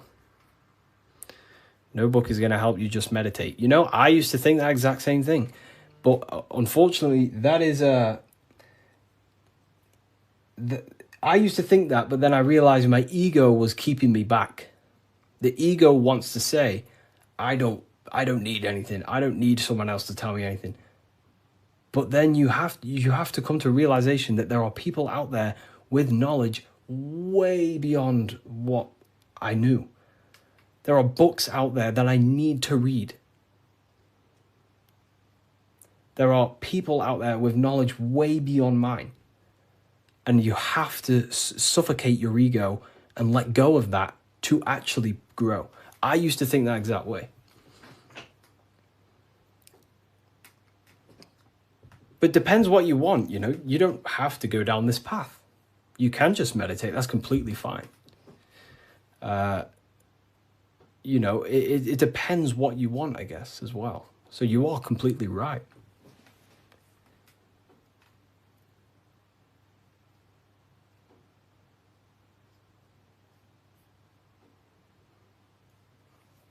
You are completely right. Is there a PDF? No PDF. Physical books only. You know, we ship worldwide. What's your fave part of the book? Oh, yeah, no one's ever asked me that, you know. That's a very good question. What is my favorite part of the book?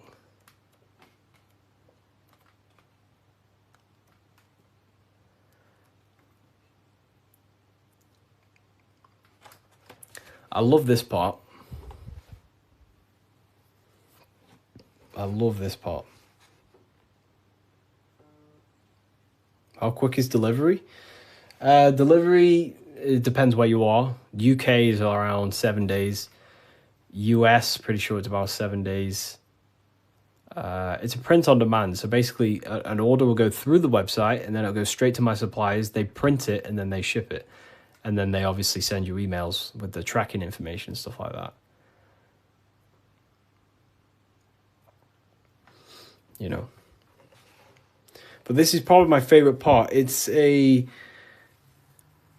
UK based? It's not. So the supplies that I have, they have printing warehouses all around the world. I'm pretty sure they have one in the US, one in the UK.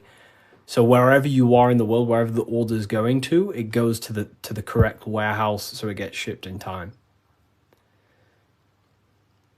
That's basically how everything's set up. Because I don't actually stock them all. I mean, I do have quite a lot here. I'll show you. I have quite a lot of them here. These are all Book of Symbolisms.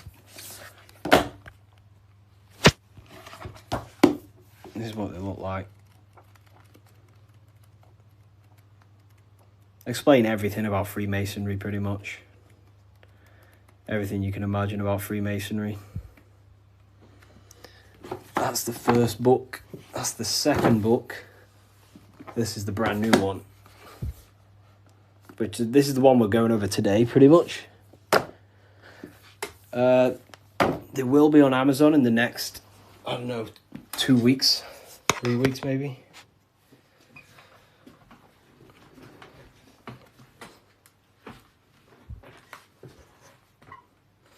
How can we use the book to live a fulfilling life? That's pretty much, the book teaches you, it's a guide to higher consciousness. It helps you understand and unlock aspects of yourself that you never knew was there.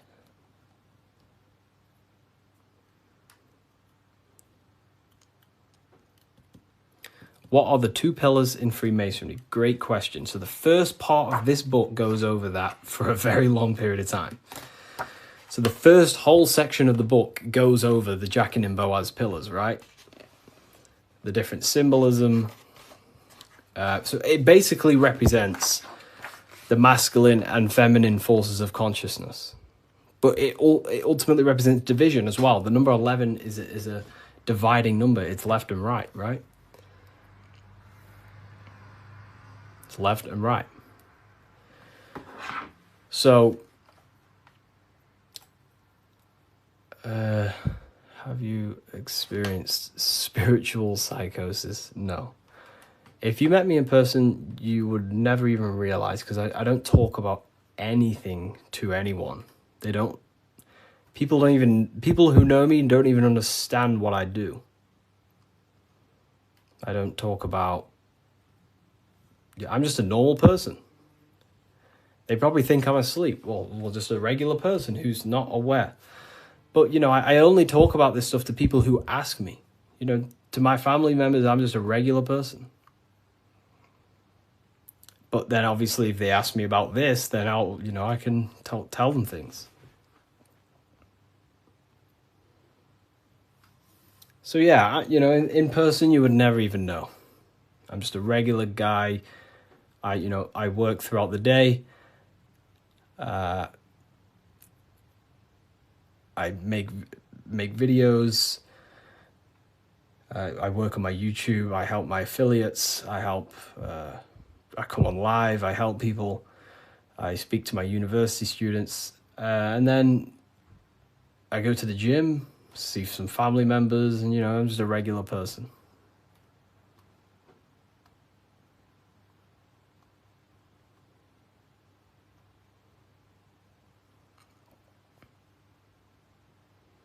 But not regular in mindset.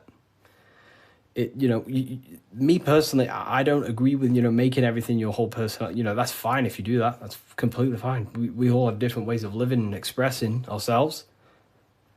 But, I don't find I don't want to make this my whole personality.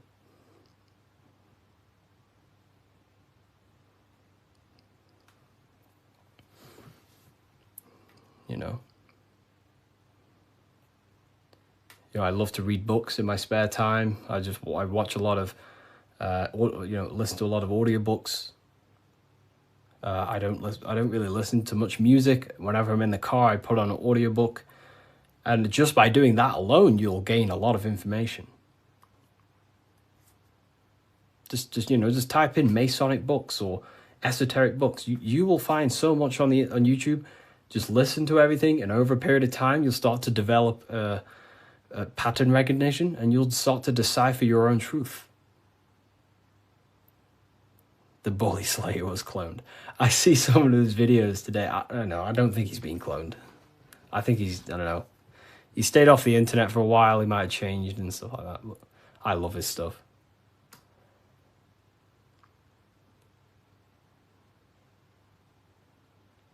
How long did it take to change your reality to your desired reality? Good question.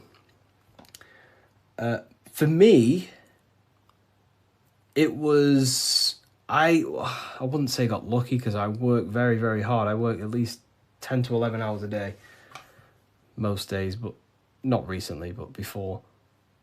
But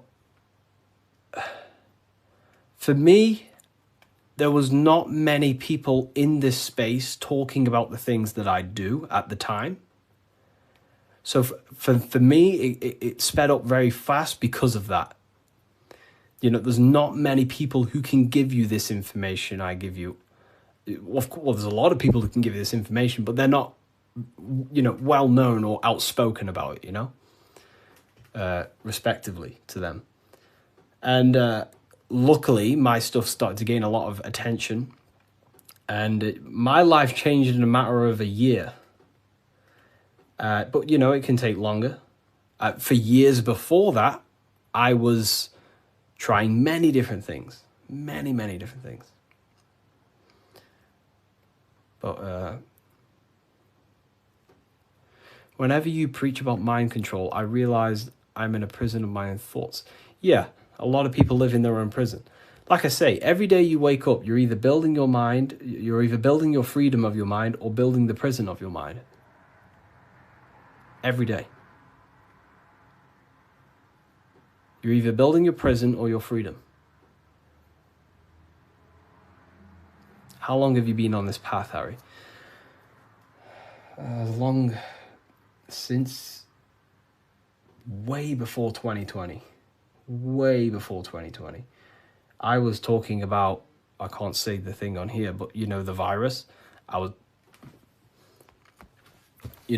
talking about the virus way before 2020. And there may be some people in this live who watched my very first lives.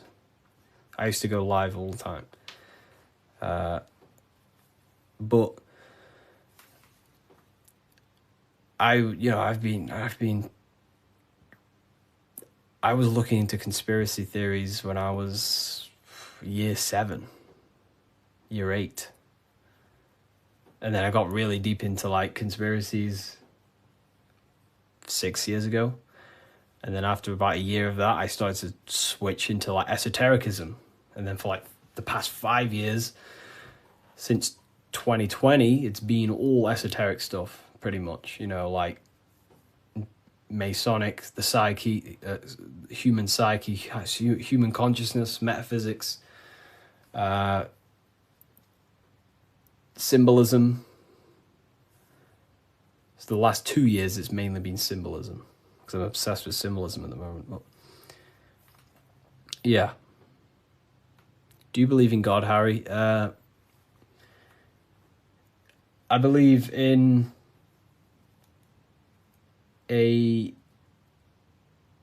form of energy that gives rise to all things, yes.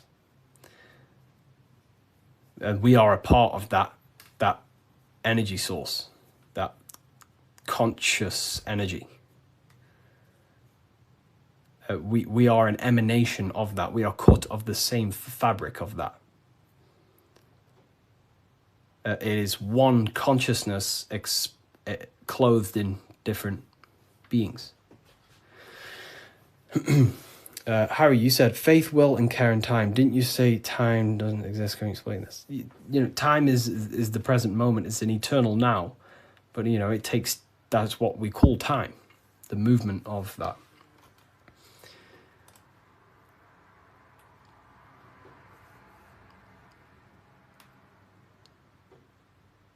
I don't believe in a God outside of us. You know, well, God is outside of us, but he's also inside of us. God is everything. I like how you put that. Oh, well, thank you. If we visit a Masonic temple, we'll see a lot of these symbols in the building architecture. Oh, yeah, of course. Everywhere. You'll see this everywhere.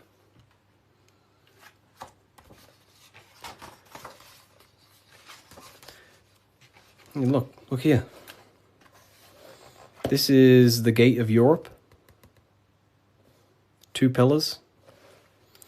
The gate of Europe, 2 pillars, middle pillar. Here's the gate of Europe again, 2 pillars, middle pillar, with the person in the middle. Here's George Washington, 2 pillars and the middle pillar. You are the middle pillar. You are the middle pillar. You're the middle pillar. You are the balancing pillar between the masculine and feminine. You're trying to combine the 2 pillars, which is the masculine and feminine forces of consciousness. And this is what I say about building yourself. This is the Egyptians telling you the same thing. They're building the middle pillar. They're building the self. They're building the mind. That's what Masonry is all about.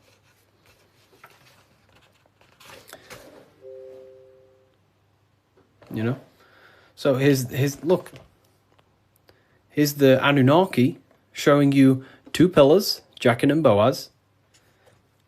And look at the person in the middle pillar, which is balancing the masculine and feminine forces of consciousness, trying to become whole and unified, a unified mind. And he's stepping up, symbolizing raising consciousness, stepping up to a higher level of understanding. Here's Buddha, same thing. Buddha, Vishnu, Sumerians, Egyptians. Wait on, we still got more. Jesus with the 2 pillars. Egyptians again, they're building the self. This is what it's about. It's about building the mind.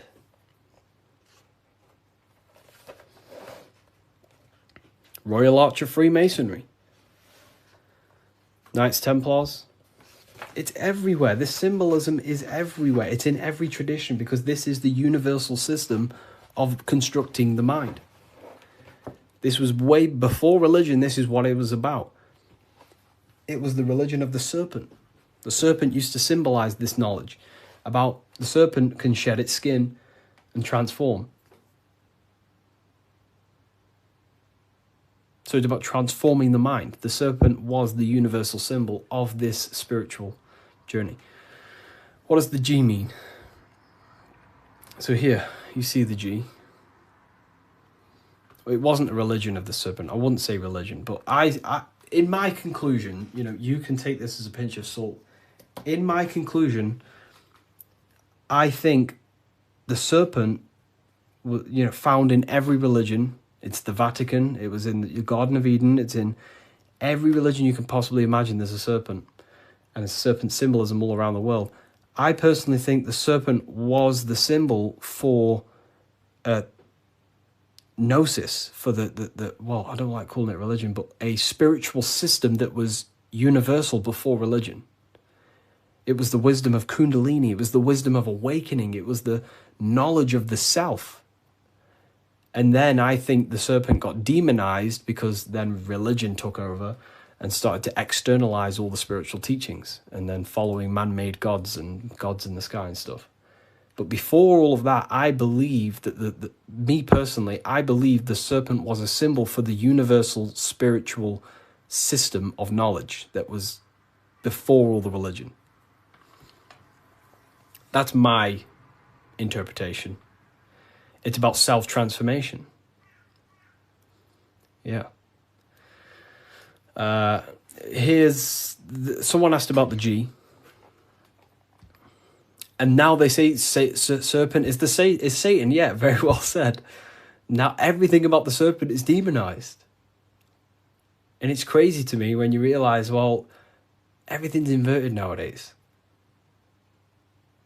So, I guess we'll never know, but based on my symbolism studies, that's what I think it is. I could be wrong, but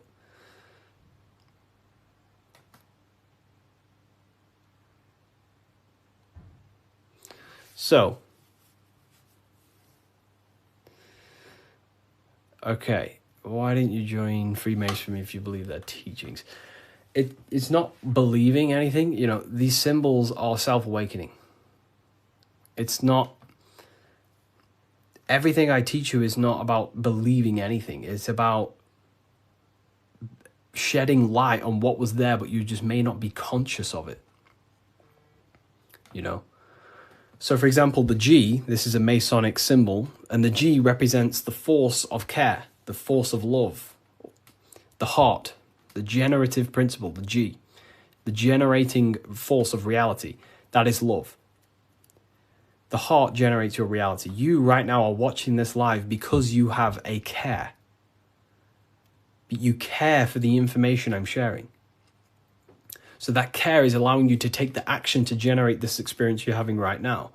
So in order to go through the Masonic temple and walk the path towards the light, you have to have the G inside of you, the care to walk that path. If you do not have the care, you will not take the action. If you do not have the care to watch this live, you will continue to scroll. G also doesn't have a numerology meaning. Yes, 7. 7. G is 7. And there are 7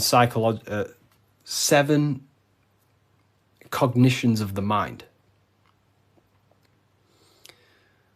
So the G is also gnosis. Gnosis about, knowing, gnosis. Gnosis is knowledge gained through direct experience. So you right now, you know you're here. You know, you don't believe you're here, you know it. Instead of believing God, you can get to know God by gnosis, by studying the self, by entering trance-like states of meditations and understanding the self. That's gnosis. And in order to gain gnosis, you must have the G. That's why gnosis begins with a G.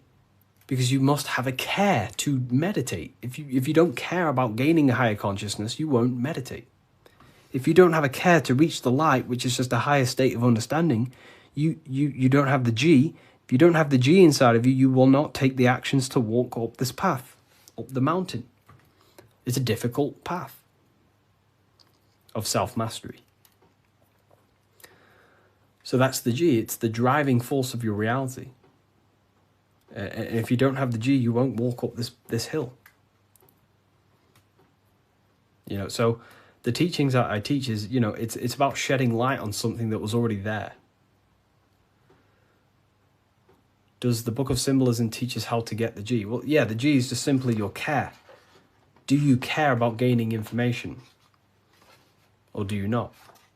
You either have it or you don't. And you can cultivate it.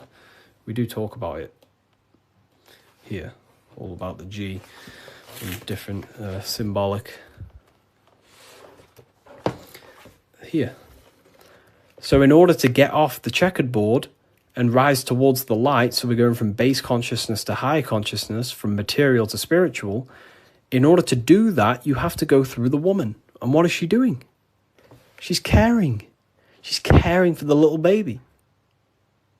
So it's symbolizing, in order to go from low consciousness to high consciousness, you have to care. You have to go through the feminine, the heart. You must have a desire in your heart to truly raise your consciousness. That's why there's a woman here caring for a little baby. You have to go through the feminine to reach a higher consciousness. So anyways, is that why religion is against women? You know, there's so much that goes into that. I believe they don't want us in contact with the feminine energy of consciousness. We're all masculine and feminine. We all have feminine qualities. We all have masculine qualities. They suppress the feminine aspect of consciousness because that's what unites. If we all loved each other, we would be united. They don't want us to love each other because that creates division. And divided people are easier to control. If we all united, we'd all realize we can take over the government. So they destroy the feminine because that's all about caring, nurturing, growing as a community and as humans with the earth, caring for the earth and things, but it's just completely demonized nowadays.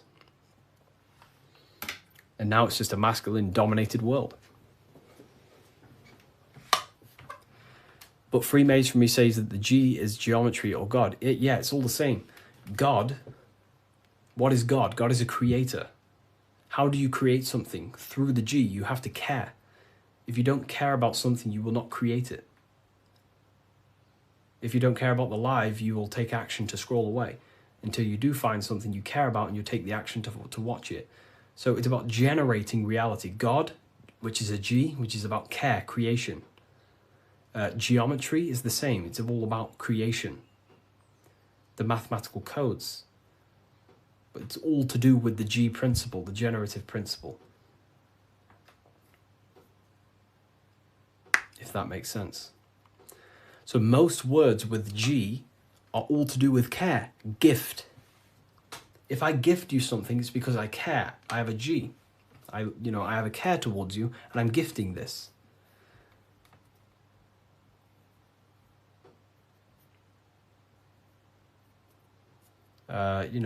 Geometry, God, generation, Genesis, all about creation and care. The whole world is built on love, and when you see it, you can never unsee it. The whole world is built on love.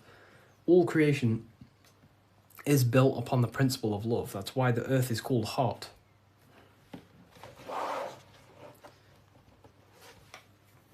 Earth is heart. Because the whole world is built through the heart, the love energy. You only take action on what you love. Some people love twisted things. Some people love hurting people. But, we have to purify our love. But,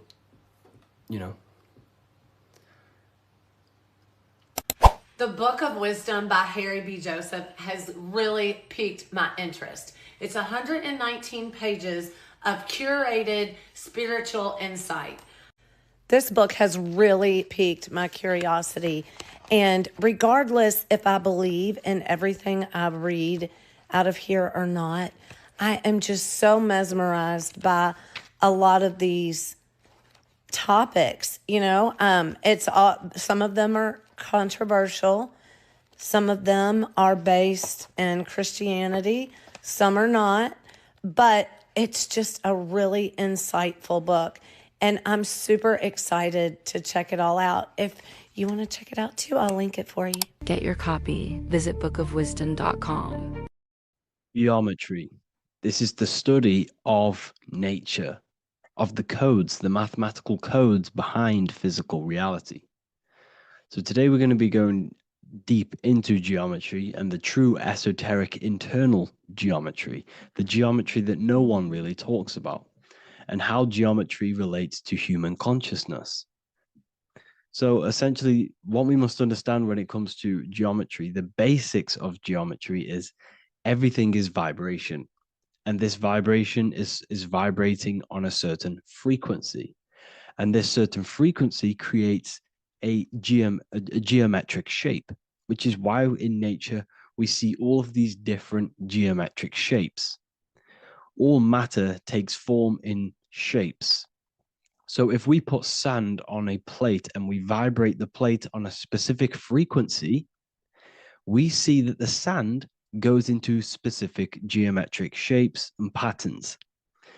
So essentially, matter is energy condensed. It's energy vibrating on a low frequency, vibrating at a certain frequency. So matter is condensed energy. And each geometric shape is manifesting and showing a specific energy. Some shapes carry more energies than others. For example, the cube is what traps energy. A square is what traps energy. So geometry and the flowers are basically how energy manifests itself into physical matter. We are in a world made out of energy or light. Light is energy. So everything is vibration, everything is frequency, and everything is energy. Even the words, each atom in our body, everything. So everything in nature has these mathematical, energetic codes. So geometry is basically the study of nature and the shapes that are in nature and their energetic principles. Because, like I said, matter is energy. So this is what we call cymatics, when we place water in a petri dish and we shine light on top and we vibrate the water. And we can capture, this creates certain patterns. Each frequency, like you see here, has its own pattern. So what we are seeing here in the physical plane is essentially energy condensed into physical reality. We see it in the turtle. We see it in every single form in nature.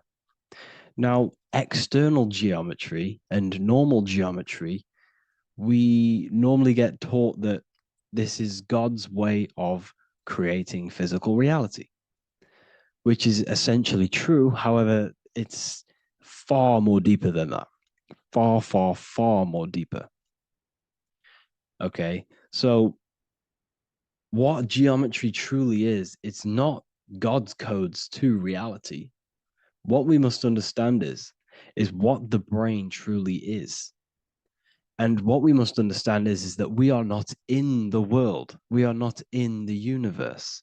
The universe is us ourselves, and the world is produced by our brain itself. Okay, so the way you must understand how the brain works, so what you visually see, so geometry is to do with what we visually see. And what we visually see is heavily connected with our eyes, which are an extension of the brain. The eyes are the brain. And essentially how we see is energy enters the eyes, and each eye goes to the optic nerve. And this energy is transferred into electricity, which travels to the back of the brain, to the visual cortex of our brain. And this is where the image is produced, what we see. Therefore, the world outside of us is truly inside of us. It's a projection from within the brain. The brain is an energy condenser, a decelerator, an energy decelerator. Everything outside of us is basically formless energy. It is formless energy vibrating at a certain frequency. So what the brain is, it's sucking in this energy, this light, and turning that frequency, that code, that light code, into a physical reality. It's condensing the energy and turning it into a visual image inside of the brain. Therefore, everything outside of you is not what it looks like. Everything outside of you is basically energy, infinite energy. And our brain is condensing this into a physical reality and projecting it outwardly, which you experience your visual field. Okay? And the ancients knew this. So this is basically called the sigil of Lucifer. Lucifer is known as the light bringer. Lucifer in Latin means to bring the light. This is the sigil of Lucifer, which shows the visual field and the brain. We also see this in the Google Play symbol.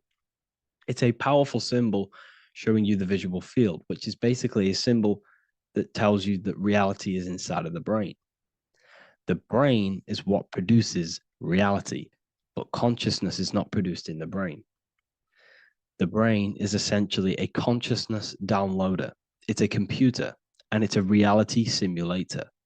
The body is a simulation of physical reality. You are inside of the body experiencing the body simulation. The body produces this reality. It's a piece of technology. So Lucifer is to bring the light. Lucifer is the light being produced in our brains. Okay? So this is why they say Lucifer can tempt you. Lucifer can be the devil, because it represents physicality. It represents the false light. Lucifer can trick you because it represents the physical world can trick who you truly are.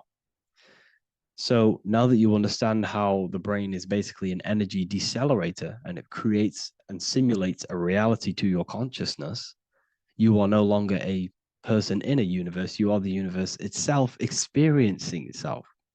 Therefore, geometry is heavily linked in with the brain. Geometry is essentially how your brain and how your eyes decode energy. So what you are seeing is the mathematical codes of your brain creating reality.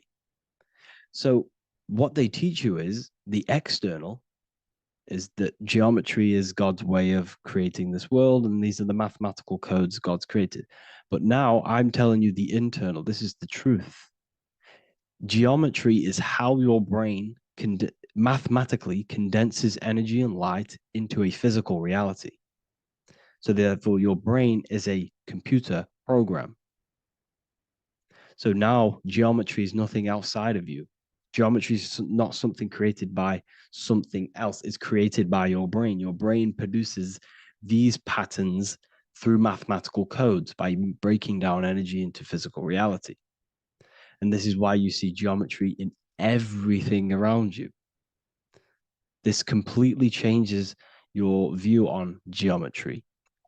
It's in your ear, it's in your face, it's in everything. Geometry is everything. Okay? So now that you understand this, now, as we were talking about the visual field earlier, the ancients knew about this. The ancient Egyptians knew about this. We can see this symbolism inside of the casket, the Egyptian casket. See, this crossover represents the visual field. This represents the back of the brain. This is the left hemisphere, the right hemisphere. And now some of the most simplest teachings in geometry is that straight lines are masculine and curved lines are feminine. And we even see this in the human body. The feminine human body is curvy and the masculine human body is liney. And even with the genital reproductive area, we have a line and a curve, 0 and 1, the binary code of all creation, 0 and 1, because that's basically all that exists. Nothingness and one, nothingness and God, nothingness and consciousness. That's all that exists. Now that I've told you that, the basics of geometry and the line and the curve and the feminine and the masculine, what do we have here? You see this stick here?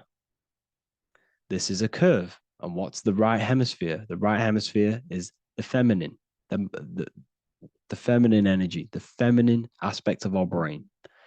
Then we have a straight line. This is straight lines. Now this represents the left brain.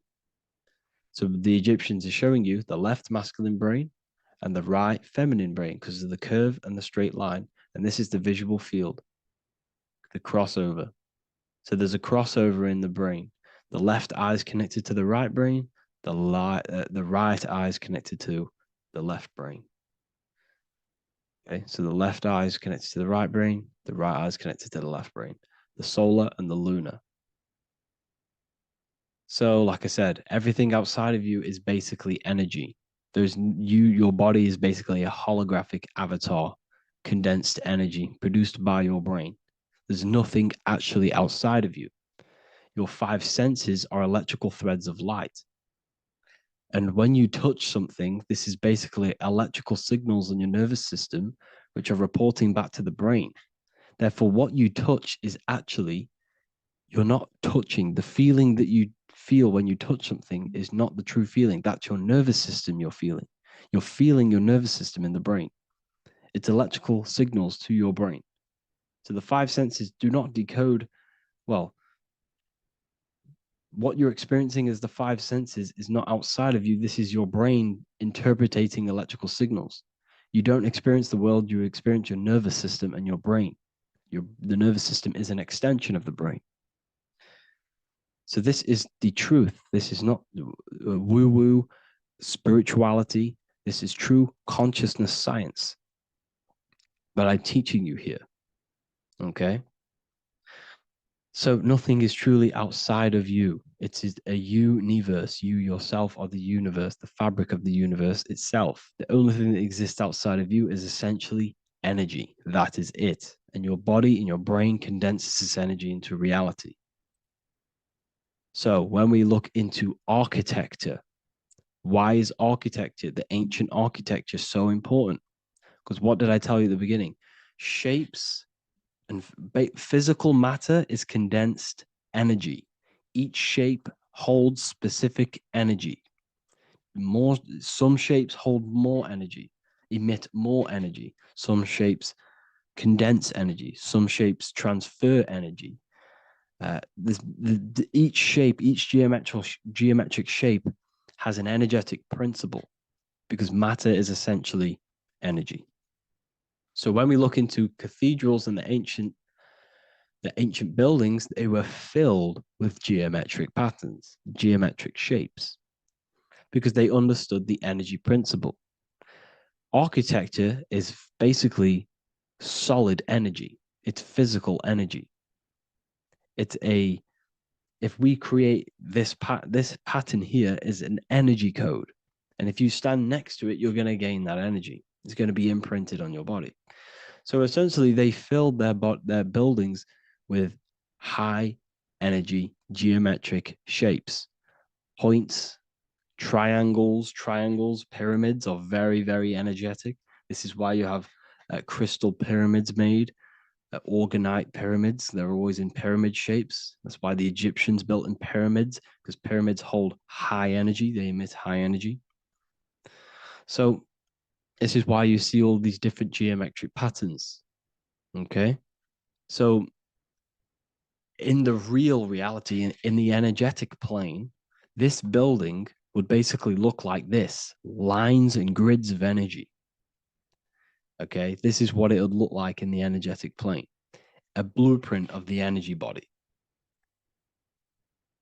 So as you see here, these are the different frequencies in a petri dish, of water in a petri dish. And you can see they are specifically aligned up with these specific patterns. You can see geometry even within geometry. It's fractal. So essentially, when you would stand inside of these buildings, they would imprint the energy of the building in your body, because your body is healed through energy. You have an electromagnetic field around your body. So by creating buildings with geometric patterns, we are essentially increasing the energy of the building, because the building itself is energy. Okay. So when we fill it with geometric patterns, we're increasing the energy. We're giving it a certain energetic imprint. So when you stand inside of that building, you're being imprinted with that energy. Okay. So especially with these windows, these stained glass windows. Well, why are they stained glass? Well, color is frequency. So when you have all of these different colors, and not only were they just painted, some of these colors are specific gemstones, crystals, natural stones, which all hold energetic principles. Each crystal is vibrating on a certain frequency. Wood has its own frequency. Metal has its own frequency. What you must understand is that everything in nature is not just a piece of matter.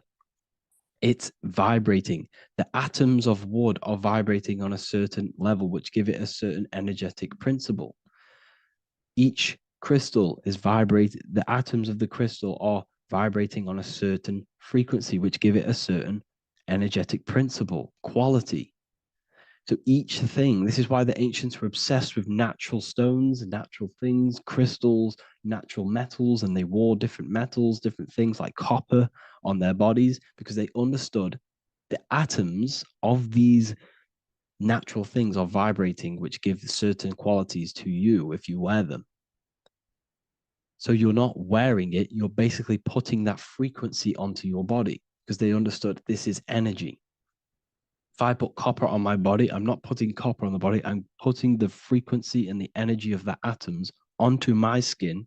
And that frequency of them atoms are going to vibrate my skin, that frequency, and heal my body. So this is why this is so important. So each building is an energetic code.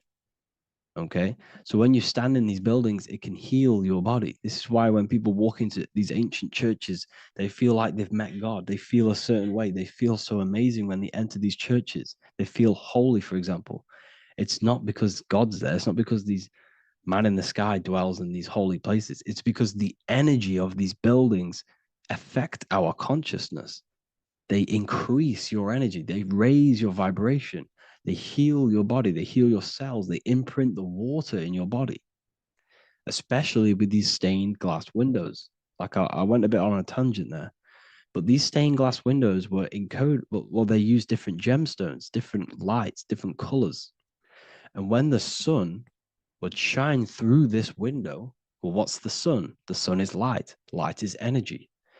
The sun's light would go through this filter of the window, of the crystals and the different gemstones and the different colors, and the sun's light would be encoded, imprinted with these crystals, with these colors and these natural glasses, which have healing energetic principles.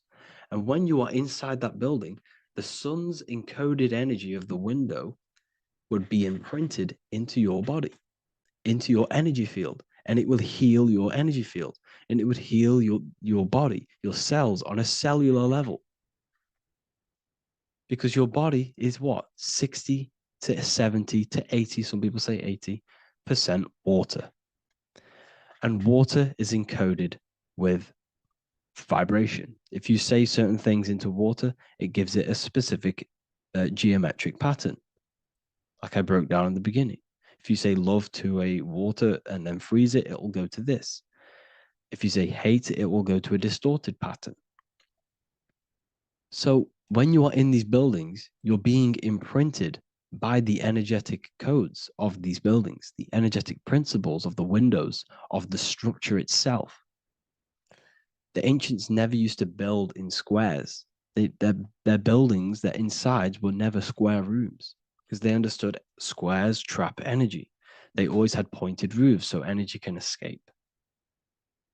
So there's many little things that we need to look into geometry.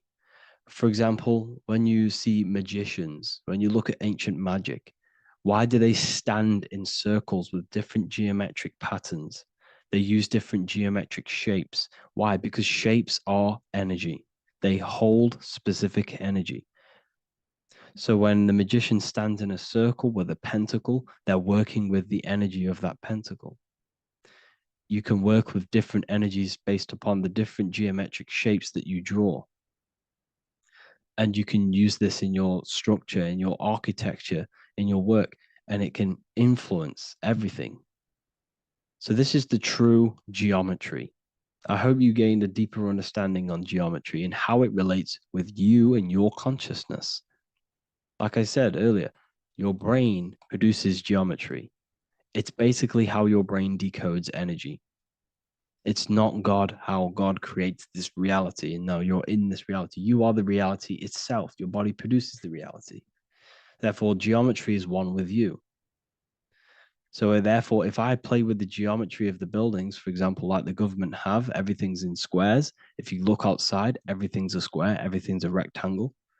You go to a city, every window is a rectangle, every building is a rectangle. You live in a box room, everything is boxed and squared off in this reality, in this modern society. Why? Because they're trapping energy. The cube is the most simple geometric shape, which basically condenses energy and it traps energy. And if you subconsciously see squares all the time, your phone's a square, your TV screen, everything's a square, your keyboard, your desk. Go and look at the ancients. They never used to build in squares and cubes. And if you go into nature, you'll never see squares and cubes. Nature doesn't create squares and cubes. Everything in the modern society is squares and cubes to simple your consciousness down, to dumb your brain down. So the ancients built very, very complex structures. Why? Because they understood what we see affects our brains, because our brains decodes reality and creates reality. If you see a sophisticated building, this is going to give you a sophisticated mind and raise your IQ levels over time, subconsciously. I'm not saying if you look at this building, you're going to become smart. I'm saying if every single building in your environment, ment is mind, mental, every single building in your environment was this complex and complicated, it would increase your IQ on a subconscious level. It'd make you more complex, make you more intelligent. So they've dumbed everything down. They've dulled everything down. Look at everything. Everything is being dulled down. So anyways, I hope you all gained a better understanding on this. If you want to gain more occult knowledge and esoteric knowledge, make sure to read the Book of Wisdom, Volume 2. If you're inside the university, you can get this book for free. Go to the general chat area and follow the instructions, and you can order yours for free. Truly life-changing stuff. Because the issue is with the world is that no one really understands who they are, what they are, and why we are here. That is the issue for people's depression, for people's wrongdoings. They don't understand who they are, what their emotions are, what their mind is, what their body is, what reality is. This book gives you that. This book gives you the sense of understanding, the sense of well-being that will give you a better life because you understand life and what life is. And if you truly want to take your studies to the next level, we have the Ethereal University. This is the place for truth seekers where you can connect with like-minded people so you don't have to feel insane, because not many people think this way. I've been there. I've been there when you wake up and not many people around you are thinking the same way, and you start to feel a bit insane and you can't really talk to people about these things. That's why I created this. So you can connect with people and learn at the same time and become the best version of yourself by understanding truth and knowledge. If you join, you'll gain access to free live calls every single week, every single Saturday morning. We do live calls. You can ask me questions and all sorts. So make sure to leave a like and a comment. And thank you all for tapping in.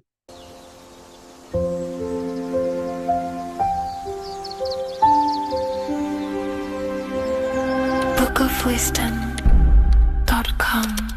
Visit today.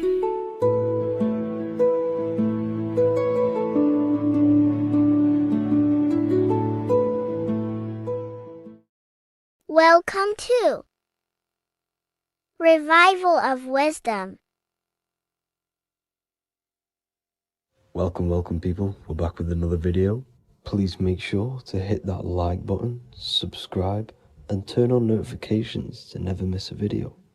The Earth is a giant torus field consisting of a positive and a negative pole. The Sun being the cathode with a positive charge and the Moon being the anode with a negative charge.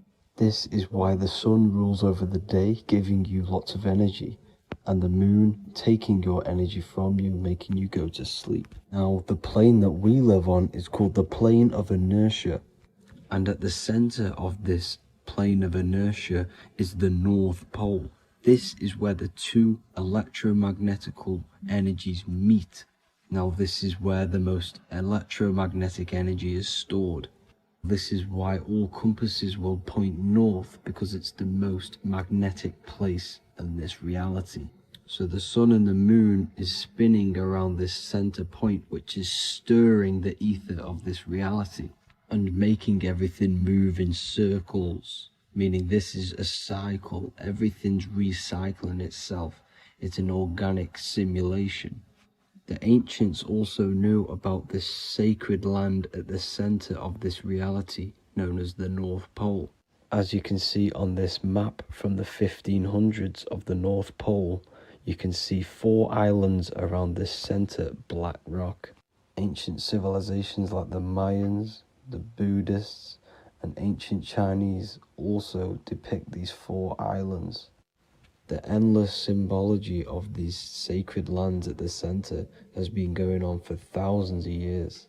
These sort of secrets are now kept by the elites, but as always they have to show the truth in plain sight, and this is what they are doing with the Windows symbol and also the Wizard of Oz. Now in the Wizard of Oz, as you can see, there's something called Munchkin Land. Munchkins are these unusually short people. Then on the ancient 1500s map it says Pygmy, and then the Pygmy people in mythology are also these unusually short people. Just like Santa and his elves, they come from the North Pole, and elves are these unusually short people. These stories that we are told about Santa and Munchkins are putting truth in plain sight about this sacred land. This sacred land at the center of the earth is where the aurora borealis comes from and is being emitted from this black hole in the center, also known as the black sun. The aurora borealis is the Earth's aura, hence why it has the word aura inside of it. It is the life-giving essence to all life within this realm.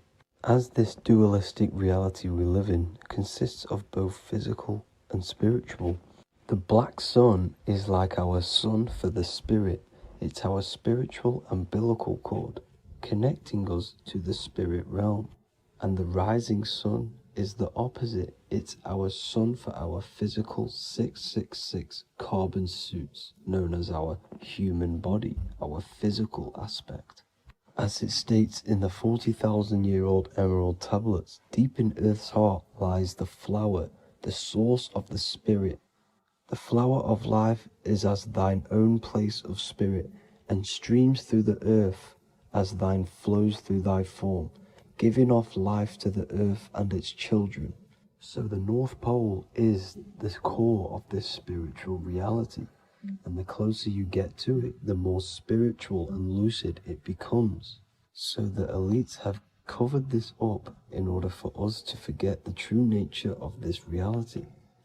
And they did this cover up by introducing the globe model. Nicholas Copernicus was around in the 1400s, and he introduced the globe model. As you can see, he is a Freemason. He depicts himself with a globe and a Masonic compass in all of his paintings and portraits. Galileo was also a Freemason, as you could see in all of his portraits with a globe and a Masonic compass. He was also a massive part of introducing the globe model after Nicholas Copernicus. So yes, the globe model was a spiritual and political move to gain more control over the masses. After the globe model was then introduced, they introduced the theory of evolution by another Freemason, Charles Darwin. See how these two theories go hand in hand?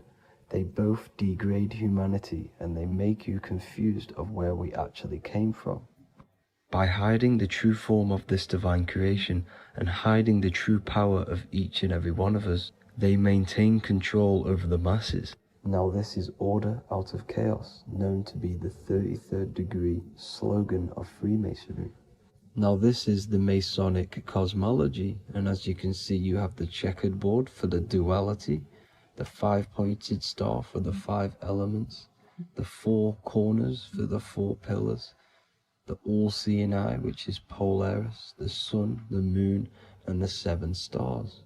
So even Freemasons are taught the flat earth cosmology and the true form of this reality. Now the true nature of the sun, the moon, and the earth is shown and reflected through the Masonic compass. The Masonic compass is the sun, the moon, Polaris at the top, and the black sun at the bottom. It makes sense why all the scientists who introduced the globe model all used the compass and the globe together, because it's truth in plain sight. As I explained in my other video, all Freemasons have to take the oath, so it goes to show, why are we all learning these theories from Freemasons who can't talk about certain topics that they learn about? Why should we believe their theories when they're holding back the real truth about this reality? Now going on to NASA. NASA means to deceive in Hebrew, and they are also funded by the government. They are not a private company. The old owner of NASA, Werner von Braun, on his grave has the Bible verse Psalms 91. The heavens declare the glory of God, and the firmament showeth his handiwork. Now why would the owner of NASA put this on his grave? Seems a bit suspicious to me, alongside with the NASA astronauts are all Freemasons. And not to mention the countless mistakes they've made on their live videos in space stations, the moon landing, and the CGI footage of the Earth, which is obviously photoshopped. Just by tricking the masses that they live on a spinning ball, the elites gain the perception of the masses. Not only does it hide the divine creation we're inside of, it hides the divine spark within you. It hides the creator, the source. And by believing in space and we live on a spinning ball, it makes people come to the interpretation of that we are a coincidence and we do not have any purpose. And of course this is false. When you come to realization that we are all a divine creation and we can create our own divine life in this reality, life becomes more sacred and you start to enjoy little things. The elites want you to believe everything exists only in the five senses. They want you constantly looking outside of yourself because they know that will keep you on lower states of consciousness. Now this brings me to our next point. By tricking the masses into the heliocentric model, the elites started to advertise aliens in the movies, in cartoons and magazines in the late 1940s. Now this is subconsciously programming us about aliens and extraterrestrial threats, which then they can use to their advantage. And this is something called Project Bluebeam. They are more than likely going to fake an alien invasion to push this 2040 agenda, which is for one government and one ruling currency. That's it for this video, guys and girls. Hope you all enjoyed. Please make sure to leave a like and a comment. God bless you all.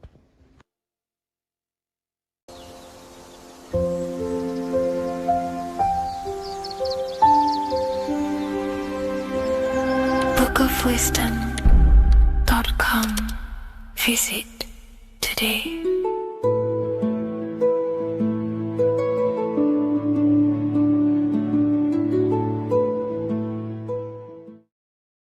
What is up, people? How are we all doing? Today, we're talking about the flat earth cosmology. So let's jump straight into this. Please drop a follow and leave a like to help the algorithm. So we live in a torus field. Everything's made out of torus fields. And every torus field has motion. It's what it is. It's the motion of energy. And every torus field has a center, which is the black hole. It's a womb of creation. It's counter space. Now, this is why the North Pole is magnetic, because the center of this torus field is the most magnetic part, the strongest part of the field. So this is why all compasses will point you to the center. And the Earth's magnetic field is spread across the whole of the Earth. And it's spinning, as you can see here. It's like a tornado at the center. And this tornado is the force which is spinning the sun and the moon around us.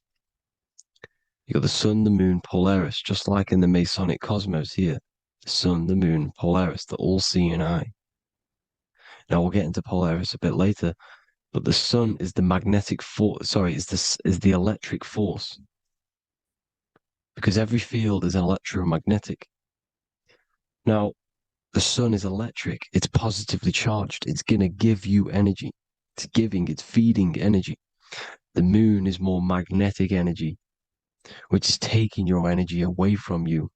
And this is why you become sleepy when the moon comes out, because it's taking away your energy. So these two forces is the balance. It's the yin and yang.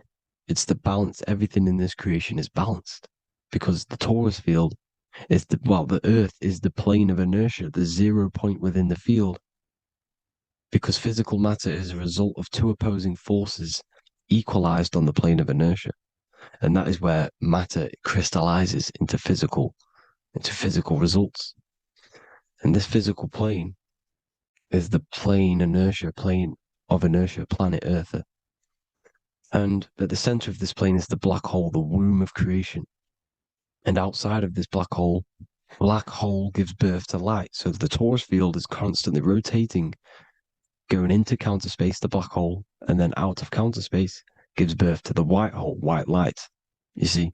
So it's going around, black hole, birth again, black hole, birth again. And it just keeps going around. It's an infinite cycle of energy. And this is where the infinity sign comes from. This is the motion, this is the force which is creating everything to spin inside of this circle. Okay? And it's making the stars spin. It's making the sun and moon spin around us, around this center point. Now here you see Horus and Set. Horus and Set putting their feet inside of this dome. This is the royal arch, the arch of the dome above us. It's like you see in the Masonic cosmos, the royal arch of Freemasonry. This is the dome above us, the firmament that the Bible talks about. You see, they're putting their feet in because Set symbolizes the moon and Horus is the sun. Horizon, Horus. Horus is rising, the sun. So they're both putting their feet around this center magnetic pole, which is the pole, North Pole. And above the North Pole, you have Polaris, the pole of electromagnetic energy. You see? And this is how we get the sun and the seasons. Because the sun, for us, when it becomes summer, it's on the Tropic of Cancer. Then it spirals outwards, going out and out and out, then goes to the Tropic of Capricorn. That's winter for us. Then it comes back in and creates summer again. So it's constantly spiraling around this center magnetic North Pole. You see? So this roof above our heads is the firmament, and this is what they've taken off of us. They haven't physically taken it, but mentally they have taken this away from you. It's a female energy, and this is what the Egyptians called Nut, the sky god Nut.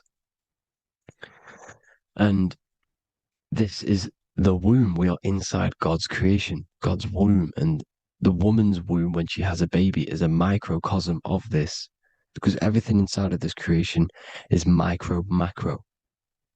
It's a reflection of the bigger things, as above, so below. So the dome above our heads is the dome we are in when we are a baby. And you can see the sacred geometry of it is the exact same. It's the dome. And when we are inside of the womb, the woman, the sacred maker, which is the M, the Masonic M, this is the G male symbol. The Masonic M is maker, mason, matter, male. She delivers the male, you see. She delivers the male because it's the maker, the female, the magnetic. The woman is magnetic in nature. The male is electric in nature. So when we are in this womb, the female, we are being fed by the center umbilical cord, by the center of the mother's stomach. We're connected to the center of the woman's stomach, just like we are when we are in the earth. The center is where the aurora borealis is being emitted from, the electromagnetic aurora borealis, the northern lights. This is our spiritual umbilical cord, connecting us to counter space, connecting us to the realms beyond this world. Because at the center of every torus field is counter space. And at the center of the earth is our spiritual umbilical cord. And this is the earth's belly button, as you see. As above, so below. We had a physical umbilical cord. We have a spiritual umbilical cord. And this gets cut when we die, when we're cut away from the physical reality.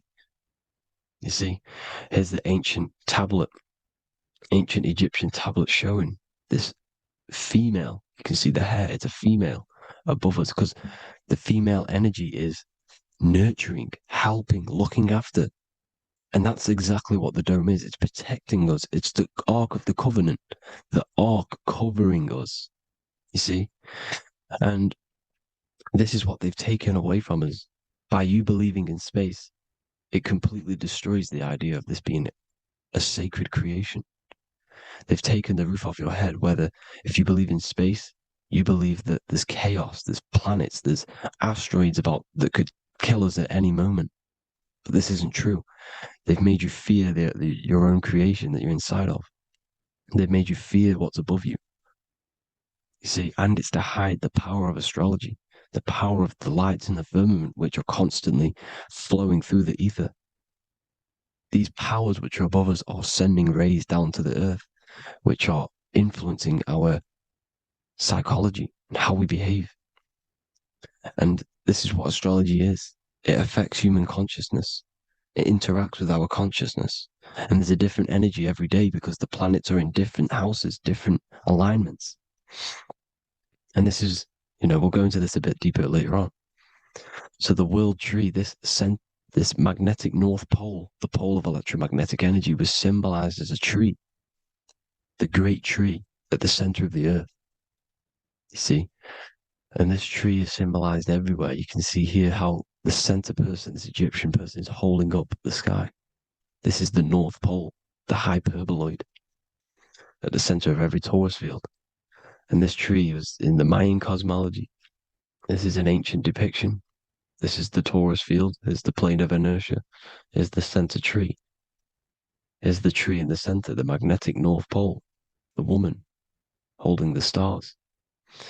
Here's the Hindu with the two birds symbolizing the sun and the moon revolving around this center tree. The Mayan tree, his Horus and Set around the North Pole. They all knew this flat earth cosmology. They knew these secrets. It's so sacred you understand the creation that you're inside of. Because if you don't, you'll be led astray. You don't know where you are. You're lost. You see? And here's the Masonic art with the rays of the stars coming down with the tree in the center. So it was personified as a tree. And we are in Asgard, Midgard, the middle garden, where there's good and evil. So the 7 layers of heaven, which is talked about in the Quran. Each planet has a different layer of the firmament, and this is the 7 layers of heaven, and these are our 7 layers of the energy centers in our body. So we start in the stars, so we are stars in a physical body. And this is why we say Mr., sister, fraudster, sinister. Stir is star, and we are in the stars, and our star descends into the soul system, not solar system. And as we descend into the soul system, we enter Satan's kingdom, Satan's world. As it says in the Bible, Satan is the god of this world. Well, if you've been into my research for a while, you know Satan is Saturn. Saturn's world, because Saturn's the outermost ring. He's the Lord of the Rings. And you enter his kingdom, the kingdom of time. And this is why Saturn's the time god. As soon as you go past the rings of Saturn, you're now in the soul system. You're now in time. You're now bound by space and time. And you're bound to the earth plane, the heart. Earth is heart. It's a rearrangement, it's an anagram for heart. And the heart of the electromagnetic color spectrum is green, and that's why the earth is green. And above green is blue, and this is why the sky is blue. In order to go to heaven on the macro scale, you have to go through the blue sky, through the 7 layers of heaven. In order to reach heaven in your body, whilst you're here, you have to go through the blue chakra to your head, which is heaven. It's micro, macro. Everything is micro, macro inside of this creation. It's an ancient, I think this is a French image, piece of art from the ancient French, with obviously the 7 layers of heaven, which they all depict. And notice how it's like a dome. We'll go into this dome symbolization, the Royal Arch of Masonry, which is next. But these 7 layers of heaven give us the 7 metals, the 7 days of the week, the 7 diatonic tones, the 7 chakras, the 7 everything. It's God's favorite number. And this is why the Masons use the G inside of the compass, because the G is the 7th letter, and God starts with G. You see? So it's 7. God is 7. Here's another depiction of the heart, the soul system, the 7 layers of heaven. La Fermenta. You see, La Firmament, with the stars on the outermost layer. Here are the 7 planets. Jupiter, Mars. La Sophie, the sun. La Luna, the moon. So, Saturn. So we are in the heart of this soul system. In order to ascend, we need to ascend up our chakra system, reach 144,000 hertz, God consciousness, the God man. You have to unfold God man, master of the mind, mastery of the mind. So, what are the stars? The stars make everything unique. The stars are constantly rotating around the center, magnetic North Pole, the tornado at the center. which is stirring everything. It's stirring the ether. The center is the ether, and the four elements are born out of this ether. There's five elements: ether, spirit, water, air, and earth. The ether gives birth to the four other physical elements, which the whole of creation are made out of. About them four elements. Four is the number of stability. You know, a chair, a table has four legs. It stables things. It's a foundation, and these four elements are the foundation of this creation. You see, and this magnetic North Pole is stirring this, and the four vibrational states of the ether are the four elements. Now let me get back to the stars. I just wanted to give you that. The stars are being stirred around this center point. Center. It's stirring everything. And they're always in different alignments. Every millisecond they're moving in different placements of the stars. And the planets are called the seven wanderers because they're not fixed. The stars are fixed. But the planets they're called the seven wanderers, the seven layers of heaven, because they move faster and slower than each other. Each planet is slower and faster. Has a different rate of speed it's moving. So these alignments are mixing in with the energies of the different 12 constellations. And this is why you have a unique characteristic. You have a unique look, a unique energy, a unique personality. This is because when you were born and you took your first breath, that energy which was in the ether, because the ether is all around you, and energy travels through the ether. The energy that the stars were casting down and the energy that the planets was mixing in with the 12 constellations was in the ether. So when you came out of the womb and your first breath, because breath is spirit, okay? So that first breath you took, that is the energy that is imprinted within your DNA, your soul. And you reflect that energy, you emit that energy. That's the energy that is with you forever until you die. Till this physical body dies off. And that's what the stars are. The stars are giving a unique energy, characteristic, personality to every living thing. Every dog, every cat, every animal has a unique personality because it was born at a different time and place in the sky. Okay? The stars are your destiny. Now, the stars are constantly changing as well. If you look at stars through a telescope, they're constantly changing and forming different forms. You can see here, it looks like water. It looks like light through water because it's the ether above us, a sea of ether.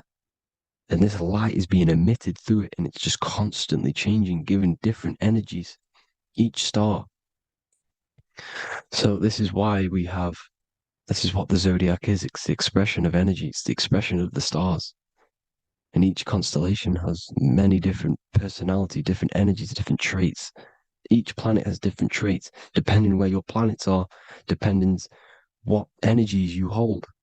No two person have the same energy. There's no one. It could be similar, but no one's the exact same. It's because of the stars. The stars are never in the exact same split place. The planets are always in different houses. So here's some Royal Arch symbolism. Here's the Royal Arch of Masonry, as it says here. The sun and the moon, the constellations. Here's Cancer, the seven planets, the seven stars. Here's the Royal Arch. This is the firmament. Here's the duality. Black and white, duality, good and evil, rest and motion. Dielectricity, magnetism. You see? So this is what the Royal Arch is. It's symbolizing the cosmic dome above us, the womb we're in. We're inside God's womb. And here's George Washington, the Freemason, inside of the Royal Arch. You see, with the G, the Masonic G, God, 7. Here you see another depiction of George Washington with the stars in the dome above his head, his Polaris, the sky vault, Polaris. We'll get into that later. Go inside of all of your ancient churches, you will see the dome. Go to the Vatican, you'll see the dome. All of your ancient churches have this dome because it's the dome above your head. The ancients knew this. This was known. We did not live in space. It was known back then. They all knew. This is Crown Court, which is one of the most important courts in the UK. You can see it's clearly so much Masonic symbolism. You've got the 4 pillars of Masonry. The Royal Arch is like an arrow pointing upwards to Polaris. Is the Disney World is under a dome. In his Polaris, the sky vault. You see? And also 666 in the symbol. Here's more 7 layers of heaven. Here's an ancient depiction. The firmament. Here's the astral plane outside of the firmament. The Royal Arch. You see? It's everywhere. Here's Polaris, the 8-pointed star. Polaris is in between the sun and the moon. It's at the center of the Taurus field. And Polaris corresponds with the pineal gland as well because it's the all-seeing eye. See? So, is Polaris, the 8-pointed star, which is at the very top. It's the very center. It's on top of the North Pole. And it's an 8-pointed star that's always symbolized as an 8-pointed star. Here you see the Vatican. The Vatican is a giant key with an 8-pointed star. See, it's a key. Here's the dome.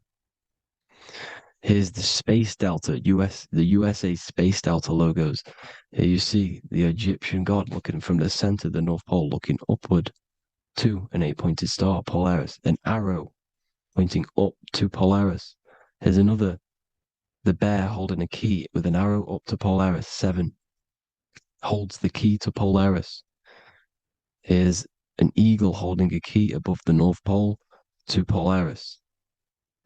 Polaris, and here's another one. There's another bird, like a dragon, holding a key to Polaris. Because Polaris is definitely something to do with leaving this creation. Okay, maybe, I can't say for sure, but maybe it's to do with ascension, and this is why the Vatican hold the key to the 8-pointed star. And this is why the space, well, we all know space is a lie, but they're showing Polaris and its sacred symbology. Maybe it's to do with something leaving this creation, going to another. Here's some North Pole symbolism. As above, so below. You see the four seasons of the Big Dipper constellation going around Polaris. This is Polaris, this is the Big Dipper constellation, and this is the swastika. This image gives us the swastika, because all the symbols we use are created in nature.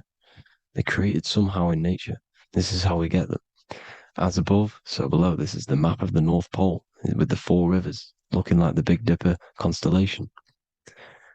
It's the Masonic, here's the ancient cosmology with the 4, you see the 4 islands, Mayan cosmology, 4 islands.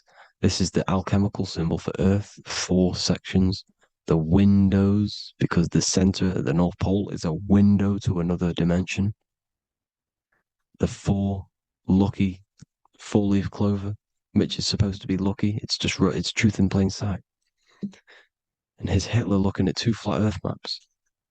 So this swastika has been used for thousands of years, thousands and thousands of years. And it's symbolic for the most sacred land on this plane, the North Pole. Shambhala. Do some research on Shambhala, people. It's a it's a Hindu mythology about the sacred lands at the center of the earth. And it's known to be full of enlightened beings. And it's all symbolized at the center. You can see their paintings of Shambhala. It's all at the center, the North Pole.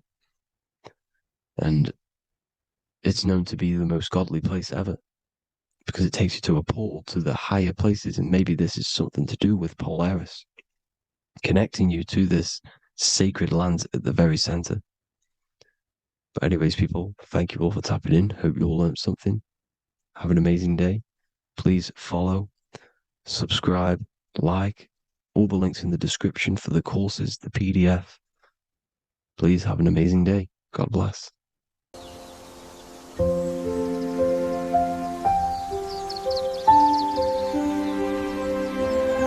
bookofwisdom.com. Visit today.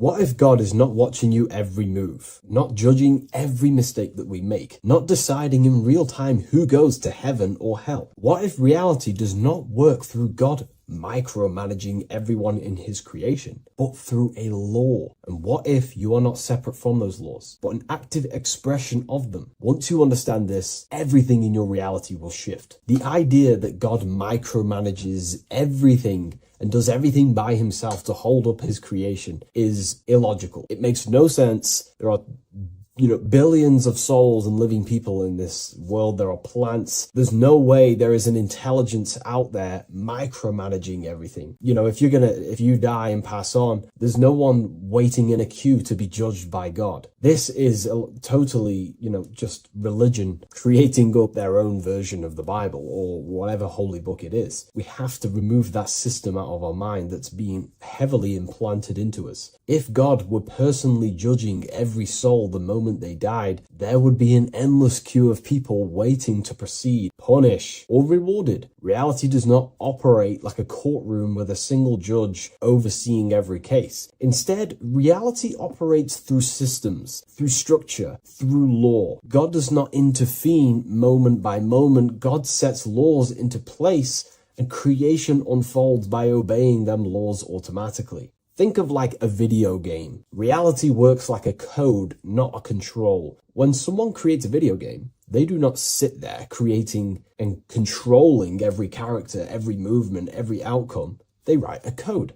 They define rules, gravity, collision, cause and effect. Once the code is set, the game runs on its own. Reality functions the same way. God is not micromanaging existence.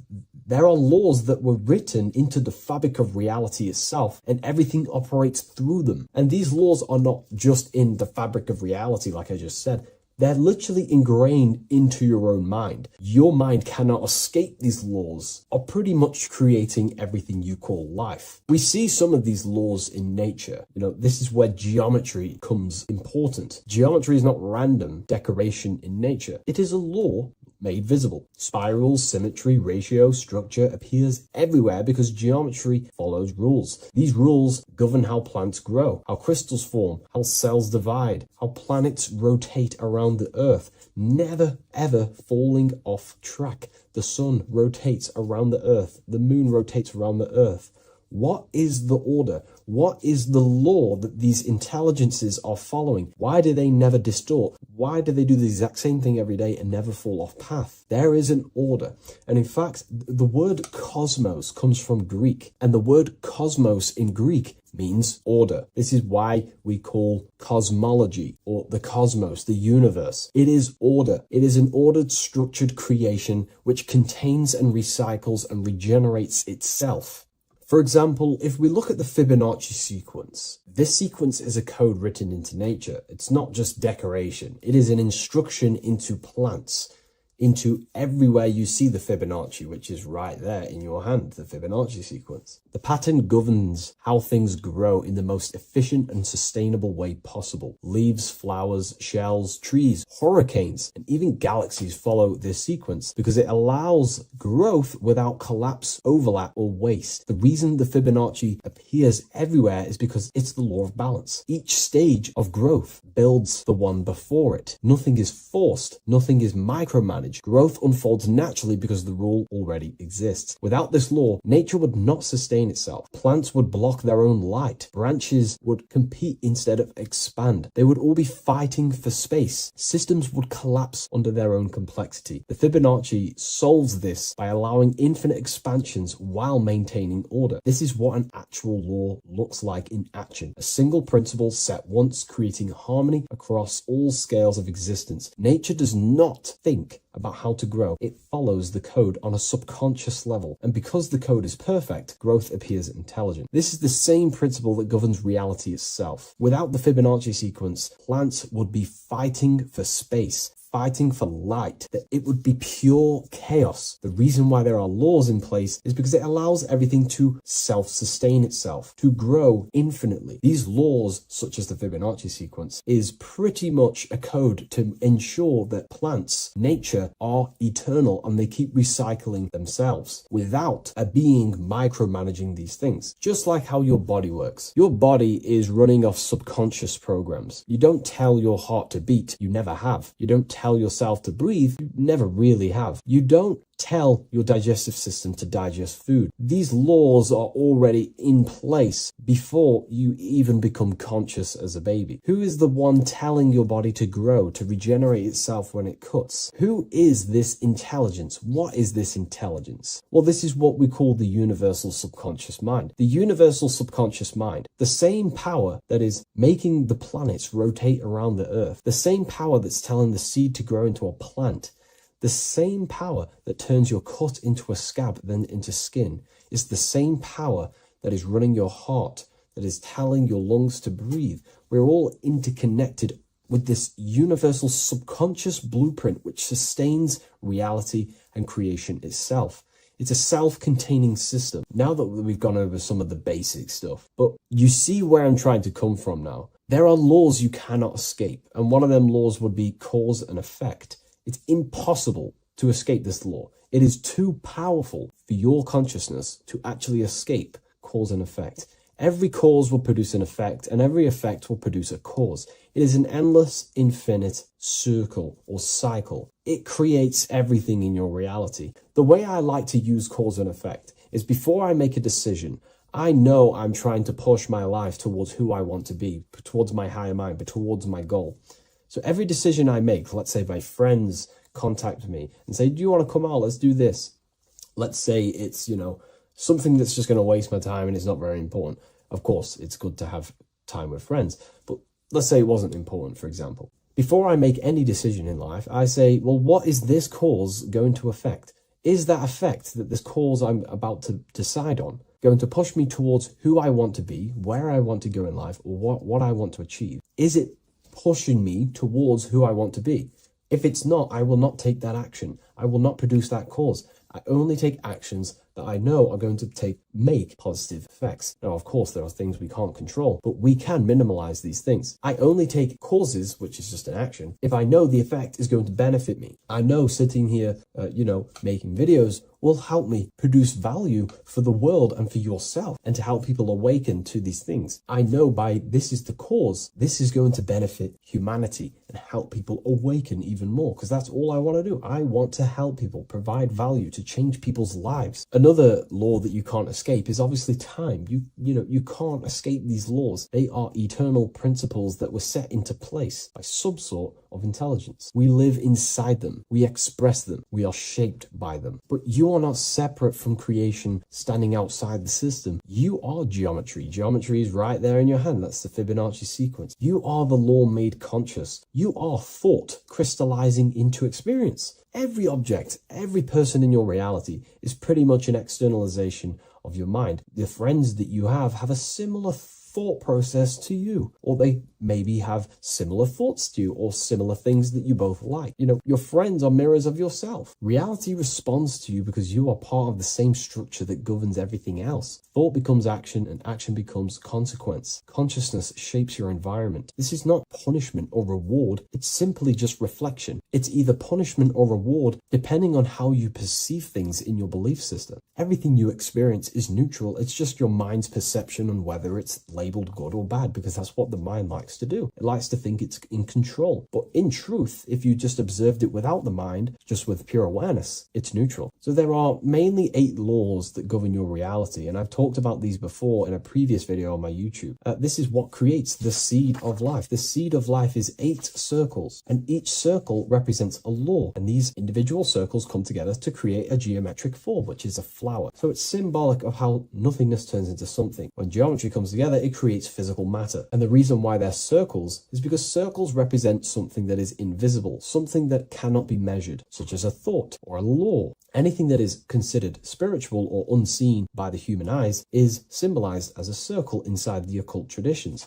The reason is for that is because circles' surface area cannot be calculated. You can't find the exact surface area of a circle, which means it symbolizes something that you can't actually measure or see or tangibly touch. Therefore, the seed of life represents the 8 laws that come together to create a flower, the 8 laws that come together to form matter, the 8 laws that crystallize mind into a physical experience. These laws would be the first one, mentalism, the big circle around the seed of life, the big circle. So mentalism just reveals everything is mind. Without mind, there is no existence. Mind is reality, pretty much. You experience life not just outside of you, but mainly inside of yourself. Therefore, all of the laws that come after mind correspond to the mind, because mind is the first law.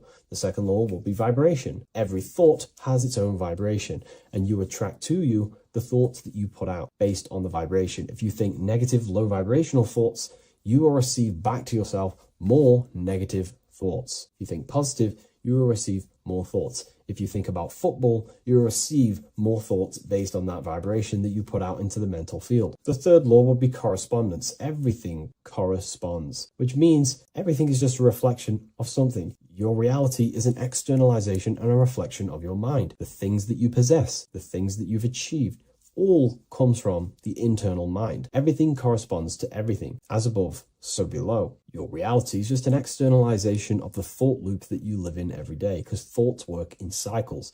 90% of the thoughts we thought yesterday, we will think again today. It's the thought loop that manifests our reality. So to change our reality, we have to change our thought loop. And once we change the internal, this will be mirrored in the external, which is the law of correspondence. Fourth law would be gender. Everything is masculine and feminine, conscious and subconscious. These two work together to create your reality. You have masculine and feminine forces of consciousness.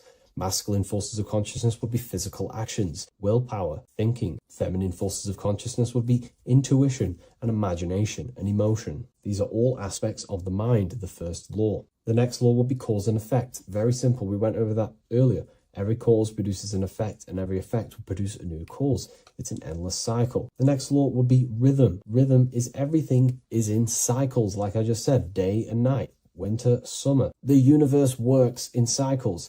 And just like I said, the law of correspondence, as above, so below, as within, so without, because the physical world has cycles, so does your mind have cycles. Thought loops. We think 90% of the thoughts that we thought yesterday. The subconscious mind responds to rhythm. The more you say something, the more you believe it, the more it becomes a program and more suggestible to your conscious mind. And the last law is care. It's impossible to escape care. You cannot not care. It is important. It is impossible to escape. If you hurt someone, you know deep down that that was wrong. And care also corresponds to creation. You only act on what you care about. You care about paying the bills, right? So we take the physical actions to go generate money to pay the bills for our house or whatnot. Or if you love someone, you care for them. You take the actions to message them, to contact them, to see them. Human action is driven by love or care. This is how all reality is created. So once we understand these things, it's life-changing. Once you work with the law, that's what I mean. Most people are unconscious of the law. The laws are there, but they're just not aware of them. Now that you're aware of these laws, you can consciously work with these laws so they're not working against you so you can actually make these things and work them in your favor. So let's go into heaven and hell, because there's a massive debate. Now that you understand that you are the laws, you are crystallizing reality, not just in the physical, but in the spiritual dimension, in the astral plane. It's the exact same laws. The law of correspondence reveals as above, so below. Your reality is a reflection of your mind. Everything is a reflection of you. That doesn't mean that other people don't exist. I mean, the way you view other people is through the lens of your mind. You perceive what you have in your mind, your beliefs, your traumas, your memories. This is where heaven and hell are misunderstood. No one is sent anywhere by force. There is no external authority dragging souls into destinations. Consciousness determines the environment that you are in. Environment, it's mental. As above, so below. When the body dies, consciousness withdraws from the physical technology of the body. The simulation of the physical world is no longer being ran by your brain. I mean, your consciousness will go into the astral plane, which is the realm that just sits above the physical plane, which is the realm of imagination and desire. The environment that you go to in the astral plane directly corresponds to your state of thought and your emotion and your desires. If you desire hurting people your whole life, then you're going to go to an astral realm, as above so below. You're going to be in an environment where that goes on, but in a non-physical sense. Wherever then thoughts, whatever the strongest thoughts you thought throughout your life, that is the environment that you go to. If you were so caring and loving to your family, all you wanted to do is provide for your family or whoever, and you pass on, you will go to a place where people care. Souls are manifesting them thoughts and them energies. It's vibration. Whatever vibration you're vibrating at, you will reflect and correspond in your reality when you die. Therefore, you create your own suffering by desiring such low vibrational things, or you create your own heaven if you are truly operating from a place of love in your heart. You see, your mind can lie, but your heart cannot. Your heart reveals your true desires, your deepest wants and needs, and it reveals your true self, and that will be projected and responded in the astral plane, because astral matter is very respondable to consciousness.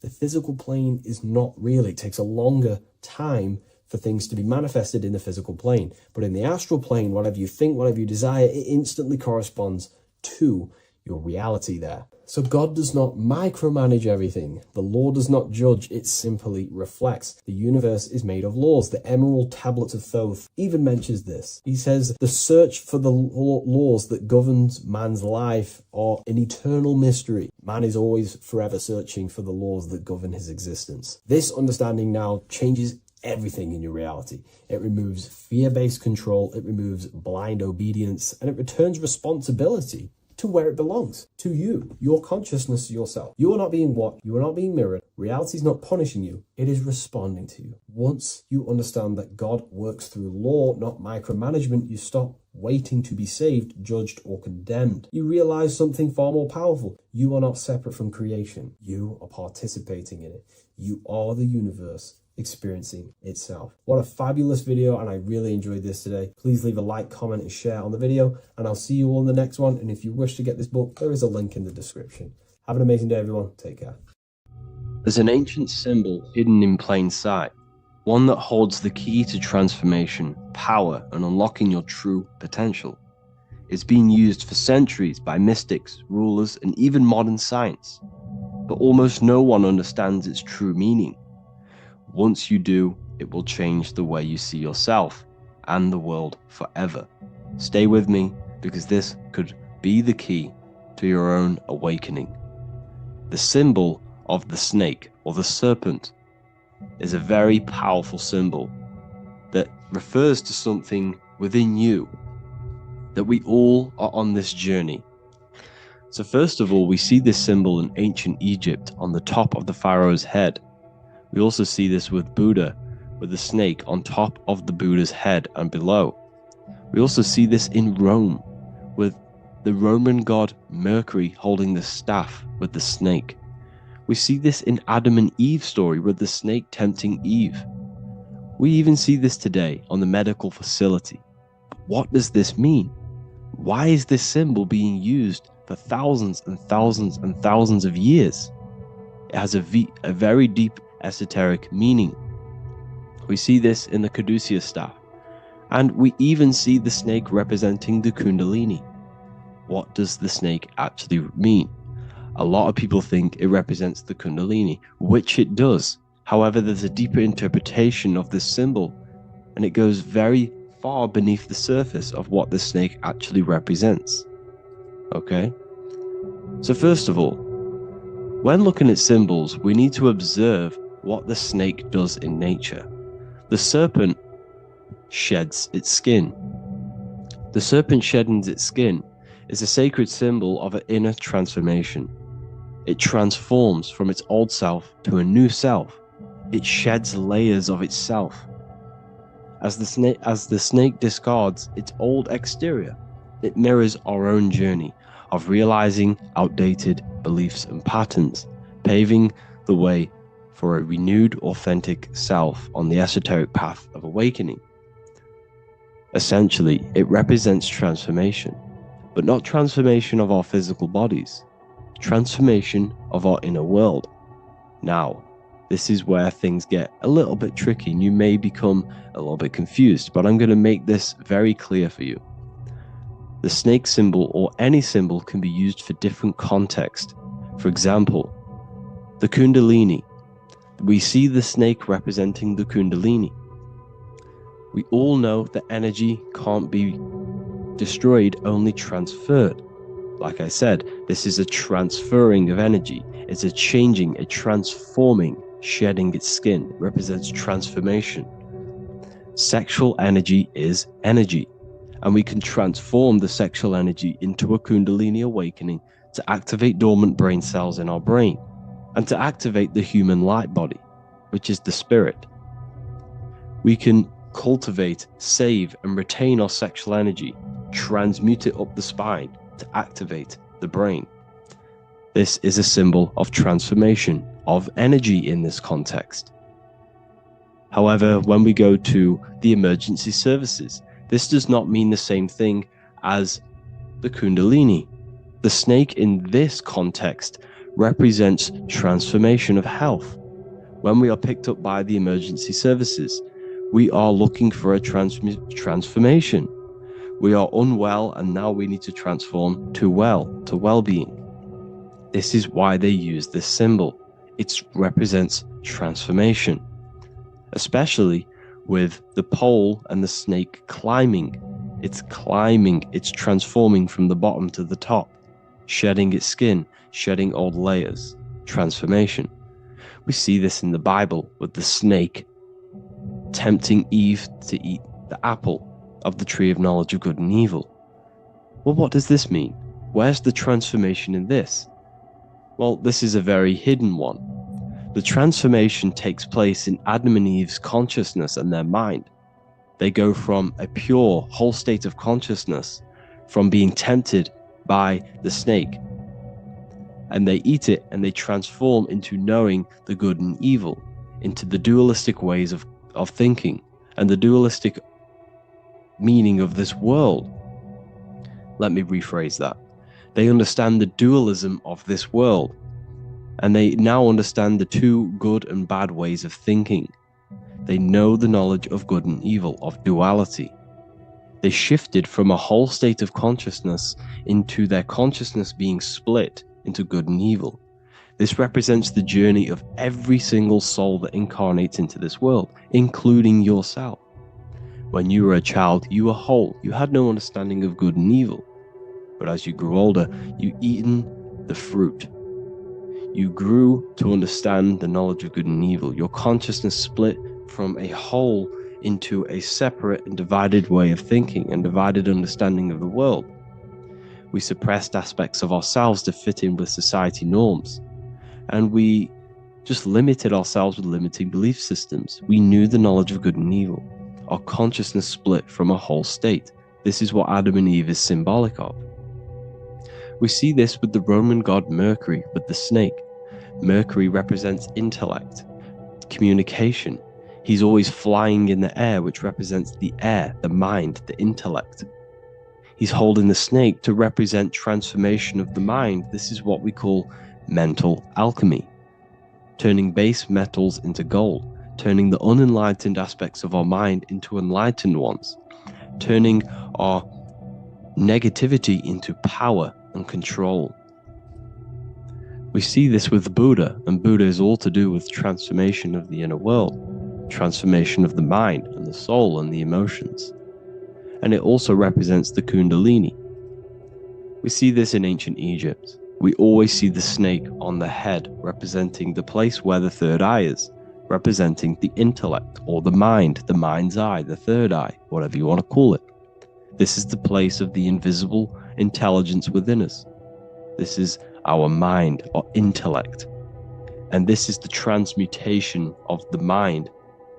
This is why the snake is on the head, representing the transformation of the mind, going from the unenlightened into the enlightened, going from the uncontrolled to the controlled mind, so that we can control the very fabric of reality. I've kind of just given that away. Why is this important? Humans are creators. We're the architects of creation, endowed with the divine power to channel the fourth dimension, which is the imagination, into reality. Each thought and intention is a seed. When nurtured with focus and clarity, transforms the unseen into the tangible experience. This creative process bridges the gap between the ethereal and the material. Humans are creators. It's impossible for you not to create. Whether you're doing this consciously or subconsciously, you've been creating your whole life, turning non-physical thought into physical reality. We are creators. However, the mind cannot create in a state of chaos. The mind cannot create with limiting beliefs. The mind cannot create with thoughts that come and destruct our minds. The mind cannot create consciously and effectively if there are impulses within our mind and we have no control over the mind. So this is where self-transformation comes from within. This is where the snake comes in. The snake represents the transmutation of our mind from the uncontrolled to the controlled. In this context of the Egyptians with the snake on their head. It's all to do with mental alchemy. In the occult tradition, the mind is seen as a delicate instrument that demands constant vigilance. Left unchecked, it reverts to archaic and destructive thinking patterns. Like a finely honed blade, it must be continually sharpened through discipline and self-refinement. In this unending process of unveiling and mastery, we learn to shape reality, harnessing the power of our thoughts to manifest the highest potential. It's all to do with mental alchemy, and this is how the snake is connected to you. And what the snake represents to you, it represents the transmutation, the changing of ourselves, of our consciousness, so we can gain control in this 3D world. If we lack control, then we'll constantly be manifesting chaos. Now, there are 3 ways that we can transform our world, and we can slowly transform our mind. Now, this is not an overnight process. It takes periods of time of purification. And number 1 is affirmation. Let's say we have this dirty cup of water and we have a tap of water. And in this tap, it's pouring in more water, clear water. Over time, if I keep pouring clear water into this cup, it's going to slowly purify this cup. And then in the end, it will look like the cup on the right. It's the same with your mind. The cup represents the limiting beliefs, the negative thoughts, the negative mind, the uncontrolled mind.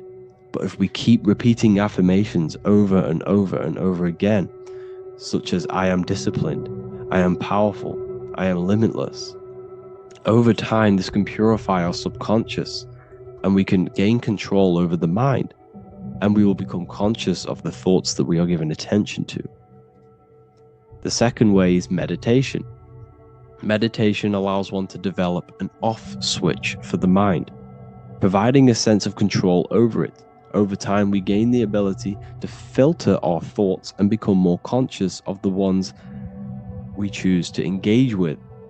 Meditation, over a period of time, will give you this button that allows you to filter out negative thoughts. If you have a negative thought in your mind, you'll be able to become conscious of this and redirect your mind's attention. This is all about self-control, because remember, we become what we think about. The snake represents the transmutation of the self. And another way is visualization. Visualization allows your subconscious mind to experience the reality you desire, accepting it as truth. As the subconscious becomes more immersed in this imagined reality, it works to manifest it into your conscious experience. Your visual eye, visual eye. You're using the mind's eye to see and mold your future. That's what imagination is for, to create in your future. You can become your future now in your imagination. And this can slowly purify your consciousness, slowly purify your mind, which will then, if you do all 3 of these over periods of time, you will see great transformation from the inside out. And your outer world will start to mirror your inner transformation, because it's as within, so without. You change your inner world of consciousness, of thought and emotion, you'll change your external reality and your circumstances. So I hope this lesson has gave you a great understanding of what the snake actually represents. And now that you see it, you will see this everywhere. Every time you see a snake, you know it represents the transformation. So please, if you can, leave a like, comment, and subscribe, and turn on the alerts to make sure you never miss a video. And if you have any video suggestions, feel free to make a comment and I can make a lecture on it. I appreciate you all watching this video today, and I'll see you all inside my university if you're inside, and I'll see you all in my Telegram if you join, and I'll see you in the next video, of course. Thank you and take care.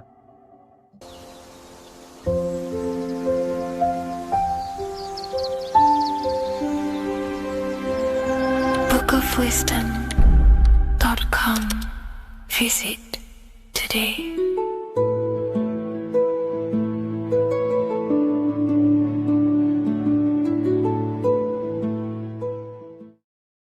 What is good, people? It's Revival of Wisdom. I hope you're all doing well. Now, this video is how to raise your holy oil or your kundalini. Let's get straight into this. So this is a monthly cycle. Every month, when the moon is in your zodiac sign, this oil is released. Now, the moon is in control of monthly cycles. For women, it's the menstrual cycle, and as well, this holy oil cycle. The moon changes sign every 2.5 days and passes through the zodiac signs in 27 days. So the moon tells the day, the sun tells the time, the stars tell the month. This reality is a massive clock, if you like to say. It's a cycle. Okay. The moon controls the night, emotions, water, fluids, and the mind. Okay. So this oil is produced in the claustrum. It's produced in the claustrum, which is here, right? This is where you get Santa Claus from. Now, the claustrum is at the center of the brain, and it is next to the pineal gland and the pituitary gland. Once it starts in the claustrum, this is the holy present. This is the present that Santa gives to us, Santa Claus. And it goes to the pituitary gland and the pineal gland. And what's connected to the pituitary gland and the pineal gland is the Ida and the Pingala. The Pingala is the pineal gland's nerve, which is the honey, which is the positive charge, electric. And the pituitary is the Ida nerve, which is the magnetic charge. This is the milk, the land flowing with milk and honey. This is the brain, the heaven, okay? And it travels down the spine using these two nerves, these electromagnetic charge. And this is what the ancients symbolized with the two serpents wrapped around the spinal cord, the Ida and the Pingala. And this travels down to the sacrum or the solar plexus. Okay. So once it's here, okay, the spine is an elongation of the brain. So the spine is pretty much the brain. It's an extension of it.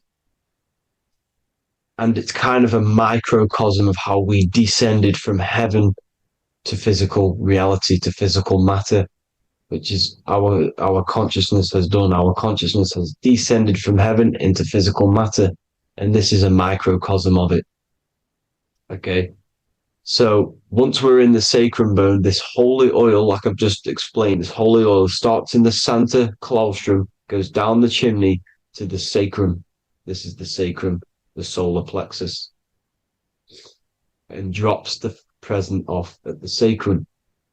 Now, once we're at the sacrum, we need to raise our vibration to take this oil back up the spine. Okay. And the River Jordan symbolizes this in the Bible. King Herod wants to kill Jesus in Nazareth, which is here, this is the River Jordan, is Nazareth. He goes to be born in Bethlehem and then goes back up to Nazareth to Joseph and Mary. Joseph and Mary, the pineal gland and the pituitary gland. The Bible is huge symbolism. It's all metaphors for this sacred process which goes on inside of your body. You are the Temple of Solomon. You are the Holy Land. The Holy Land is your brain. Once this oil is at the sacrum, you need to raise your vibration in order to take it back up. Once this oil has gone back up to the pineal gland, it activates the crystals which are wrapped around your pineal gland. Your pineal gland is this tiny little beam here. This is the claustrum. This is the pineal gland. And it's wrapped in crystals. And when this oil travels back up the spine by raising your vibration, back to the upper room where Jesus met the 12 disciples, or the 12 cranial nerves in the brain, and it activates and it turns on this pineal gland.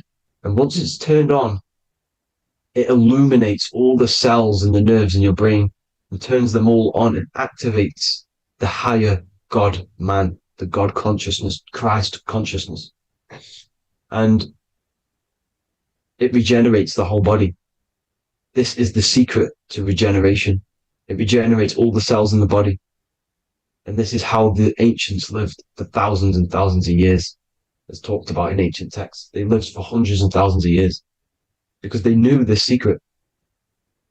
And this fluid, this brain fluid, the secretion, or the Christos in Greek, which means gold, because this is the alchemical process from turning lead to gold.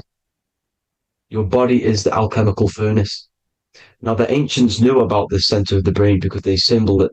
This is the eye of Ra, and it's the brain. And this is what's wrapped around our consciousness. Our consciousness isn't wrapped around the brain. The brain is built around the consciousness. We are the consciousness. You don't have a soul, you are the soul. Okay? Now, the head, heaven, hell, heel at the bottom of your foot, that's hell. Head is heaven and hell. Simple. Now, the pineal gland produces DMT, which is dimethyltryptamine, which is known as the spirit molecule. So, let's move on. Now, when this oil travels up, back, the spine, the chimney, it crucifies at the top, which is called the vagus nerve. So when it reaches here, the optic thalamus, it crosses and crucifies once it's raised back up. And this is why Jesus dies at 33. He was crucified at 33. Because you have 33 vertebrae on the back of the spine. And then it's crucified by the cross of the vagus nerve. When this oil crosses the vagus nerve, this is the crucifixion at 33. And it symbolizes the death of the physical consciousness. You then become spirit. You then become God consciousness, activating the Kundalini, regenerating the body and the mind. Okay. The Garden of Eden. You are the Garden of Eden. The land of milk and honey is upstairs. The pituitary, which is the milk, the pineal gland, which is the honey, which is DMT. It even says this in the Bible.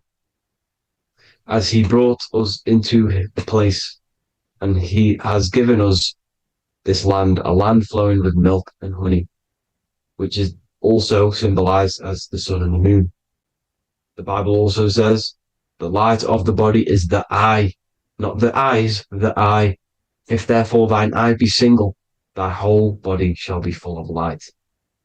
This is the activation of the pineal gland by raising this oil back up to the pineal gland, to the center of the brain. Neither shall they say, see that here, or see there, for behold, the kingdom of God is within you. So he's saying, don't look out there. Nothing is out there. It's all inside of you. Everything's inside of you. You're the universe. Now, how to raise this oil back up to the pineal gland every month, like I said. The moon controls the cycle. The moon controls monthly cycles. When the moon is going into your zodiac sign every month, this oil goes down the spine and you must raise your frequency to get it back up. You must retain your seed. This is the most important. Your fluid, your secret, your holy fluid, your life force. You can't let that go. That life force is the reason you're alive. This holy oil is the reason you're alive because it feeds all of the systems in your body. It feeds all the systems in your body. You have to retain your seed, alkaline diet, positive thinking, and meditation. Okay? When you retain your seed, you will live longer. The moment you release it, you're killing yourself. You're killing a piece of yourself every time you release your seed. Every single time. You're killing a part of yourself. Okay? Now, this could be why this could be the illumination, the single eye on the Illuminati's symbol, the Freemasonic symbol, the illuminated eye, the triangle, which could symbolize the body, mind, and spirit, but the eye illuminated. Now, in the Bible, it talks about the two trees, the tree of knowledge and the tree of life.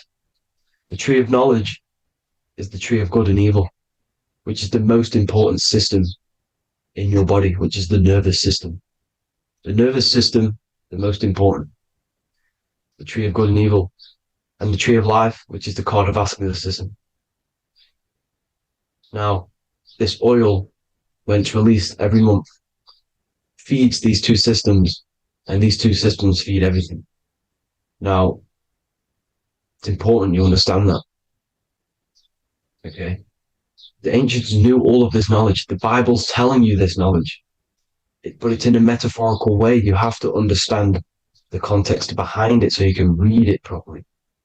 Now, eating of the tree of life, which is when it talks about in the Bible, eating from the tree of life is actually symbolizing a bad diet, ejaculation, because you're eating from these two systems. You're killing yourself with a bad diet. You're killing yourself with an ejaculation. Okay? So, that's important to understand. Now, this is Jacob's ladder in the Freemasons. Jacob's ladder, which is the spinal cord. It's the stairway to heaven. And this is Jack and the Beanstalk when he goes up the beanstalk and finds the golden egg in the grey clouds. The grey clouds symbolize the grey matter in your brain. Now, the Garden of Eden talks about the 4 different rivers in Garden of Eden. As we see here, the North Pole map, the ancient North Pole map, because the center of the earth is the center of the torus field. Everything's the torus field. Atoms are torus fields. Everything's torus fields. You are the universe. Everything is within you. The North Pole is your spinal cord. This is why they say Santa Claustrum comes from the North Pole. This is the North Pole. And the Santa Claustrum is the center of your brain. Now, there's 4 rivers which come from the Garden of Eden. There's the blood, the Christ oil, which is the oil we're talking about, urine, and saliva. These are the 4 sacred oil, 4 sacred fluids in your body. And these are constantly abused in today's society. Also, these secret societies are targeting these fluids. Okay? This is why porn is free. They sexualize society through Disney. Go and look at some of the Disney movies. There's so many subliminal messages which sexualize these children because they want you sexualized. So you release your seed, which is one of the holy fluids in your body, especially your semen, your sexual energy.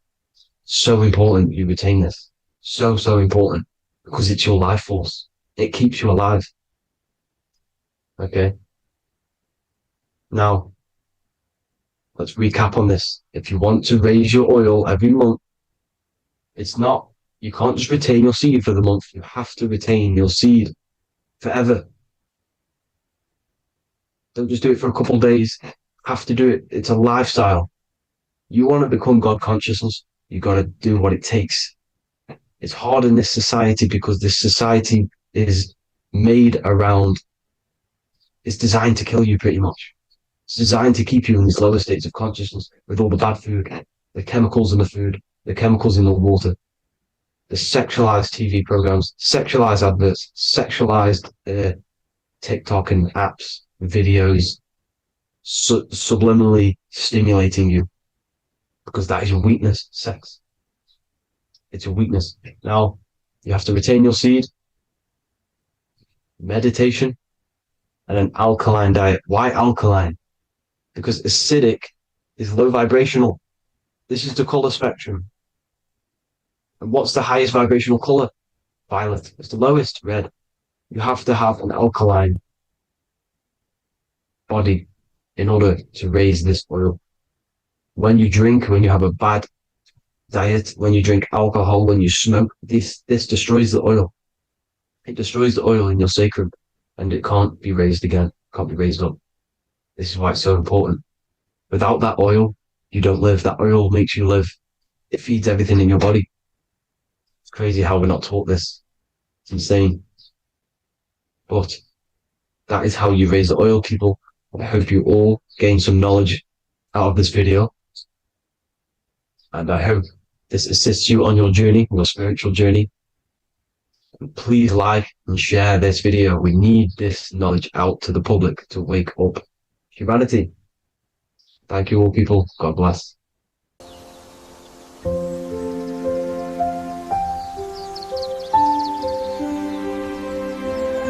bookofwisdom.com. Visit today.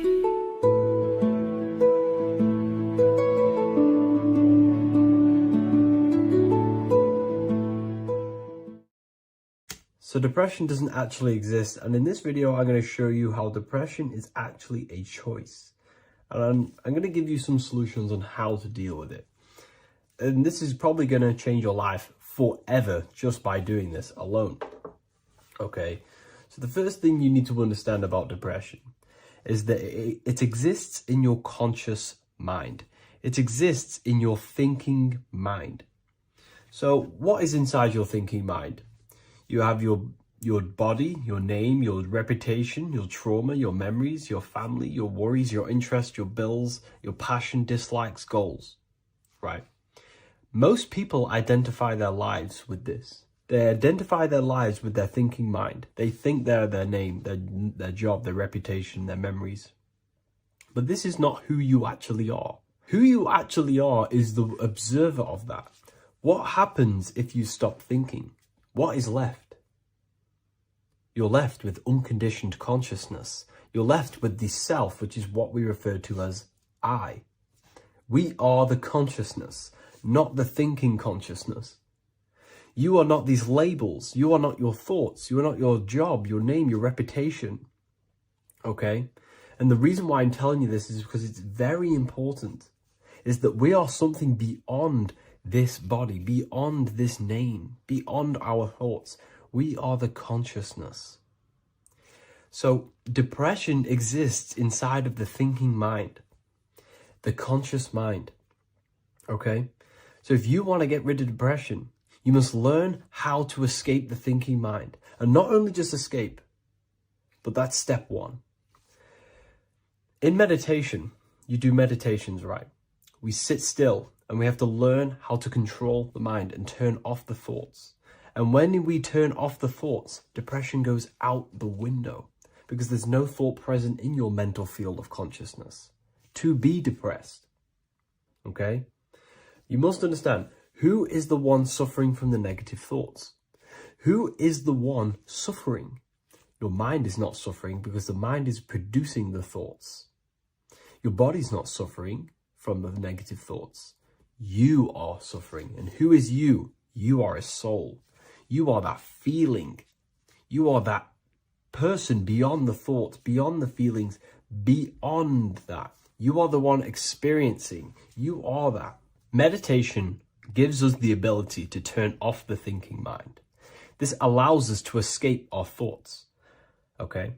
And it gives us, over a long period of time after meditation, you'll be able to turn this switch, and this switch will be able to turn off your thoughts. And by doing this, we will be able to control our conscious mind directly by the hand.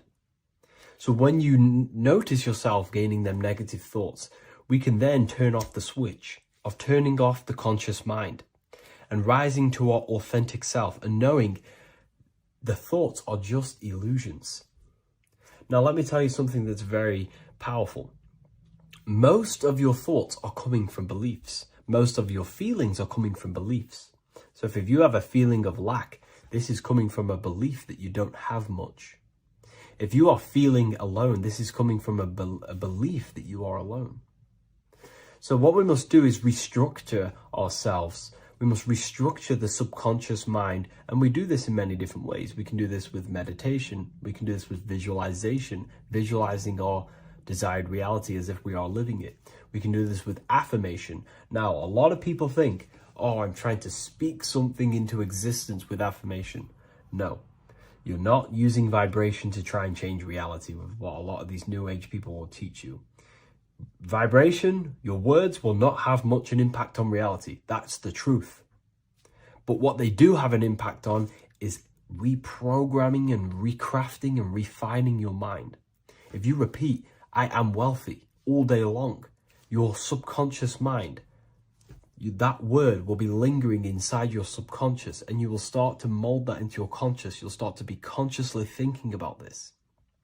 Most of your thoughts are coming from your subconscious. So if you want to get rid of depression, you got to figure out the trigger. What are you depressed about? What are you feeling? What are the beliefs that are making you feeling and thinking this way?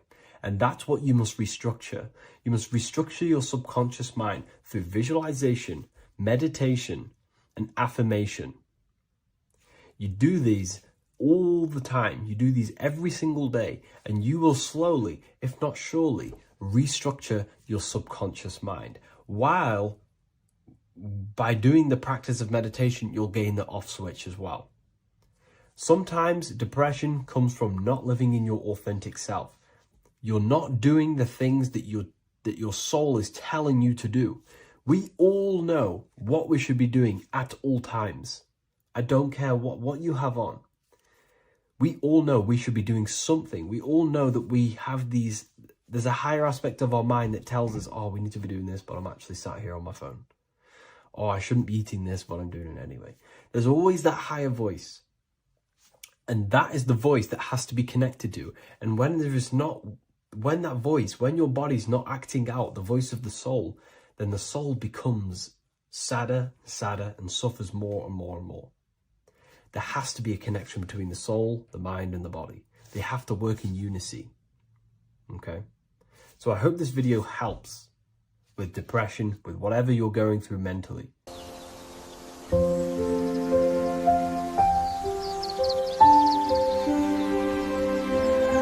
bookofwisdom.com. Visit today.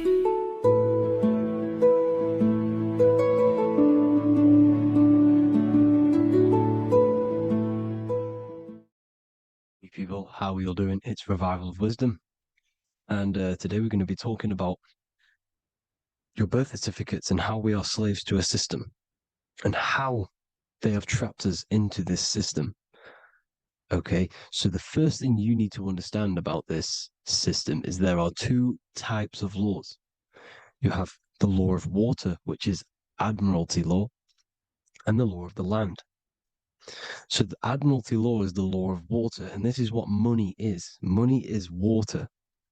This is why we say liquidity, currency, the current. A current is water, something moving through something. Cash flow.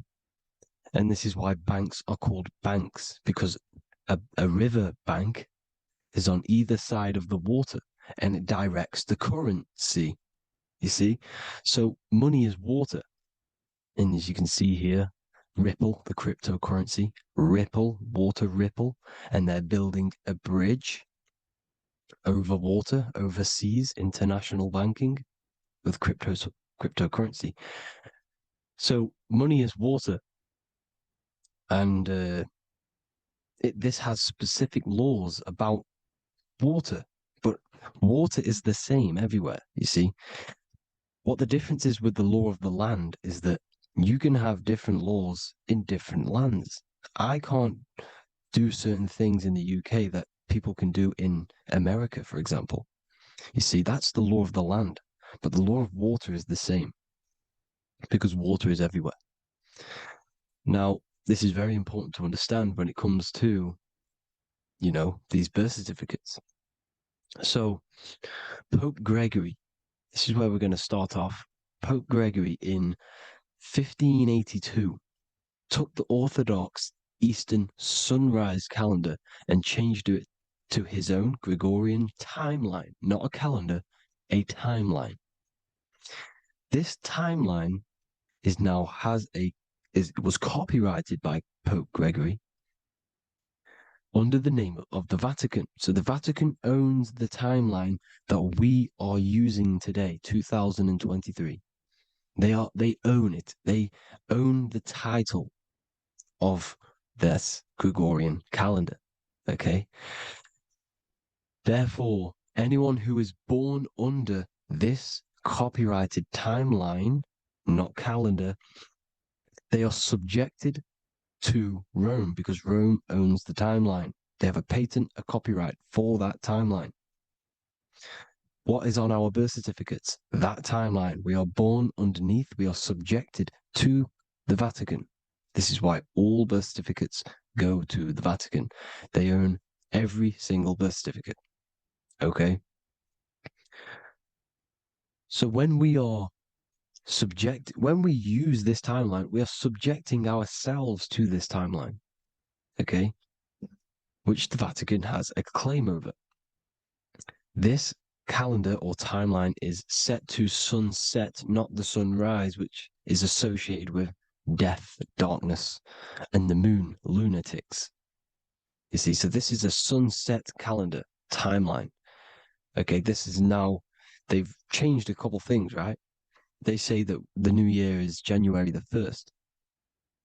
Okay, when we know this is in winter. January is winter, which is associated with darkness, death, the death of nature. So this is a death cult, people. These people are evil. They're so evil. The Vatican. And this is why we use April Fool's Day, because April is in Aries, and Aries is always the start of the zodiac. This is why Aries rules the head region. 12 zodiacs, 12 systems of the body. Each zodiac is associated with each part of the body, and this is why Aries is the head, cerebrum. But we're not going to talk about it in this video. But yes, that is what April Fool's Day is. They're putting it in your face.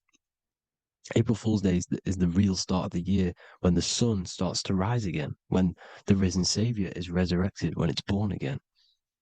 This is when the Jews celebrate the Passover.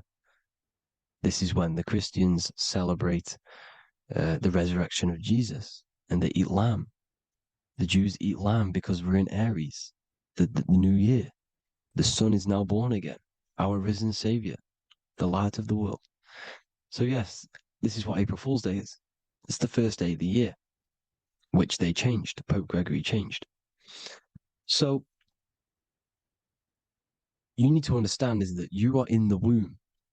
You are inside of a ship, because every ship, literally a ship, every ship is female. This is why they say she delivers the product, because she does deliver the product. You, the baby. Same thing with a ship. They deliver products.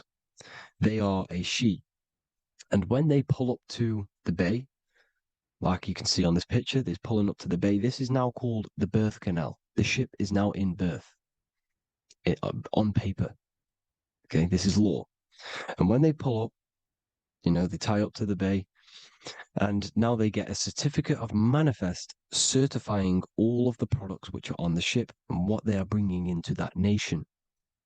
Okay, so you're bringing in this many of that, everything's on the certificate of manifest. And this certificate of manifest is also your birth certificate, because you are traveling through water when you are in the birth canal of your mother, because you are in water when you are in the womb.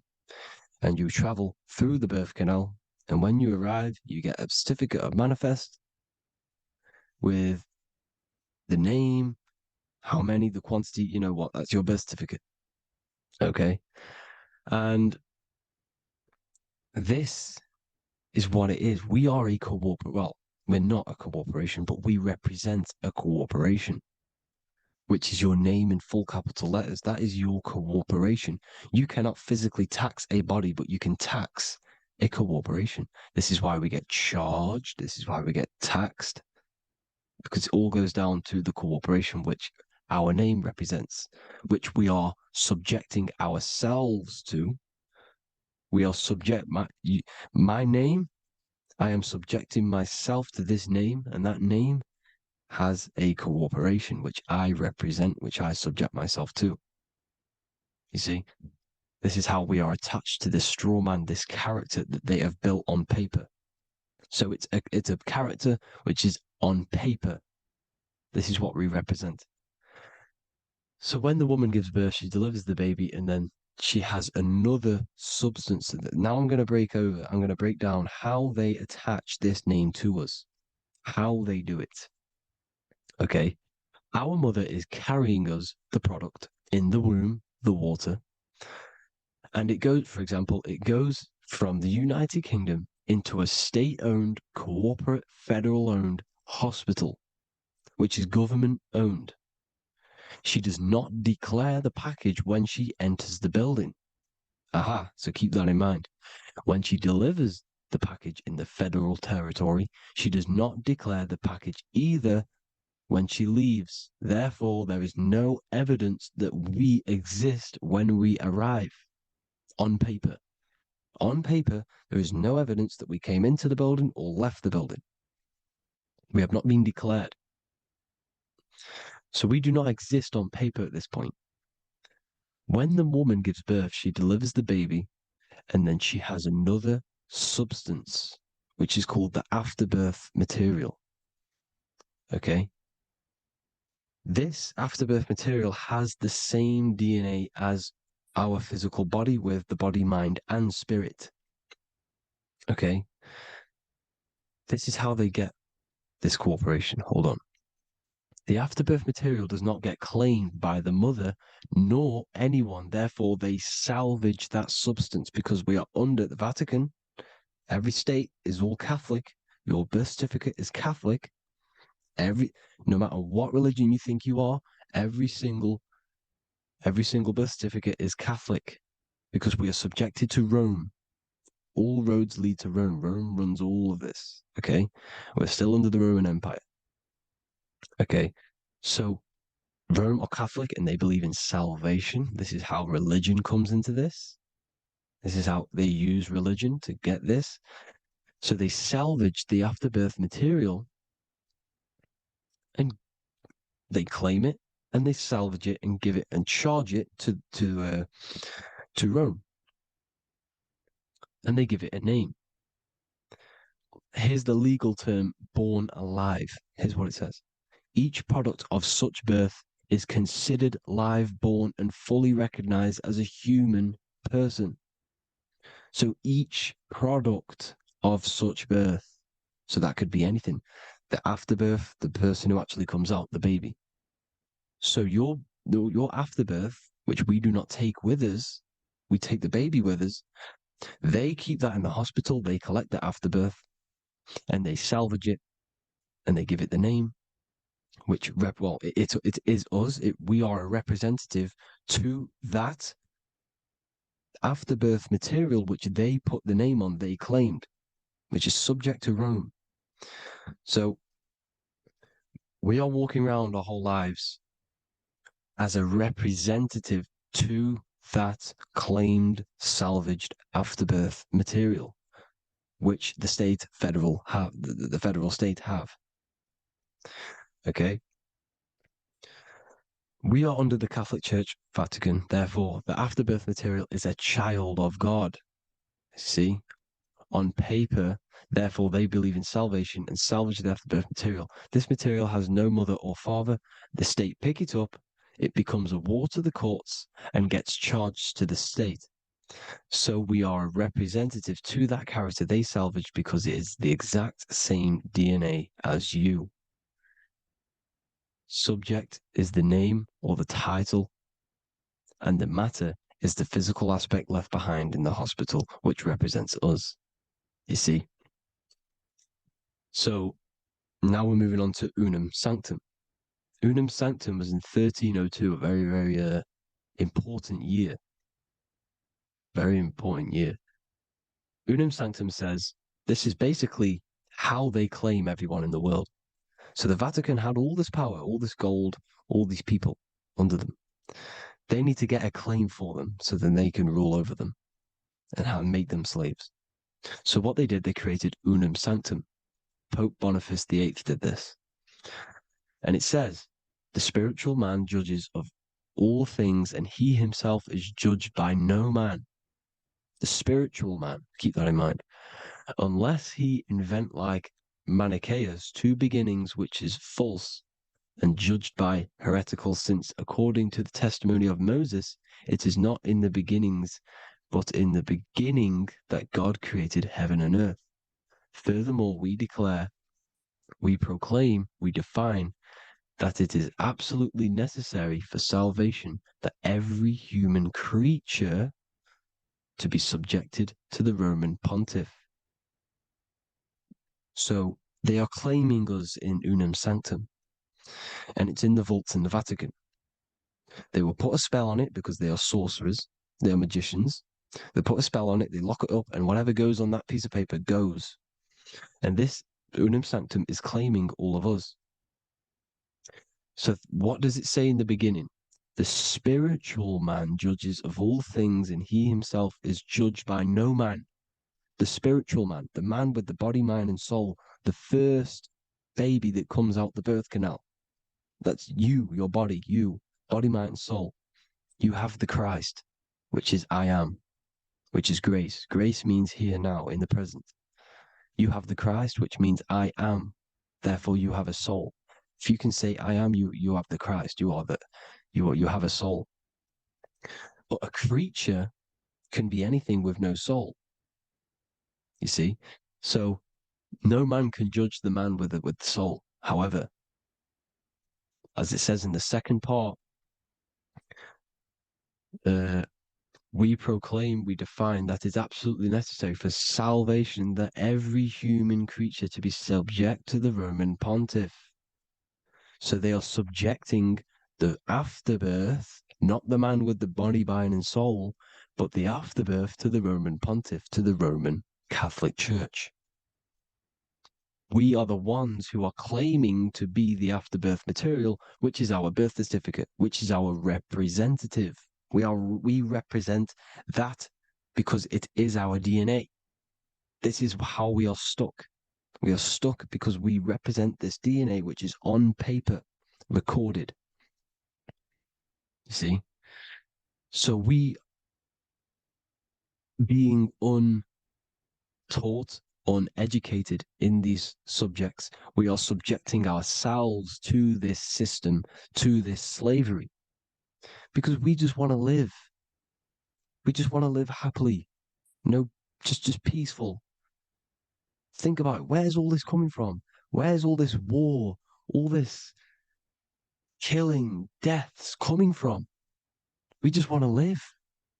It's coming from the Catholic Church, these evil death cult, which has subjected us, which has used us as slaves, and we are still slaves, and it's just going to get worse and worse and worse. So this is how we have subjected ourselves to be the slaves to this system. It's a lot to take in, and there's a lot more deeper stuff which goes into this. I'm just going over the surface. I'm going quite deep, but there is little details that I still need to learn myself. But this is the general how that we've been stuck to this slave system. So we are batteries, okay?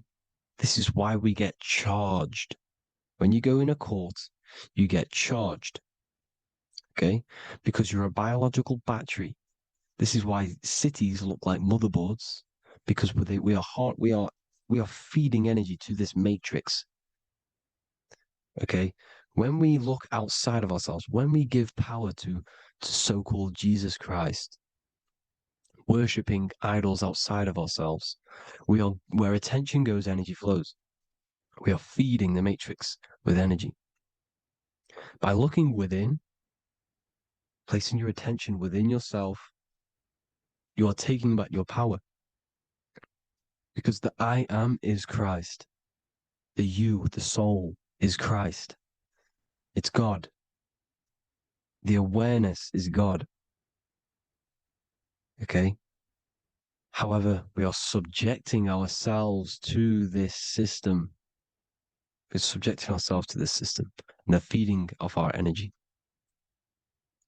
So what we need to look for the future is that, think about it, with the end goal is to change our DNA, is to literally make us robots, transhumanism slaves. This is why we have smart cars, smartphones, smart watches, smart meters, smart cities. And all of this is going to be connected by the smart grid, which is 5G.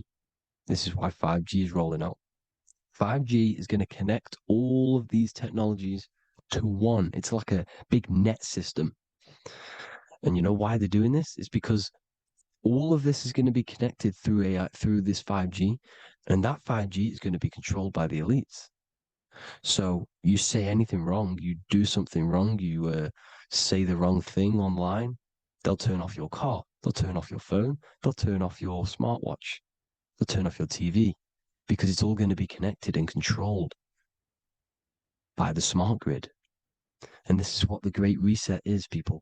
But they're going to trap us inside of these 15-minute smart cities so we can't leave the area, because they're going to use climate change as a tool to enslave us to not travel because of so-called climate change and the fumes that we are putting into the air, which is all BS. They're doing this to push these new cities, to push all of it. But listen, they're trying to get inside of your body. The only way they can do that is to get you addicted and using this technology. First, they got on the body with the smartphone. Well, first of all, we use the technology. We get used to it with it in our hand. The next step for them was to get on the body, which is the Apple Watch, as you see down here. They have now successfully got onto the body. The next thing is to get inside of the body. This is the brain chip. You see how they've slowly lured their way in, slowly got you addicted to this technology, got you dependent on this technology. And what they're going to do is that they're going to mold society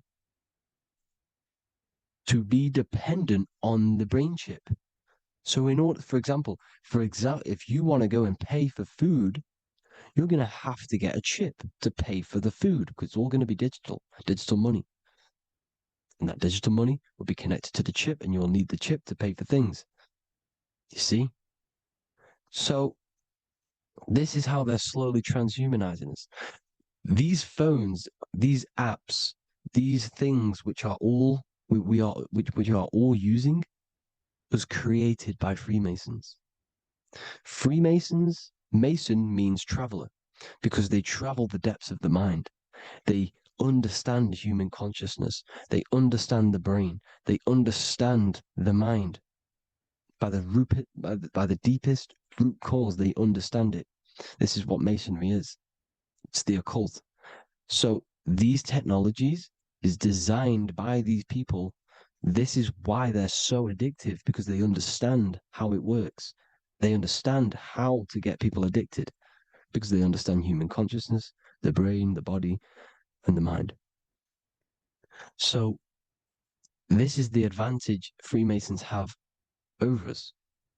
And these secret societies, which have gone through the orders of Freemasonry and progressed onto these secret societies, which are the evil side, because I'm not saying Freemasonry is evil, okay?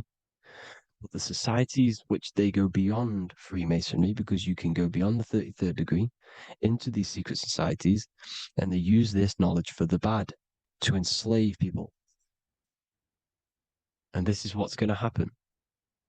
Transhumanism. So I hope you all learned some insight for today. Please do a bit more research on, the birth certificate and stuff like that, the straw man. And have an amazing day, people. Please like, comment, and subscribe. Peace.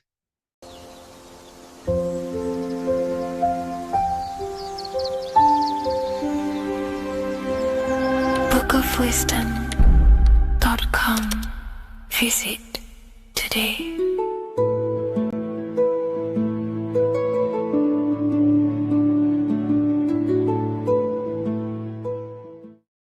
The Freemasonic square and compass is not just a symbol that represents Freemasonry, a lodge, or a secret society.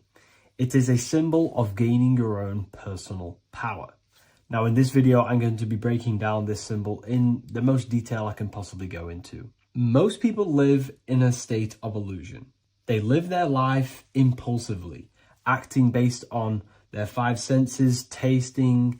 They want to feel a certain thing like an orgasm, or they're basically just slaves to external things and their five senses, which leads to a very dark path where you'll never actually become a conscious creator and you'll never actually be internally happy. The Freemasonic square and compass reveals some deep wisdom about this. Now let me break this down. If you want to gain your personal power, listen up. The Freemasonic square and compass is a compass which is used to create circles. Now, if you notice something about the circle, they have no beginning, no end. You can't tell where it begins and ends. It's eternal, which means this represents consciousness. Now, if you don't know what consciousness is, if you close your eyes, you have an internal world. You have thoughts, emotion, visualization. This is all consciousness, spiritual. Then we have the square. The square creates squares or lines, which represents matter. It has a beginning and an end. You can quite see where the beginning of the end is, right? So we can even link this to Leonardo da Vinci, the Vitruvian Man. We see the man in the square with the circle. The circle is the eternal consciousness, and the man is the square, limited to the physical world. But consciousness is not limited. That's why it's outside the square. This is eternal. The body is mortal. The body will die. Consciousness will never die. If we look even closer at the symbol, we notice in this particular symbol, we have the compass overlapping the square.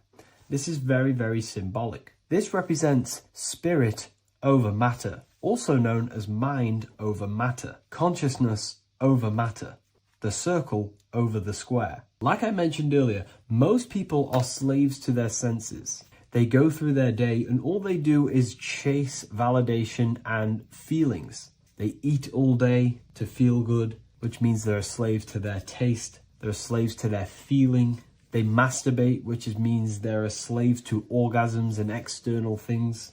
They're literally being governed by the external world controlling their internal world. They're literally living life on autopilot. And don't get me wrong, I was guilty of this too. We're all guilty of this when we join this world because we're not taught this sacred knowledge. Until you actually stop and recognize this, you'll be living life on autopilot, literally not even living. You'll be running off subconscious programs, seeking external validation and being ruled by these five senses. The square underneath the compass represents consciousness on top of matter, which means the internal world is controlling the external world. It is the mind controlling matter and not matter manipulating the mind. In the occult and esoteric world, it's very important that you are conscious of every action that you are taking in your day-to-day life. Never act subconsciously. Always be conscious. What are you thinking? What are you acting? What are you giving your attention? All of this is contributing towards creating because you are a creator. Consciousness is a creative force. You need to make sure that the compass is on top of the square, that your inner world is controlling the outer world and not the outer world controlling the inner. As I've mentioned in many videos before, the internal world of consciousness is what's producing the external world. Your life is just a result of every thought and emotion that you felt in the past. Everything you own, everything you possess, your friends, are all reflections of your consciousness. They're all reflections of what you are thinking about. When you change your thinking, your external world starts to rearrange itself. On a basic level, this symbol represents the combination of spirit and matter. You are a spiritual being and a material being. You are heaven, the sky, and earth, the ground. You are heaven and earth, spirit and matter infused into one. You are a bridge between the divine and the earthly worlds. And you can bring down these higher realms of consciousness, thought, imagination, and emotions into a physical, tangible reality. To do this consciously, we need to make sure the external world is not manipulating the inner world. Because if your internal world is being controlled by external circumstances, for example, you have a circumstance happen in your reality, an emotion triggers inside of you, and that emotion is a command to create more of that. And the thoughts that you think are creating more of that negativity. So it's a